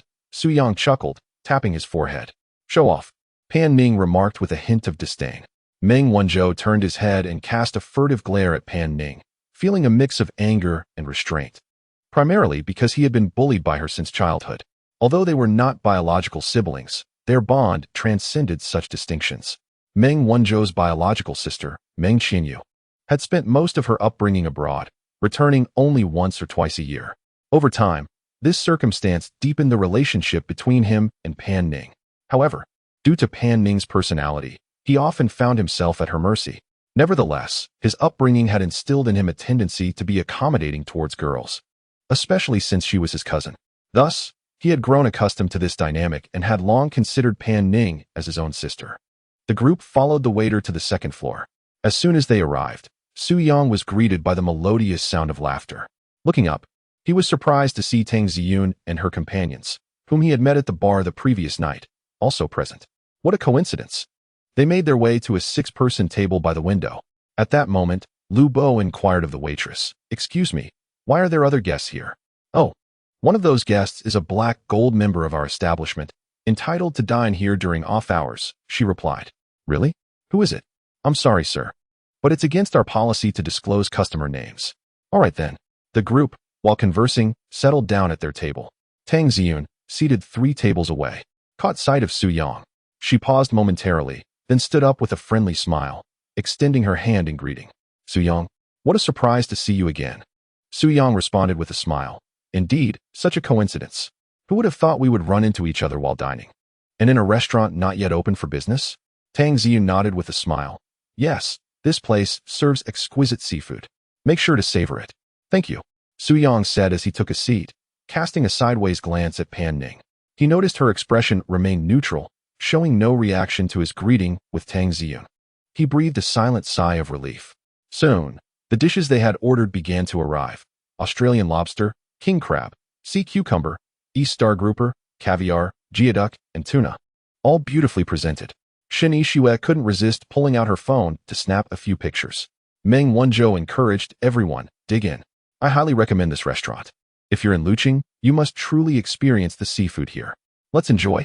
As they began to feast, Lu Bo asked, Meng, how many people do you know in Luqing? Why do you ask? Oh, I was just curious for when we go swimming later, huh? Don't worry, I've never boasted. I have quite a few friends here in Luqing. Bringing out a few lovely ladies is no trouble at all. Zhang Ziming perked up, then let us eat quickly. I'm so hot right now, I want to jump into the water. Shen Yixue shot a glare at Zhang Ziming, remarking, I see it's not the heat that bothers you, but rather a case of skin irritation. Half an hour later, the group finished their meal and prepared to depart. Tang Ziyun's party, comprising 4 individuals, also rose from their seats and made their way towards Suyang and his companions. Hey, they are handsome. Where are you planning to go for some fun? One of the nameless girls inquired enthusiastically, directing her question at Su Yang. We're thinking of going for a swim. He replied. At that moment, Meng Wanzhou, struck by inspiration, interjected with a smile. Ladies, we encountered each other at the bar last night. Indeed. What a coincidence. Do you have any plans for today? We're quite flexible at the moment. No specific plans, they responded. Meng Wanzhou continued with a grin. If you have no pressing engagements, why not join us? After all, we're all here to travel, and it would be delightful to bond over some fun. The more, the merrier. That sounds great. That's exactly what I was thinking, the girl beamed. Beauty, I can tell by your accent that you must be from Haicheng, right? Yes, that's correct. And you? We're all from Haicheng as well. What a coincidence. Ha ha ha. It seems fate has brought us together. May I ask your names? Meng Wanzhou inquired with a smile. I am Xia Kiki. The girl who had been conversing with Meng Wanzhou introduced herself. Su Yang glanced at her. While Xia Kiki was quite attractive, he estimated her beauty to be around a score of 75 to 80. She wore a pink short dress and had her hair in a ponytail. With a round face, large eyes, and a charming little mouth, she exuded a delightful innocence and a pleasant demeanor. I am Han Xiaoyu, introduced the girl known as Han Xiaoyu, who had been referred to as Yu Yu by Tang Ziyun the previous night. She possessed a pure and fresh appearance, with an oval face, fluffy brown short hair, and fair skin. Standing the tallest among the four, she was approximately 170 centimeters, with a slightly plump figure that boasted ample curves, rivaling those of Tang Ziyun. Her loose-fitting shirt did little to conceal her figure. Su Yang regarded Han Xiaoyu a moment longer, pondering, I didn't pay much attention last night. I had no idea her figure was this impressive. However, I doubt she reaches an 85 in beauty, so I should check. System. Han Xiaoyu beauty score, 83, as expected. Her figure was indeed striking. Hello, I'm Lu Meng. Another girl introduced herself. Lu Meng, the girl referred to earlier by the waitress as Black Gold, was a little affluent. Su Yang noted that her style resembled that of Gu Xiaoman, exuding an office chic vibe. Lu Meng was also quite attractive, with long black curls cascading down her back. Her appearance meticulously crafted, adorned in designer brands. While her figure was not as eye-catching as Han Xiaoyu's or Tang Ziyun's, she maintained a balanced allure. I am Tang Ziyun, the one singing outside the window last night, she concluded. This is something we all know, Meng Wanzhou chuckled. After a brief introduction among themselves, they settled the bill and exited the restaurant together. A few steps outside, Shen Yishue spotted a coffee shop. Shall we buy some coffee? What would you like to drink? Let us go together, she suggested, prompting the group of girls to giggle as they made their way towards the CF. At that moment, Meng Wanzhou playfully patted Lu Bo on the shoulder and whispered, given the current situation, do you think it's necessary for me to invite other girls? Lu Bo chuckled. I don't think it's needed.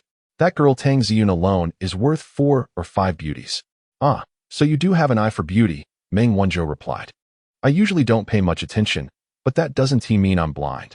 What are you two whispering about? Su Yang and Zhang Ziming inquired as they approached. We were discussing whether to invite more girls later, Meng Wanzhou replied. Zhang Ziming glanced at the 4 newcomers not far away. While I wouldn't mind more, I think this group is already sufficient. They're all quite attractive, especially Tang Ziyun, who I believe can stand shoulder to shoulder with Pan Ning. Are you implying that Shen Yishue does not measure up to them? Meng Wanzhou laughed. To be honest, among us, I must say, Zhang Ziming remarked, turning to glance at Shen Yishue, who was buying coffee. He continued, Yishue indeed falls half a tier short of those two. Su Yang gave Zhang Ziming a thumbs up. You're brave to speak the truth, Mingming. We can discuss this among ourselves, but please, don't let it slip outside, or I'll surely face the consequences. Rest assured. The 3 nodded in agreement. Then we won't call anyone else. All right, no need to call anyone else, they said as they headed towards the coffee shop. Yishue, Ziming said you fall half a tier short of Pan Ning and Tang Ziyun. Meng Wanzhou exclaimed as he walked beside Shen Yishue. Chapter 54. Cuteness counts for little in the face of sensuality. Upon hearing this, Shen Yishue was momentarily bewildered. Zhang Ziming, blushing, quickly shot a glare at Meng Wanzhou. TSK. Lao Meng, what are you doing? Didn't we agree not to mention it? What are you talking about? Shen Yishue asked, puzzled. It's nothing. Nothing at all. Just get me an iced latte. What do you all want? Zhang Ziming hurriedly asked Su Yang and Lu Bo. Su Yang covered his mouth to stifle a laugh. I'll have an iced Americano. Me too.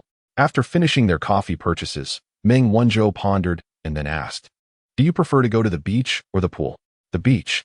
Soo-young was the first to raise his hand. This is my first time in a coastal city, and I haven't really seen the sea yet. Swimming must be at the beach. I'm indifferent. It mainly depends on these lovely ladies, Meng Wonjo said, glancing at the girls. They took a couple of sips of their coffee, their eyes sparkling as they replied. We also find the beach more appealing. All right then, let us go to the beach, but we must avoid Qinghai Bay, Meng Wonjo added. And why is that? In the present moment at Qinghai Bay, why venture elsewhere? Soo-young expressed his confusion. There are far too many people here, and the water is not particularly pristine. Let us head to Linglong Bay, which is not far from here. The waters there are significantly cleaner, and the scenery is of a much higher caliber. That sounds agreeable. At this moment, a girl named Xia Kiki chimed in. I just remembered that our swimsuits are at the hotel. Where is your hotel? Soo-young inquired. We are not in a hurry. We can first return to the hotel for our clothes. It's not far, roughly 3 to 4 kilometers away. Meng Wonjo pondered and glanced at Pan Ning and Shin Ishua. Your swimsuits should also be at the hotel, correct? Yes, indeed, Shin Ishua replied. Then let us each return to the hotel to retrieve our clothes, and then take a taxi to Linglong Bay. I will send you the location shortly. That works as well. It will save time, Xia Kiki responded with a smile. Shall we add each other on WeChat? Meng Wonjo suggested as he took out his phone. Sure, they replied. Lu Bo, observing from behind Meng Wonjo, nodded approvingly. It's all thanks to my brother Meng. Effortlessly adding for beautiful women on WeChat. After they exchanged contact information, Meng Wonjo created a group chat and included everyone. I will post the location in the group shortly, and we can gather there afterward. All right, they concurred. The two groups departed in succession. Over an hour later, everyone arrived at Linglong Bay on Chongping Road. As Meng Wonjo watched the four girls disembark from the vehicle, a smile spread across his face. Everyone is here, let us proceed. Along the way, Xia Kiki walked beside Meng Wonjo and asked, by the way, handsome, how do we change clothes at such a public beach? Meng Wonjo reassured her with a smile. No worries, there are dedicated changing rooms in these areas. That is good to know. The group followed Meng Wonjo past a small plaza, where Soo-young purchased a pair of swim trunks from a store specializing in swimwear. They then traversed a shaded path that led them to a vast expanse of pristine white beach. The beach was adorned with lounge chairs, umbrellas for shade, and several food stalls set up on the sand for visitors. In the distance, numerous girls clad in alluring bikinis frolicked by the water's edge, while some international tourists basked in the sun on the beach. Lining the beach were endless coconut trees, and jet skis occasionally skimmed across the azure waters. In the summer, amidst the beach, beautiful women, and bikinis, the moment felt perfectly suited for a song by Jay Cho, Sunny Boy. The scorching sun beamed down on everyone. And although it was hot, Soo-young felt an undeniable sense of joy. Gazing at the boundless ocean and the distant sight of sun-kissed legs, he remarked, "This place is indeed beautiful, far wider than the beach outside our hotel." Are you referring to the beach or the legs? Meng Wonjo raised an eyebrow with a smile. Of course, I meant the beach, Soo-young quickly amended, noticing Pan Ning's gaze upon him. Detecting the host's mood of joy and elation, a reward of 500,000 was granted. How beautiful! Exclaimed Xia Kiki and Tang Ziyun. Let us go change our clothes. The group made their way to a grand wooden changing room on the beach. The four young men swiftly changed into their swim trunks and emerged from the changing area within minutes. Staring at Soo-young's perfectly sculpted physique, Meng Wonjo and the others were momentarily taken aback. Wow, Yang, your body is incredible, Zhang Ziming exclaimed, his mouth agape.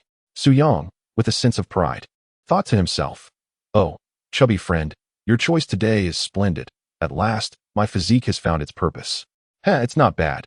But I haven't worked out in ages. My abs are nearly gone. Brother, could you refrain from being so modest? How are we three supposed to cope with your physique?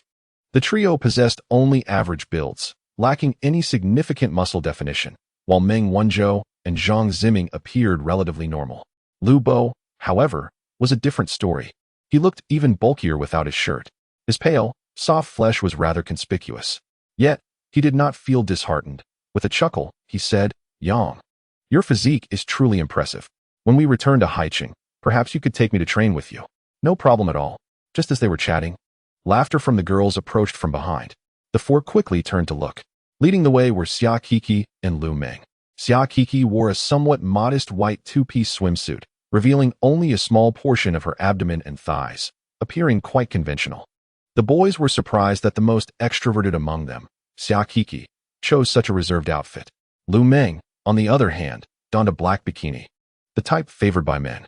Her fair skin, although not particularly endowed, still exuded a captivating allure. In comparison, the two aptly illustrated the saying, cuteness pales in comparison to sensuality. While Xia Kiki's appearance was marginally superior to Lu Meng's, the latter's bikini triumphantly overshadowed her. All four boys directed their gazes toward Lu Meng in unison.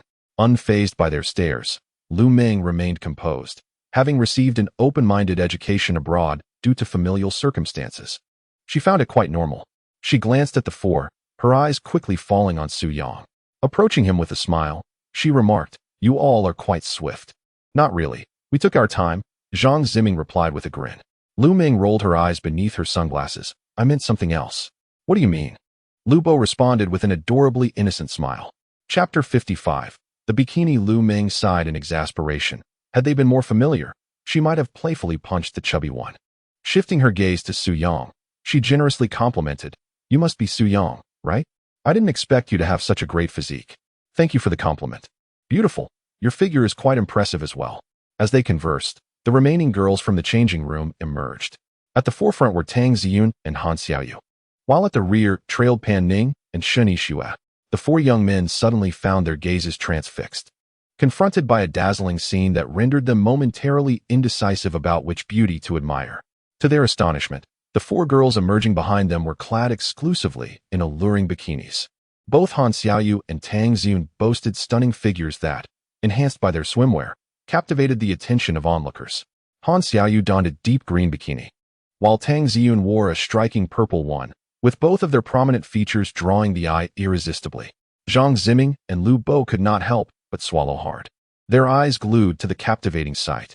Meanwhile, Su Yang's attention was captured by the radiant Pan Ning, who sported a light brown patterned bikini, standing at 170 centimeters. Her long legs and flawless proportions, combined with her exquisite beauty, had Su Yang momentarily entranced. Beside Pan Ning, Shen Yixue wore a pink bikini, her figure commendable but, when compared to Pan Ning, somewhat lacking in allure. Nevertheless, Su Yang did not neglect any of the four girls, ensuring a fair appreciation of their charms. As they approached, Tang Ziyun immediately noticed Su Yang, her eyes sparkling with admiration as she assessed his physique. "You ladies are truly a feast for the eyes," Meng Wanzhou exclaimed, unable to contain his praise. Han Xiaoyu blushed and smiled, replying, "Your physiques are impressive too." However, her gaze remained fixed on Su Yang. "Really? I think so too." Zhang Ziming chuckled. Shen Yixue shot him a glare and moved closer, saying, "Do you really think your physique is commendable? Perhaps you should take a look at Su Yang's." Upon hearing this, Zhang Ziming's smile vanished instantly. He retorted playfully, "Don't bring him into this. I have no desire to compare. It's infuriating. But don't underestimate my potential. With just a couple of months of training, I could easily surpass him." "Is that what you call a slight difference?" Zhang Ziming said, exasperated. "Could you spare me some dignity?" The group laughed as they strolled towards the beach, unintentionally drawing the attention of numerous tourists. The boys were primarily fixated on the bikini-clad Pan Ning and her companions, while the girls' eyes were uniformly drawn to Su Yang. Among them, two girls lounging on deck chairs sat up straight and removed their sunglasses. Yuan, look over there. That guy is so handsome. Oh my, what a celestial visage. And his physique is amazing. I can't take it anymore. I want to meet him," exclaimed the girl named Yuan, her eyes sparkling with excitement as she gazed at Su Yang from a distance. "Calm down.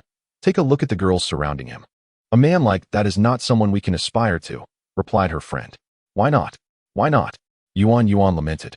"Maybe you should consider enhancing your assets. It might give you a chance. After all, who doesn't appreciate a little extra?" "Oh, never mind. I can't bear to part with that kind of money. Still, those two boys next to him are quite handsome as well. I find myself liking the other one even more." The girl named Yujia glanced at Meng Wanzhou beside Su Yang and said, "I am particularly fond of the one with the best physique. Come on, let us feign a casual stroll over. I want a closer look." "All right." Upon reaching the seaside, Su Yang opened his arms and took a deep breath while gazing at the vast, boundless ocean. "What do you think? Isn't the water here incredibly clear?" Meng Wanzhou chuckled. "Indeed, it's breathtaking. I can hardly contain myself. I must dive in first." At this moment, Su Yang, unconcerned about appearances, shouted joyfully and dashed into the sea. For the first time in over 20 years, he embraced the ocean, reveling in the water like a child. Ding! Detected the host's first experience of swimming in the sea.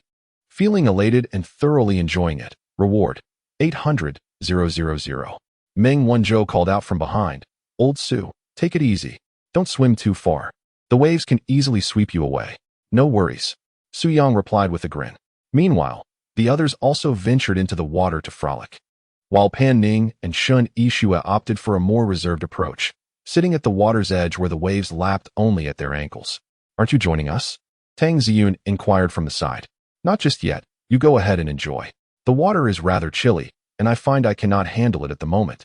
Shin Yixue explained, lifting her gaze. Very well, we shall play for a bit, Tang Ziyun said, pulling Han Xiaoyu and Xia Kiki along as they jogged into the water until it reached their thighs, stopping there. Lu Ming also held back initially, choosing to sit beside Pan Ning and Shun Yixue to engage in conversation. At this point, Su Yang had swum nearly 10 meters from the shore. His swimming skills were quite exceptional. Although Yang City had no sea, he often played by the river with friends during his childhood. In those days, entertainment was scarce, and the area was rather impoverished, with many children growing up in the vicinity of a nameless stream where they played to their heart's content. However, time had eroded that little river, which no longer existed. Nevertheless, Su Yang's swimming prowess had developed. He had practically been raised in the water. With his current physique rating of 87, he could swim for half the day without fatigue if he so wished. Cramps were not an issue for him, thanks to his high rating and the skill of being a master of body management, which had effectively eliminated such concerns. Seeing Su Yang drift further away, Meng Wanzhou and the others began to worry. Lu Bo shouted, Su Ge, come back a bit. At that moment, Su Yang was about 20 meters away, and with the number of people enjoying the beach, he could not hear their calls. What a thrill, finally swimming in the sea. However, he thought it wise to return a bit. After all, what if a shark decided to make an appearance? He had just begun to enjoy a bit of prosperity, and he certainly did not want to end up as shark bait. The moment this thought crossed his mind, he felt as if a shark might appear beneath him. He quickly swam back. Reality is not akin to a film. Indeed, there are no sharks leaping forth to bite him. Firstly, this area is merely a shallow coastal zone. Secondly, since it permits visitors to swim, it naturally does not harbor overly perilous conditions. Su Yang moved with agility, swimming back to Meng Wanzhou and the others with the speed of a 100-meter freestyle sprint. Goodness, Yang, how did you swim so far? We were practically shouting ourselves hoarse over here, Lu Bo remarked, splashing in the water. I was too excited about swimming in the sea for the first time and couldn't help myself. Thankfully, the waves aren't too strong today, otherwise it would have been quite difficult to return. Did you know I nearly cramped my big toe just now? Haha, no worries. I won't go too far. Let's just play around here, shall we? What about those lovely ladies? Zhang Ziming glanced towards the shore. The girls were hesitant to venture too deep. Su Yang, struck by inspiration, replied with a grin, let us go over and join them. Haha, that's exactly what I was thinking. Meng Wanzhou laughed heartily. Chapter 56. Could you teach me? The four shared a common thought and swiftly swam towards Tang Ziyun and her companions. There they were, 3 smiling girls splashing playfully in the water, their hair glistening and looking even more enchanting. The four exchanged knowing glances, smiles gracing their lips. Men can often discern each other's thoughts with just a glance or a smile. Upon reaching the trio, Meng Wanzhou inquired, ladies, do you know how to swim? Xia Kiki nodded adorably and replied, only I can swim a little. These two can't at all. Oh, really? Why not teach them? I'm merely a novice myself. How could I possibly teach anyone? Perhaps you 4 dashing gentlemen could assist them? Xia Kiki said earnestly. Certainly. I am known as the Prince of the Waves. Zhang Ziming tossed his hair back and interjected. Han Xiaoyu looked at Zhang Ziming and stifled a laugh. Is that true? Would I deceive you? He replied confidently. I'll teach you shortly. I guarantee you'll learn to swim within half an hour. Zhang Ziming patted his chest proudly. I don't believe it. Why not give it a try? All right, but your girlfriend won't mind, will she? Han Xiaoyu remarked, glancing towards Shun Yixue, who was chatting with Pan Ning and Lu Ming on the beach, utterly oblivious to their conversation. Zhang Ziming chuckled. What is the concern? It's merely a normal lesson. After a moment's thought, Han Xiaoyu agreed. With that affirmation, Zhang Ziming grinned and swam away with Han Xiaoyu. Su Yang silently chuckled to himself, thinking, this guy truly has no fear. Perhaps I should learn from his fearless disposition. At that moment, Tang Ziyun shyly turned to Su Yang and asked, Su Yang, could you teach me? Me? Su Yang was taken aback. Seeing this, Meng Wanzhou chimed in. Why not let me teach you? I am a national level 2 swimmer. Lu Bo couldn't contain his laughter and burst out. Meng Wanzhou shot him a glance and inquired, What are you laughing at? Is it not so? Indeed, I can attest to that, came the reply. After a moment's hesitation, Tang Ziyun, noticing the exchange, interjected with a playful smile. Brother Meng, my swimming skills aren't particularly stellar either. Perhaps you could assist me in honing them further? Turning his attention to Xia Kiki, Meng Wanzhou, though eager to teach Tang Ziyun, found Xia Kiki rather endearing with her plump appearance. Furthermore, it was evident that Tang Ziyun displayed more interest in Su Yang. With a hearty laugh, he responded, Very well. I shall evaluate your technique. Let us proceed over there. The two swam toward a spacious area. Meanwhile, Su Yang and Lu Bo were nearby, and Lu Bo, ever perceptive, remarked, Su Gu, I suddenly have a bit of a stomach ache. Would you mind instructing Sister Ziyun while I step away for a moment? Without waiting for Su Yang's reply, he swam toward the shore. Su Yang mentally applauded Lu Bo, thinking, what a true brother. With Lu Bo having departed, Tang Ziyun seized the opportunity to ask, Can you teach me now? Su Yang, glancing at Pan Ning in the distance to ensure she was not watching, smiled warmly, Certainly. I shall teach you, but let us move to a less crowded spot. All right, Tang Ziyun replied, her eyes twinkling like crescent moons, radiating sweetness. The two soon arrived at a quieter area. Su Yang, directing his gaze away from Tang Ziyun's chest, spoke earnestly, To learn swimming, you must first master treading water. What is treading water? Am I not already standing in the water? She asked. Treading water means using your legs to push against the water, keeping your body afloat without sinking, while your arms move horizontally in front of you to maintain balance. It is the most fundamental swimming technique. Tang Ziyun listened, bewildered by the complexity of it all. Actually, it's not difficult. Come, let me guide you to a slightly deeper area for practice, Su Yang said, gently pulling Tang Ziyun's arm as they swam toward deeper waters. Feeling a bit anxious, Tang Ziyun voiced her concern. I won't sink, will I? I panic when I can't touch the bottom. Fear not. I am here with you, Su Yang reassured her, bringing them to a depth of about 2 meters. He steadied her arms with his hands. Tang Ziyun swallowed hard and requested, Please don't let go. Can you explain it to me again? I shall not let go. Just follow my instructions, he replied. Imagine the motion of a frog swimming. Your legs should move in circular motions beneath the surface. Give it a try. Once Su Yang finished speaking, Tang Ziyun clutched his hands tightly and attempted to kick her legs downward. Don't rush. Take your time, breathe deeply, and remain calm. Find your rhythm, and I will release my grip when you are ready. After a while, Tang Ziyun's treading motion became more fluid, and her expression relaxed slightly. Observing her progress, Su Yang inquired, How does it feel? Are you starting to get the hang of it? Yes, it feels like I'm getting the hang of it now, she replied. All right, I shall let go now. Wait, don't panic. Let me practice a bit longer. Tang Ziyun grasped Su Yang's hand, which was nearly slipping away. With great urgency. After a few more minutes, Su Yang inquired again, Is it all right now? It should be, right? I will let go now. Do not be afraid. I am here. If necessary, I will hold on to you. All right, Su Yang noted as he gradually released his grip. Tang Ziyun endeavored to tread water, surprisingly managing to stay afloat for the moment. Su Yang, gliding through the water, chuckled, See, you can do it. It's quite simple, isn't it? Simple. Tang Ziyun began to respond, but a slightly larger wave crashed upon her, causing her to lose her balance. With her cries just surfacing, she plunged beneath the waves. Observing this, Su Yang quickly reached out, grasping her arm and pulling her back to the surface. Once above water, Tang Ziyun clung tightly to Su Yang, her eyes shut as she coughed incessantly. Are you all right? Cough, cough, cough. I'm fine, just can't open my eyes. The seawater stings. Let me help you with that, Su Yang offered, freeing one hand to wipe her eyes gently. After a brief moment, she managed to open her eyes with great effort. Oh dear, this is too difficult. I can't learn it. Perhaps we should move to shallower waters. It feels too deep here, and I lack a sense of security. You're nearly there. Learning to swim is like this. You cannot avoid swallowing some water if you truly wish to learn, and you must practice in deeper water, Su Yang stated, gazing into Tang Ziyun's eyes, mere centimeters apart.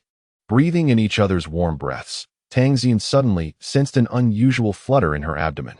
Realizing this, her cheeks flushed crimson as she quickly released her grip, only to sink back into the ocean once more. Oh no. Chapter 57. Are you really teaching me? Su Yang reached for Tang Ziyun, submerged in the water once again. This time, he could not grasp her arms in time. However, with the urgency of the situation, he did not dwell on it. He swiftly released his hands to clutch her underarms, pulling her upward with all his strength. Once again, Tang Ziyun was rescued, instinctively wrapping her arms around Su Yang. At that moment, her soaked hair clung to her cheeks, seawater cascaded down her face, and she continued to cough. Cough, cough, cough. Are you all right? Why did you suddenly let go? After a few moments, Tang Ziyun playfully pouted. Who told you to? She hesitated, unsure of how to articulate her feelings. What is wrong with me? Su Yang asked, confused. Oh, never mind. I won't tread water anymore. The waves are just too challenging for me. Su Yang nodded in agreement. Indeed, the ocean is not the best place to learn to tread water. Let us head to shallower waters. He spoke, wrapping one arm around Tang Ziyun while using the other to swim toward a more shallow area. At last, her feet found the soft sand beneath her. She took a deep breath and playfully chided, You made me swallow so much seawater. It's choking me. Su Yang chuckled awkwardly. My apologies. I was too hasty and failed to consider the waves. Let us practice some basic swimming strokes here. After a brief moment to collect herself, Tang Ziyun resumed her lessons. This time, Su Yang began teaching her the fundamentals of the frog stroke.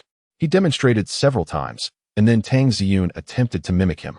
However, as soon as her feet lifted from the sandy bottom, she would tumble into the water. Observing this, Su Yang extended his hand to support her, one hand cradling her neck and the other resting on her smooth abdomen. Feeling somewhat uncomfortable with Su Yang's hand at her throat, Tang Ziyun blushed and remarked, It's hard for me to breathe with your hand pressing against my throat. He replied, I find it equally inconvenient to let go. Could you perhaps adjust slightly? It's rather uncomfortable for me as well. That works, Su Yang said, shifting his right hand from her neck to her shoulder. With this adjustment, Tang Ziyun swam much more smoothly. While instructing, Su Yang glanced up to observe Zhang Ziming and Han Xiaoyu in the distance, his eyes widening in surprise. The two were not merely learning to swim, they were frolicking playfully. Zhang Ziming was having a splendid time, performing a somersault before plunging into the sea. Within moments, Han Xiaoyu let out a scream as he was pulled into the water by Zhang Ziming. What on earth? Su Yang exclaimed, momentarily taken aback. What happened? Tang Ziyun, who was paddling, inquired. Oh, nothing, Su Yang replied, continuing to support her as they moved through the water. Meanwhile, Meng Wanzhou and Xia Kiki were also engaging in playful antics under the guise of swimming, occasionally wrestling in the water. Meng Wanzhou stood up and inadvertently caught sight of Su Yang and Tang Ziyun. Observing Su Yang's movements, he paused, thinking, wait, is he really teaching? Oh, hold on, his technique seems quite impressive. How did I not realize this before? Enlightened, Meng Wanzhou slapped his forehead and turned to Xia Kiki with a serious demeanor. All right, let's stop fooling around and focus on proper swimming. I will first check your form. Xia Kiki responded with a naive smile. Okay. With that, she leaped onto the water's surface, attempting to swim using the frog stroke. Seeing this, Meng Wanzhou called out, Come back. Your form isn't quite right. Let's move to a slightly deeper area where I can support you. You won't sink. On Su Yang's side, he no longer paid attention to Zhang Ziming and Han Xiaoyu, concentrating solely on assisting Tang Ziyun in her swimming. Yes, just like that. No need to rush. Maintain your posture and breathe steadily. As Tang Ziyun tilted her head back and moved her arms in a sweeping motion, for some unknown reason, her face appeared slightly flushed. The host's cheerful demeanor was evident, and he was thoroughly enjoying himself, rewarded with a sum of 600,000. Su Yang, with a smile gracing his face, focused intently as he supported Tang Ziyun, swimming back and forth for 7 or 8 minutes. Breathlessly, Tang Ziyun exclaimed, I can't go on. I'm so tired. Let me take a break. You can let go now. Reluctantly, Su Yang released his grip with his right hand. At that moment, Tang Ziyun appeared charmingly shy. Pretending to realize, Su Yang quickly withdrew his hand and chuckled. Oh, I'm so sorry. I was too engrossed to notice. No worries, Tang Ziyun replied, rising to walk towards the shore. Let's rest over there. She turned to Su Yang and called out. All right, you go ahead. I'll call the others. Naturally, Su Yang could not return with Tang Ziyun, as he would be at a loss to explain himself to Pan Ning. Although they had not yet defined their relationship, it was clear they were no longer just friends. Watching Tang Ziyun join Pan Ning and the others, Su Yang swam over to Zhang Ziming. How's the teaching going? Has Xiaoyu learned anything? At this moment, Han Xiaoyu resembled Tang Ziyun from earlier, her face flushed, perhaps from Zhang Ziming's influence. Zhang Ziming shot Su Yang a knowing glance and said, absolutely. Compared to earlier, she has learned quite a bit. Is that so impressive? I might as well become a swimming instructor. Su Yang laughed. All right, let us go over. They've been sitting for a while. Let us invite them to join us. Sure. Zhang Ziming agreed. The three called over Meng Wanzhou, who was not far off, and swam back together. On their way, Su Yang's gaze sharpened as he spotted Lu Bo, beaming as he assisted Lu Meng with her swimming. Oh my. Su Yang exchanged glances with Meng Wanzhou, who chuckled. This guy is self-sufficient. Haha, let him teach. We want to disturb him. The others laughed as they returned to shore. Su Yang approached Pan Ning, sitting beside her with a smile. Why are you still sitting? Come join us. Are you having fun? Of course. It's exhilarating. This is my first time swimming in the sea, and I'm thrilled. It's also your first time teaching your sister to swim. I assent it? Pan Ning remarked, glancing at Su Yang. Su Yang froze at her words. Oh no, how could she see that from so far away? Are you going to speak? Pan Ning propped her chin on her hand, smiling at him, though to Su Yang, her smile seemed somewhat eerie. Well, the girls can't swim, and they kept asking us to teach them. It was hard to refuse, so I gave in a little, but I was genuinely teaching. Really? Why would I lie to you? It was purely educational. Then teach me too. Sure, we're equals here, haha. Pan Ning rolled her eyes at Su Yang. She rose to her feet and walked towards the sea, prompting Su Yang to hurriedly follow suit. The others, witnessing this, decided to forego their rest. Zhang Ziming dashed to Shen Yishue's side and pulled her up. Come on, why are you just sitting there? Let's go play in the water. Shen Yishue, with a resigned sigh, stood up, unaware that Zhang Ziming had been teaching Han Xiaoyu how to swim. Otherwise, Zhang Ziming would likely be sporting a few bruises by now. Meng Wanzhou glanced at Su Yang, winking incessantly. He approached and whispered, Did she see you? Su Yang smiled wryly and nodded. She asked me to teach her as well. Well, good luck with that, Meng Wanzhou replied, suddenly gripping Su Yang's arm. Wait a moment. What's the matter? If my memory serves me right, she knows how to swim. Is she going to drown me then? Su Yang joked, glancing at Pan Ning's back. Not to that extent, but speaking of which, are you two officially a couple now? Su Yang chuckled. Not quite yet. Not quite. You both live together. Does that mean you haven't crossed that threshold yet? Su Yang thought to himself. Oh, we have crossed it. Yes, we haven't officially stated it yet. Fine, I won't pry into your affairs. But if you two do end up together, you better treat my sister well. You can rest assured about that. All right then, I'll leave you to it. I need to use the restroom. Su Yang swallowed hard, pushing aside his thoughts, and jogged to catch up with Pan Ning. Can you swim or not? Pan Ning turned to Su Yang with a smile. I can. Before Su Yang could respond, Pan Ning added, Shall we have a race? How do we race? Let's see who swims faster. Su Yang laughed. This isn't driving. I doubt you can beat me. I grew up by the river. How will you know without trying? All right then, but if we race, we need to wager something. I'll give you a 5-meter head start. If you win, I'll sleep on the sofa tonight. If I win, you'll do as I say tonight. What do you think? Su Yang raised an eyebrow playfully at Pan Ning. Hearing this, Pan Ning couldn't help but roll her eyes again. All right then. So confident. Aren't you afraid of losing? What's the worst that could happen? You only have those tricks, right? What? Su Yang brushed his hair back from his eyes and replied, Fine, fine. Let us stop talking and get to it. Get to what, Sugo? Lu Bo, who had swum to Su Yang's side, asked with a grin. Aren't you teaching Lu Meng how to swim? Her learning ability is rather poor. She keeps choking on water and needs a break. Oh, in that case, you can be our referee. Panjia wants to race me. Lu Bo paused, glancing at Pan Ning. Panjia, are you really going to race Sugo? Why not? I just saw his swimming speed. It's on par with professionals. Aren't you just destined to lose? It doesn't matter. Let us hurry up. We've wasted enough time. All right, get ready then. I'll be the referee, Lu Bo said, swimming to the side. Su Yang and Pan Ning stood side by side. Do you see that orange barrier ahead? Pan Ning pointed to a horizontal strip about 50 meters away, stretching across the surface of the sea. Su Yang nodded. All right, let us swim there and back. Whoever reaches the chubby guy first wins. Wow, you all are quite bold, daring to swim out into the deep? Isn't it a bit risky? Pan Ning replied nonchalantly. The area beyond the barrier is safe for swimming. There's nothing to worry about. Wait a moment, I'll call the others over. If any of you cramp up later, It's better to have more people around for timely assistance, Lu Bo said as he swam toward the others nearby.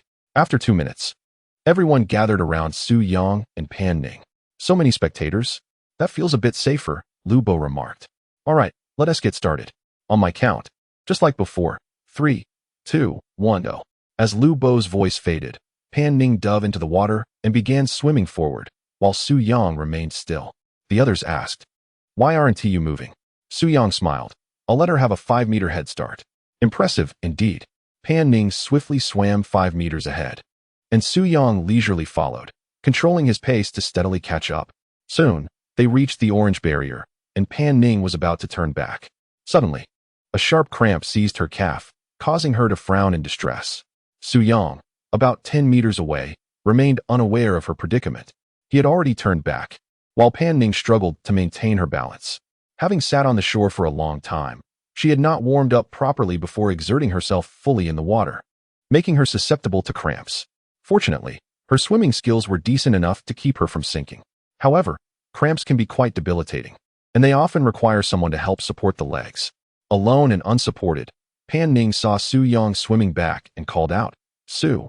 But just as she did, a wave crashed over her, and she lost control, plunging beneath the surface and choking on seawater. She quickly lifted her head, but before she could call for help, the sharp pain in her leg caused her to sink once more. In the distance, Meng Wanzhou, Lu Bo, and the others were too far away to notice anything amiss. Luckily, Su Yang sensed that something was wrong. After swimming back about 5 or 6 meters without seeing Pan Ning return, he turned to look and was alarmed to find her had vanished beneath the waves. Oh no! Su Yang's heart raced as he hurriedly plunged into the sea, swimming towards her last known position. Fortunately, the water in this area was clear, providing good visibility. With all his strength, he swam over 10 meters and finally spotted a figure struggling in the water. He immediately propelled himself forward with all his might. The remaining few meters posed little challenge for Su Yang, who swiftly swam to Pan Ning's side in an instant. At that moment, Pan Ning was struggling to stay afloat, engulfed by an unprecedented sense of despair. Just as hope seemed lost, Su Yang appeared.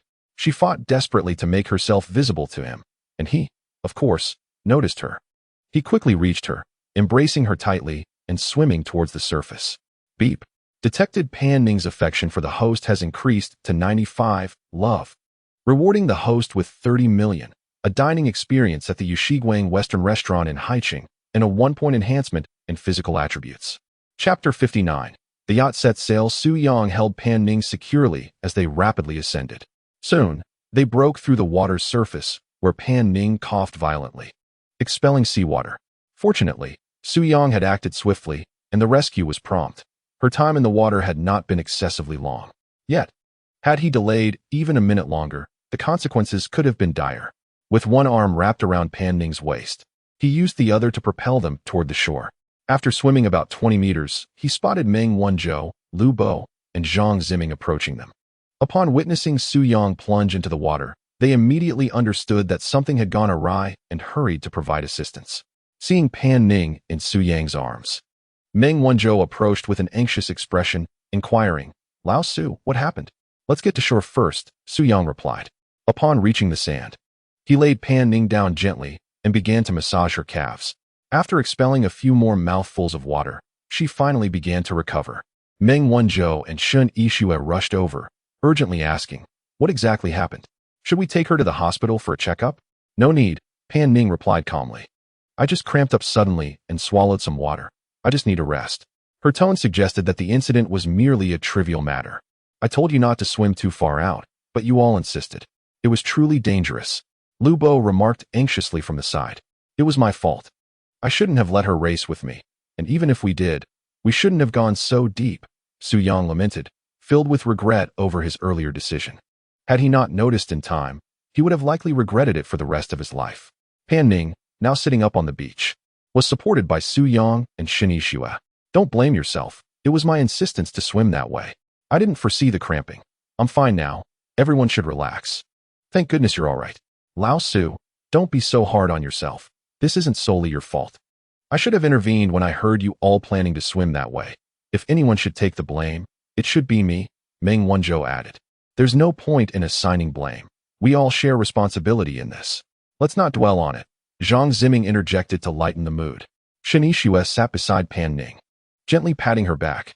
After a while, once Pan Ning had fully regained her composure, the tense atmosphere began to ease. Meng Wanzhou, observing her recovery, asked, "Are you feeling better?" Pan Ning nodded. "I'm fine now. Everyone should return to what they were doing, but let us avoid swimming too deep." Su Yang turned to Pan Ning and suggested, "How about we call it a day? You should return to the hotel and rest well." Pan Ning smiled gently and replied, "I've already told you I'm fine. Why rush back to the hotel so early? Don't let what happened earlier dampen your spirits. We should enjoy ourselves." Meng Wanzhou, observing the group, contemplated for a moment before saying, "Given the current situation, it seems none of us have the inclination to swim. Let us find another place to unwind." "Where shall we go?" Lu Bo inquired. "When in Luqing, one cannot miss a yacht," Meng Wanzhou declared. "I made a reservation while I was in Haiqing. We can take a yacht out to sea. There is a beautiful island less than 50 kilometers from here. I doubt any of you are aware of it. How about we go there for some fishing and a barbecue?" The girls nodded in agreement upon hearing this. "That sounds delightful. Then it is settled. There is also a hotel on the island, so we shall stay there tonight. Otherwise, traveling back and forth would be cumbersome." Everyone concurred with this plan. Meng Wanzhou acted swiftly. Within minutes, he had finished a call to arrange the yacht rental. He did not own a yacht himself, as he had little interest in such things. He would only use one occasionally when visiting Luqing, deeming it unnecessary to purchase one since a simple phone call sufficed to have everything prepared. After changing into suitable attire, the group took a taxi to a small dock where numerous yachts of various sizes were anchored. Soon, a middle-aged man, clad in luxury attire and wearing sunglasses, jogged towards them. He was the general manager of the yacht rental company. "Mr. Meng, welcome. The yacht is ready for you." "Thank you, Lao Li. Do we have fishing rods on board?" The man known as Lao Li chuckled. "Rest assured, Mr. Meng, everything is on the yacht. If we lack anything, I will ensure we acquire it." "Excellent. By the way, once we reach the island, could you arrange the barbecue for us? Also, please assist us with accommodations. You know my requirements." "Do not worry, Mr. Meng. Even without your reminders, I will take care of everything. There will be staff on board to assist you with diving and wakeboarding. Just focus on having a good time." Meng Wanzhou nodded. "Then let us board." "Certainly," Lao Li responded, leading the group towards an impressively luxurious yacht. The vessel was predominantly white, accented with blue, measuring approximately 35 meters, or about 114 feet, featuring 2 levels. The expansive deck at the front was perfect for enjoying the sea breeze while fishing. The rear of the lower level housed a leisure area spacious enough to accommodate around 20 people. Su Yang and the others followed Lao Li onto the yacht. For Su Yang, this was his first experience aboard such a vessel. After all, yachts were not inexpensive, and he had never dared to dream of such an experience before. This was a novel adventure for him, yet he maintained a composed exterior, considering himself somewhat of a minor affluent individual now. Once seated in the leisure area, Su Yang surveyed the design of the space around him. The setting features a circular seating arrangement, with a large table occupying the central space. At the far end of the lounge area, a petite bar is adorned with a coffee machine and an assortment of fruits. The wall behind the bar showcases a variety of alcoholic beverages, while a 60-inch screen positioned near the seating area is capable of displaying movies and music. At this moment, 2 female attendants clad in white uniforms and black figure-hugging skirts gracefully boarded the yacht. Old Li, with a smile, introduced them. "Ladies and gentlemen, these 2 will be your dedicated service staff throughout the journey. In a moment, 2 instructors specializing in wakeboarding and diving will join us. So please bear with us for a couple of minutes." "No rush, it's still early," Meng Wanzhou chimed in cheerfully. The time was 3:30 in the afternoon.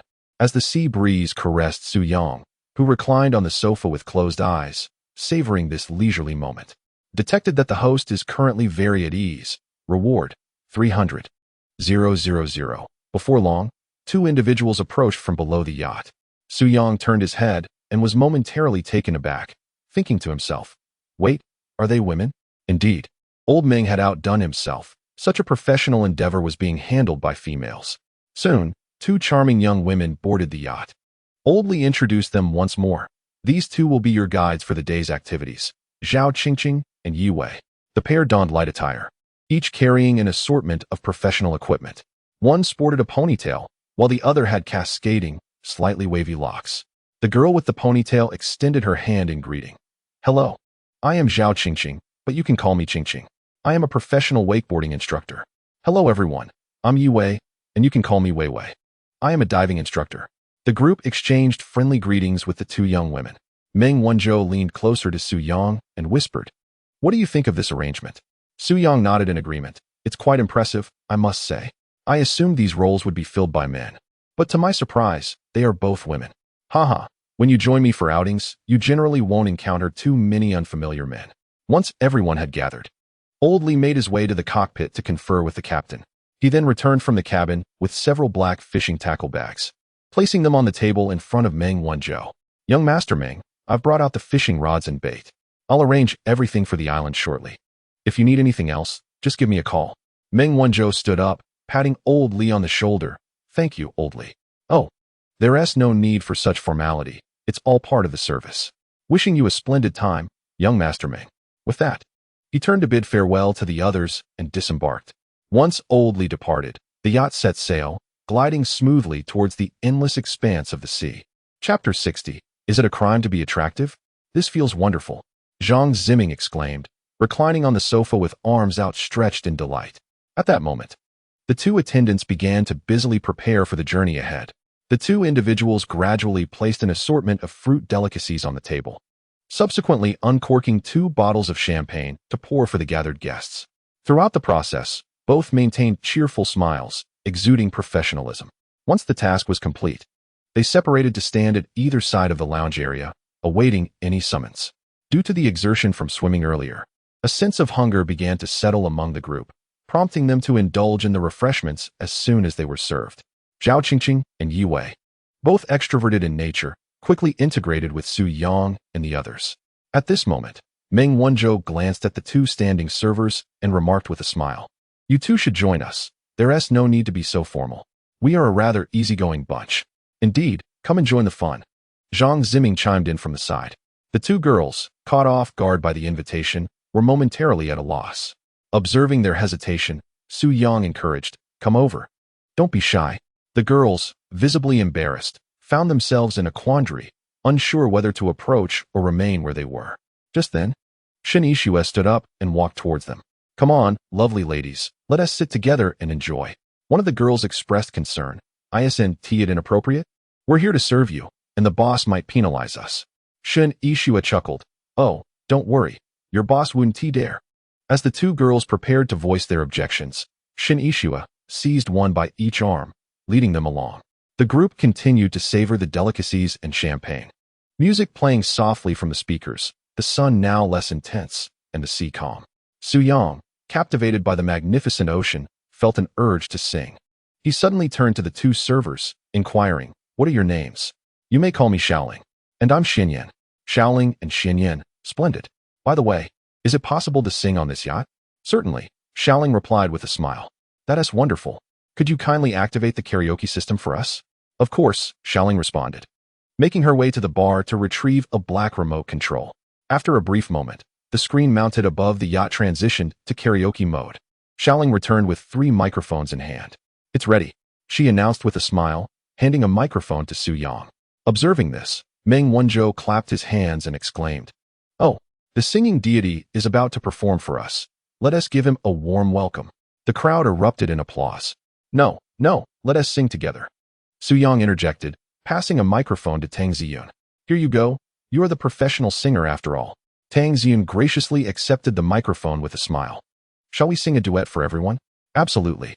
As the yacht glided smoothly over the water, the bustling city behind them gradually faded into obscurity. The prelude began, and Su Yang and Tang Ziyun chose a fitting song, Choral C. Su Yang began to sing softly. The horizon darkens in the distance. You silently convey your desire to depart, your heart no longer present. The two individuals harmonized beautifully for the first time, their synergy palpable. Everyone around them was enraptured, lost in the melodic embrace of the song.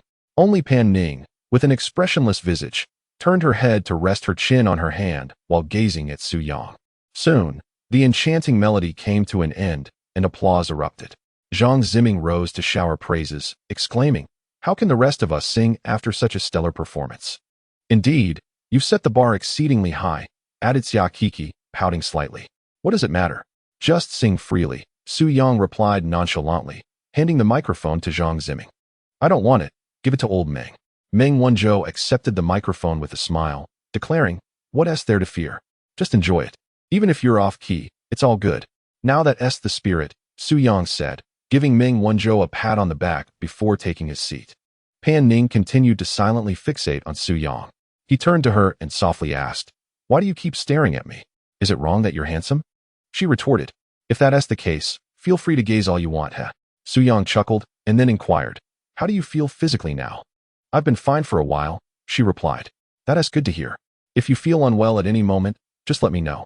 Pan Ning nodded, turning away to rest her eyes.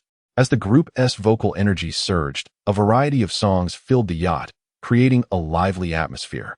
At that moment, Meng Wanzhou stood up and opened the fishing tackle bag, retrieving a fishing rod. After fiddling with it for a moment, he looked at Su Yang and asked, "Old Su, do you know how to fish?" "I genuinely do not," Su Yang admitted. "Haha, finally something you can't do. Then you must join me for fishing." "All right, I'll give it a try," Su Yang said, raising his glass of champagne and downing half of it before standing up. He called out to Lu Bo and Zhang Ziming, who were singing heartily, "Hey, fatty, Ming Ming, stop singing. Let us go fishing after the lovely ladies perform." "Wait a moment, we're in the groove here," came their reply. "Fine," Su Yang shook his head, grabbing a fishing rod and following Meng Wanzhou to the upper deck. Once there, Meng Wanzhou prepared the bait on the hook, saying, "Let us take this opportunity to catch some ingredients for dinner." "Sounds great." Su Yang's interest was piqued. He mimicked Meng Wanzhou's actions, eager to learn. In no time, Meng Wanzhou cast the line with a flourish, the bait and hook darting toward the sea like lightning. "Wow, that is impressive," Su Yang exclaimed in admiration. "Cool, right? This fishing rod is called a sea rod, designed specifically for ocean fishing. It can cast the hook a great distance." "I truly have no knowledge of this," Su Yang confessed, fiddling with the reel on the rod. "Don't worry, just follow my lead. Even if you fail, it's fine as long as you catch something." With a smile, Su Yang emulated Meng Wanzhou's earlier action, turning and casting the fishing rod with enthusiasm. The bait and hook shot forth in an instant. As Meng Wanzhou observed the scene, he was momentarily taken aback and exclaimed, "What on earth? Lao Su, are you joking with me? Is this your first time using this?" Su Yang turned and chuckled, "Indeed. I have never used such a fishing rod. In fact, I have scarcely fished at all." "Goodness, you must possess some innate talent." Meng Wanzhou laughed. "Is it really that difficult?" Su Yang replied. "All right, I challenge you to a contest," Meng Wanzhou declared. "Another competition? What shall we compete in?" Su Yang inquired. "Let us see who can catch the most fish within an hour." "That's feasible. I believe this entirely depends on luck, and I happen to be quite fortunate." "You shall likely lose." "Haha, it's not merely luck, there are skills involved. You are bound to lose." Chapter 61. The fishing competition. The two settled down on the edge of the deck. Su Yang was completely engrossed, his gaze fixed on the red bobber floating on the distant sea. Meng Wanzhou produced a cigarette, offering one to Su Yang with a grin. "Don't be so intense. We've only just begun. I feel a bite coming," Su Yang replied, taking the cigarette and rising with a smile. "If you catch a fish now, I will take your surname." As Meng Wanzhou's words faded, Su Yang swiftly placed the cigarette in his mouth, then grasped the fishing rod with both hands and yanked it back forcefully. Goodness! Before Meng Wanzhou could react, Su Yang pulled back with all his might, and a grayish-blue sea bass, weighing about 7 to 8 pounds, was yanked from the water. "Old Meng, how do I reel this line in?" Su Yang exclaimed in urgency. Meng Wanzhou hurried over to assist him in swiftly reeling in the line. With a splash, a stunning sea bass was tossed into the white bucket beside Su Yang. "Haha, this is exhilarating." Su Yang had barely cast his line for a few minutes before catching a 7 to 8 pound fish. He joyfully took out his lighter and ignited his cigarette, inhaling deeply. Refreshing. Ding. The host has caught a sea fish and is in high spirits. Thoroughly enjoying the moment. Reward. 300,000. Meng Wanzhou gazed at Su Yang with envy. "Your luck is simply extraordinary. Hee. As I mentioned earlier, you are destined to lose today. Don't be too pleased. It's merely one sea bass. Just wait and see. I will catch a big yellow croaker." "What is a yellow croaker?" "The name sounds rather ordinary," Su Yang asked while baiting his hook. "I'm referring to the wild yellow croaker. Don't be deceived by its name. This fish is quite expensive. Have you ever caught one before?" Su Yang inquired. Meng Wanzhou rolled his eyes. "The wild yellow croaker is exceedingly rare, especially those weighing over 2 or 3 pounds. I was just joking. Don't get your hopes up." Let us focus on catching some bass. Sea bass will suffice. Look at the size of this one. If I catch a few more. I won't need anything else for dinner tonight, Suyang jested. I think I might have a bite. Meng Wanzhou exclaimed, rising to intently watch the bobber. Suyang chuckled and said, I shall wait for you to catch a fish before I cast my line. Go ahead, but there are no fish, Meng Wanzhou replied, disappointed as he plopped down. Ha ha. Very well, Suyang responded, suddenly casting his line once more. At that moment, Lu Bo and Zhang Ziming climbed onto the deck. Cigarettes in their mouths. How's it going? Caught anything? Suyang turned, a smug smile on his face. Come see what I've got. Lu Bo and Zhang Ziming leaned in closer. Lu Bo exclaimed, No way you caught one so quickly? Who did it? Meng Wanzhou pointed at Suyang, saying, He did. This guy has incredible luck. He caught a fish as soon as he cast his line. Wow, Yanggu, impressive. Just kidding. We might have a bit of talent. He added, Let us go grab our fishing rods. Lu Bo eagerly grabbed Zhang Ziming, ready to head back. Zhang Ziming laughed. I won't be joining. I don't fancy fishing. You guys go ahead. Don't you understand? The thrill of reeling in a fish is exhilarating. I don't get it. I only know about eating. Is this fish delicious? Zhang Ziming squatted by the bucket, eyeing the large fish inside. I'm not certain. You'd have to ask old Meng. Meng Wanzhou chuckled. This type of fish is average, but it's decent when grilled. That is fine. I'll just watch you fish, Zhang Ziming replied. When Lu Bo noticed Zhang Ziming's lack of interest, he returned to fetch his fishing rod. As the three were chatting, Suyang suddenly stood up. Gripping his fishing rod tightly, Meng Wanzhou was taken aback and, with a hint of disbelief, asked, Don't tell me you've hooked another one? It seems I truly have, Suyang exclaimed, pulling back forcefully once more. This time, he felt it was easier to control than the previous base. Indeed, a sizable black and yellow sea fish, roughly 3 pounds, emerged from the water. Suyang swiftly reeled in the line. Meng Wanzhou and Zhang Ziming hurried over to take a look. Wow, this fish is stunning. What is it called? If I'm not mistaken, it's a tigerhead fish. This species, like the bass, is relatively easy to catch. Nothing extraordinary, Meng Wanzhou stated, trying to reassure himself with the notion of its ease of capture. Zhang Ziming gazed at the fish in the bucket with fresh interest. Seems intriguing. Absolutely. Sea fishing is the most enjoyable. Just think of how many fish are out there. The randomness is incredibly high. Sea fishing thrives on that sense of the unknown. Akin to the feeling of encountering different women each time you walk into a nightclub, Meng Wanzhou explained earnestly. Zhang Ziming laughed heartily. Now that makes it clear for me. Just then, Lu Bo returned with his fishing rod and, astonished, looked at the bucket beside Suyang. Goodness, have you caught another one? Alas, I can't help it. The fish insist on coming to me, Suyang replied with a triumphant smile. Meng Wanzhou shot Suyang a resentful glare. Don't get too cocky. I don't intend to, but we have caught fish, 2 of them. Hee hee, Suyang retorted. All right, from now on, please refrain from speaking to me. I must concentrate. With a cheerful grin, Lu Bo began to arrange his fishing rod. Soon, he skillfully affixed the bait and cast his line into the water, then settled down beside Suyang. Are you joining our fishing competition, fatty? You and Menggu? Yes, let us see who can catch the most fish within an hour. Sounds good. I have some skills when it comes to fishing, but are we competing based on quantity or value? Suyang pondered for a moment and replied, Let us go with quantity. I'm not familiar with fish or their prices, but any fish caught must weigh no less than 2 pounds. Those under 2 pounds must be released. All right, no problem. The sea breeze wafted gently, and the waves danced playfully as the boys fished on the deck, while the girls sang and frolicked in the lounge area. Suyang leaned against the railing, one hand gripping the fishing rod, enjoying the breathtaking sea view while engaging in light conversation with Lu Bo. He relished this leisurely and pleasant lifestyle, reflecting on how not long ago he was trapped in a cramped cubicle, merely waiting for the passage of time, whereas now he found himself aboard a luxurious yacht, indulging in deep-sea fishing. Life, at times, is replete with uncertainty and the unknown. One can never predict when that long-awaited moment of triumph, the elusive ding, might finally resonate in their minds. Chapter 62. Surfing the wake. An hour later, the competition concluded. Suyang managed to reel in 6 fish, 3 bass, 1 tiger puffer, 1 yellowfin bream, and 1 black bream. Meng Wanzhou, having been silent for a while, caught 3 fish as well, 2 bass and 1 ribbon fish. Lu Bo, however, only caught a single mackerel. Nevertheless, all 3 had their share of success. Meng Wanzhou stood up with a smile, exclaiming, I, a seasoned angler, have actually lost to you. Very well, I concede. Su Yang chuckled. It was merely luck on my part. But wait, did we even establish a wager? I believe we did not. Ha ha. Then I'm off the hook. I shall bestow upon you the highest honor among men. Consider yourself impressive. Su Yang shrugged nonchalantly. So, how much longer until we arrive? Meng Wanzhou looked up, but was uncertain of their direction. He simply scanned the horizon for any sign of an island. It should still be a while. I had oldly instructed the driver to slow down intentionally. Otherwise, we would have arrived already.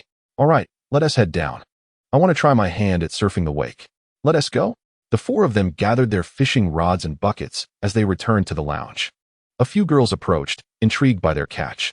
Wow, how impressive. Did you really catch that many? Exclaimed Xia Kiki enthusiastically. Let me see. Han Xiaoyu and Lu Ming also came closer to inspect. That's enormous. Han Xiaoyu gasped, covering her mouth in astonishment as she beheld a bass weighing 7 or 8 pounds. That's nothing. It's quite common to catch bass over 10 pounds. Lu Bo boasted. Lu Ming cast a glance towards the water bucket, behind which Lu Bo was trying to conceal himself. With an awkward smile, Lu Bo remarked, There's no need to look at mine. My luck today has been rather dismal. Lu Ming circled around to peer into the bucket, discovering a solitary autumn mackerel. She chuckled. Is this all you caught? I actually reeled in quite a few, but they were all too small, so I released them. I consider myself quite kind-hearted. After exchanging a few light-hearted jests, Su Yang and the others placed the bucket beside the bar. Zhang Ziming and Lu Bo swiftly seized the microphone to serenade the crowd. At that moment, Zhao Qingqing rose to assess the sky and inquired, Would you all like to play tail waves? Su Yang stepped forward with a smile. We came down specifically to enjoy the tail waves. Zhao Qingqing's gaze fell upon Su Yang, her eyes sparkling with intrigue. From the moment she boarded the yacht, she had taken note of him. While he was singing, she found herself stealing glances. Initially, she intended to approach him for a chat to strengthen their rapport. However, upon observing him seated closely with Pan Ning, whispering sweet nothings, she dismissed the thought. Su Yang waved at Zhao Qingqing, who was lost in her thoughts. Startled, she quickly regained her composure, her cheeks tinged with a faint blush. I'll just prepare a bit. Please wait, she said, reaching for a large bag she had brought along. Su Yang chuckled and returned to sit beside Pan Ning. Do you want to join in? He asked. I don't feel like playing today, but I would like to go diving later, Pan Ning replied, munching on a slice of watermelon. You still dare to dive? I'm quite uneasy about letting you go. He teased. Oh, I'm sure I won't cramp up, Pan Ning pouted, her expression adorably defiant. A smile crept across Su Yang's lips. How about I dive with you later? I'd like to have some fun too. That works for me. After engaging in idle chatter for a while, Zhao Qingqing announced that she was ready. She looked at Su Yang. Handsome, I'm all set. Great. Is this contraption difficult to handle? Su Yang inquired, approaching her. Have you played before? No, he replied, shaking his head. Then, since it's your first time, it might take a little while to get accustomed. If your sense of balance is good, you should pick it up swiftly. I'll teach you. All right, Zhao Qingqing exclaimed, grabbing her backpack and heading towards the cabin below deck. Just a moment, I'll change into something more suitable. Su Yang nodded in acknowledgement. A few minutes later, Zhao Qingqing emerged, adorned in a striking white one-piece swimsuit.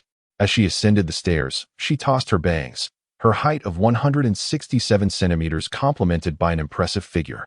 With narrow shoulders, a slim waist, and wider hips, she showcased a quintessential pear-shaped silhouette, her upper body short and lower body elongated, her long, fair legs perfectly proportioned, captivating all gazes in the vicinity. Several young men instinctively turned their heads, while Lu Bo continued to sing, missing several lyrics in his distraction. Zhang Ziming's singing faltered into a stutter. Su Yang silently swallowed, thinking to himself, Goodness, I did not expect this. Wearing a swimsuit makes her appear as if she has transformed into another person entirely. I must activate the system now. System. Zhao Qingqing. Age. 23. Height. 167 centimeters. Weight. 56. 5 kilograms. Beauty score. 82. Figure score. 88. Number of relationships. 2. Single. Goodness, that was close. Just as Su Yang was inquiring, Zhao Qingqing approached him with a smile. Handsome, aren't you going to change into your swimsuit? All right. I forgot. I'll change down there, right? Yes. There are rooms below. All right, Su Yang replied, moving to the table to retrieve his bag. Please wait a moment, he said, grabbing his bag and hastily descending the stairs. Look! Shen Yixue fiercely pinched Zhang Ziming beside her.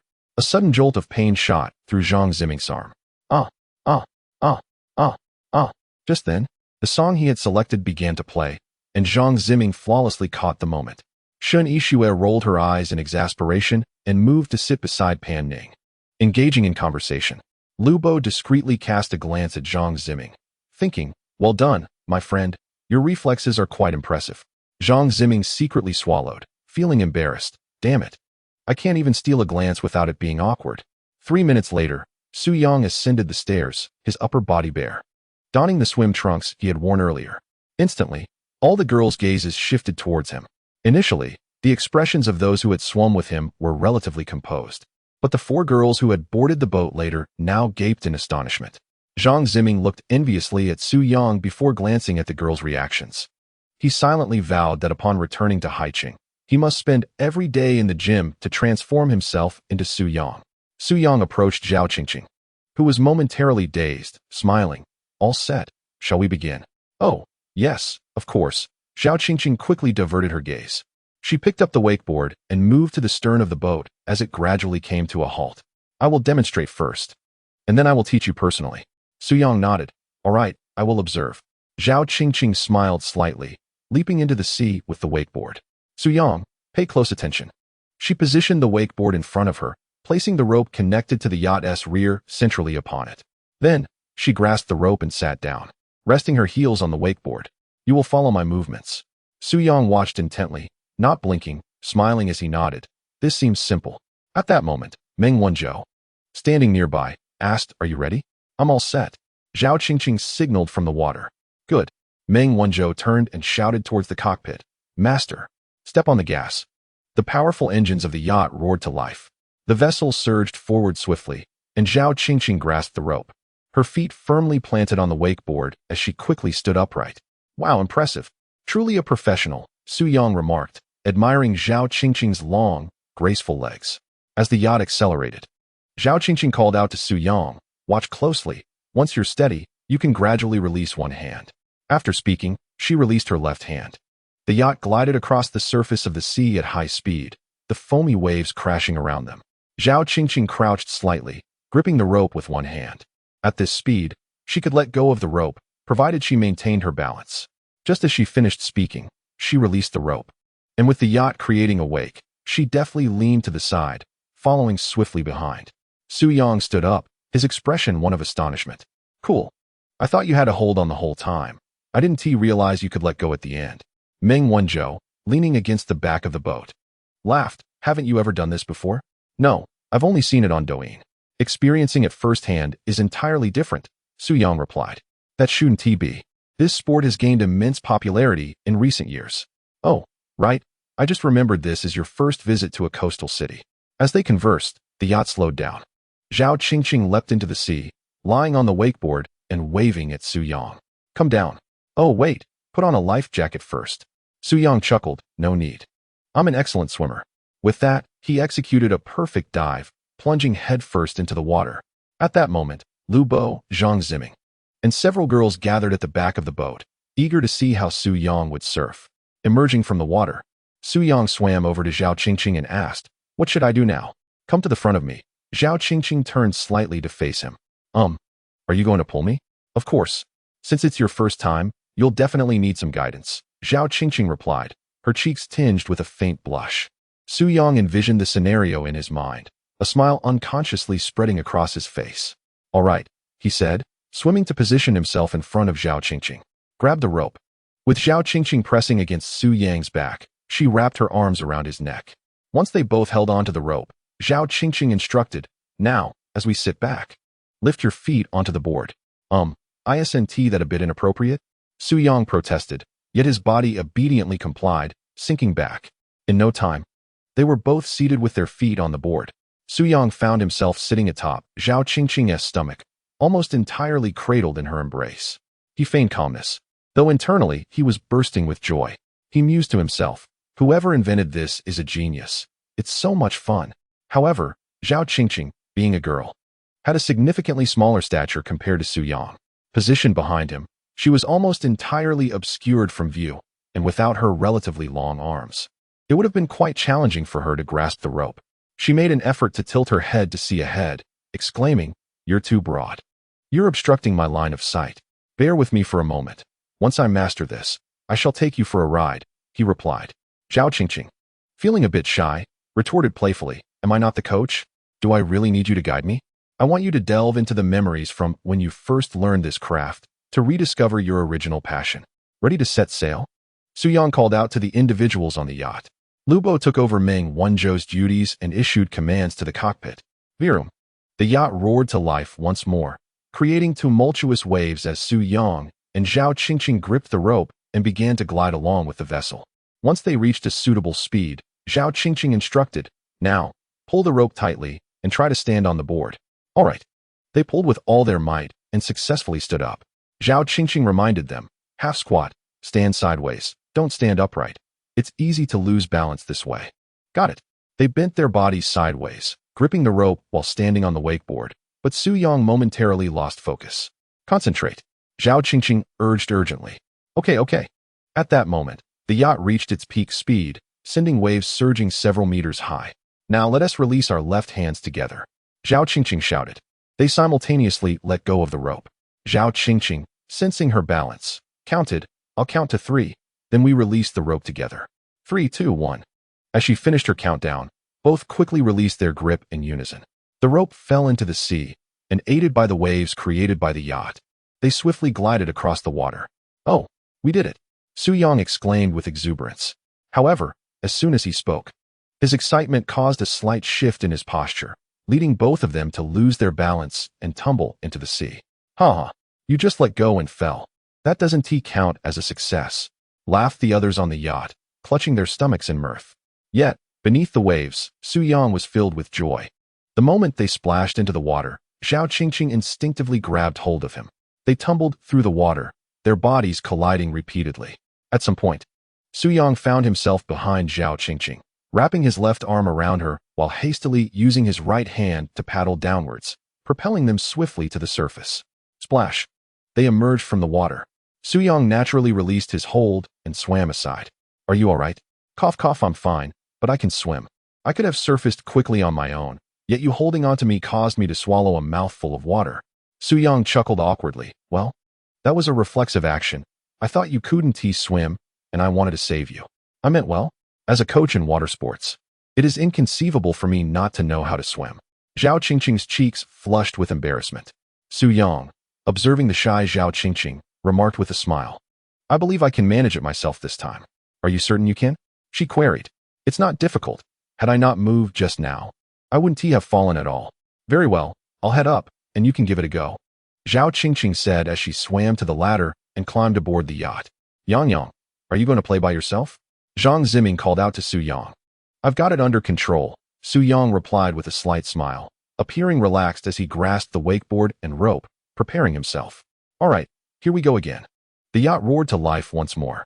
This time, Su Yang was entirely focused. He had been distracted earlier by Zhao Qingqing's presence, but now he was determined to perform well. The yacht accelerated, and Su Yang slowly stood up, gripping the rope. Zhao Qingqing watched his movements and nodded, saying, "Not bad. Your technique is quite standard. You have a natural talent." Recalling his earlier actions, Su Yang leaned to one side and crouched slightly to lower his center of gravity. The yacht reached its maximum speed, and with a hint of nervousness, he released his left hand from the wakeboard, gripping the rope with his right hand. He leaned back slightly. After a few seconds, he let go of the rope entirely, soaring across the tumultuous waves created by the yacht. "Wow, are you serious?" Zhang Ziming exclaimed, his mouth agape in astonishment. Wake surfing is indeed a challenging sport. For most novices, achieving success on the first attempt is nearly impossible. Yet, Su Yang managed to grasp approximately 80% of the technique after just one ride alongside Zhao Qingqing. Although his movements remained somewhat stiff, at least he did not fall back into the sea. Gradually regaining his balance, Su Yang lifted his head and, with arms outstretched, shouted towards the individuals at the stern. "This is exhilarating." Just as he uttered the words, he pushed off the board with force, executing a splendid backflip into the water. Splash! "Damn it!" He showing off again. Chapter 64. No worries, bro. I've got this. After returning to the yacht, Zhao Qingqing led Tang Ziyun, Xia Kiki, Lu Meng, and Han Xiaoyu one by one to enjoy a bit of fun in the water. However, as expected, each of them lost their balance and tumbled into the sea almost immediately, quickly losing interest in the activity. At 5:30 in the afternoon, Suyang finally spotted an island not far off. "We're almost there. Everyone prepare to disembark," Meng Wanzhou announced.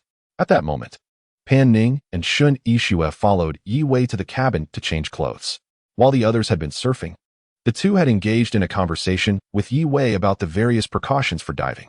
As the yacht approached the island, the water in this region shimmered in a cerulean hue, tinged with a hint of green, resembling a sapphire. The conditions for diving in this area were simply perfect.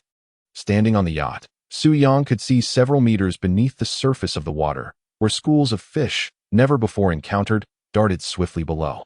"This place is simply magnificent. How could I have brought you anywhere less splendid?"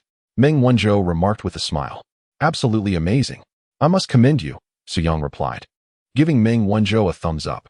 As the yacht gradually approached the island, Su Yang looked up, initially believing it to be an uninhabited and undeveloped isle.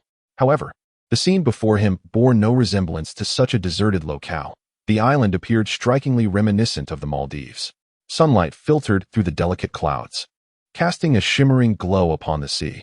At that moment, as the sun descended, the horizon where the ocean met the sky gradually blushed with hues of orange and red, while the water was gilded in a golden sheen, a sight that was utterly enchanting. Along the shoreline of the island lay a small dock, where 7 or 8 yachts of various sizes were anchored. The beach was alive with young tourists who were joyfully setting up tents and preparing barbecues, their laughter echoing in the air. Just as Su Yang was savoring the view, Pan Ning and her companions emerged, fully equipped for diving.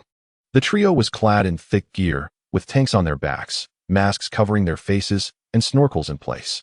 They wore fins on their feet, along with a myriad of complex equipment including regulators, buoyancy control vests, and dive instruments.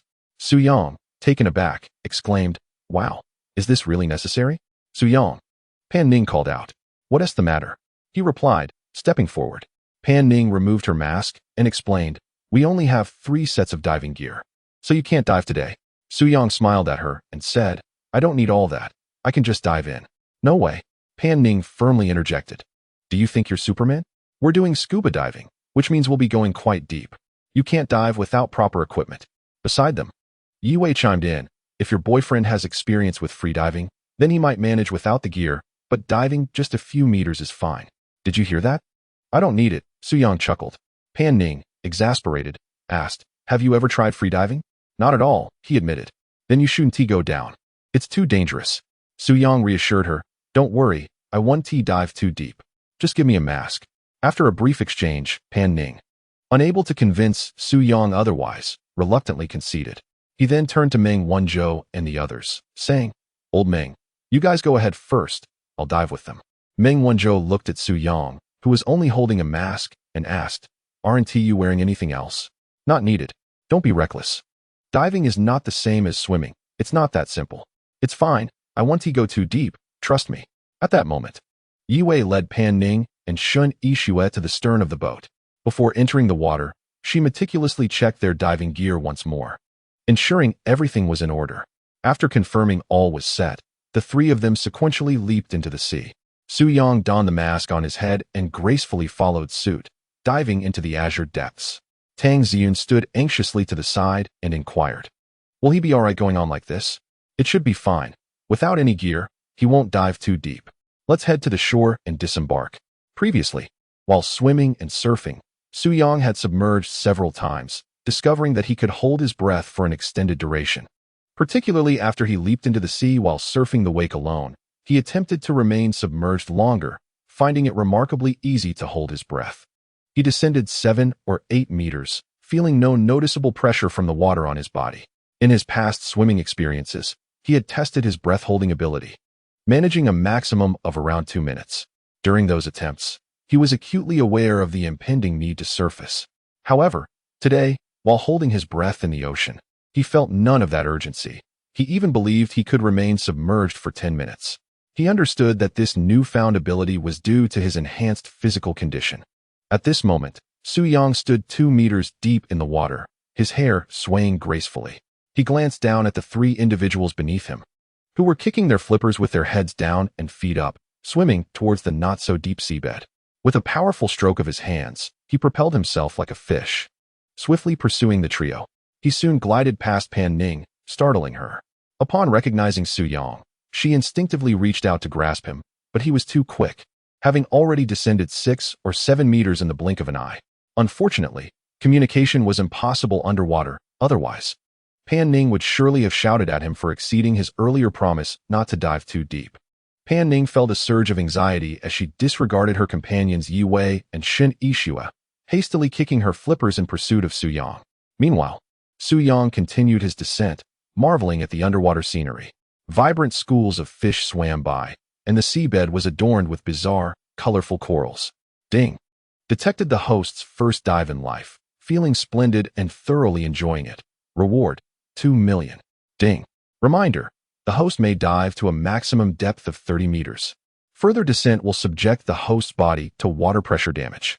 To dive deeper, physical condition must exceed 90. Where can I enhance my physical condition? Su Yang mused internally, then turned his gaze towards the seabed, estimating his distance from the ocean floor to be approximately 10 meters. He had already descended around 20 meters, and reaching the bottom seemed feasible. In fact, the location where they had entered the water was nearing the shore, with the deepest point only exceeding 30 meters slightly. With little thought, Su Yang propelled himself downward with swift strokes. Despite Pan Ning's relentless pursuit, she found herself unable to catch up, the distance between them only widening. Above Pan Ning, Yi Wei was utterly astonished by the scene unfolding before her. Su Yang, with merely a face mask, dared to descend so deeply, while many professionals in freediving typically only ventured to depths of about 10 meters. Most individuals could scarcely endure the pressure at 5 or 6 meters. Yet here was Su Yang, a novice who had never dived before, plunging nearly 30 meters straight to the ocean floor. It was impossible not to be amazed. Anyone in her position would exclaim, "Incredible!" Upon reaching the seabed, Su Yang took a moment to assess his physical condition. He felt remarkably steady, without any discomfort. "It seems I haven't exceeded 30 meters, he mused, delighting in the vibrant corals surrounding him. At approximately 30 meters underwater, visibility was exceptionally high.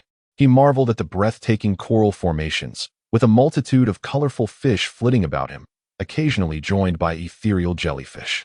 This experience was one entirely unattainable in an aquarium. Ding! Host detected extreme enjoyment. Reward, 5 million. Over 3 minutes had passed since Su Yang entered the water, yet he felt no strain, even while moving swiftly. Many adept freedivers strive to conserve their energy during descent, but Su Yang was unconcerned with such matters, reveling in his joy. At this moment, Pan Ning finally reached Su Yang's side. Without uttering a word, she grasped his arm, attempting to ascend. Su Yang gestured in front of her, indicating that he was perfectly fine. Pan Ning furrowed her brow, shaking her head repeatedly. Su Yang flashed her a smile, releasing a bubble. At that moment, he longed to exclaim, "I'm fine. I've got this." Yet Pan Ning, unaware of his thoughts, was consumed by anxiety. After all, Su Yang was unencumbered by a breathing apparatus. Although his physique could withstand the pressure at 30 meters, she was oblivious to how long he could remain submerged. If something were to go awry, it would be a daunting task for the three girls to swiftly bring him back to the surface. Chapter 65. Beach Barbecue. The two had been tugging at each other underwater for some time. Seeing Su Yang's smiling face, which exuded tranquility, left Pan Ning perplexed. However, recalling that many skilled free divers could effortlessly descend dozens of meters, she reluctantly acquiesced. At that moment, Yi Wei, accompanied by Shen Yixue, descended to join them. Yi Wei looked at Su Yang, her face a mask of astonishment.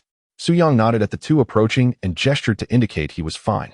He then took Pan Ning's hand, swimming towards a magnificent coral reef, guided by a school of fish. Shen Yixue and Yi Wei floated behind, frowning at the sight of the couple enjoying their underwater romance at 30 meters deep. Yi Wei's face was filled with envy. Being able to hold hands with someone she adored while appreciating the underwater scenery was a dream scenario for countless girls. Beside them, Shen Yixue felt a twinge of envy. However, the thought of Zhang Ziming, who spent his days merely stealing glances at other girls, elicited a silent scoff from her. Meanwhile, a swarm of unnamed crimson sea fish swirled around Su Yang and Pan Ning, creating a spectacle reminiscent of the ethereal flight effects seen in fantasy dramas.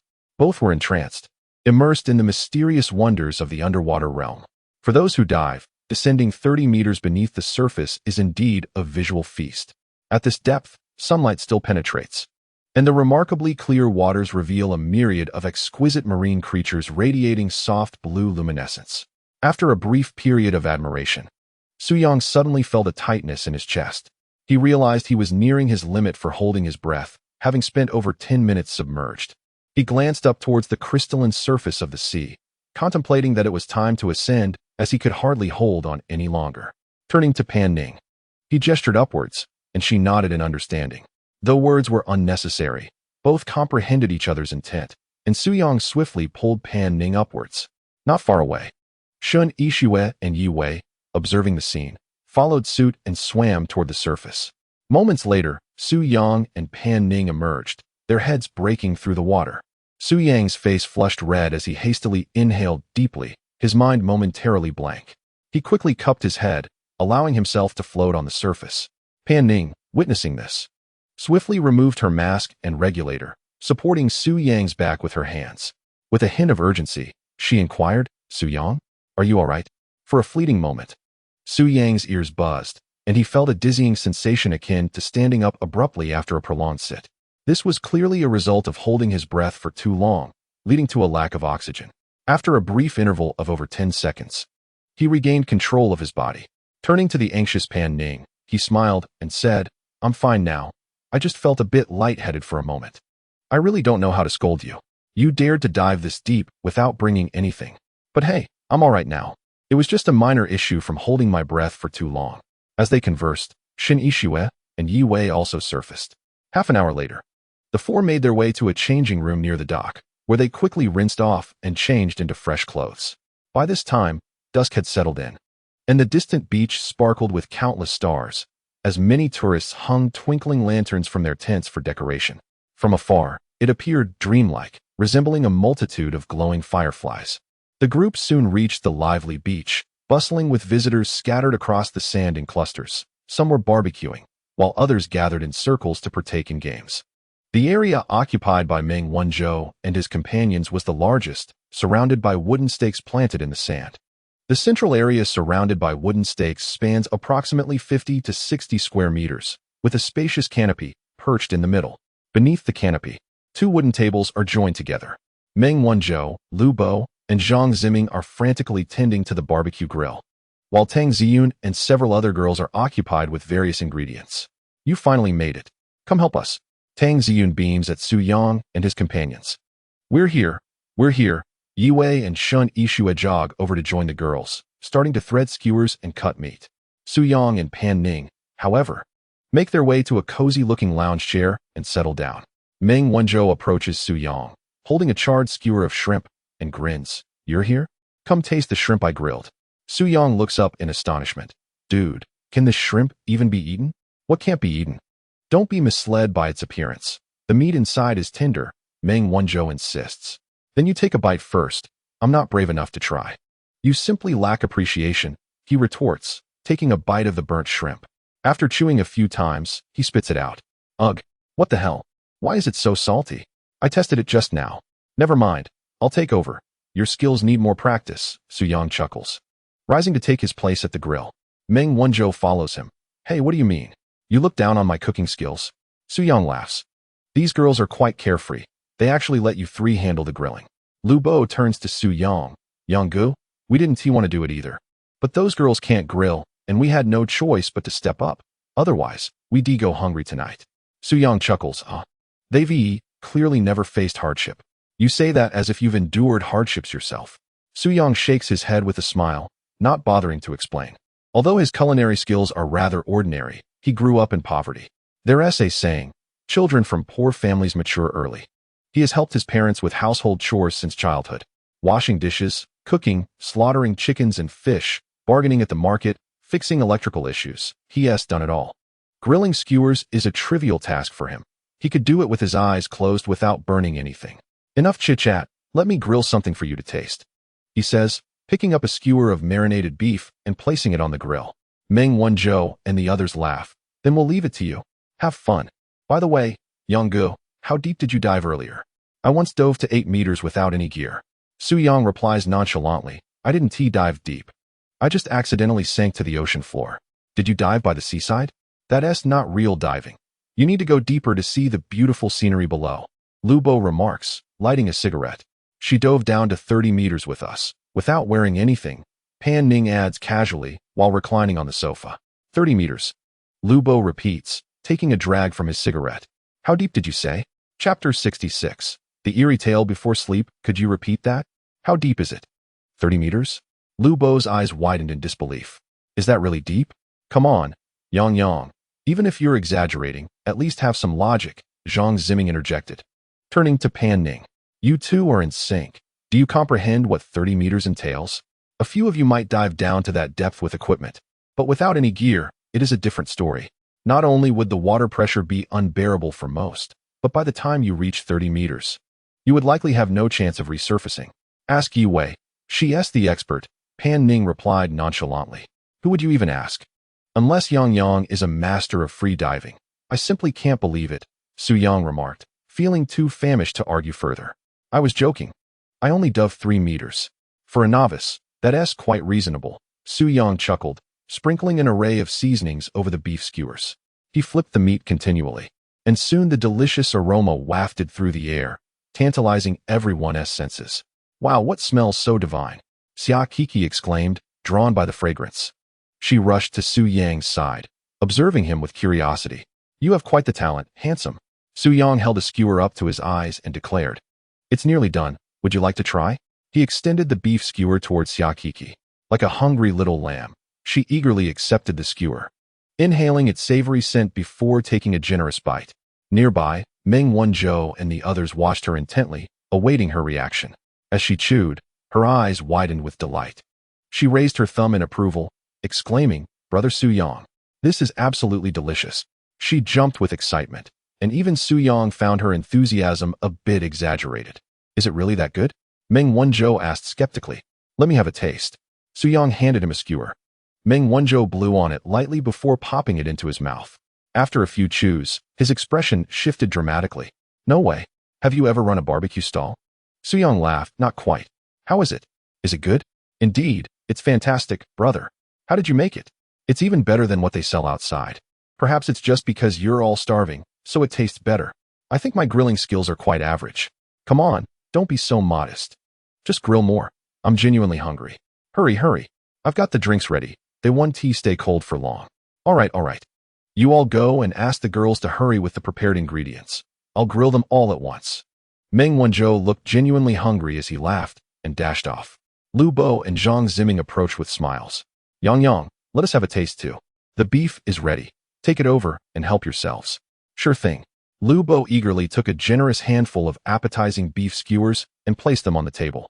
Subsequently, Su Yang took out the fish caught during the day and grilled 3 of them, followed by an array of shrimp, beef tongue, kidney, chicken wings, and a plethora of other delicacies. After resting for a while, Pan Ning approached Su Yang to lend a hand. Soon, a lavish table laden with delectable barbecue was set. 12 individuals gathered around 2 tables. Meng Wanzhou, with great enthusiasm, raised his filled beer glass and remarked, Let us express our gratitude to old Su for acting as our chef tonight. Without him, we would likely have returned to the hotel to dine on instant noodles. Su Yang waved his hand dismissively, saying, It is but a trivial matter. It is my honor to serve you all. Then let us raise our glasses in a toast to old Su. By the way, welcome to Freedom Island. Cheers. The crowd eagerly tilted their heads back and downed their drinks in one go. So, this island actually has a name? Lu Bo chuckled. It's not the real name. I just made it up, Su Yang replied. It smells so good. I assure you, this is the finest barbecue I have ever tasted in my life, bar none. Han Xiaoyu exclaimed, her mouth greased with oil as she savored a skewer of grilled pork belly. I concur. Lu Ming raised her hand in agreement. Tang Ziyu nodded while eating, adding, Count me in. Su Yang chuckled. If you find it delicious, eat your fill. If it's not enough, I shall grill more. Ding. Detecting the host's joyful mood and enjoyment of the moment, a reward of 500,000 is granted. Laughter filled the air as everyone indulged in the barbecue. After more than an hour, all were sated and sought out comfortable spots to rest and digest. Su Yang and Pan Ning nestled together on a lazy sofa, gazing up at the starry night sky. At some point, Pan Ning leaned her head on Su Yang's shoulder and drifted off to sleep. Meanwhile, Zhao Qingqing and Yi Wei, having matters to attend to, stood up to bid farewell to a few others before leaving early. Suddenly, Su Yang remembered he had yet to check in for the day. He immediately called out in his mind, "System, check in. Check-in successful. Reward of 50,000 granted." After a leisurely chat on the beach, Meng Wanzhou rose and addressed the group. "Ladies and gentlemen, let us return to the hotel to rest. We've all had a tiring day, so let us head back early to wash up and unwind." "All right," the others replied.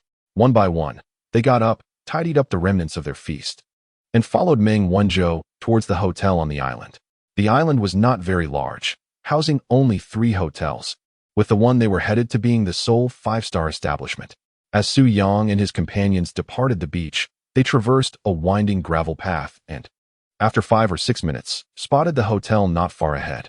A massive illuminated sign hung above the entrance. This hotel comprised 8 villas and a 7-story building, with even the most economical room costing around 10 to 20,000 for a night. However, such an expense was negligible for Meng Wanzhou. He led the group into the hotel lobby, exchanged a few words with the front desk staff, and shortly thereafter, a small sightseeing vehicle arrived outside the lobby. "Where are we headed?" Su Yang inquired.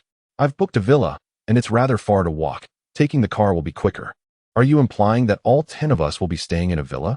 "Indeed, the villa boasts an abundance of rooms, allowing for whatever sleeping arrangements one desires." Meng Wanzhou remarked with a crooked smile directed at Su Yang. "Is the soundproofing adequate?" "Exceptionally so. I have reserved the largest villa in this hotel. Once we arrive, you shall see for yourself." "I trust your judgment," Su Yang replied with a smile.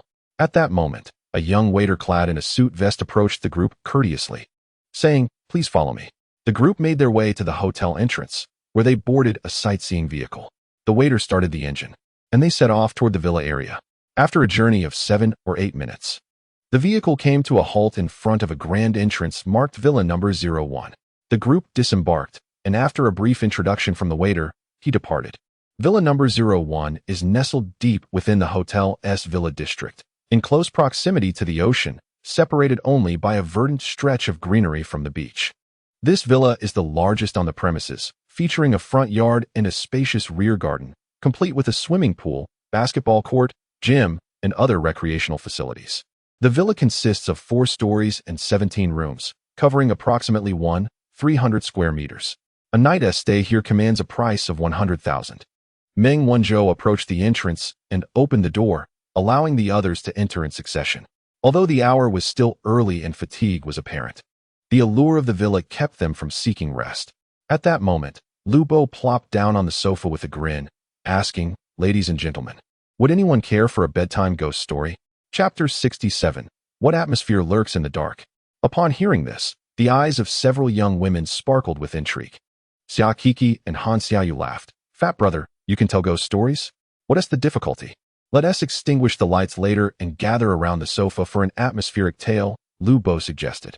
"No way, just thinking about it is terrifying," Shen Yixue interjected, waving her hand in refusal. Zhang Ziming, understanding Lu Bo's intent, smiled and said, "With me around, what is there to fear? Besides, we are a large group. What could possibly go wrong? You? Aside from smoking, drinking, and flirting, what else do you do?" Shen Yixue retorted, unreservedly, teasing Zhang Ziming in front of everyone. Zhang Ziming took it in stride, accustomed to their playful banter. "Come on, let us go," he said, pulling Shen Yixue toward the edge of the sofa. Meng Wanzhou suggested, "How about this? Everyone select their rooms, freshen up, and then we can enjoy some red wine before continuing our conversation." "Sounds good," the group agreed, dispersing to their respective rooms. The living room of the villa is exceptionally spacious, approximately 260 square meters, enveloped by enormous floor-to-ceiling windows on 3 sides. This marks Su Yang's first experience in a true villa. Many places he had previously visited, which claimed to be villas, were little more than self-built houses, dimly lit and furnished with outdated decor, lacking any authentic villa ambience. The grandeur of Villa number 01 is evident, with its opulent living room featuring a soaring ceiling of about 8 meters, adorned with a magnificent crystal chandelier. A sleek black piano graces the area where the living room meets the dining space, complemented by a wine cabinet, bar, and an open kitchen that seamlessly blends Western and Eastern culinary styles. On one side of the living room stood the villa's elevator, while not far away, a spiral staircase ascended to the upper floors. Su-Yang gazed at the opulent villa and mused. I was never fond of villas before, but now it seems quite delightful. Once I return to Haicheng, I must consider acquiring one. With this thought, he and Pan Ning ascended the staircase to the second floor, which boasted 7 rooms, each equipped with its own bathroom. They opened the doors one by one, inspecting each space, all of which were similarly spacious, featuring a 2-meter-wide bed, a substantial wardrobe, and a flat-screen television. Pan Ning turned to Su-Yang and inquired, "Which room will you choose?" "Whichever you select, I shall take the same." Pan Ning, with a hint of exasperation, replied, "With so many rooms, who would want to share with you? This villa is splendid in every regard. But the abundance of rooms is excessive," Su-Yang teased. The pair then ventured to the 3rd floor, where Pan Ning was particularly taken with a room approximately 40 to 50 square meters in size, boasting a grand floor-to-ceiling window that faced the ocean. "I want this one," she declared. Su-Yang nodded in agreement. Indeed, this room is quite impressive. Approaching the window, he surveyed the view before tossing his bag onto the single sofa beside the window. "What are you doing?" "I want this room too." Pan Ning rolled her eyes. "You should go next door," she suggested. "I refuse. This room is comfortable," Su-Yang insisted playfully. In truth, Pan Ning was merely jesting. She ignored Su-Yang, tossed her bag on the bed, and entered the bathroom to shower. Half an hour later, both were refreshed, with Pan Ning tying her short hair up and donning the light beige sheer bathrobe provided in the room, looking elegant and graceful.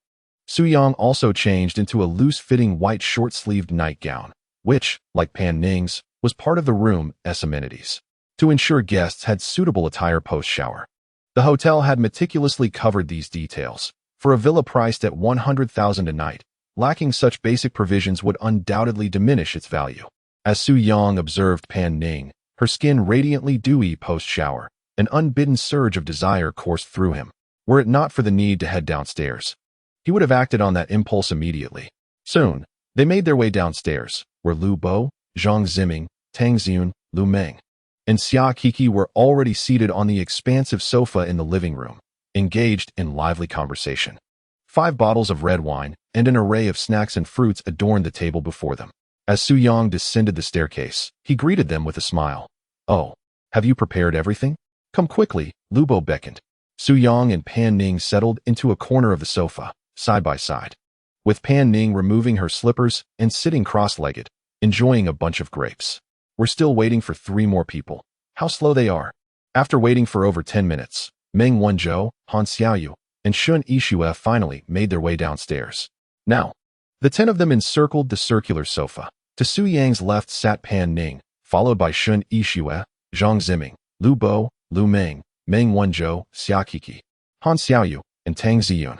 After a winding journey, Su-Yang found himself nestled between Pan Ning and Tang Ziyun, and he turned to survey his position with great satisfaction. Surrounded by the 2 most beautiful girls in the room, he reveled in the exquisite beauty of the moment. Ding! Host's joyful mood detected. Thoroughly enjoying this instant. Reward: 300.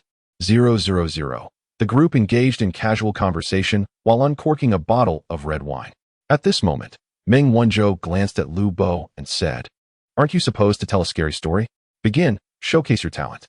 Lu Bo waved his hand dismissively. "What's the rush? The props aren't ready yet." As he spoke, he rose and made his way to a round table. "What are you doing?" "Fetching the props, of course. How can we create an atmosphere without them?" Soon, he returned with a thick, short candle and placed it on the table in the center of the sofa. "What does this mean?" Shin Yixue inquired, puzzled. "Patience," he replied, pulling out a lighter to ignite the candle, then seizing the remote control for the living room lights and pressing a button. Instantly, the entire first floor was shrouded in darkness. "Ah, why did you turn off the lights?" Shin Yixue and Han Xiaoyu exclaimed. "Don't you understand? No lights, no ambience." Lu Bo had already reclaimed his seat. "But it feels so terrifying. We haven't even begun yet. Why are you so timid?" Shun Yixue unconsciously leaned closer to Zhang Ziming. Zhang Ziming looked at Su-Yang and Meng Wanzhou, filled with envy, thinking, "These 2 are in prime positions. When the scary parts come, the girls will surely huddle closer to them. If only I hadn't started dating so early." The flickering candlelight barely illuminated the sofa area, casting a warm glow on the faces of the 10 individuals, while the surroundings remained pitch black. The 4 boys appeared utterly relaxed. Tales of horror were mere child's play to them, particularly Su Yang, who was unafraid to watch horror films alone in the dead of night. No matter how terrifying the movie, it never fazed him. He had braved poverty before, so why fear a ghost story? The expressions on the faces of the other girls, however, were tinged with varying degrees of apprehension. Only Pan Ning seemed somewhat at ease, yet as a girl, she too felt the innate pressure that horror stories often exert on her gender. The 10 individuals instinctively drew closer together. Considering Su Yang and Pan Ning's relationship, Tang Ziyun, although a bit frightened, hesitated to move too close to Su Yang, allowing only their arms to brush against each other. Lubo observed this with a beaming smile. He looked at the group and said, "All right, is there anyone who wants to go first?" Su Yang pondered a personal experience from a few years ago and raised his hand. "How about I start?" "Oh, sure. It seems you're quite the horror film aficionado," Lubo remarked. Su Yang smiled. "However, the story I'm about to tell is not from a film." "Oh, a novel, then, is just as good," came the response. Su Yang shook his head. "This is a personal experience." At his words, the girls immediately shifted in their seats, visibly unsettled. Summer Kiki, filled with trepidation, began to regret her participation in this segment. Taking a deep breath, she said, "How about we turn the lights back on? This is truly frightening." "It's fine. With so many of us here, what is there to fear? Besides, where can one find anything sinister in this world?" Meng Wanzhou remarked nonchalantly. All right. Summer Kiki replied softly, shifting closer to Meng Wanzhou. Chapter 68. A touch of fear. Once a hush fell over the group, Su Yang began to recount his story. "During my university days, I worked part-time at a gym over the summer." "You're so wealthy yet you work?" Zhang Ziming interjected abruptly, disrupting the atmosphere that had just been established. "What is your problem? I was just getting into the mood, and you had to interrupt." Su Yang shot Zhang Ziming a glare. "What I'm saying has been carefully curated, so please refrain from further interruptions." All right. Zhang Ziming chuckled, closing his mouth. After a moment of contemplation, Su Yang continued, "When I worked at that gym, I encountered a male colleague named Xiao Chun. At that time, we were both temporary workers, limited to sales tasks. Our daily routine involved distributing flyers and placing small cards in residential areas. One day, Xiao Chun and I decided to canvass a neighborhood together. We selected a building at random and took the elevator to the 28th floor, the topmost level.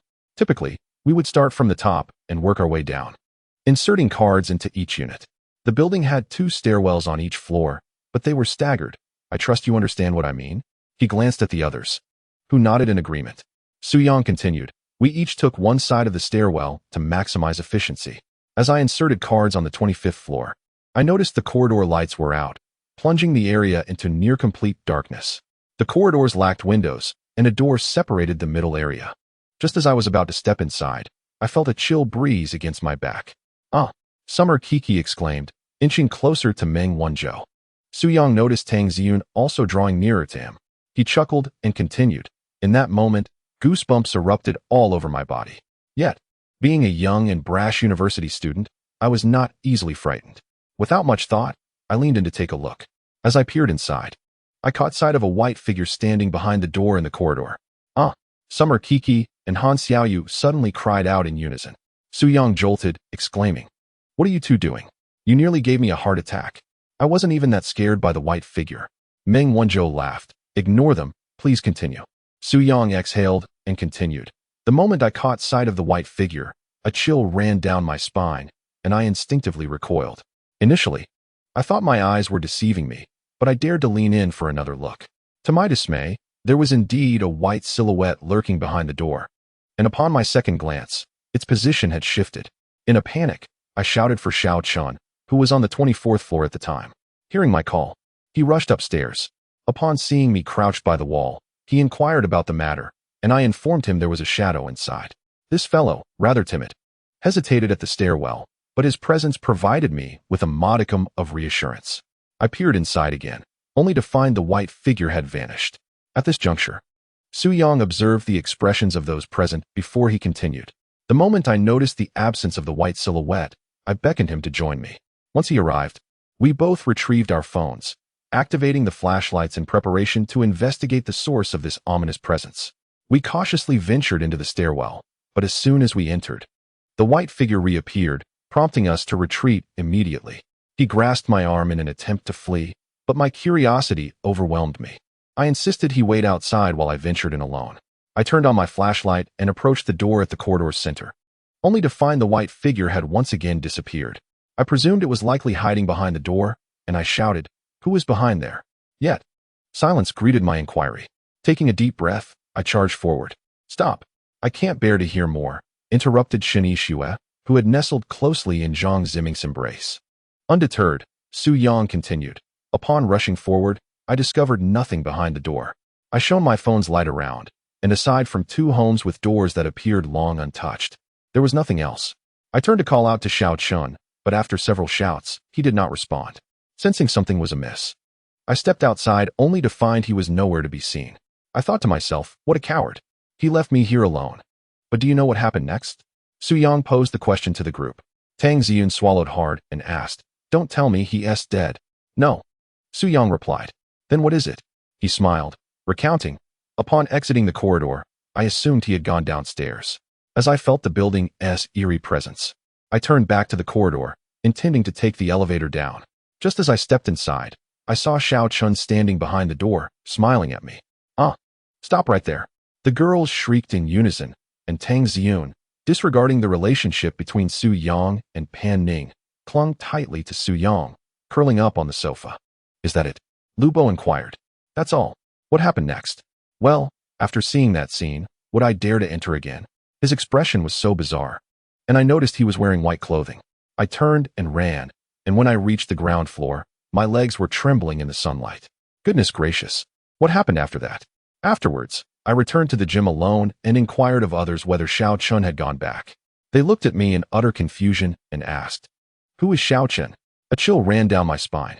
Lu Bo rubbed his arms, while Xia Kiki and Shen Yixue simply covered their ears with their hands.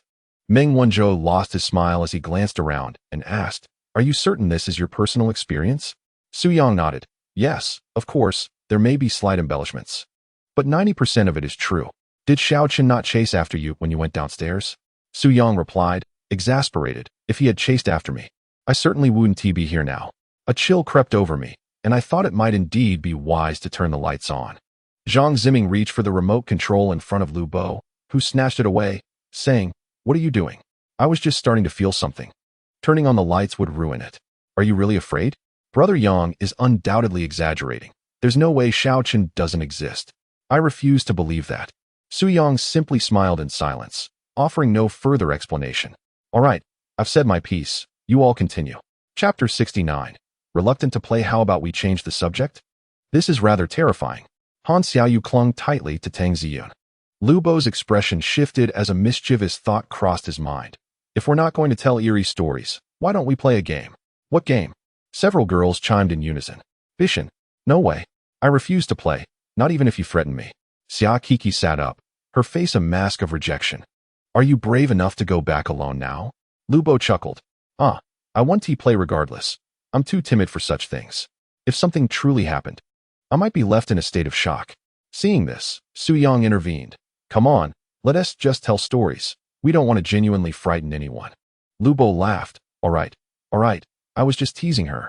Now, back to the main topic. I'll share a story with you." Lu Bo looked at everyone and pondered before speaking. "This tale was shared with me by a friend, though I may embellish it a bit. Any resemblance to actual events is purely coincidental." The group quieted, their attention fixed on Lu Bo as he cleared his throat and began. "This story takes place in a villa. Could you perhaps change the setting?" Shen Yixue glared at Lu Bo in dissatisfaction.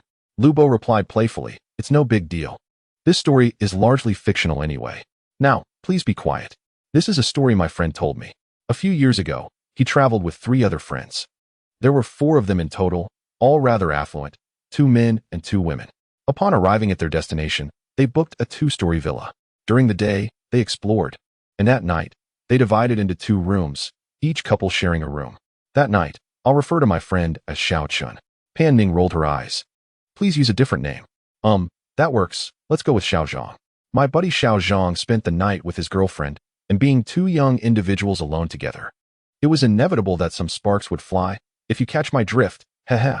Su Yang replied with a hint of exasperation. What does this have to do with the forthcoming story? Nothing at all. Then why bring it up? Let us cut to the chase.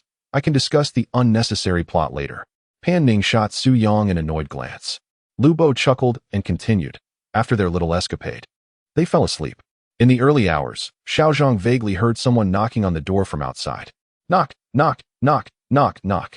The persistent knocking lasted several minutes, waking Xiao Zhang completely. As he stirred, the knocking continued. Initially, he assumed it was a friend from next door, so he sat up and inquired what was the matter. However, there was no response from outside. Annoyed, he got out of bed to open the door, but upon doing so, found no one there. He figured he must have misheard and thought little of it, closing the door and returning to bed. Yet, as soon as he lay down, the knocking resumed. This time, it sent his heart racing. He suspected it was a friend's prank, so he shouted towards the door, Xiao Lu, stop messing around at this hour and go back to sleep. After he called out, the knocking ceased for a moment. But just as he was about to drift off again, it started up once more. Knock, knock, knock, knock, rhythmically, neither fast nor slow. Lu Bo glanced at the expressions of those around him. Xia Kiki, Shin Yixue, and Han Xiaoyu all had their hands clamped over their ears. Lu Bo frowned and said, You three, could you please take this seriously and listen to me? I can hear you, just speak. Shin Yixue replied, her hands still covering her ears. Fine then. Lu Bo continued. Xiao Zhang glanced at his girlfriend, Xiao Mei, who was sleeping with her back to him. He considered waking her, but the thought of being mocked held him back. Instead, he took out his phone and called Xiao Lu. On the other end, Xiao Lu's groggy voice came through. Clearly, he was still asleep. Xiao Zhang queried whether it was him knocking at his door, but Xiao Lu, annoyed at being disturbed, hung up immediately. Knock, knock, knock. The knocking persisted outside. Taking a deep breath, Xiao Zhang leaped out of bed and rushed to open the door. Again, no one was there, and a chill ran down his spine. He glanced towards Xiao Lu's room, which was at least 5 meters away. There was no way anyone could have returned that quickly. Realizing it was highly unlikely to be Xiao Lu, he felt a wave of dread wash over him and promptly slammed the door shut. Can we stop? Xia Kiki looked as if she might cry, burying her head in Tang Ziyun's embrace. Tang Ziyun was not faring much better, clinging tightly to Su Yang, while Pan Ning, at some point, had also curled up on the sofa beside Su Yang. Suddenly, the candle on the table flickered, casting dancing shadows upon the faces of the gathered group. The living room was cooled by the air conditioning, hence the floor-to-ceiling windows remained closed. The air vent was not positioned near the sofa, leaving the atmosphere still, yet the candle flickered intermittently. Observing this, several girls instinctively curled up next to their companions. Meng Wanzhou glanced at the candle and inquired, Who is secretly blowing out the candle? Not me. Please, I implore you. Tell me who among you is sneaking a blow, Xia Kiki lamented, on the verge of tears. I certainly did not. Lu Bo raised his hand in protest. Nor did I, Zhang Ziming echoed. Then who is blowing it? There's no breeze here at all. Lu Bo remarked. Oh, stop overthinking it. It's probably just your movements that caused the flame to flicker. Look, it's not flickering now, is it? Su Yang, initially unperturbed, felt a chill creep over him due to the commotion. Can you all please stop scaring yourselves, thinking it's some ghostly candle blowing? It's just a candle, right? Oh, please stop, Tang Ziyun interjected, patting Su Yang to quiet him. Lu Bo gestured for silence, indicating that he hadn't finished his tale yet. Annoying, just let me finish, he resumed his story. Where was I? Oh right. Xiao Zhang closed the door, and as soon as he did, he jumped onto the bed and pulled the quilt over himself. However, just as he settled down, a knocking sound echoed from outside the door, maintaining the same rhythm. Knock, knock, knock, knock, knock, knock. Inside the quilt, Xiao Zhang was utterly on edge upon hearing the sound. He yelled, shaking his girlfriend, Xiao Mei, don't sleep, get up. After shaking her for a while with no response, he sensed something was amiss. Slowly sitting up, he leaned over to look at Xiao Mei's face, only to see a faceless countenance turning to face him. Stop talking, stop talking. I don't want to play anymore, Xia Kiki exclaimed, hastily rising to grab the remote from Lu Bo. Lu Bo snatched it away just as the candle on the table abruptly extinguished. Chapter 70. Knock, knock, knock, who is it? Turn on the lights. Zhang Ziming shouted in a panic. The candle's flame, which had illuminated their faces, suddenly vanished, plunging them into darkness. Coupled with the fright from the previous stories, The complete absence of light in the living room sent the girls into a frenzy of screams. After Lu Bo had taken the remote, it was inadvertently knocked from his hands by someone, and in the chaos, they forgot to use their phones for illumination, opting instead to search blindly for the remote. At that moment, a crisp sound suddenly emanated from the piano nearby. Ding! Dong! The noise came so unexpectedly, reverberating through the spacious living room, that it felt particularly jarring. Ah! The girls instantly leaped onto the sofa, forming a tight cluster. At this moment, Su-yang found himself surrounded on all sides by fearful companions. Clinging to him in terror, he remained utterly still, exuding an air of calmness throughout the ordeal. Just a moment ago, at the instant the candle extinguished, he had observed Lu Bo discreetly tossing the remote control beneath the table. Subsequently, he witnessed Lu Bo silently crawling away, his heightened senses, a result of his exceptional 88-point physique, allowing him to perceive much more acutely than the average person. Thus, Su-yang sat in silence, watching Lu Bo stealthily approach the piano and take a seat. He felt no inclination to intervene.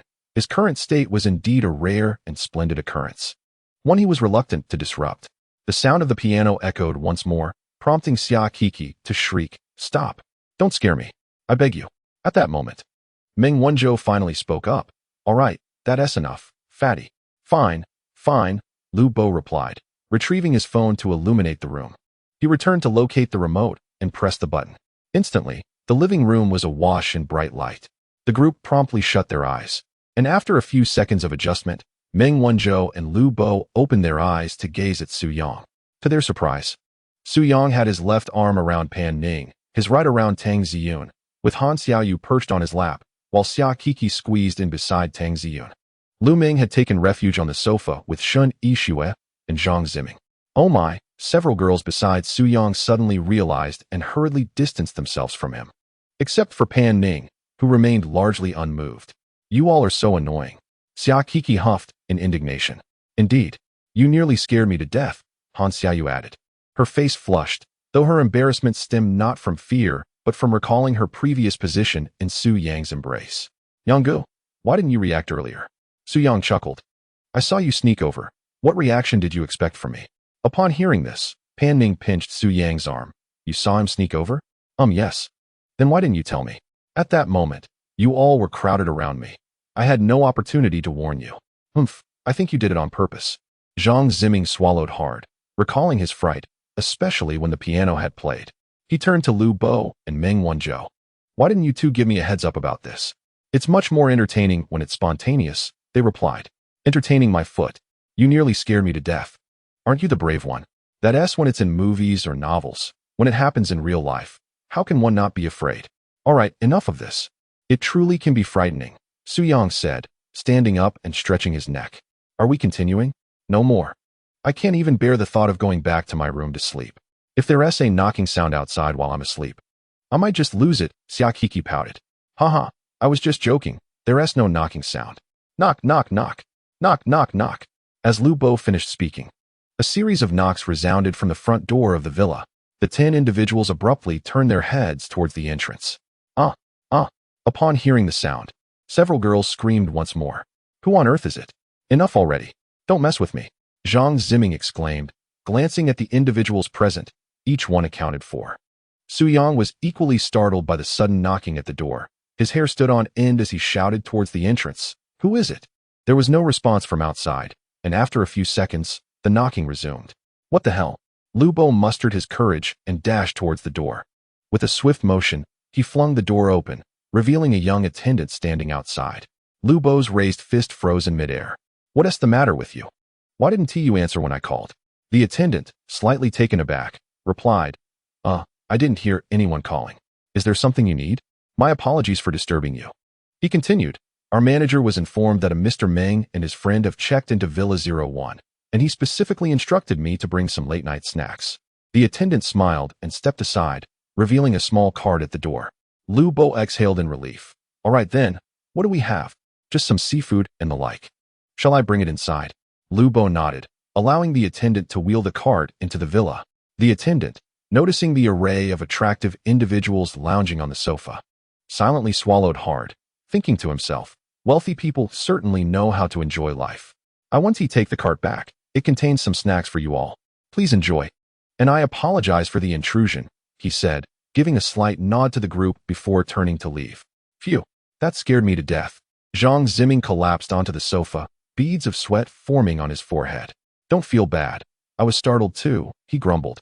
As Meng Wanzhou took a hearty sip of red wine, Lu Bo, closing the door behind him, returned with a grin. I thought it was someone important. That young man said their manager knew you were here, Meng, and sent him to bring some food. Why didn't he inform me beforehand? After a brief pause, Lu Bo began opening several boxes from the cart. Inside lay an orderly display of exquisite lobster and hairy crabs, among other luxurious seafood. Just as well. I'm a bit hungry. Let us dig in. Is it safe to eat? Xia Kiki appeared somewhat apprehensive, her imagination running wild. Meng Wanzhou nearly spat out his wine. If he dares to poison me, this hotel will be out of business. What exactly is your background? It seems you have connections wherever you go. Nothing out of the ordinary, just a family with a bit of wealth, nothing to boast about. Having money and your surname being Meng, your father wouldn't he be Meng Jianyang, would he? Lu Ming inquired, voicing her curiosity. Meng Wanzhou nodded yes. There's no need to hide that. He settled into a chair with a sigh. Now it makes sense. With your background, their manager should have personally delivered the food. Who is Meng Jianyang? Xia Kiki asked, her expression adorably clueless. The richest man in Haicheng, a renowned entrepreneur in Huagua, ranked among the top 20 on last year's Huagua Rich list. Wow. Xia Kiki suddenly lifted her head to look at Meng Wanzhou, her face filled with astonishment. You are actually so impressive? What is so impressive? It is my father who is remarkable, not me. All right, let us interact normally. You should know me well enough. I am not that formal. Just act as you wish. Let's eat. Chapter 71. Beware of safety. The group sat around the sofa, indulging in late-night snacks. The hour approached midnight, and after finishing their meal, they ceased sharing eerie tales and prepared to retire for the night. However, several girls hesitated to return to their rooms. Tang Xian turned to Lu Meng and said, Meng, let us sleep together tonight. I feel a bit scared alone. Lu Meng, considered one of the braver girls, nodded in agreement. Sure, we can share a bed. I want to join you too. Xia Kiki and Han Xiaoyu promptly raised their hands in unison. However, the bed could only accommodate 3 people, for it would be too cramped. Xia Kiki stood up, walked to Lu Meng, and playfully grasped her arm. I don't care. I must be with you tonight. Lu Meng, whose room was on the 2nd floor, chuckled helplessly. All right, I'll make a makeshift bed. You 3 can have the bed. Yay, that's wonderful. Now I feel much less afraid. Originally, each of the 4 was to have their own room, but now they were to share one. Lu Bo, observing from the side, thought to himself, sleep with me. I feel secure. Yet, he could not voice this thought. As the time grew late, they each returned to their rooms to rest. Meng Wanzhou chose a bedroom on the 1st floor. As he stood up, Xia Kiki glanced at him. Their eyes met, and Meng Wanzhou smiled. Won't it be too crowded with all 4 of you in one room? Lu Ming replied with a resigned smile. There's no helping it. These girls are too timid and have been spooked. Very well, everyone should get some rest early, Meng Wanzhou said as he turned to head back to his room. Su Yang and Pan Ning also rose and made their way upstairs, while Shun Yixuan naturally returned to her room with Zhang Ziming, both choosing a bedroom on the 2nd floor. Lu Bo opted for the topmost room, glancing at the 4 girls with a sense of longing. What is wrong with you all? Lu Meng turned to Lu Bo. Nothing at all. Just going to sleep, he replied. Back in their room, Pan Ning lay down on the bed, somewhat fatigued. Why don't you sleep in the next room? Su Yang teased. Aren't you afraid someone might knock at night? Pan Ning had nearly forgotten until Su Yang mentioned it, causing her to feel a twinge of unease. Well, never mind. I'll just stay here. With a grin, Su Yang locked the door and leaped onto the bed. He deftly turned off the light and pulled the thin blanket over both himself and Pan Ning. Inside the darkness, they faced each other, breathing in unison. Su Yang could even hear the rapid beat of Pan Ning's heart. Why is your heart racing so fast? Is it fast? I can hear it. Pan Ning remained silent as she drew closer. Meanwhile, in Lu Ming's room on the 2nd floor, Tang Ziyun and Han Xiaoyu had fallen asleep shortly after getting into bed. Lu Ming lay alone on the hard floor, experiencing the discomfort of sleeping on such a rigid surface for the first time in her life. Tossing and turning, she struggled to find rest. At that moment, her phone vibrated, revealing a message from Lu Bo. Have you fallen asleep? Not yet. Why? Just checking if you're comfortable. Lu Ming chuckled, fully aware of Lu Bo's implications. However, She was not particularly interested in him. Although anyone who could associate with Meng Wanzhou must possess some standing, her primary fascination lay with Su Yang. Yet, upon realizing that Su Yang and Pan Ning were a couple, she dismissed that notion. Among the others, aside from Su Yang, Meng Wanzhou was undoubtedly the most handsome.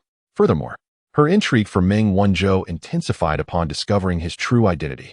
Nevertheless, throughout the day, it seemed that Meng Wanzhou had a greater interest in Xia Qiki. At that moment, Xia Qiki also found herself awake, her heart fluttering at the memory of Meng Wanzhou's gaze. Just then, her phone lit up. Confirming her suspicion, it was a message from Meng Wanzhou. "Are you asleep?" "Not yet. Neither am I. How about we chat for a bit?" Without a second thought, Xia Qiki replied, "Sure." After sending her message, she turned to get out of bed. Lu Meng, noticing her movement, asked, "Qiki, what are you doing?" "Oh, Mengjia. You're still awake?" "I can't sleep. The floor is too hard. Why don't you come sleep on the bed?" Lu Meng paused, questioning, "Aren't you going to sleep here?" Xia Qiki hesitated, stumbling over her words. "Well, Meng." "Oh, I see, you go ahead. It's fine, he just wants to chat. Go on. We're all adults here. There's nothing to be embarrassed about. But do be careful," Lu Meng said with a smile as she sat up on the bed. Hearing this, Xia Qiki's cheeks flushed. She quickly dressed and shyly dashed out. After Xia Qiki left, Lu Meng glanced at Lu Bo's message, replying, "Not uncomfortable. I'm going to sleep. Good night." The next morning at 8 o'clock, Su Yang stretched and awoke. Beside him, Pan Ning was still in a deep slumber. He gently shifted, propping himself against the headboard. System, sign in. Sign in successful. Reward, 50,000. He took a moment to review his latest attributes. Host, Su Yang. Age, 24. Height, 180 centimeters. Weight, 75 kilograms. Appearance, 88. Physique, 88. Figure, 90. Charm, 90. Skills, Master of Body Management, Professional Racing Driver, Golden Physique. Basic Combat Skills, God of Wine, God of Song. Affinities, Zhao Mingru 70, Lu Yun 78, Lin Yi 50, Gu Xiaoman 65, Pan Ning 95, Shun Yixue 55, Lin Xiaoma 60, Tang Xiun 65. Balance 78, 895, 732 yuan. The savings are nearing a modest target. Oh, Shun Yixue's affinity has increased by 5 points. Raising it to 70 might prove challenging, but never mind. Tang Xiun has also gained 15 points, quite pleasing. While pondering this, Pan Ning stirs awake beside him. Up so early? Well, I slept well last night and woke up early. How about you? Not bad. After a few casual exchanges, they both rise to wash up before heading downstairs. At this moment, the living room is deserted, as the others have yet to awaken. Su Yang enters the kitchen and opens the refrigerator, finding it stocked with a variety of ingredients. He turns to Pan Ning and asks, "What would you like to eat?" "Are you making breakfast?" "Yes, let me show you." "Anything is fine. I'm not picky. I'll eat whatever you prepare." As Pan Ning settles cross-legged on the sofa, engrossed in her phone, Su Yang chuckles and retrieves ingredients from the fridge, preparing to cook breakfast for 10. Approximately an hour later, the kitchen fills with enticing aromas. Pan Ning walks into the kitchen and sees an array of delicious dishes laid out. Scrambled eggs with tomatoes, fish-flavored shredded pork, stir-fried prawns, a seafood medley, including crab, scallops, mantis shrimp, and clams, steamed pomfret, stir-fried beef with celery, sweet and sour ribs, accompanied by a winter melon and corn rib soup. All set. Chapter 72. The joy of wealth. You made all this in an hour? Pan Ning exclaims in astonishment. Su Yang grins. It's nothing. Some dishes I followed from a video, so I'm unsure of their taste. They look quite impressive. The two begin to transfer the dishes to the dining table. At that moment, Meng Wanzhou and Xia Qiki emerge from their rooms. Su Yang turns and is momentarily taken aback. Wow. Impressive, old Meng. The group exchanges glances, and Su Yang raises an eyebrow and smiles at Meng Wanzhou without elaborating. It smells amazing. Did you order takeout? Meng Wanzhou approaches the table to take a look. Where would takeout come from on this island? I made all of this myself. You made this? Incredible. I don't believe it. Meng Wanzhou circles the table, scrutinizing the various dishes.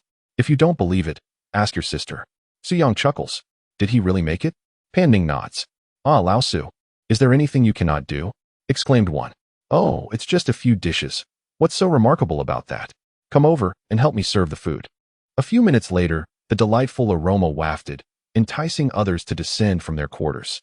Upon discovering that the culinary creations were the handiwork of Su Yang, the group showered him with compliments. A few girls promptly took out their phones to capture the moment before gathering around the table to savor the meal. "Wow, this is absolutely delicious," exclaimed Xia Kiki, giving a thumbs up. Shun Yixue, engrossed in her meal, remarked, "I never imagined your cooking would be this exquisite."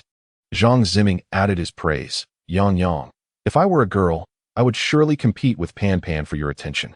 Young people who can cook this well are a rarity these days." Pan Ning rolled her eyes, retorting, "If you don't speak, no one will mistake you for a mute." Su Yang chuckled, "It's not that exaggerated." As they enjoyed their meal and engaged in lively conversation, Su Yang turned to Meng Wanzhou. "What is the plan for today?" "Today promises more excitement," Meng replied. "I invited a few friends over for some fun, and we can have a pool party at the villa." "That sounds fantastic. With you around, we need not worry about boredom," came the reply. Just enjoy yourselves. However, they will probably arrive around noon. "Shall we try skydiving after lunch?" Meng suggested to the group. Lu Bo raised his hand in agreement. "Absolutely, I'm in. I'm afraid of heights. I want to join." Han Xiaoyu shook her head vigorously. "That's fine. Those who wish to participate can follow me. And those who prefer to relax are free to do as they please." "I'll definitely join in," Su Yang smiled, having realized that the system often rewards him for trying new experiences. 20 minutes later, they concluded a delightful breakfast. The girls voluntarily helped to clear the dishes and wash them in the kitchen, even though hotel staff would typically handle such tasks. Unable to resist the sight of a disorganized stack of plates, they took it upon themselves to tidy up. Meanwhile, Su Yang and the other three boys lounged on the poolside sunbeds, enjoying their leisurely moments. The backyard pool measured 30 meters in length and 10 meters in width. Though not vast, it was ample for their needs. Sunlight danced upon the water's surface, creating a shimmering effect. Surrounding the yard were tall coconut trees, and in the distance lay a pristine white beach alongside a sapphire sea. Such beauty could only be described as breathtaking. This is what life is all about. Su Yang mused to himself. A grand villa, a few friends, a group of lovely ladies. How wonderful it is to be wealthy. Suddenly, a notification chimed. Ding. The system has detected that the host is currently experiencing immense enjoyment. A reward of 800,000 and an Audemars Piguet Royal Oak Offshore Skeleton Perpetual Calendar Watch, valued at 3.85 million, have been added to the system's inventory. Wow, it's been ages since I received something new. And now it's a watch worth an entire apartment? Su Yang reveled in his fortune. What a generous system you are becoming. After finishing their smokes, Meng Wanzhou stood up. It's time. Those wanting to skydive have messaged me. Let us go? All right. Several individuals rose and made their way to the living room, where 6 young women were gathered around the sofa engaged in a card game. Su Yang turned to Pan Ning and said, "Let us go skydiving." "I am afraid of heights. I cannot participate at all." "What? You are afraid of heights? Is that unacceptable? I've been like this since childhood. You all go ahead." "All right. What about the rest of you? Are you not joining?" Su Yang inquired of the other girls. After a moment's hesitation, Tang Ziyun raised her hand and declared, "I would like to give it a try." Su Yang nodded. "That's fine. Is there anyone else?" Shun Yixue, Lu Meng, and Han Xiaoyu all shook their heads in refusal. Finally, Xia Kiki stood up and said, "I will go." "Then let's depart." The 6 of them exited the villa, where a young attendant was already waiting by the sightseeing vehicle. They boarded the car and arrived at the hotel entrance, where a black, fully equipped Buick Century was parked by the roadside. "Is this the vehicle?" Lu Bo peered inside. "Indeed, it is." At that moment, a middle-aged man dressed in a casual shirt, sporting a slicked-back hairstyle, and wearing a golden Rolex Submariner, jogged down from the car. "Ah, Meng Xiao, long time no see," he exclaimed, approaching Meng Wanzhou to shake his hand. He then produced a pack of Lu 1916 cigarettes, offering one to each of the 4 young men. Meng Wanzhou accepted the cigarette with a smile and remarked, "Old Wang, why did you come to drive personally?" "Oh, Meng Xiao, can I trust those youngsters to drive you around? I must come myself." Meng Wanzhou chuckled. "Thank you for the trouble. You are too courteous. Please, gentlemen, get in," he said, pulling open the car door. Once seated, they soon arrived at a place called Uzealand Helicopter Skydiving Base. Upon disembarking, they noticed 5 white Bell 407 helicopters and 2 black Augusta 109 helicopters stationed on the helipad. Each Bell 407 is valued at approximately 30 million, while the Augusta 109 is around 60 million. often referred to as the Rolls-Royce of the skies, catering to affluent individuals seeking premium skydiving experiences. The middle-aged man known as Old Wong is the head of this skydiving base, and many tourists visiting Luqing specifically come here for skydiving. Old Wong looked at the six and asked, "Are you all jumping?" "Yes, we are," Meng Wanzhou replied. "Very well. Please follow me to complete a simple registration. I will need to collect your identification." Su Yang grinned. "Is an electronic version acceptable? I did not bring my ID." "Of course, that is fine." The group followed Old Wong into the base and soon finished the registration process. In the waiting area, numerous tourists were preparing for their skydiving adventure.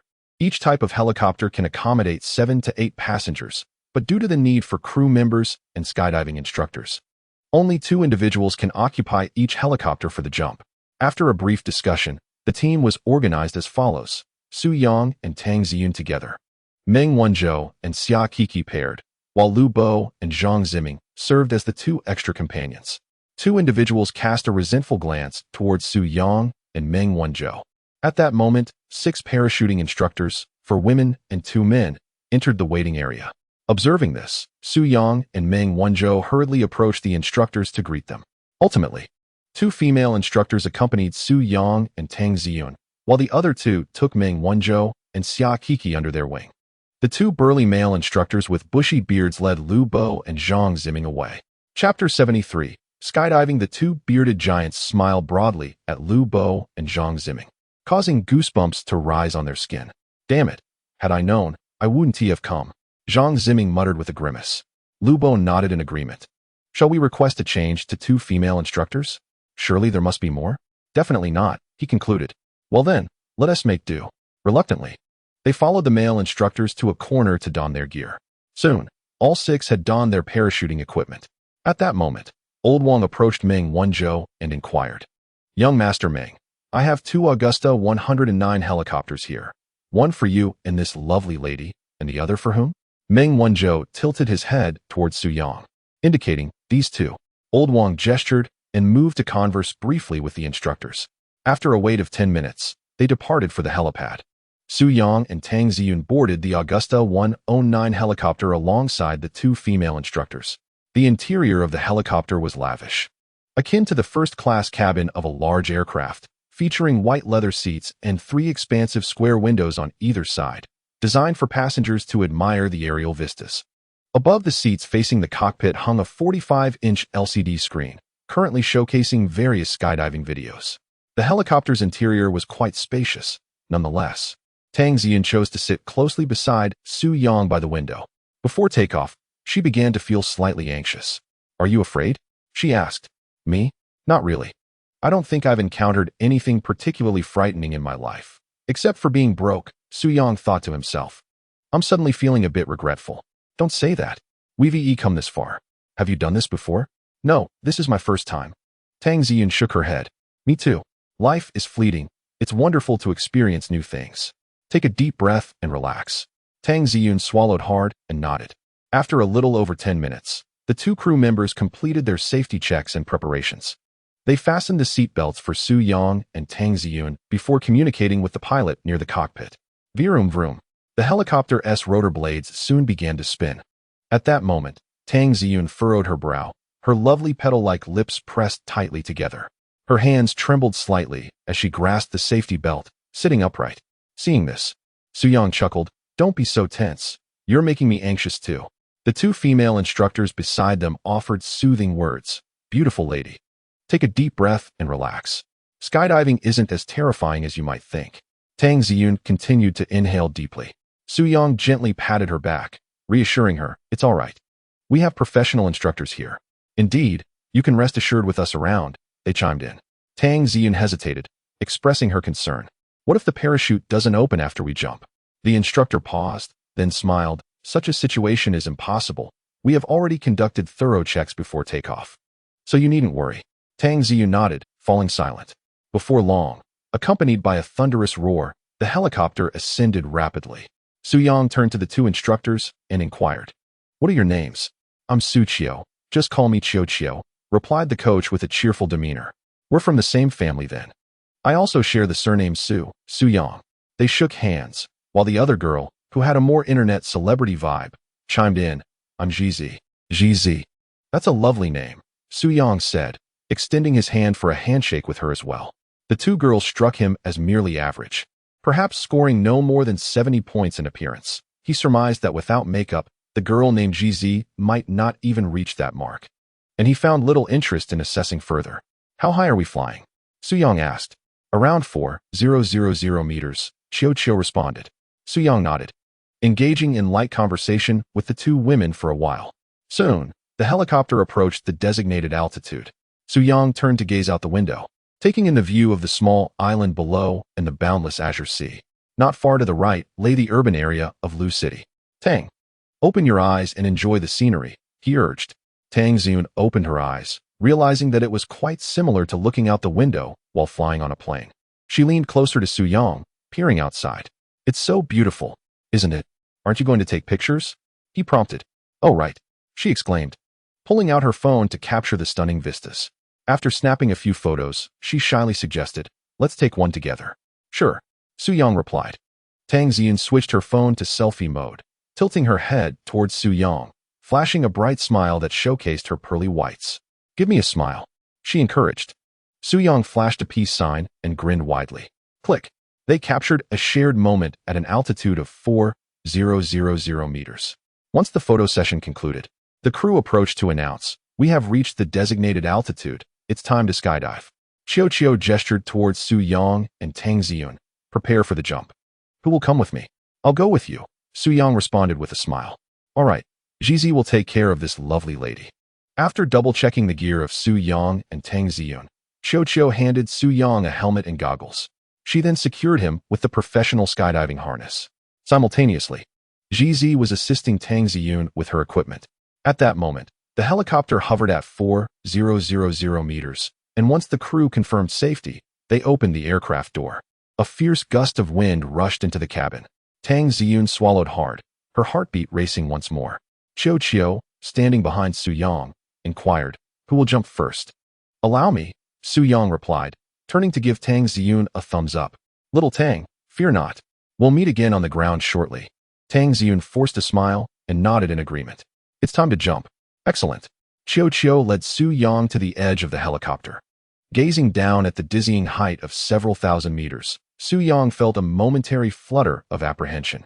Prepare yourself. When we jump, extend your arms and remain calm. Listen to my instructions, Chiu Chiu advised. Su Yang nodded, taking a deep breath to steady himself. After Chiu Chiu counted down from 3, she pushed Su Yang forward, and they both leapt from the helicopter. The rapid descent brought an overwhelming sensation of weightlessness, which soon dissipated, replaced by a jarring impact on both body and spirit. Su Yang felt the world transform around him, the rush of wind merging with the sound of his heartbeat, an exhilarating thrill surging from within. Wow! He could not help but exclaim as the rushing wind filled his mouth, prompting him to quickly close it. Ding! Detected the host's first experience of skydiving, emotional excitement, and immense enjoyment. Reward, 3 million. Inside the cabin, Jizi had taken Tang Xiyun to the edge. After offering some encouragement, Tang Xiyun struggled internally for a moment before finally gritting her teeth and uttering a single word, jump. Jizi pushed back forcefully, and the two of them swiftly followed suit. Chapter 74. What level are they? Su Yang spread his arms wide, embracing the fleeting moment. At that instant, Chiu Chiu wrapped her arms around him, spinning them in the air, and Su Yang could not contain his excitement, shouting joyfully. The rapid descent seemed to last only moments before the ground loomed larger. When they were approximately 1,500 meters above the ground, Chiu Chiu quickly deployed the parachute. As it opened, they jolted upwards slightly, and once again, the sensation of weightlessness enveloped them, though it vanished swiftly. Their descent slowed significantly as Chiu Chiu expertly maneuvered the parachute, and soon they landed on a vast expanse of grass. They ran a short distance to cushion their landing. And Su Yang shouted, oh, so exhilarating. Ding. Detected that the host is still thoroughly enjoying the experience. Reward, 1 million. How is it? Chiu Chiu asked from behind Su Yang. He paused, coming back to himself, and replied with a grin, an extraordinarily unique sensation. I suspect I shall fall in love with this sport. Haha, indeed. Skydiving is quite thrilling, she agreed, as they chatted and unfastened their safety harnesses. Su Yang looked up to see Ji and Tang Xiyun descending, soon to touch down. Above them, For other pairs were also in the air, including Meng Wanzhou and Xia Qiki, as well as Lu Bo and Zhang Ziming. Su Yang was the first to land, and after waiting on the ground for a while, the rest of the group gradually descended. After Meng Wanzhou landed, he joyfully shouted out loud. At that moment, Tang Ziyun approached Su Yang, her face now devoid of the earlier tension, appearing exceptionally exhilarated. How was it? Fun, right? Tang Ziyun nodded. It was quite enjoyable. I was very apprehensive before the jump, but during the descent, I hardly felt anything at all. Indeed, the moment of jumping and the instant the parachute opens brings a strong sensation of weightlessness. But other than that, it was truly exhilarating, much more so than a roller coaster. As the two discussed their skydiving experiences, Meng Wanzhou and the others approached them. How was it, Lao Su? Su Yang nodded. It was quite remarkable. I would definitely try it again if given the chance. We have several skydiving bases in Haicheng. Just let me know when you want to go, and I can arrange it. By the way, who are the people you're calling over? Su Yang inquired with a smile. Meng Wanzhou raised an eyebrow at Su Yang. You know, all beautiful ladies, and they have splendid figures and are quite lively. Oh, do elaborate on lively? Ha ha. As long as you understand what it means, but you won't have a chance. My sister has her eyes on you. What can you do? I can only admire them. Right? I'm just an honest man, Su Yang chuckled. Meng Wanzhou playfully shoved Su Yang. Honest, my foot. Are there really no men among them? You want men? Not particularly. Just asking casually. How many are there in total? Meng Wanzhou pondered for a moment. Well, there should be 4 or 5. I'm not sure if they'll invite others. But at least 4 for sure. Those are the ones I personally invited. All right, what is their caliber? Can they match the level of Xiaotang? Meng Wanzhou rolled his eyes. What a dreamer you are. There aren't that many at her level, but they are all decent, primarily due to their good figures. While the two were idly chatting, the unfortunate Lu Bo and Zhang Ziming approached. What are you two talking about, shoulder to shoulder? Zhang Ziming asked. Just some casual chat. So, how are you two male instructors faring? Damn, don't even mention it. The girls are even more robust than I am. It's quite uncomfortable. Lu Bo replied, visibly displeased.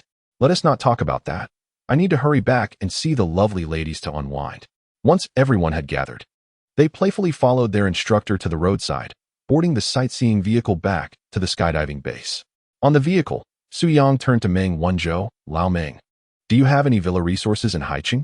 Meng Wanzhou, intrigued by the question, sat beside Su Yang and asked, what is this? Looking to acquire a villa? Yes. I'm considering getting one, Su Yang nodded. Then you've come to the right person. What is your budget approximately? Any specific requirements for the location? Su Yang contemplated and replied, nothing too remote. A pleasant environment would be ideal, and for the budget, around 4,000 to 5,000. Meng Wanzhou glanced up at the sky, pondering for a moment before saying, 4,000 to 5,000 is quite ample in Haicheng. What about the area? How large do you need it to be? Indeed. Let it not be too large. Around 800 square meters would suffice. Ideally, it should have a garden and a swimming pool and be ready for immediate occupancy. Occasionally, I might invite you over for some gathering. That seems excessive. Once I return, I shall inquire on your behalf, and I assure you, you will be satisfied. Su Yang patted Meng Wanzhou's shoulder and smiled. Thank you in advance. Why are we being so polite? It's a trivial matter, came the reply. Before long, the group returned to the skydiving base, where old Wang awaited at the entrance. Upon seeing the vehicle approach, he stepped forward with a smile. Young Master Meng, did you enjoy the jump? Quite well. Your instructors here are quite professional. Indeed they are. Come, please, step inside and take a moment to rest. I have brewed some exquisite pu'er tea. Meng Wanzhou waved his hand in refusal. No need for that. Please take us back, as we have other plans. Old Wang, still smiling, replied, understood. I shan't take up any more of your valuable time. Come, I shall personally escort you back to the hotel. A little over 10 minutes later, the Buick Century halted at the hotel entrance. As Su Yang and the others disembarked, old Wang followed suit. Exchanging a few more polite words before turning to leave, Su Yang glanced at his watch. It was 11:25. The group took the hotel shuttle back to Villa No. 01. Upon entering, they found 4 young ladies in the living room enjoying fruit and singing. Su Yang, rarely hearing Pan Ning's voice, was delighted to find her singing a very famous song. Later, I finally learned how to love, but alas, you have long since departed, vanished into the sea of people. Su Yang's eyes brightened as he approached, clapping his hands in praise. That was splendid. Pan Ning shot him a sidelong glance, but continued to finish her song. You're back so soon? Lu Ming inquired. Yes, skydiving is quite swift, Lu Bo replied with a chuckle, plopping down beside Lu Ming. Was it enjoyable? It was fun, though it felt like something was missing. Missing what? A female instructor, Su Yang quipped. Brother Yang, don't even get me started. It infuriated me. After some light banter, Su Yang moved behind the bar to preheat the coffee machine. Who wants coffee? Me. Me. Me. Several girls raised their hands. You can make coffee? Of course. Oh, you should have mentioned that sooner. I can't function without my daily cup. Lu Ming approached the coffee machine, engaging Su Yang in discussion. How come you know how to do everything? I was quite bored in college, so I worked at a CAF for a while. Ah, I see. Su Yang turned to Lu Ming. But why didn't you call for the waiter to assist you? I hadn't thought of that. Su Yang chuckled, shaking his head. Once the coffee machine is heated, I shall prepare it for you. Can you create latte art? Tang Xian asked as she strolled over. I certainly can. Then could you make a little heart for me? Chapter 75. I'm done. You're free to do as you wish. A faint smile played on Su Yang's lips. Not a problem. 20 minutes later, the coffee machine reached the desired temperature. He prepared a cup of cappuccino for several girls, but only adorned Pan Ning and Tang Xian's cups with heart shapes, while the others received leaves. Around noon, Meng Wanzhou's phone rang. After a brief conversation, he hung up. Fatty, your friend has arrived at the dock. Why don't you go pick him up? Sure. Lu Bo replied with a cheerful smile before turning to leave. He was quite eager about this task. What are the plans for later? Su Yang inquired. Glancing at Meng Wanzhou, the villa is equipped with a barbecue grill, and the hotel provides ingredients. We can set up a small barbecue in the backyard, swim, play some water games, and for those who wish to sing, they can do so. For those who prefer not to, there are game consoles and a basketball court. Essentially, it will be a lively gathering, Meng Wanzhou explained.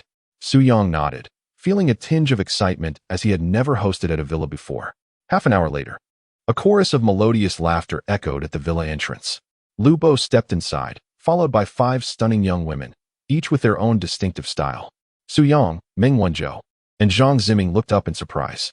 Among the 5 was a blonde girl reminiscent of a fairy tale princess. She had fair skin, stood about 170 centimeters tall, and wore a gray crop tank top paired with tight black denim shorts, accentuating her ample bosom and curvaceous figure. Her delicate features included a high nose and striking blue eyes, complemented by shapely legs. Su Yang nudged Meng Wanzhou. Do we have an international guest? I'm not sure. She wasn't on my guest list. Perhaps she is a friend of someone, Meng Wanzhou responded. Wow, she is a real gem, Zhang Ziming added, moving closer to get a better look. The other 4 girls standing beside the blonde were equally captivating. One exuded an alluring mature vibe. She was quite tall, approximately 168 centimeters, with long black hair and a petite face, wearing deep-colored lipstick and a form-fitting light green dress that accentuated her figure. As they entered the living room, Su Yang continued to observe the remaining 3 girls. One was adorably cute, with a round face, standing around 165 centimeters tall, sporting twin ponytails and a black and white skirt, complemented by seductive, over-the-knee black stockings.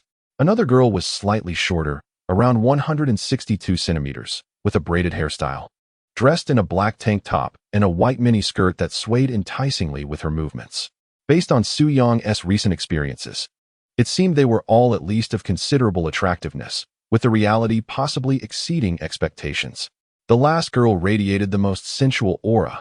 She was quite lovely, with fair skin, long brown curls, and a slightly plump figure, adorned in a cream-colored low-cut bodycon dress that was utterly alluring. At that moment, Meng Wanzhou rose with a smile and welcomed the enchanting ladies. Welcome, beautiful guests. When did you arrive in Luqing, Mingo? The cute girl asked with a smile. We arrived the day before yesterday, but let us set that aside for now. Come, let us introduce ourselves to one another, he suggested. Greetings, everyone. I am Lu Wenxin, and it is a pleasure to meet you all for the first time. A charming girl approached with a radiant smile, introducing herself to Su Yang and the others. Hello. My name is Li Yutong, said a girl with an elegant demeanor, waving at the group. She lingered for a moment longer upon gazing at Su Yang. Greetings. I am Yang Yue. You may call me Wei Wei. The girl wearing a fitted dress continued with her introduction. After the 4 had introduced themselves, a blonde girl stepped forward and, speaking in nearly accent-free Mandarin, said, Hello, my name is Cynthia, a friend of Zioro. You may call me Yaya. It is a great honor to meet all of you for the first time. As she spoke, her gaze shifted to Meng Wanzhou and the others. and upon seeing Su Yang, her eyes sparkled with excitement. Wow, your Chinese is impressive, Zhang Ziming praised. Oh, you flatter me. I came to Huaguo when I was quite young, so I can be considered almost half Huaguoese. I see, said Su Yang's companions as they took turns introducing themselves briefly to the girls. In summary, the 5 girls shared a common trait.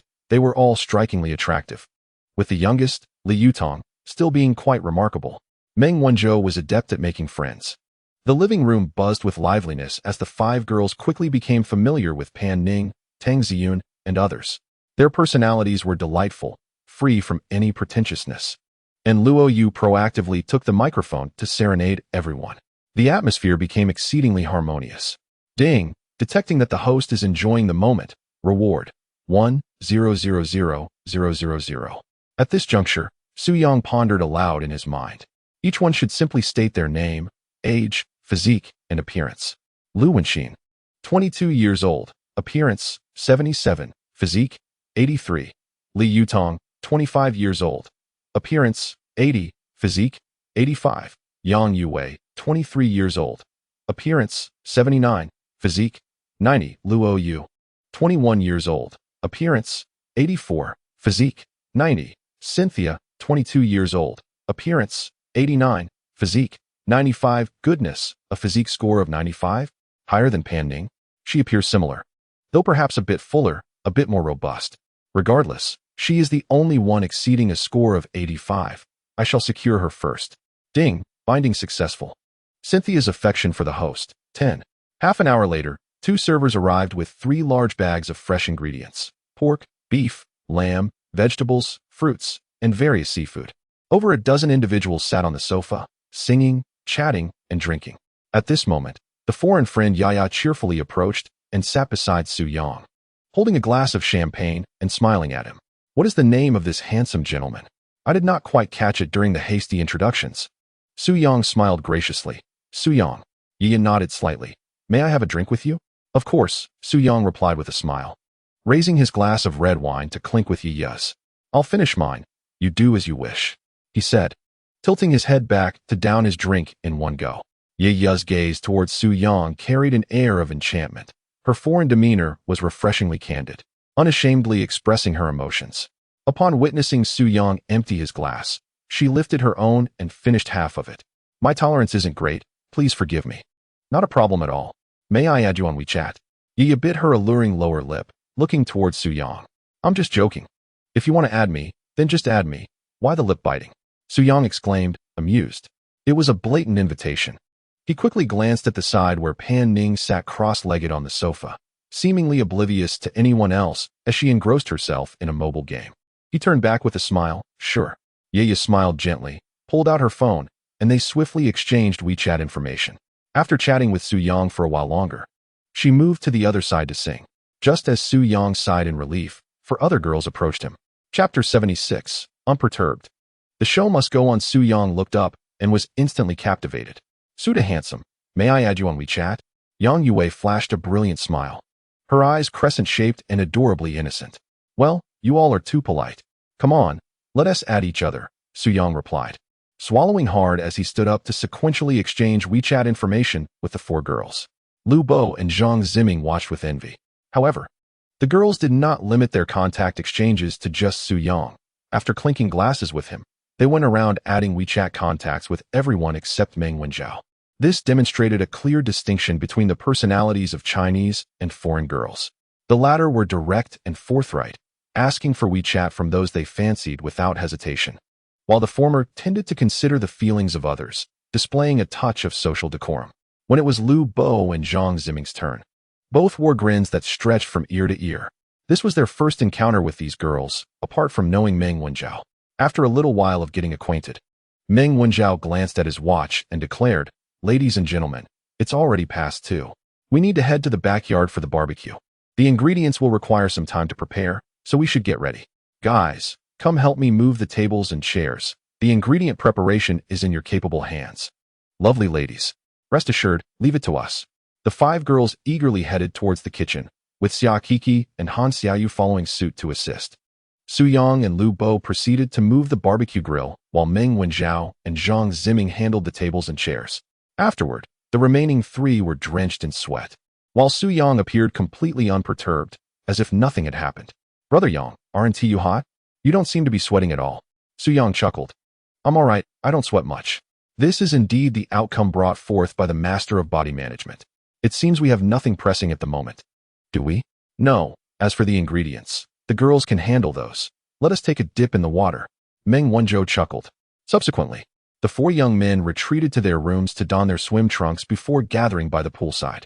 Pan Ning, Shen Yixue, Tang Ziyun, and Lu Ming also made their way to the backyard. When did you all change into swim trunks? Shen Yixue inquired, momentarily taken aback. We just finished moving things. It's quite hot, so we thought we'd take a dip. Would you like to join us? Lu Bo cheerfully invited. It seems rather inappropriate for us to be playing here while they are busy in the kitchen, Shen Yixue remarked, clearly tempted to join. Oh, what does it matter? There are already 7 of them over there. It has already begun. Let us do whatever we like. Soon, Yang Gu will personally grill for us. Su Yang rolled his eyes. You certainly know how to organize, he added. Well, I assent at you who makes it so delicious. I'll assist you later. Lu Bo retorted, as if in agreement. All right then, let us go change into our swimsuits, sisters. Come on. The other 3 were firmly dragged by Shen Yixue back to their rooms to change. Su Yang smiled and executed a perfect diving motion into the water.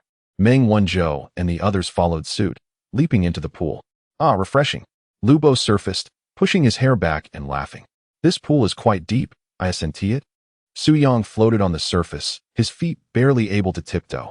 If he lay flat, his head would be submerged. This might not be very friendly for the girls. Zhang Ziming remarked. What do you know? If it weren't deep, how would we assist them later? Lu Bo replied, casting a slight smile at Zhang Ziming. Oh, you're right. Hee hee, you didn't have the hotel staff set this up, did you, old Ming? Meng Wanzhou chuckled in disbelief. I'm not that free. After swimming for a while, they leaned against the edge of the pool and lit cigarettes. At that moment, Pan Ning and the others emerged, having changed into their bikinis. The 4 young men turned in unison to look. Wow, absolutely stunning. Lu Bo's eyes sparkled. For girls, 8 long legs. All clad in alluring bikinis, such a scene was simply exquisite. With laughter, they approached the poolside and dipped their fair legs into the water. Could you 4 please refrain from looking at us with those expressions? Shen Yixue waved her fist playfully at the boys. We can't help it. You're all just so beautiful, Lu Bo replied smoothly. There are still a few more stunning beauties coming. Will you be able to handle it? It doesn't matter. What needs to be seen must be seen. Shen Yixue shot a glare at them, then bent down to splash water at the 4 boys. At that moment, Pan Ning pushed off with her hands and jumped into the water, swimming leisurely. The other 3, thinking the pool was not deep, followed suit. As soon as they jumped in, they found themselves submerged. Wow, help! They flailed their arms wildly underwater.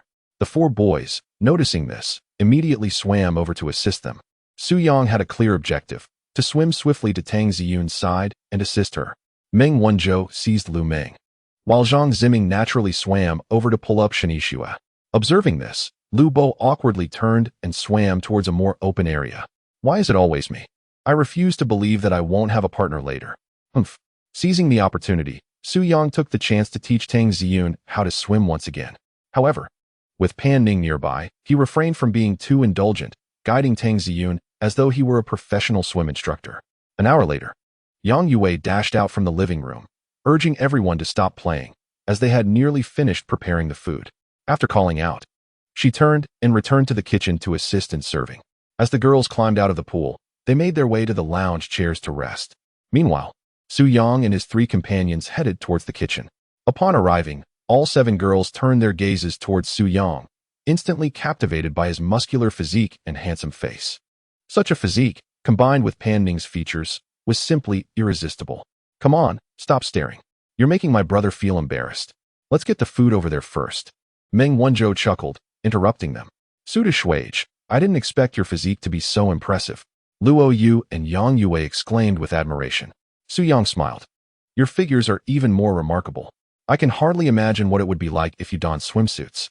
Then let's change into them now. We all brought swimsuits. Of course, it's a pool party. We should change into swimsuits before jumping in. But it's prudent to serve the dishes first. After several trips back and forth, they finally moved all the items for grilling to the table in the backyard.